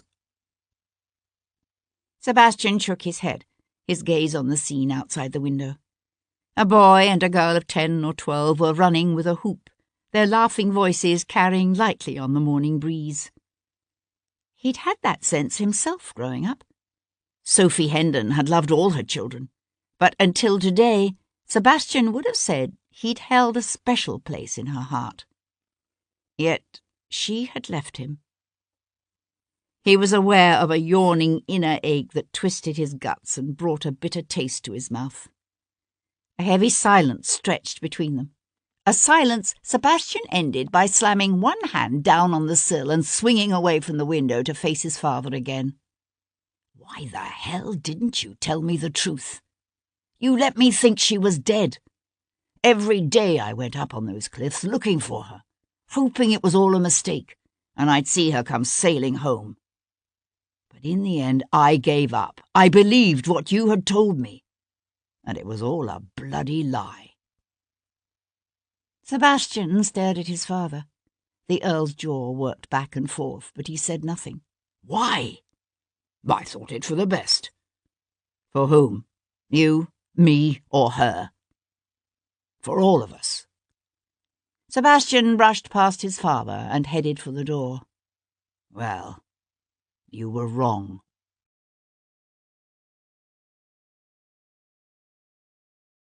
Chapter 54. The Dowager Duchess of Claiborne awoke with a start, one hand groping up to catch her nightcap before it slid over her eyes. A tall, shadowy figure moved across the floor of her artificially darkened bedchamber. She gave a faint gasp, then sat up in bed, her cheeks flushing with the heat of indignation when she recognized her only surviving nephew. "Good heavens, Devlin, you nearly gave me an apoplectic fit. What are you doing here at this ungodly hour? And why are you glaring at me in such a fashion?" He came to stand beside the carved footboard of her massive Tudor bedstead, his lean figure held taut. 17 years ago, Sophie Hendon did not die in a boating accident. She simply left her husband and surviving children behind and sailed away. Tell me you didn't know. Henrietta let out a sigh. She wished she could deny it. Instead, she said, "I knew." He swung abruptly away, going to jerk open one of the heavy velvet drapes at the window and letting in a stream of bright morning sunshine that made Henrietta groan. She brought up a hand to shade her eyes and sat up straighter. "I thought at the time you deserved to be told the truth, but it wasn't my decision to make. I'm told she left with a man. Is that true?" She stared at the rigid set of his shoulders. "Yes." He nodded. "As I recall, there were other men in her life. Had been for years. Why did she decide to leave with this one?" "The others were distractions, or tools of revenge. I could only assume this one was different somehow." "Who was he?" "I don't recall his name. He was a poet, I believe. A most romantic-looking young man." "A Venetian?" "There was some Venetian connection, but the young man himself was French." "He was younger than she?" "Yes." "You met him?" Henrietta twitched at the high embroidered collar of her nightdress. "He was quite the darling of society that spring, although, if I remember correctly, he left town early." "Where did he go? Cornwall?" "Evidently." Devlin brought up one hand to rub his eyes. Looking at him, Henrietta thought he looked older and more exhausted than she could remember having seen him. "Do you know where she is now?" he asked. "Your mother?" "No. We were never close, and we certainly didn't keep in contact after she left. I don't believe even Hendon knows precisely where she went, although he sends money to her every year." "Why? He's certainly not doing it out of the goodness of his heart." "She obviously knows something he's willing to pay to keep quiet." "What is it?" The Duchess of Claiborne looked into her nephew's troubled eyes and for the first time that morning told him a blatant lie. "I honestly don't know." Sir Henry Lovejoy was annoyed. He was making little headway in his attempt to capture the man the press had taken to calling the butcher of St. James's Park. He had the magistrates from Bow Street interfering in his investigation of the Carmichael murder, and now he was having to take time away from pursuing several promising leads to deal with an irate foreign embassy and a decidedly peeved Foreign Office. Leaving Whitehall, Lovejoy hailed a hackney and went to see Viscount Devlin.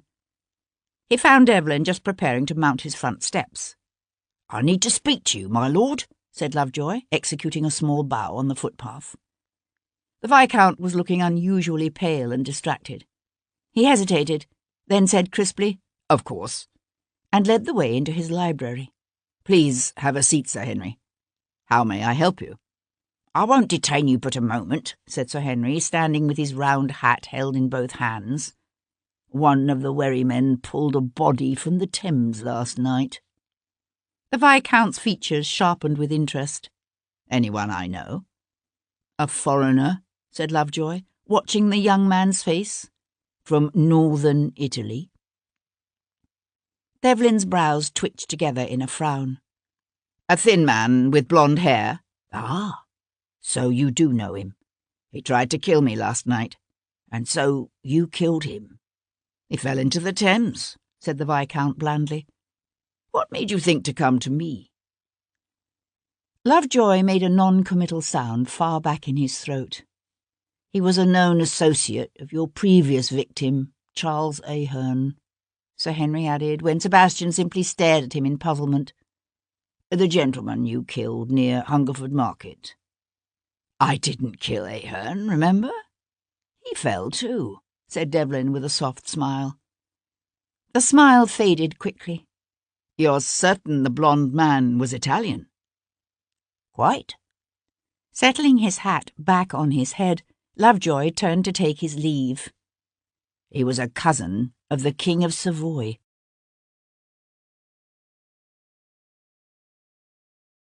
Chapter 55. After Lovejoy's departure, Sebastian stood for some time with his gaze fixed on an ancient pair of crossed swords hanging on the library's far wall. The link between the King of Savoy and the effete blonde man who had chased Tom through the streets of Smithfield and tried to drown Sebastian in the Thames seemed inevitable. The connection between the conspiracy to depose the Hanovers, Lady Anglesey's murder, and the ancient bluestone necklace that had once belonged to Sophie Hendon remained less clear.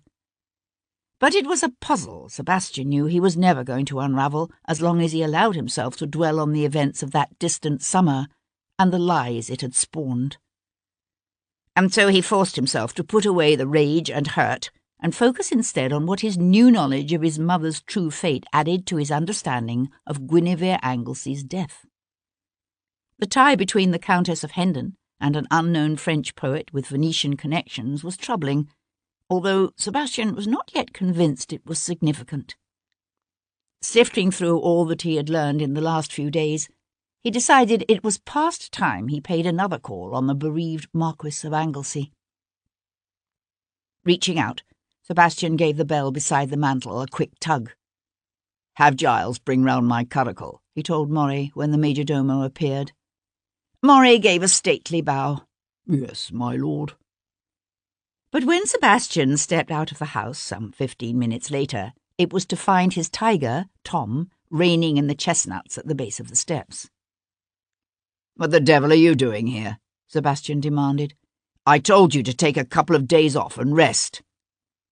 "I don't need no days off," said the boy, his features pinched and set. "This is my job, and I'm doing it."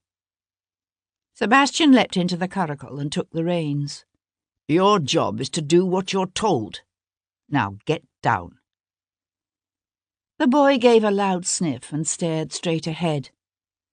"It's on account of I let you down, ain't it? I flubbed it, and because of me, you almost ended up fishbait." "No, you didn't let me down. I let you down by exposing you to unconscionable peril. These people are dangerous, and I'll be damned if I'm going to be responsible for getting you killed. Now hop off." The tiger kept staring straight ahead, but Sebastian noticed he blinked several times, and the muscles of his throat worked hard as he swallowed. "There's boys younger than me serving as cabin boys in His Majesty's Navy, and going to war as drummer boys. I guess you reckon I couldn't do those things either." "Bloody hell," said Sebastian, giving his horses the office to start. "Just don't take any more unnecessary risks, you hear? And next time I tell you to do something and you don't obey me, you're fired. Understand that?" Clapping one hand to his hat to hold it in place, Tom scrambled back to his perch and grinned. "Aye, Governor."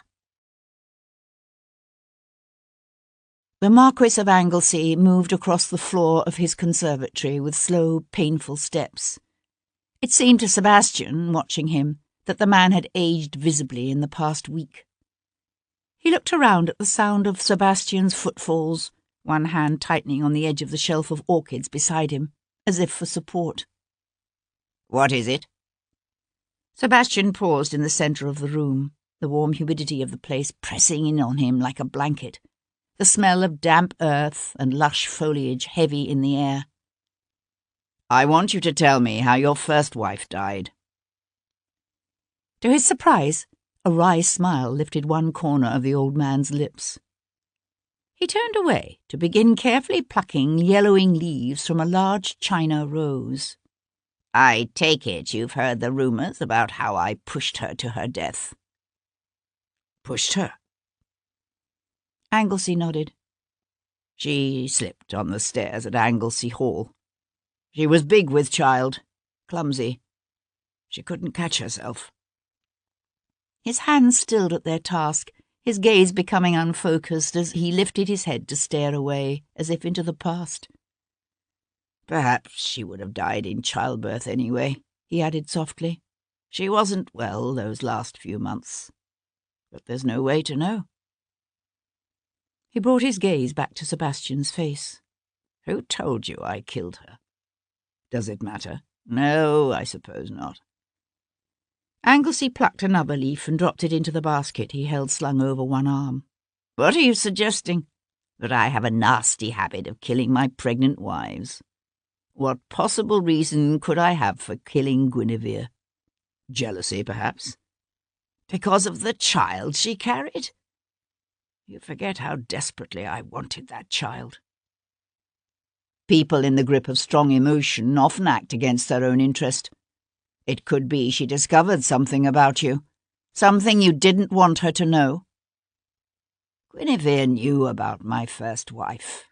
I told her of the rumours before we were married. I wasn't talking about your first wife's death. The old man looked around, puzzled. Then what? Perhaps she learned of your involvement in a conspiracy to restore the Stuart dynasty to the throne. The Marquis looked unexpectedly pensive, his eyes narrowing. The man's body might be weakening, Sebastian thought, but it would be a mistake to assume that his mind was also failing. I've heard murmurs, innuendo, disgruntled whispers, but I must admit I never credited them. I assumed it was all just wild talk, wishful thinking. Do you mean to say there's something in it? But what could it possibly have to do with Guinevere's death? That's what I haven't been able to figure out yet. Sebastian paused. I'd like to take a look around your wife's room, if I may. The request obviously caught Anglesey by surprise. He drew in a quick breath, but said, Yes, of course, if you wish. Nothing has been touched. I know I should let Tess gather Gwyn's things together and give them to the poor, but somehow I haven't been able to bring myself to do it. Gwyn. It's what Vardon had called her, Sebastian remembered. He let his gaze drift over the aged nobleman before him. If Guinevere had been simply shot, or even stabbed, Sebastian might have found it easier to consider the Marquis a suspect. But it was hard to see how this frail old man could have played a part in the complicated charade that had followed her murder. Sebastian turned toward the house, then paused to look back and say, Is there any possibility that your wife was planning to leave you? The Marquis still stood beside the rose, the basket of yellowing leaves gripped in one hand. No, of course not.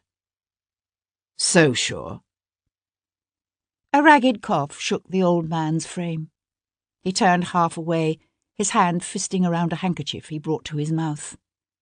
When the cough subsided, he tucked the cloth quickly out of sight, but not before Sebastian glimpsed the bright stains of blood against silk. Anglesey looked up to find Sebastian watching him. A faint band of colour touched the old man's pale cheeks. So, you see, why should Guinevere consider leaving me when she'd have been a widow soon enough? According to my doctors, I'll be lucky to last out the summer. Did your wife know? Anglesey nodded. She knew. It's ironic, isn't it? I keep thinking about the day before I was to leave for Brighton. Normally she was strong about what was happening to me, but I'd had a difficult night and she took it badly. She tried to hide her face from me, but I knew she was weeping. And she said... His voice cracked. He looked away in some embarrassment, his eyes blinking, his lips pressed together for a moment before he was able to go on. She said She couldn't imagine how she was ever going to live without me. Sebastian found Guinevere's rooms enveloped in silent darkness, the drapes at the windows drawn closed against the daylight. A light scent hovered in the air, as if the memory of the woman still lingered here, elusive and sad. He crossed to open the drapes, the thick carpet absorbing his footsteps. The windows overlooked the garden below. From here he could see Anglesy's conservatory, and the limb of the big old oak that thrust out close enough to give access to the bedchamber, just as Tess Bishop had described it. Sebastian turned back to the room. The bed's hangings, like the drapes at the windows and the upholstery of the chairs beside the hearth, were done in a soft yellow. The morning sun filled the room with a warm, cheerful light. He couldn't have said what he'd been expecting, but it wasn't this sense of serenity and calm joy. It didn't seem to fit with what he knew of Guinevere Anglesey, a woman torn between her passion for a lifelong love and her growing affection for her aging, dying husband. He worked his way methodically through the apartment, starting with the dressing room, not at all certain what he was looking for. The intruder who had come here after Guinevere Anglesey's death had been desperate to get his hands on something. Had he been successful, Sebastian wondered, or not? Opening a chest near the largest wardrobe, he found himself looking at tiny caps decorated with delicate tucking and lace, nestled amid stacks of carefully folded miniature gowns and white flannel blankets embroidered with birds and flowers. His chest aching with a strange catch, he searched it quickly and gently closed the lid. Returning to the bedchamber, he stood in the centre of the rug, his thoughtful gaze taking in the sun-filled room. On the mantel above the empty hearth, Guinevere had kept a collection of seashells casually arranged beside an ormolu clock. Mementos from her childhood in Wales? Intrigued, he was walking over to study them when a flash of white from the rear of the cold grate caught his eye. Crouching down beside the hearth, he reached back to free it from the grate and found himself holding a tightly wadded sheet of paper. Straightening, he uncrumpled the paper and smoothed it out upon the flat top of the marble mantel. It was a short note, written in a bold, masculine hand. "Beloved, I must see you again. Please, please let me explain. Meet me Wednesday afternoon at the Norfolk Arms in Giltspur Street in Smithfield, and bring the letter. Please don't fail me." The signature was scrawled but still legible. Vardon.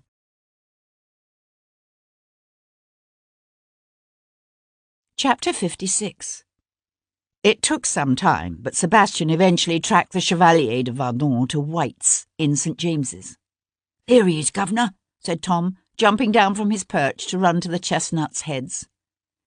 The Chevalier was descending the club's front steps in the company of another young buck when Sebastian drew in the curricle close to the footpath. "If I might have a word with you, sir," he called. The Chevalier exchanged a few pleasantries with his companion, then strolled over to the curricle's side. "What is it, my lord?" The smile that accompanied the words was pleasant enough, but his eyes were guarded and wary. Sebastian returned the smile. "Drive with me a ways, won't you? There's something I'd like you to see." The Chevalier hesitated, then shrugged and bounded up beside him. "Stand away from their heads," called Sebastian, bending his hand to give the horses the office to start. "What is it?" Varden asked as Tom scrambled back up to his perch. "I was wondering what you might make of this." Without taking his eyes from the road, Sebastian drew the crumpled note from his pocket and held it out. He was aware of Vardon's breath quickening as he took the note and read it through. His hand tightened around the paper, his face fierce when he looked up to meet Sebastian's quizzical gaze. "Where did you get this?" "It was behind the grate in Lady Anglesey's bedchamber." "But I don't understand."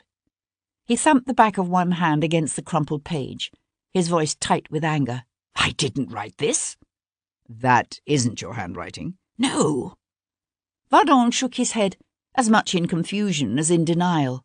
"It looks like it, but it's not. I tell you I didn't write it." If it was a lie, it was a very good one. Yet Sebastian had known people who could lie with such ease and apparent sincerity that it would never occur to the unwary to suspect them. Cat could lie like that. It was a gift that served her well on the stage. "Would you say the writing is similar enough that it could have deceived Lady Anglesey?" Sebastian asked, reserving judgment. Vardon read through the note again. "It must have done so, obviously. This hotel, the Norfolk Arms? Is that where she went, the afternoon she died?" Sebastian nodded.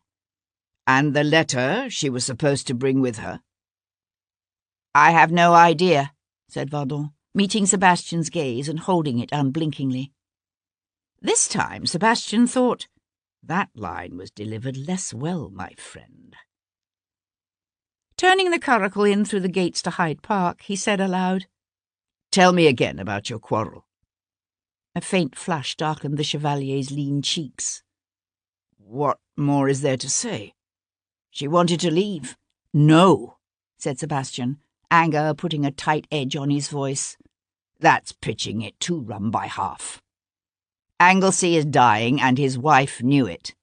She had no reason to leave him, and every reason not to." Sebastian thought for a moment that Vardon meant to brazen it out. Then he pursed his lips and expelled his breath in an audible gust as if he'd been holding it.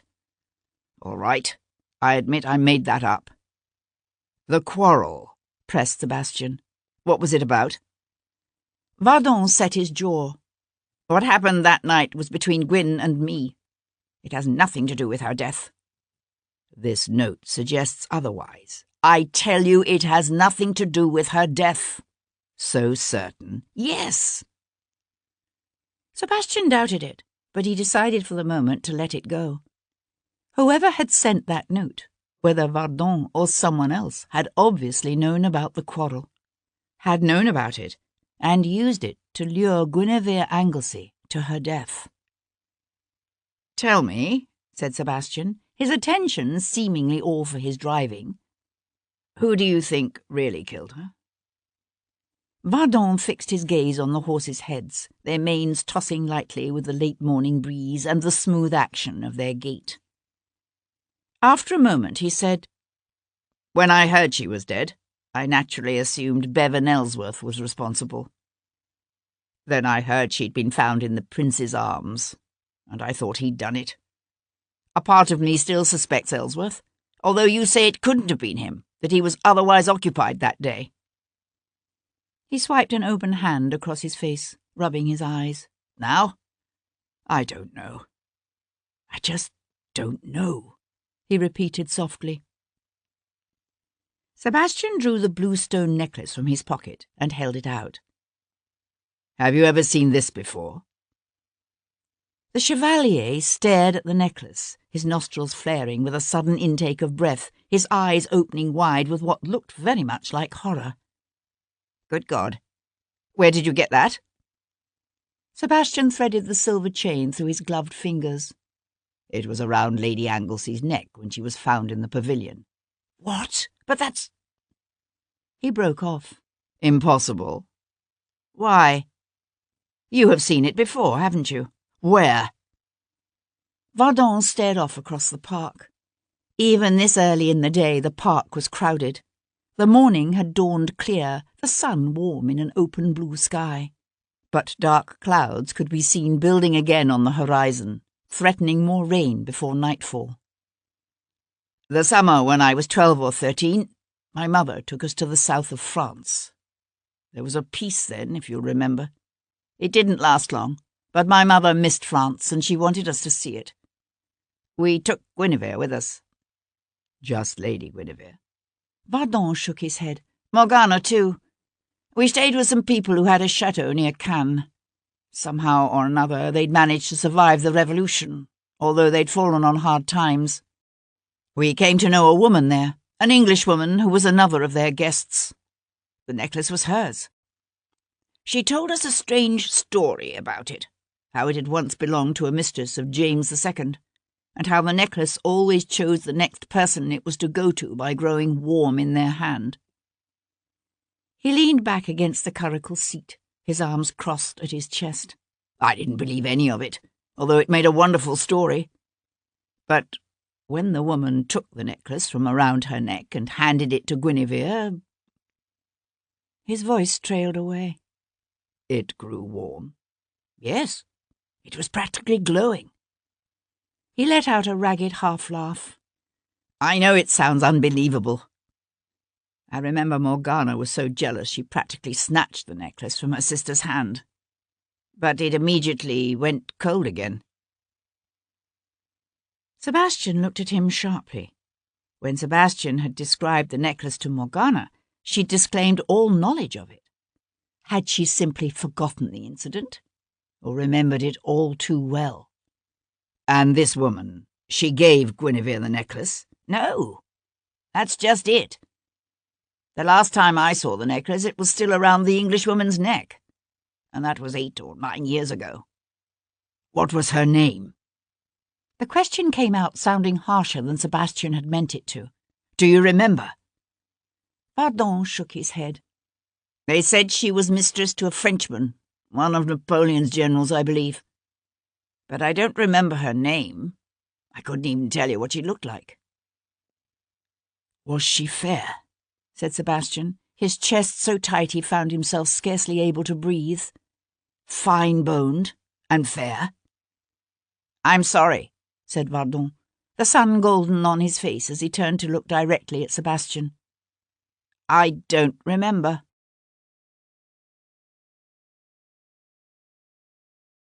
Chapter 57. Kat's gowns were made by London's most fashionable modistes, her slippers of the finest silk and kid, her chemises trimmed with delicate Belgian lace. But there had been a time when she'd been intimately familiar with London's booming second-hand clothing trade. She'd known who would fence a silk handkerchief, just as she'd known who would give the best price for a stolen watch. Not all the goods in the second-hand clothing trade were stolen. Men and women, fallen on hard times with nothing left to sell, could still sell their own clothes, their appearance becoming ever more ragged as they spiraled down into the gutter. Yet such a huge traffic in used items also created a ready market for thieves.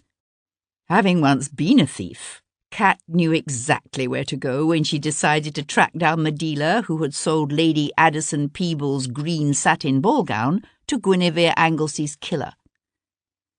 Many of the second-hand clothing dealers had stalls in the Rag Fair in Rosemary Lane, while others sold their goods from barrows in Whitechapel, with the occasional purloined round of cheese or bacon hidden away beneath the tattered petticoats and breeches. But the finest quality goods could be found in a little shop kept by Mother Keys in Longacre. There, in her elegantly bowed front window, Mother Keys displayed delicate silk handkerchiefs and nightdresses of linen and lace, snowy white kid gloves, and ball gowns fit for a queen. All looked new, although they were not. Some had been sold by their owners or the servants to whom they'd been given. Others had come into the shop by more nefarious channels, with any initials or marks carefully removed before the items were put on display. The bell on the front door jangled pleasantly as Kat entered the shop, bringing with her the warm sense of sun and morning breeze. Mother Keys looked up from behind her counter, her sharp hazel eyes narrowing as they travelled up the length of Kat's fringed and embroidered bout de soie walking gown, assessed the package she carried, and came to rest on her face. It had been nearly 10 years now since a much younger Kat had slipped through Mother Keys's door, and she hadn't been wearing soft kid gloves or a chip hat with a delicately curled ostrich feather that cost enough to feed a family for months. But Kat knew the woman recognized her. Remembering faces and reading the subtle telltale signs of character writ there had kept Mother Keys out of Newgate for 60 years or more. Holding the old woman's gaze, Kat spread the green satin gown on the polished counter between them and said, "If I were Abigail to a duke's daughter-in-law, and my lady gave me a gown such as this that she no longer wanted, I think I'd bring it to you to sell." Mother Keys glanced down at the gown, her eyes narrowing, although her face gave nothing away. She was a tiny woman, her frame delicate, the features in her wrinkled face small and even. She looked back up at Cat. Think me a flat, do you? Cat laughed. I know very well you are not. And this maid I'm talking about, the one who sold you this dress? She spoke the truth. Lady Alison Peebles did give her the gown. Her mother-in-law said the colour made her look like a sick frog. Mother Keyes blinked. You have the dress, and you know who sold it. So why are you here? Cat laid a guinea on the expanse of shimmering satin. I want to know who bought it. Mother Keyes hesitated a moment, then picked up the coin with quick, nimble fingers. I don't know their names, but I do remember them. It didn't surprise Cat. People were Mother Keyes's hobby. She amused herself by watching them, studying them, analysing them. They were a queer pair, she said. No doubt about it. She paused expectantly. Cat placed a second coin on the counter. There were 2 of them. That's right. One of them was from the colonies, the southern colonies from the sound of him. She leaned in close and dropped her voice. An African, no less. Mind you, he was as pale-skinned as a Portuguese, but he had the features, if you know what I mean. That flat nose and them full lips. Big he was, too. And bald as a plucked goose. Cat dutifully deposited another coin. And the other one. What was he like? Not a man. A girl. A London girl. Young she was. No more than 15 or 16, I'd say. Maybe less. Yellow-headed and tall, but otherwise ordinary-looking. I don't remember much else about her, except for her eyes. Her eyes? They were so pale. Reminded me of rainwater on a cloudy day. Nothing there but a reflection. You wouldn't happen to remember anything they said, would you? Mother Keyes gazed out the shop window at the troop of soldiers marching past, her lips pursing with sudden thought. Well, let me see. Cat placed another coin on the table. The coin disappeared beneath Mother Keyes's tiny hand. They argued a bit about the size of the dress. The girl, she kept insisting they needed something bigger, but the African, he said no, it'd do just fine. And then he said the queerest thing. The old woman paused expectantly. Suppressing a sigh of impatience, Cat produced another coin. Mother Keyes drew back her lips in a smile that displayed a mouthful of unexpectedly sound teeth.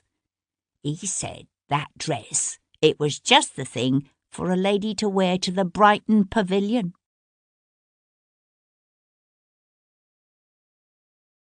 Chapter 58. I'd like you to spend some time hanging around Lady Quinlan's house, Sebastian told his tiger after they had returned the Chevalier to St. James's Street. See if you can find out what her ladyship was doing the day Guinevere Anglesey was killed. You think Lady Quinlan offed her own sister? Squeaked Tom in surprise. I think I'd like to know what she was doing last Wednesday. I'll find out, ne'er you fear, promised Tom. Sebastian grunted. And do endeavour not to get picked up by the watch this time, do you hear? I never, Tom began, as they turned onto Brook Street, only to break off and say, Caw, look there. Ain't that Miss Cat?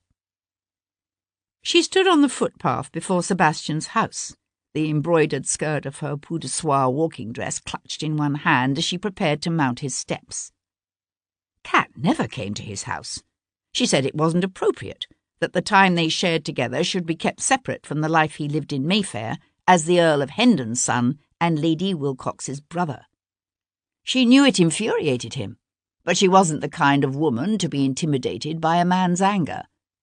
No matter how much he told her he didn't give a damn about the conventions, that he had only one life and she was a vitally important part of it, she stubbornly stayed away. Only once before had she come here, and then she'd been both unconscious and bleeding. At the sound of the curricle, her head turned, the brim of her chip hat casting the features of her face into shadow. "Stable them," he told Tom, handing the boy the reins and jumping lightly from the curricle's high seat. "What is it? What's wrong?" he asked, his hands clasping Kat's shoulders as she came up to him. She shook her head. "Nothing's wrong. I located the second-hand dealer who sold Lady Addison's green satin evening gown." He knew better than to ask how, out of all the second-hand clothing dealers in London, she'd known which one to go to. "And?" "She says she sold it to an African and a tall young girl with pale grey eyes." The girl was easy enough to find. According to one of the men Sebastian came upon sifting through the still-smoking rubble of the Norfolk Arms on Giltspur Street, her name was Amelia Brennan. The eldest of 8 children, she lived with her mother and father in a ramshackle, whitewashed cottage built into what had once been the garden of a bigger house facing Cock Lane. The larger houses themselves had long since been broken up into lodgings, their gardens disappearing beneath a warren of shanties and hovels, threaded by a narrow byway half filled with heaps of ashes and steaming rubbish piles. As Sebastian's carriage turned down the lane, ragged children stared from open windows, their hair tangled and matted, their faces and arms as caked with dirt as newly dug potatoes. Most had probably never seen a lord's carriage with its well-fed, glossy-coated horses, its liveried and powdered footmen standing up behind. They had certainly never seen such a sight here in Halfpenny Court. Sebastian waited in the carriage while one of the footmen hopped down and went to rap on the Brennans' warped door. The show of ostentatious power and wealth was deliberate, and Sebastian meant to use it to his advantage. The Brennans' cottage was better tended than its neighbours, he noticed, its missing windows covered with oiled parchment rather than simply stuffed with rags, the front step freshly swept. But signs of encroaching decay were evident in the rotting eaves at one corner, in the shutter that hung drunkenly from a broken hinge. A woman answered the door, a boy of about 2 balanced on one hip. She had the worn face and greying hair of an old woman, although, considering the age of her children, Sebastian suspected she was only in her mid-30s. He watched her gaze travel from the powdered footman to the grand carriage filling the lane outside her cottage, and saw the terrible fear that flooded into her eyes. Her lips parted, her arms tightening around the child so that he let out a whimper of protest. Sebastian swung open the carriage door and stepped down with an affected, languid pace, a scented handkerchief held to his nostrils. "Your daughter, Amelia, has been implicated in the murder of the Marchioness of Anglesey," he said, his voice at its most patrician and condescending. "If she cooperates, I can help her, but only if she cooperates. If she doesn't, it will go hard on her." He let his gaze drift with unmistakable meaning over the humble cottage. "On her, and on you, and your other children." "Oh, my lord," gushed the woman, sinking to her knees. "Our Amelia's a good girl, truly she is. She only did what she was told like a proper servant when—" Sebastian cut her off. "Is she here now?" "No, my lord, she's—" "Get her!" A crowd of stair-stepped children filled the open doorway behind the woman. She twisted around, her gaze singling out a thin boy of perhaps 11 or 12. Normally a lad of that age would be off earning money to help his family. That he was here now suggested that the boy, like his sister, must have worked at the Norfolk Arms. Last night's fire would be hard on this family. "Nathan," said the woman, "go, and be quick." Sebastian watched the boy dash off, then turned back to the woman. "I would like to come in and sit down." Mrs. Brennan stumbled to her feet, her thin chest jerking with each rapid breath. "Yes, of course, my lord. Please come in." The house was neat and tidy, the dirt floor swept, the walls scrubbed clean. There were 2 rooms, one above the other, with a steep set of steps along one wall leading up to the 2nd floor, where the children doubtless slept. It was a luxury for a family to have 2 rooms. In some parts of London, families slept 20 and more to a room. Shoving the baby into the arms of a girl of about 7, Amelia's mother showed Sebastian to a settle beside the empty hearth. Fronted by a crude trestle table with benches, the hearth took up most of the back wall. A box bed stood in the far corner, where, in the dim light, Sebastian could make out the huddled shape of a man lying on one side so that he faced the wall. "He hurt his legs some months back," said the woman, following Sebastian's gaze. "His legs and his head. He hasn't been able to work since. He can't even walk." Which explained the rotting eaves and broken hinge on what had once been a well-tended cottage, Sebastian thought. Without its major wage earner, this was a family sliding toward the edge of disaster. Through the open door at the rear, Sebastian could see a small yard with a wash-house and a big copper kettle steaming over a brazier. According to the man at the Norfolk Arms, Amelia's mother worked as a laundress. When she brought him a pot of ale, Sebastian's gaze fell on her cracked, raw hands. A woman could scrub clothes until her hands bled, and still she wouldn't be able to earn enough to feed a family of 10. "Our Amelia's a good girl, truly she is," Mrs. Brennan said again, her red hands twisting in the cloth of her apron. "She was only doing what she was told." Which was? Sebastian cradled the ale-pot in his hands, but he was careful not to taste it. Not after what had happened to Guinevere Anglesey in this neighbourhood. The click of a woman's pattens on the muddy cobbles outside brought Mrs. Brennan around, her face pinched and anxious.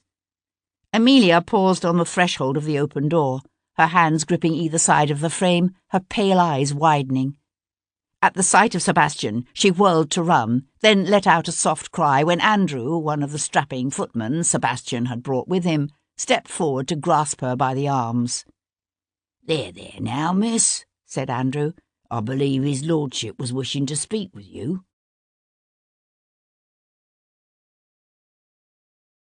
Chapter 59. "Amelia, please," said Mrs. Brennan. She reached out to loop an arm around the neck of one of the younger children and pull him closer to her, as if she might somehow protect him from what was about to happen. "Please." Amelia's pale grey eyes met her mother's darker, troubled gaze. She hesitated, then bent to unstrap her pattens. When she straightened, her face was carefully wiped clean of all expression. She came to slide onto the bench on the far side of the table. 4 of the younger children crowded around her, their faces solemn as they stared at Sebastian. The girl with the baby hung back against the far wall, but her gaze, like her siblings, was fixed on Sebastian. Only Amelia refused to look at him, her gaze on the table before her. "I want you to tell me precisely what happened at the Norfolk Arms last Wednesday," he said to her. "I already know about the murder. All I need you to do is confirm the details."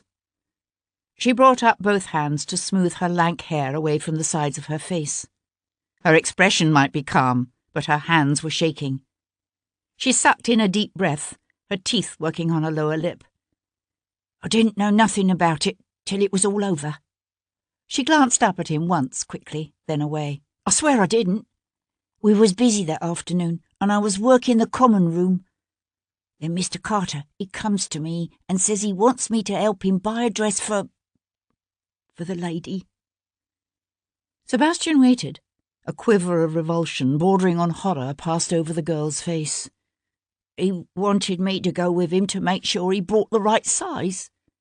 He said she was tall like me, but he made me look at her so I'd be sure." "You went with him to Longacre?" She nodded. "That green gown. I told him it was too small, but he was that set on buying it. He said it was just the thing for—" She broke off. "For a lady to wear to the Brighton Pavilion?" Sebastian finished for her. Her head bowed until he could see the crooked white line of the part in her hair, her hands clutched together on the worn tabletop. "He said it'd fit, that her ladyship weren't such a strapping wench as me." "Only you were right, weren't you? It was too small. Did they make you wash her ladyship's body and dress her as well?" Amelia's gaze flew to her mother. Mrs. Brennan pressed her lips together, then gave a barely perceptible nod of her head.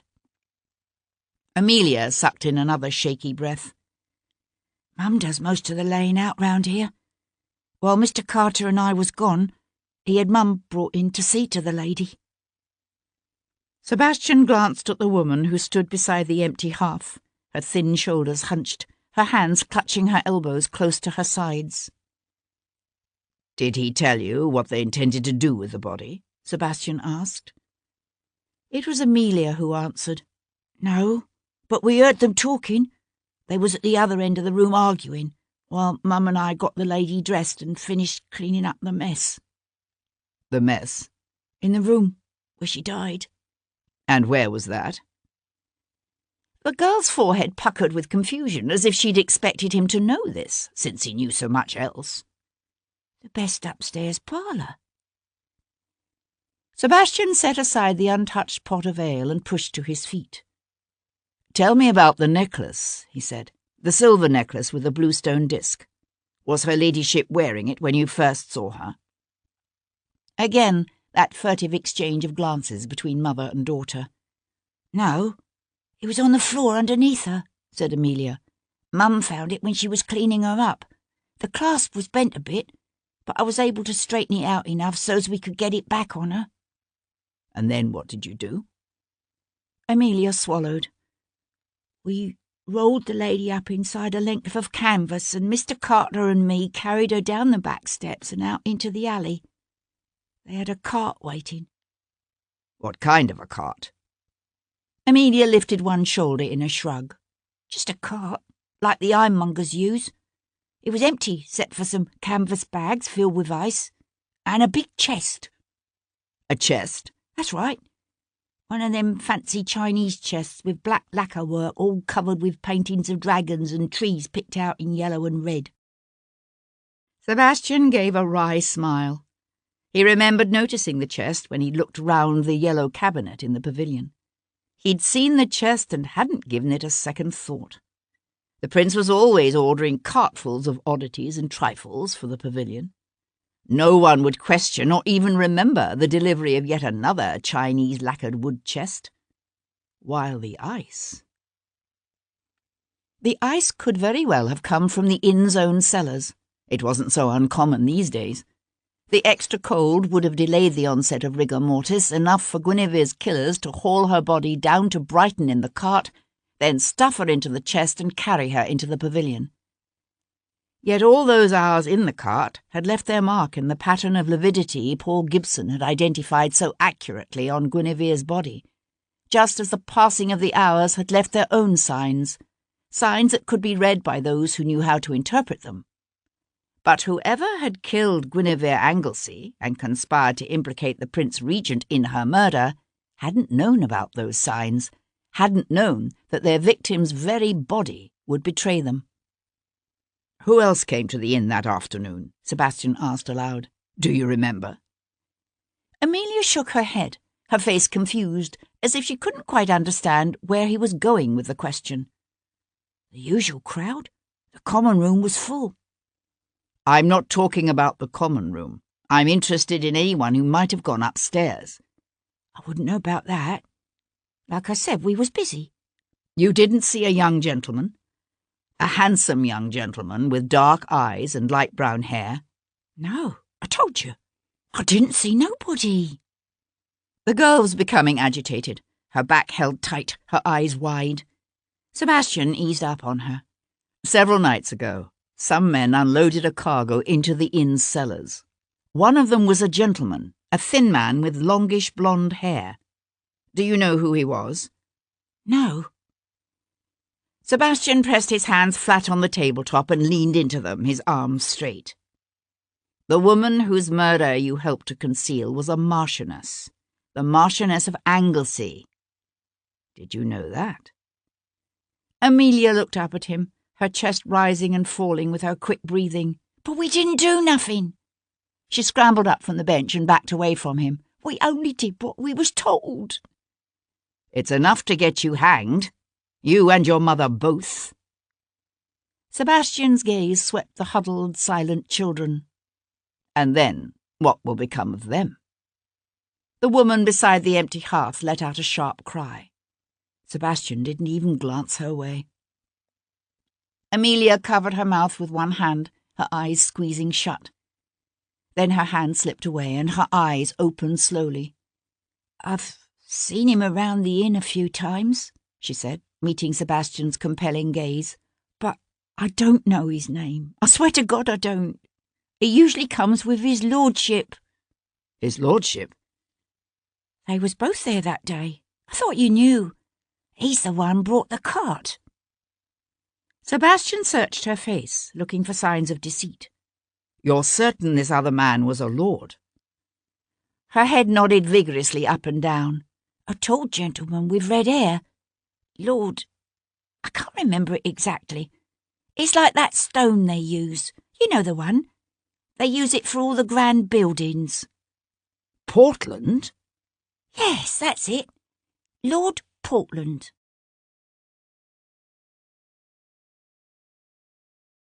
Chapter 60.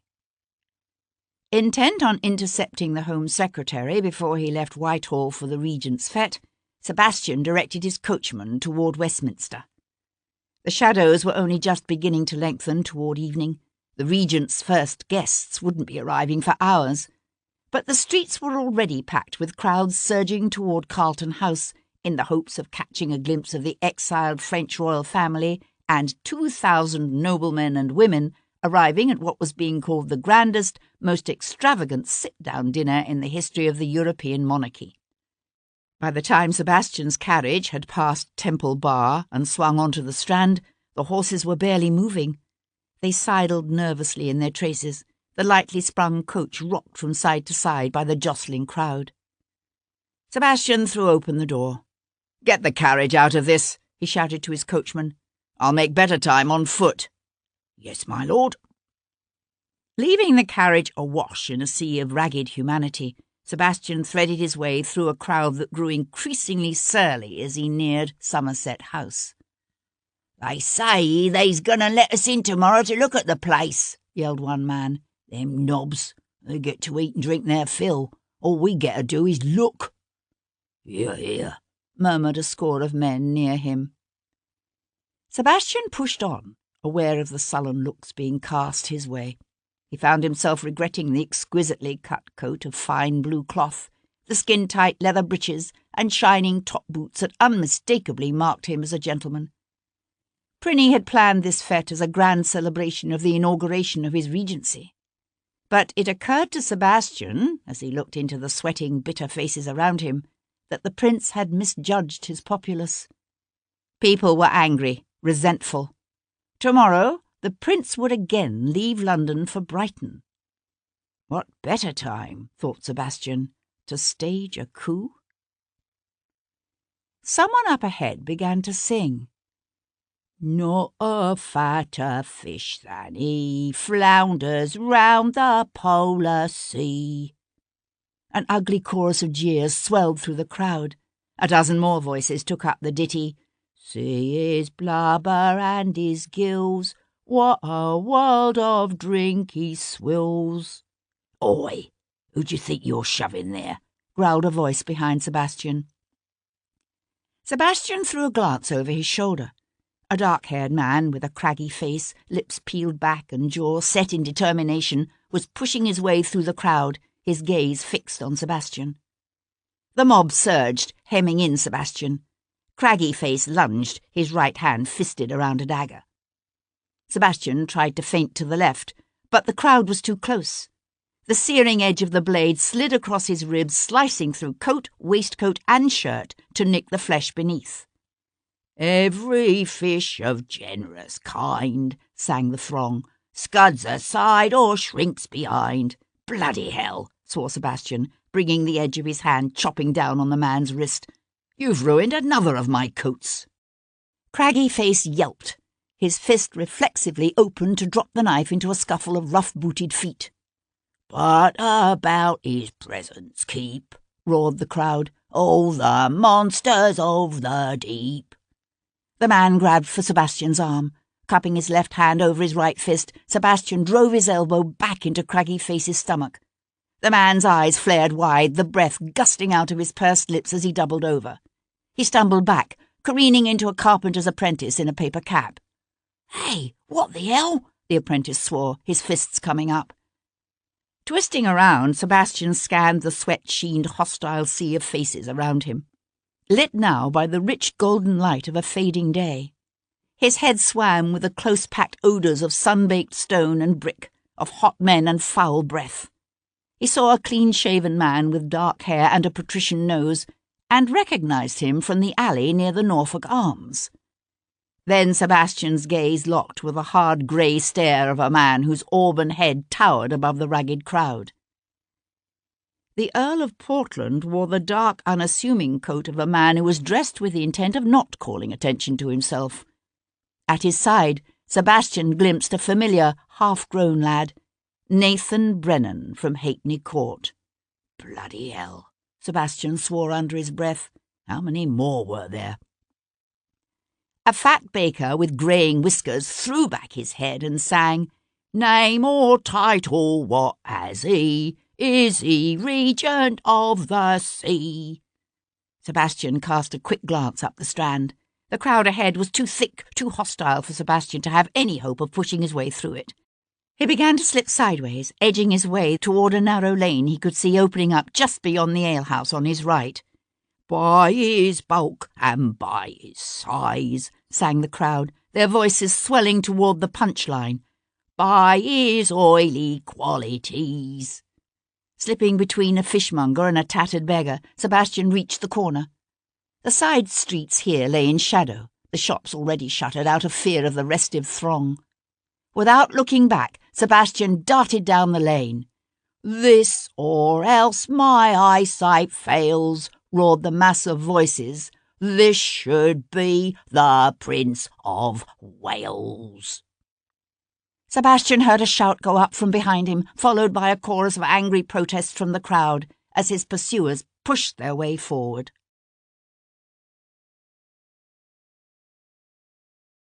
Chapter 61. The cobbled lane stretched straight before him. Throwing a quick glance over his shoulder, Sebastian took the first alley that opened up to his left. Already he could hear the sound of running feet behind him. He quickly ducked down another byway. He hoped to lose himself in the warren of mean streets that ran between Bedford Street and St. Martin's Lane, but the area was unfamiliar to him. Dodging the low-hung, swinging sign of a shuttered gin shop, he rounded a corner and found himself in a cul-de-sac. Ancient, soot-stained brick buildings rose around him, 3 and more stories. He was trapped. He spun around, his breath sawing in and out of his heaving chest. Several doors opened onto the pavement, but all were padlocked from the outside. The slap of running feet grew nearer. Impossible to go back now. His gaze fell to the arched entrance of the culvert at his feet. Once the arch had been barred by an iron grille, but now the grille was rusted and broken, the bars twisted apart to make a space wide enough for a man to slip through. He'd heard tales of men who made their living by scavenging the honeycomb of ancient viaducts and sewers that ran beneath the streets of London. Toshers, they were called. The work was dangerous. The vaults flooded quickly with the rising tide of the river into which they emptied, or even from a heavy storm that could pass unnoticed by those toiling away below ground. There were deadly gases, too, that could overcome the unwary. Sometimes the floor of one tunnel would collapse into an older vault that ran below it, the sinkhole covered by deceptively flat expanses of silt that only betrayed themselves when a man stepped onto their smooth, deadly surface. "This way!" someone shouted. "Bloody hell," swore Sebastian. Rolling into the gutter, he squeezed his way through the grille, the rusted bars scraping his wounded side as he lowered himself into the shaft. He felt his coat catch on one of the bars and pulled it sharply, swearing again when he heard the cloth rip. Scrabbling around for the iron rings driven into the brickwork of the shaft, he lowered himself into the darkness.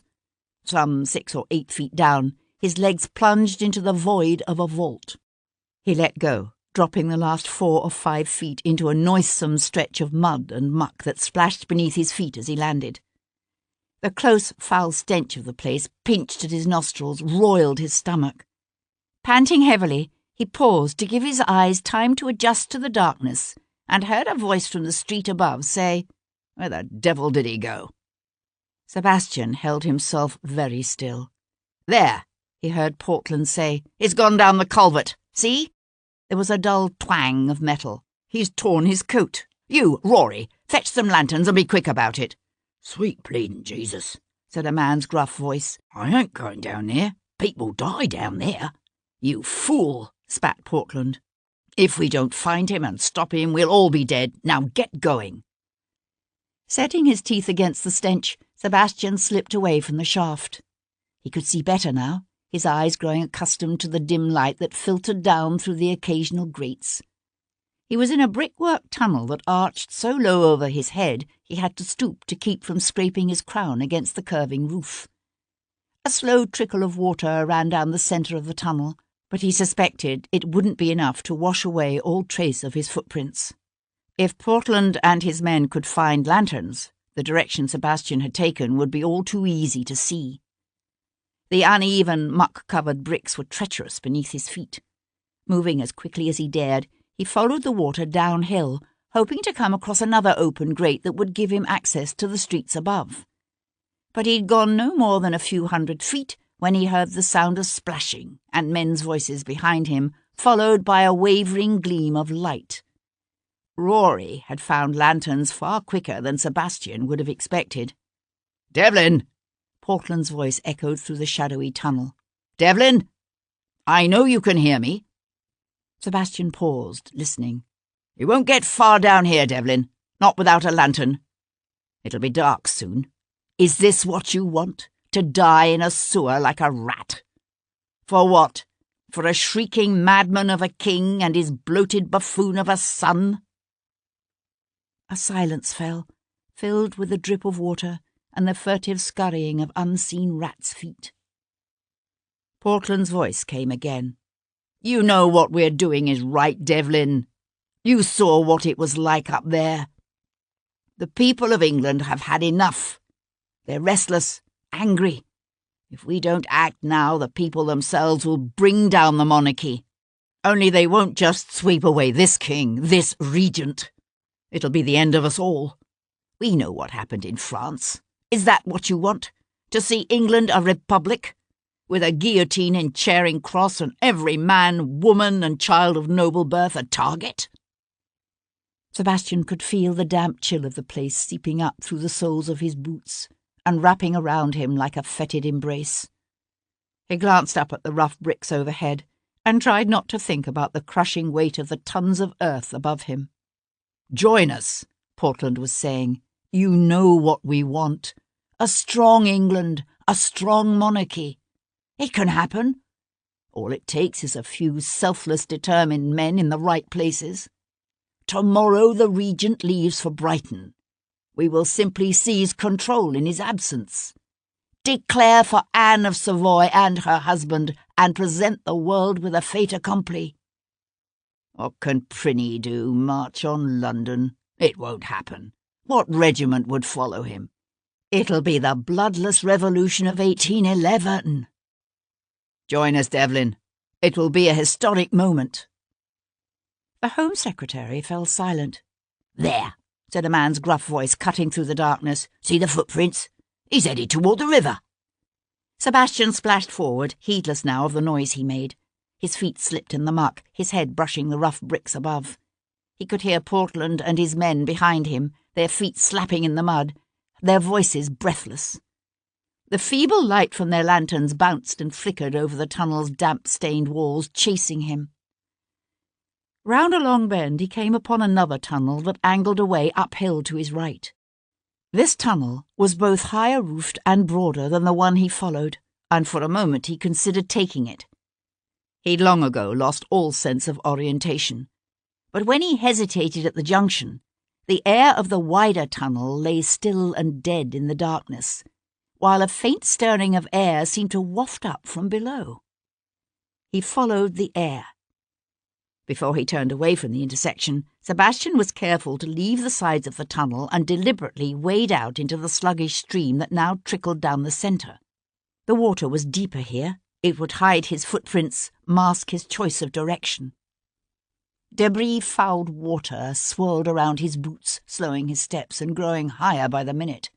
He dared not move too quickly now. The least sound would betray the direction he had chosen. He covered another 200 feet, 3. Then the lights behind him wavered, and the splashing, scrabbling sounds quieted. Sebastian immediately drew up, holding himself perfectly still. He could hear his own breath soughing painfully in and out, so loud in his ears he wondered Portland and his men couldn't hear it. "Son of a bitch," swore Portland. "Which way did he go?" Sebastian breathed through his mouth, trying to block the stench of the place. The bloated carcass of a dead dog floated beside him. Glancing around the damp, cramped vault, he became aware of myriad eyes staring at him, glowing pinpricks of light in the darkness. More rats, he realized. Scores and scores of rats. "We'll have to split up," he heard Portland say. "Bedloe, you and Hank keep going ahead. Rory, you come with me." The splashing started up again. Cautiously, Sebastian pushed on, but he had to move more quietly than before, lest the 2 men still behind him become alerted to his presence and call the others back. The tunnel he followed angled downward, becoming both broader and wider as he neared the river. He could move more easily now, walking upright rather than stooping, but the water at his feet was rising, lapping at the tops of his boots, splashing up on his thighs. He became aware of the sound of rushing water coming from up ahead. A cold draught wafted toward him, carrying a different smell, the salty scent of the river mingling now with the acrid stench of sulphur and decay. Rounding a bend, Sebastian could see that up ahead the tunnel he followed emptied into a larger vault. Wider and flatter than the sewer he followed, the larger tunnel looked old, probably dating back to medieval times. Built of stone rather than brick, its centre formed a deep culvert through which rushed a wide stream of water, flowing so fast it filled the air with a soft mist. Just before its junction with the older sewer, the tunnel Sebastian followed opened out into a broad basin so wide the water only ran down the middle, with flat banks of deep mud stretching out to either side. Finding a shallow embrasure in the brick wall beside him, Sebastian drew back into the shadows, easing the dagger from his boot, and waited for the 2 men following him to come abreast. He didn't have long to wait. The patrician-nosed gentleman Sebastian had seen in Smithfield passed first. Bledlow, Portland had called him. He carried the lantern thrust out before him at the end of a straight arm that shook so violently the light wobbled drunkenly over the curving walls and ceiling. Sebastian held himself very still and let the first man pass. The handle of the knife felt smooth and hard against Sebastian's palm, the chill from the dank earth around him seeping through his sweat-dampened clothes. He waited until the second man, the dark-haired, craggy-faced assailant from the Strand, had taken 1 step, 2, beyond the embrasure. The man moved clumsily, the scuffling of his feet on the slimy, uneven brick making enough noise to cover the whisper of sound as Sebastian slipped from the embrasure.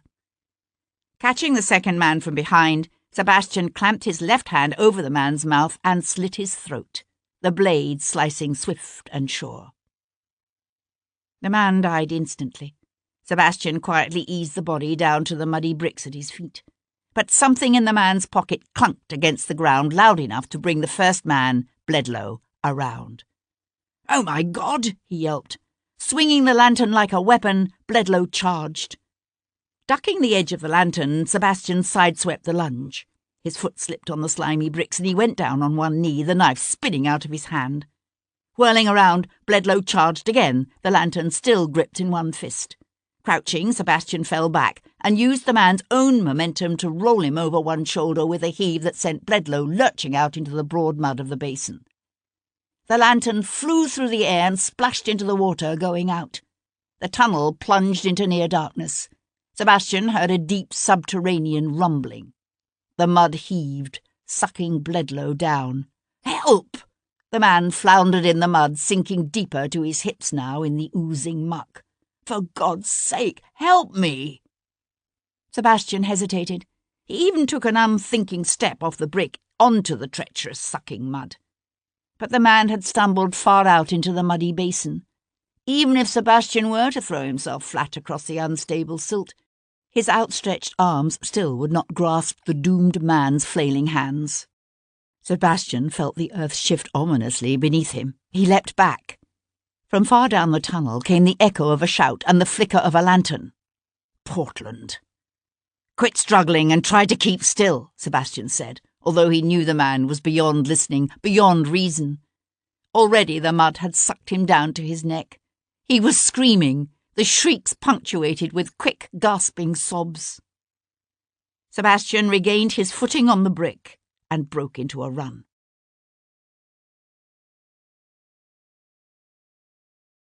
Chapter 62. The light filtering down through the gratings had dimmed with the approach of evening. Soon, Sebastian realized, it would be night. And with the fall of night would come the rising tide. Reaching the main culvert, Sebastian turned left, moving away from the river. The water here was already running deep and swift enough to carry a man away. He kept to the narrow, elevated footpath that ran beside the chasm. But the path was treacherous, its stones broken and crumbling, forcing him to slow down. It wasn't long before he saw the flare of a light behind him, heard Portland's loud, angry voice, "Leave him! There's nothing you can do for him. The man's dead." Sebastian pushed on. At one point he came upon a broad shaft opening to the street above, with a sturdy iron ladder firmly bolted to the damp stone walls. Taking a chance, Sebastian scrambled up the ladder to find the bars of the culvert above soundly in position. Conscious of the passing of precious seconds, he dropped back down and kept going. A quarter of a mile or so farther on, he came to a place where a side tunnel had collapsed into the main vault, bringing down a heap of rubble and dirt that formed a makeshift dam.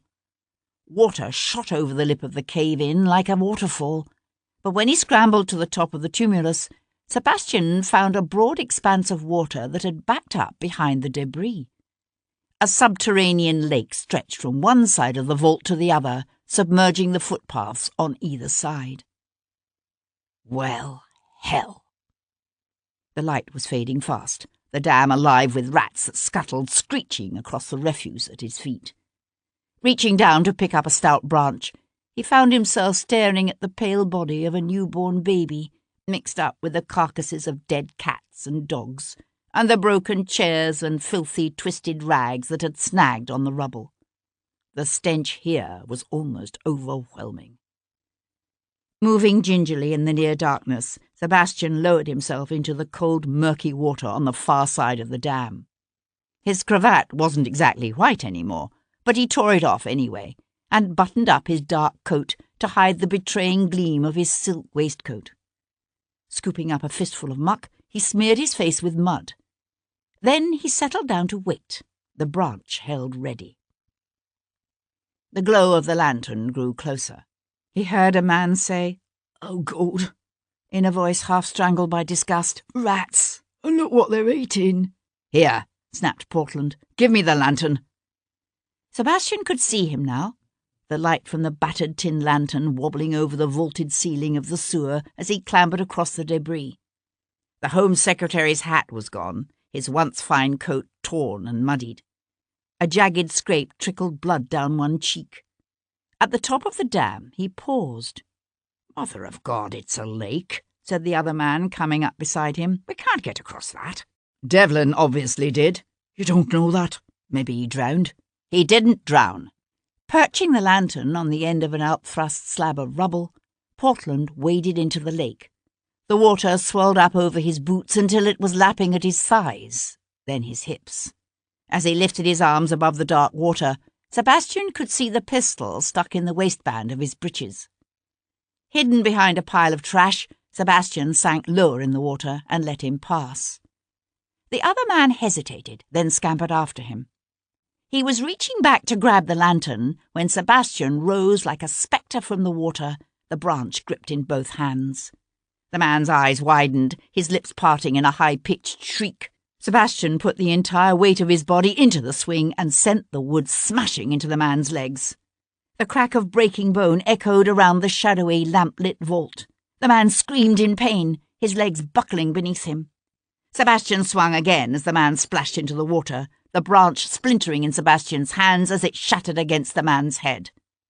Portland turned, moving awkwardly in the waist-deep water. "Devlin!" The other man's body floated between them, face down. Portland surged forward, wading into the shadows. Smiling grimly, he reached to snatch the pistol from his waistband. He held it out in a steady grip, the dark bore of the barrel pointed at Sebastian's chest. "You lose, my friend," he said, and pulled the trigger. Sebastian listened to the click of the locking mechanism striking steel and smiled. "Powder doesn't like to get wet. You son of a bitch!" Portland's nostrils flared, his lips pressing together in a tight, grim line. Shifting his grip on the pistol, he swung it over his head like a club and lunged at Sebastian. Dodging sideways, Sebastian felt the slime-coated rubble shift beneath his feet. He lost his balance and plunged deep, sucking in a quick breath just before the water closed over his head. He had to fight his way to the surface, the ground beneath his feet still treacherous. Breaking water, he found Portland there before him. The Home Secretary raised the pistol to bring it down on Sebastian's head again, the barrel blue-black in the faint glow of the lantern, the dark, polished wood of the handle dripping water. Sebastian still gripped the splintered remains of his cudgel in his fist, and he used it now like a dagger, driving it up into Portland's gut just as the man leapt. Portland's eyes flew open wide, a gasp coming from the back of his throat as the jagged wood thrust deep into his stomach. Sebastian took a quick step back. The man's legs collapsed beneath him.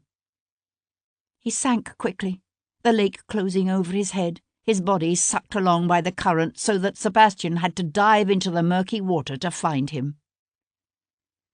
Fisting his hands in Portland's coat, Sebastian hauled the man out of the water and dragged him up onto the pile of rubble. "Why, Guinevere Anglesey," Sebastian said with a gasp, dropping down beside him. "Why did she have to die?" Portland's eyes were open, his chest jerking with each breath. "Vardon was careless," he said, his voice a hoarse whisper. "He let her find the letter." Water dripped down Sebastian's cheeks, ran into his eyes. He swiped at his face with one wet sleeve. "What letter?" "A letter from Savoy. Vardon. He swore she wouldn't tell anyone, but we couldn't take the chance." "So you lured her to the Norfolk Arms and killed her?" "No, not me."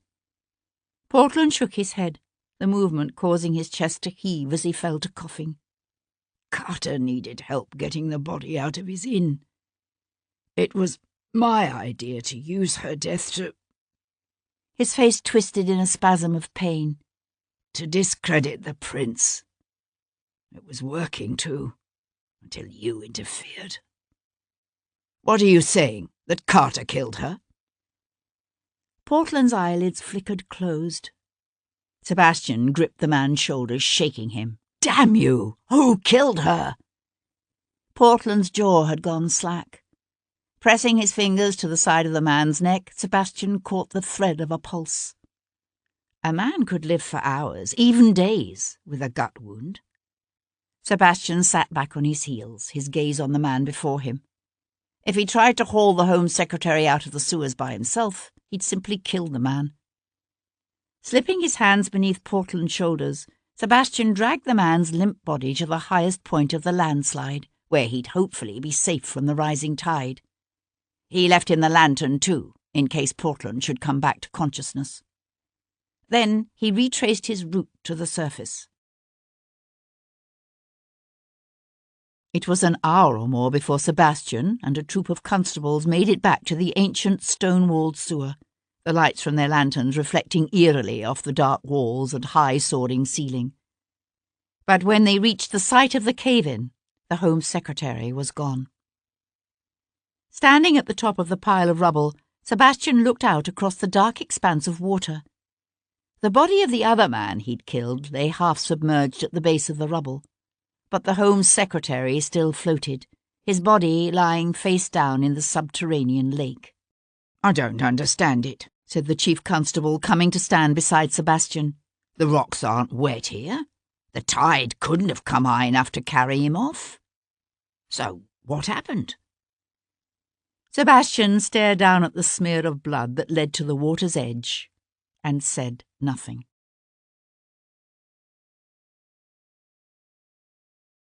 Chapter 63. Sebastian limped across the black and white marble floor of his entry hall, his boots squishing foul-smelling water with each step. His cravat and hat were gone, his breeches and coat ripped and smeared with malodorous muck. His valet would likely succumb to a fit of the vapours at the sight of him. Murray hovered near the door, careful not to approach too near. "Send Sedlow to me right away," said Sebastian, moving toward the stairs. "I regret to have to inform your lordship that Sedlow resigned his post this afternoon," said the major-domo in a wooden voice. Sebastian paused, then gave a soft laugh. "Of course. I'll have to make do with one of the footmen. I need a hot bath. Quickly." "Yes, my lord." Murray gave a stately bow and withdrew. Sebastian, having bathed, was slavering a herb-rich ointment from the apothecary's onto his various cuts and scrapes when Tom knocked at his dressing-room door. "I got what you wanted on that Lady Quinlan," said the boy, giving Andrew the footman a puzzled look. "Yes," said Sebastian, not turning around. "She had a scientific demonstration at her house on Wednesday last. Some gent with a bunch of glass tubes full of queer-coloured liquids that foamed and smoked. The downstairs maid said she was afeard they'd blow the place sky high before they was done. Her ladyship was there all afternoon. She even helped mix the chemicals herself." Tom paused, his nose wrinkling. "What's that smell?" "The sewers," said Sebastian, pulling a fine shirt over his head. Tom accepted this without comment. "You don't look surprised," the boy said, sounding rather disappointed. "No. I already know who killed Guinevere Anglesey." Sebastian arrived at Curzon Street to find Audley House standing dark and quiet in the moonlight. Wearing the elegant knee-breeches and long-tailed coat of evening dress, he climbed the shallow steps to the front door and found it unlatched. He hesitated a moment, listening to the stillness. Then he pushed the heavy door open and went inside. Stepping into the darkened hall, he followed the faint flicker of candlelight that showed from the back of the house. The light came from the library, where a single candelabra had been lit upon the mantelpiece. The Chevalier stood beside it, his back to the door, as he worked, assembling papers from the desk.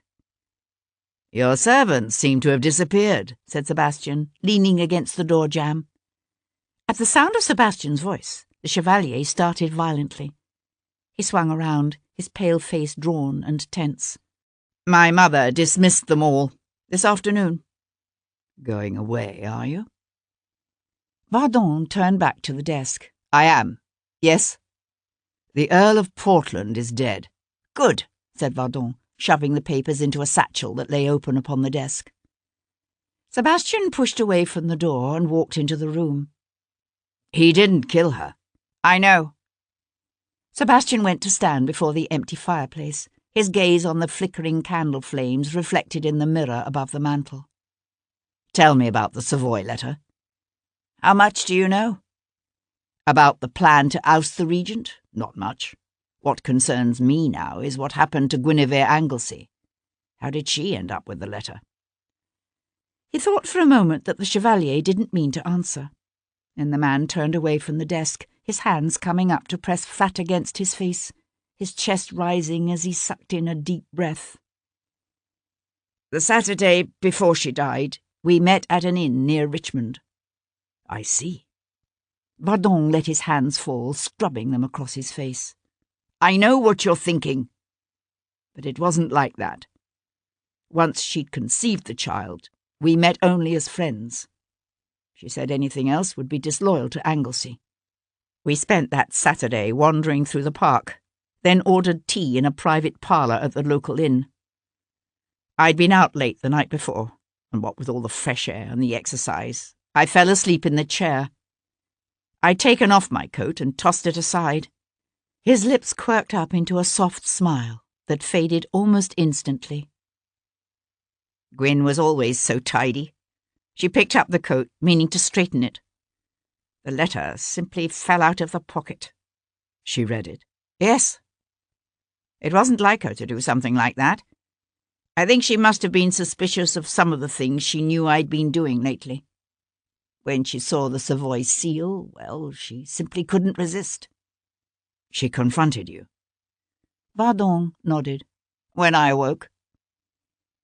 He went to stand beside the library's long table, one hand fiddling with the tumble of books scattered across the gleaming wood. She was horrified at the thought of what we were planning to do. I still don't understand it. She never had anything but disdain for the House of Hanover. There was even a family legend that some great-great-grandmother of hers had once been mistress to James II. But all she could talk about was the miseries of war we'd be visiting on the people, and the danger to me, of course. I tried to make her see that getting rid of the Prince Regent was the only thing that could save England, keep it from going down the same path of violent revolution as the French. She didn't believe it. No. He let out his breath in a long sigh, as if he'd been holding it for a lifetime. I'll never forget the way she looked at me, as if I were a stranger, someone she'd never seen before. Why did she take the letter? Sebastian asked softly. I honestly don't think she meant to. She'd thrown it away from her when we were arguing, as if it was some vile thing she couldn't bear to touch.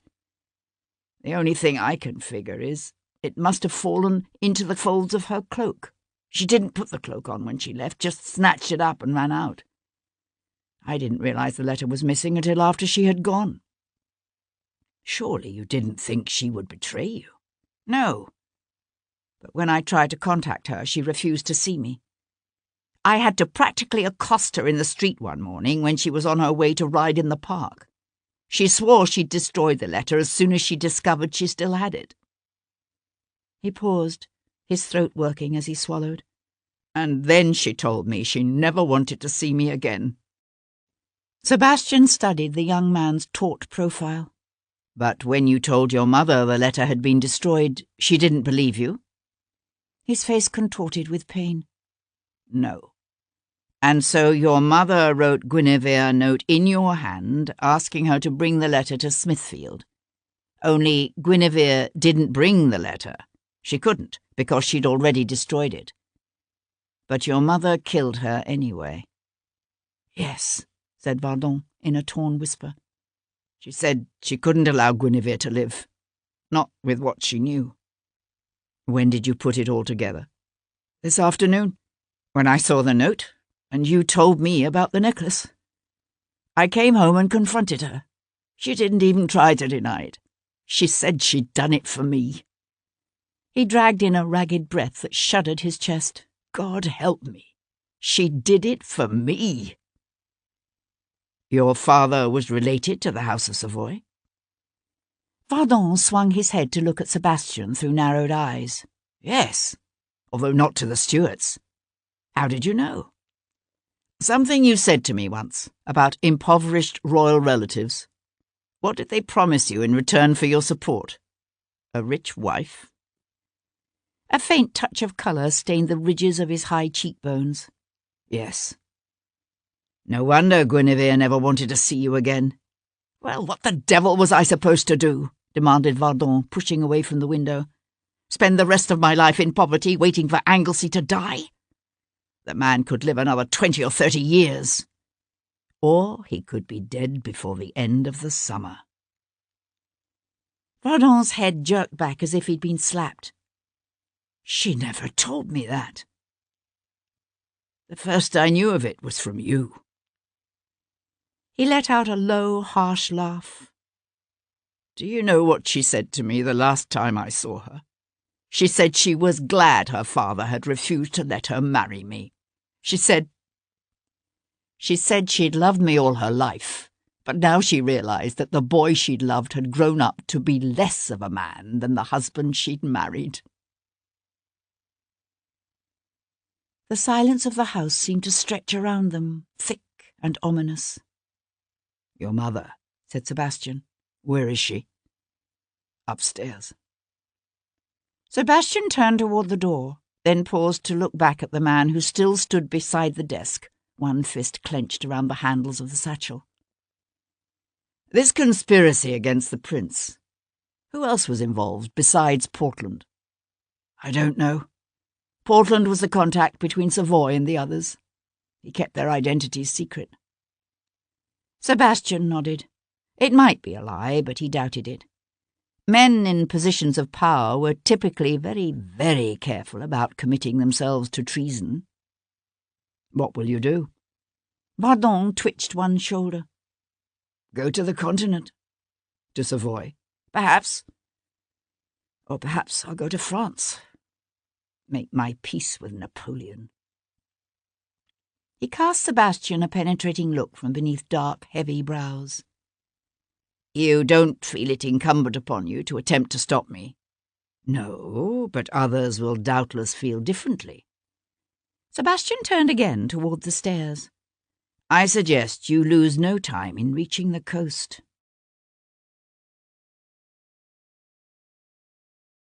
Chapter 64. A gentlewoman never lay upon her bed until it was time to retire for the night.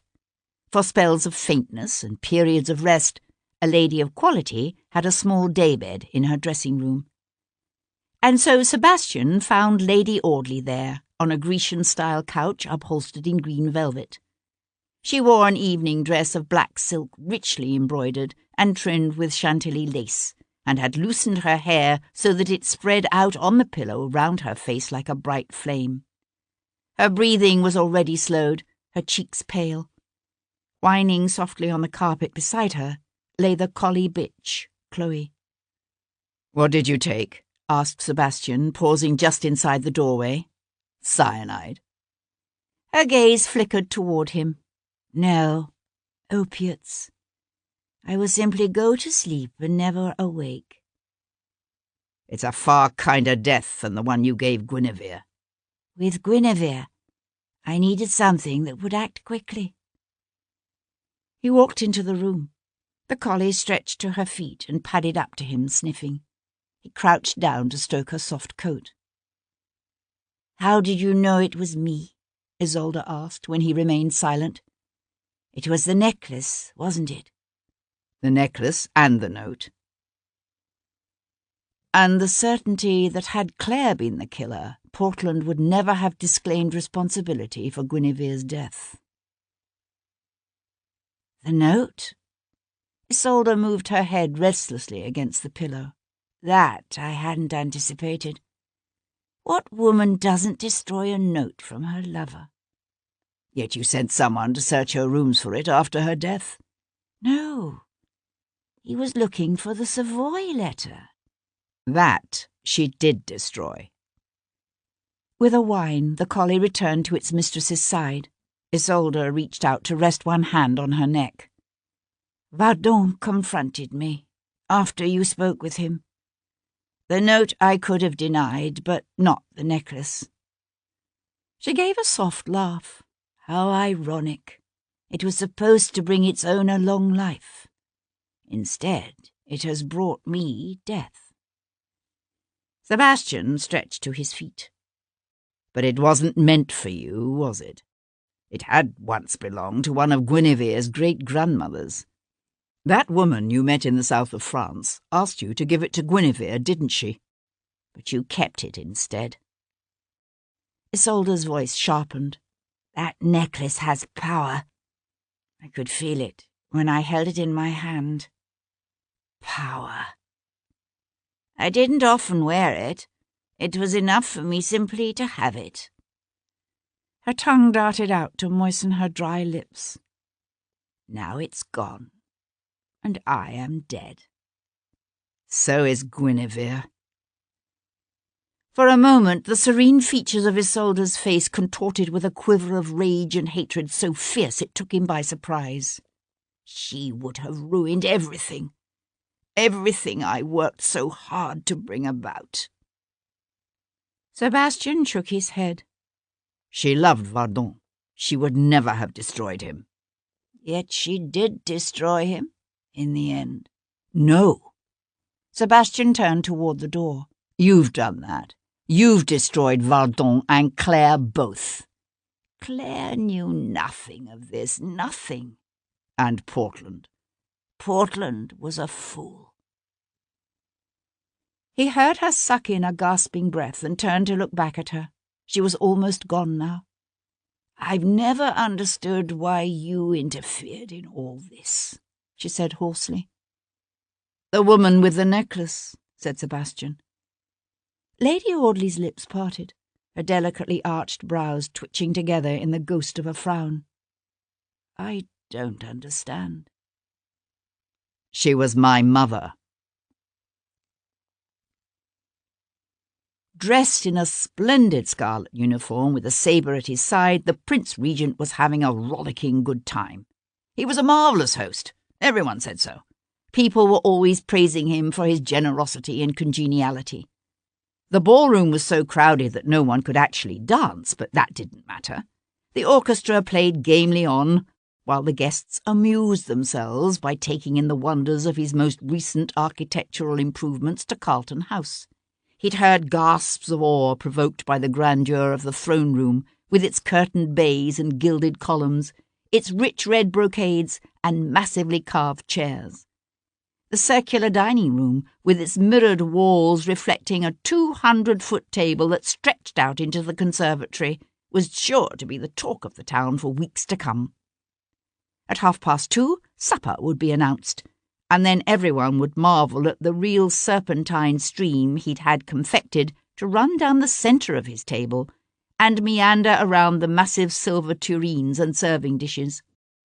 Flowing between banks built up from moss and rocks with real flowers and miniature bridges, the river featured live gold and silver fish and created an amazing spectacle.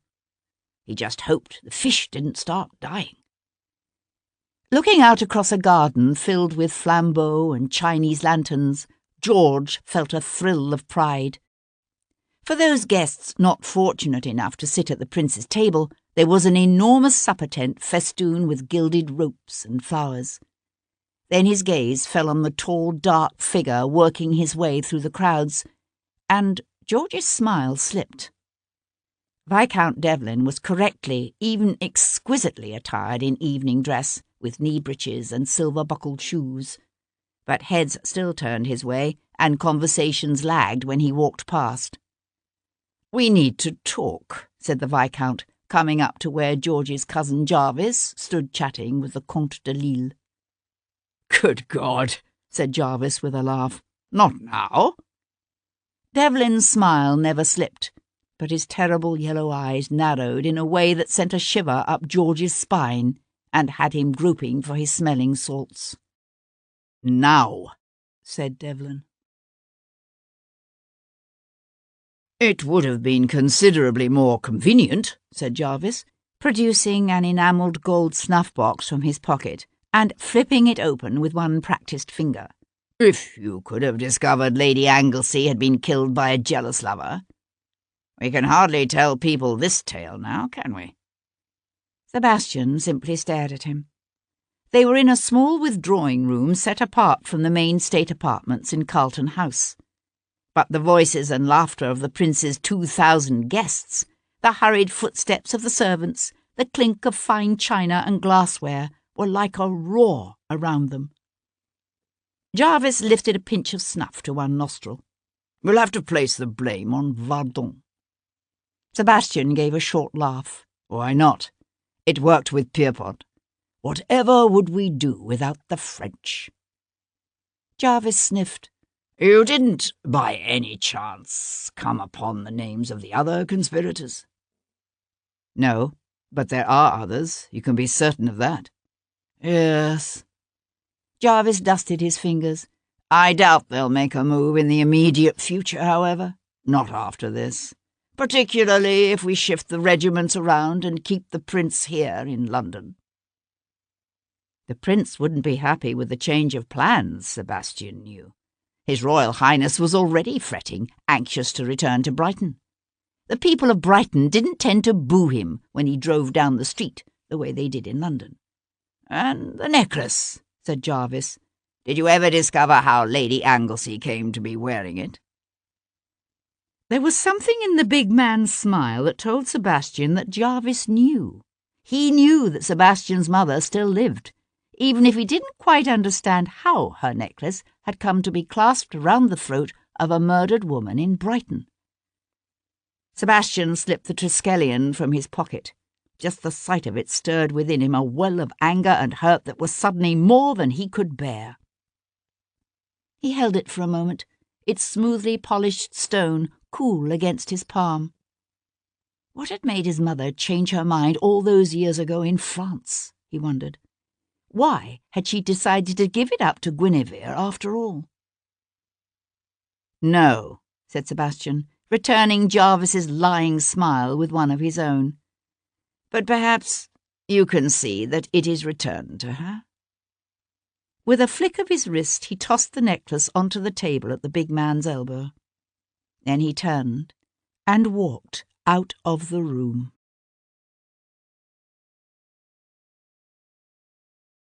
Chapter 65.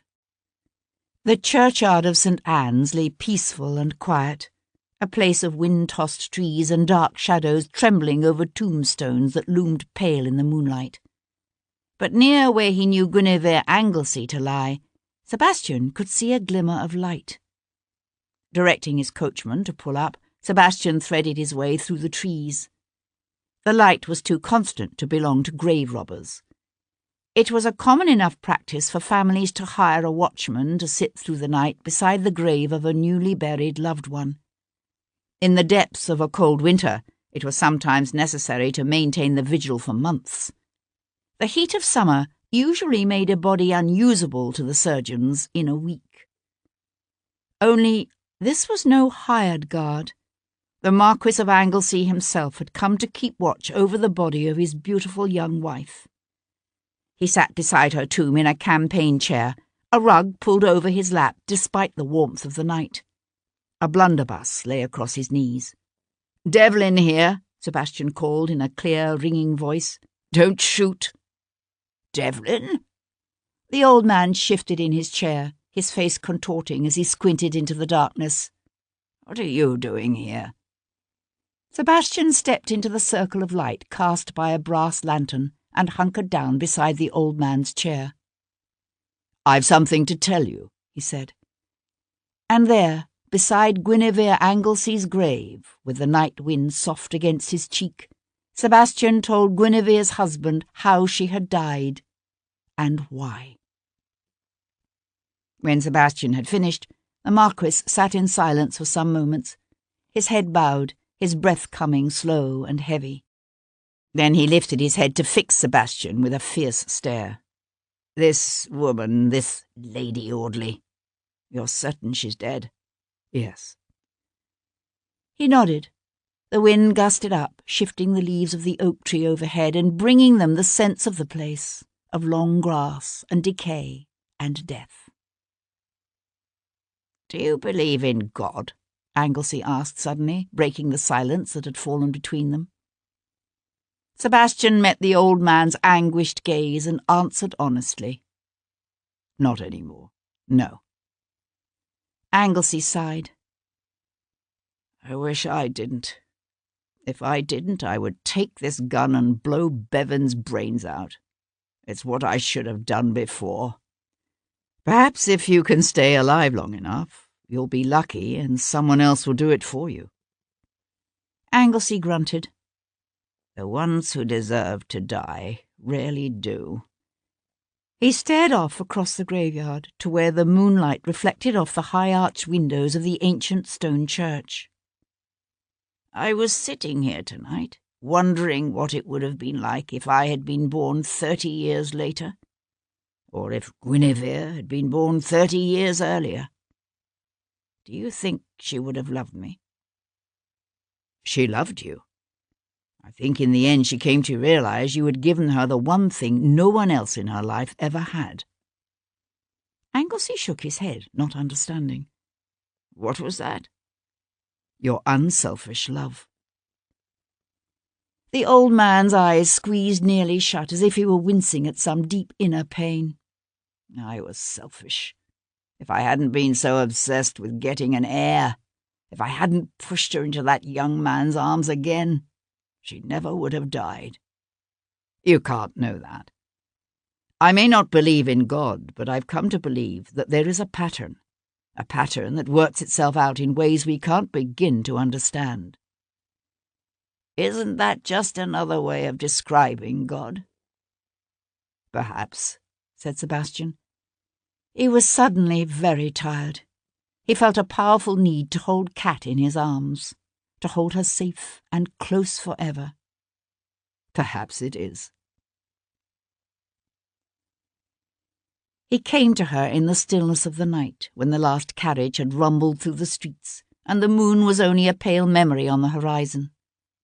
Moving restlessly in the unnatural heat of the night, Kat awoke and found Devlin beside her. "Marry me, Kat," he said, his hand shaking as he brushed the hair from her sweat-dampened brow. She watched his face in the dying moonlight, watched until the hope began to fade and the hurt crept in. And when she could bear it no longer, she leaned into him, her forehead pressing against his shoulder so that she couldn't see his face and he couldn't see hers. "I can't. There's something you don't know about me. Something I've done. I don't care what you've done." He twisted his fingers through her hair, his thumbs slipping under her chin to force her head up. "There's nothing you could have done that would make me—" She pressed her fingertips to his lips, stopping his words. "No, you can't say that when you don't know what it is. And I don't have the courage to tell you." "I know I love you," he said, his lips moving against her fingers. "Then let that be enough. Please, Sebastian, let that be enough." Tossing his chapeau bras and gloves on a table in the darkened hall, Jarvis walked into his library, kindled a small branch of candles, and poured himself a glass of brandy. Smiling with satisfaction, he carried the brandy to a chair beside the fire. But after a moment, he set the brandy aside untasted and slipped Lady Hendon's silver and bluestone necklace from his pocket. Threading the chain through his fingers, he held it up to the light, the bluestone disc and its superimposed silver triskelion tracing a slow arc as it swung back and forth through the air. It was all nonsense, of course, the legend that had grown up around the thing. Intellectually, he knew that. And yet it seemed to him that he could feel the pendant's power. Feel it, yet not grasp it. "Papa?" Looking around, he found his daughter, Hero, standing in the doorway. His fist closed over the pendant, stilling it. "Why are you still up?" she asked, coming into the room. In the white satin evening gown she'd chosen for the prince's fete, with the soft light of the candles golden on her skin, and her hair crimped around her face, she almost looked pretty. He dropped the necklace onto the table and reached for his glass. "I thought I'd have a brandy before going up to bed." Her gaze fell on the necklace beside him. "What an interesting piece," she said, reaching to pick it up before he could stop her. She cradled the pendant in her palm. As he watched, her expression slowly altered, her lips parting, her eyebrows twitching together. "What?" he said more sharply than he'd intended. "What is it?" "Nothing, it's just—" She gave a shaky laugh. "It sounds ridiculous, but it's almost as if I can feel it growing warm in my hand." She looked up at him. "Whose is it?" Jarvis drained his glass in one long pull and set it aside. "I believe it's yours."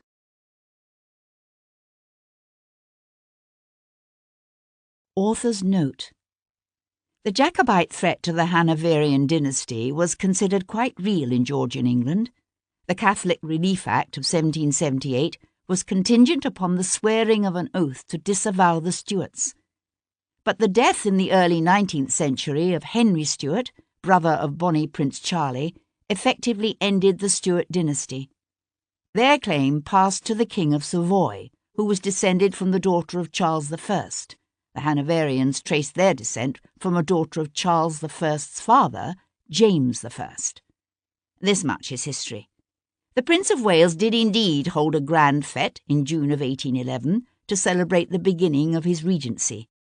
It was much as I have described it, although sticklers will note that I have moved its date back to accommodate my story. The Prince Regent's obsession with all things Stuart was also very real, as was his enormous unpopularity.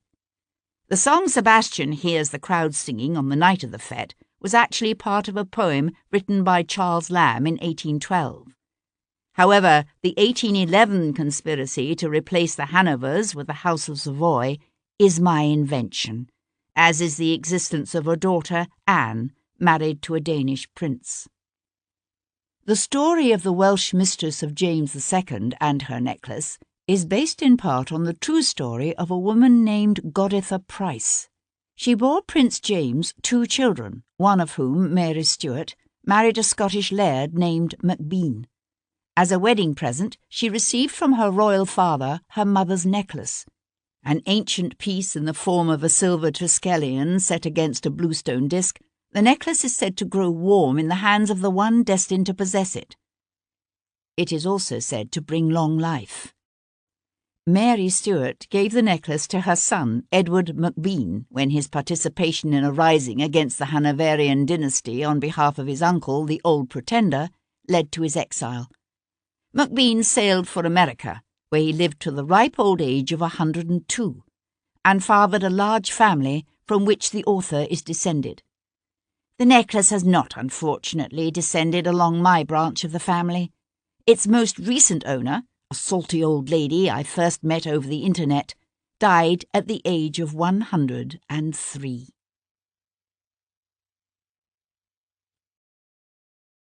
The End. This is Davina Porter. We hope you have enjoyed this production of When Gods Die, a Sebastian St mystery by C.S. Harris.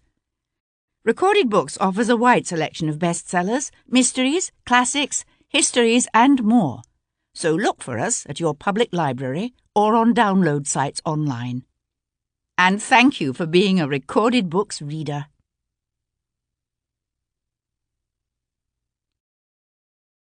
Audible hopes you have enjoyed this program.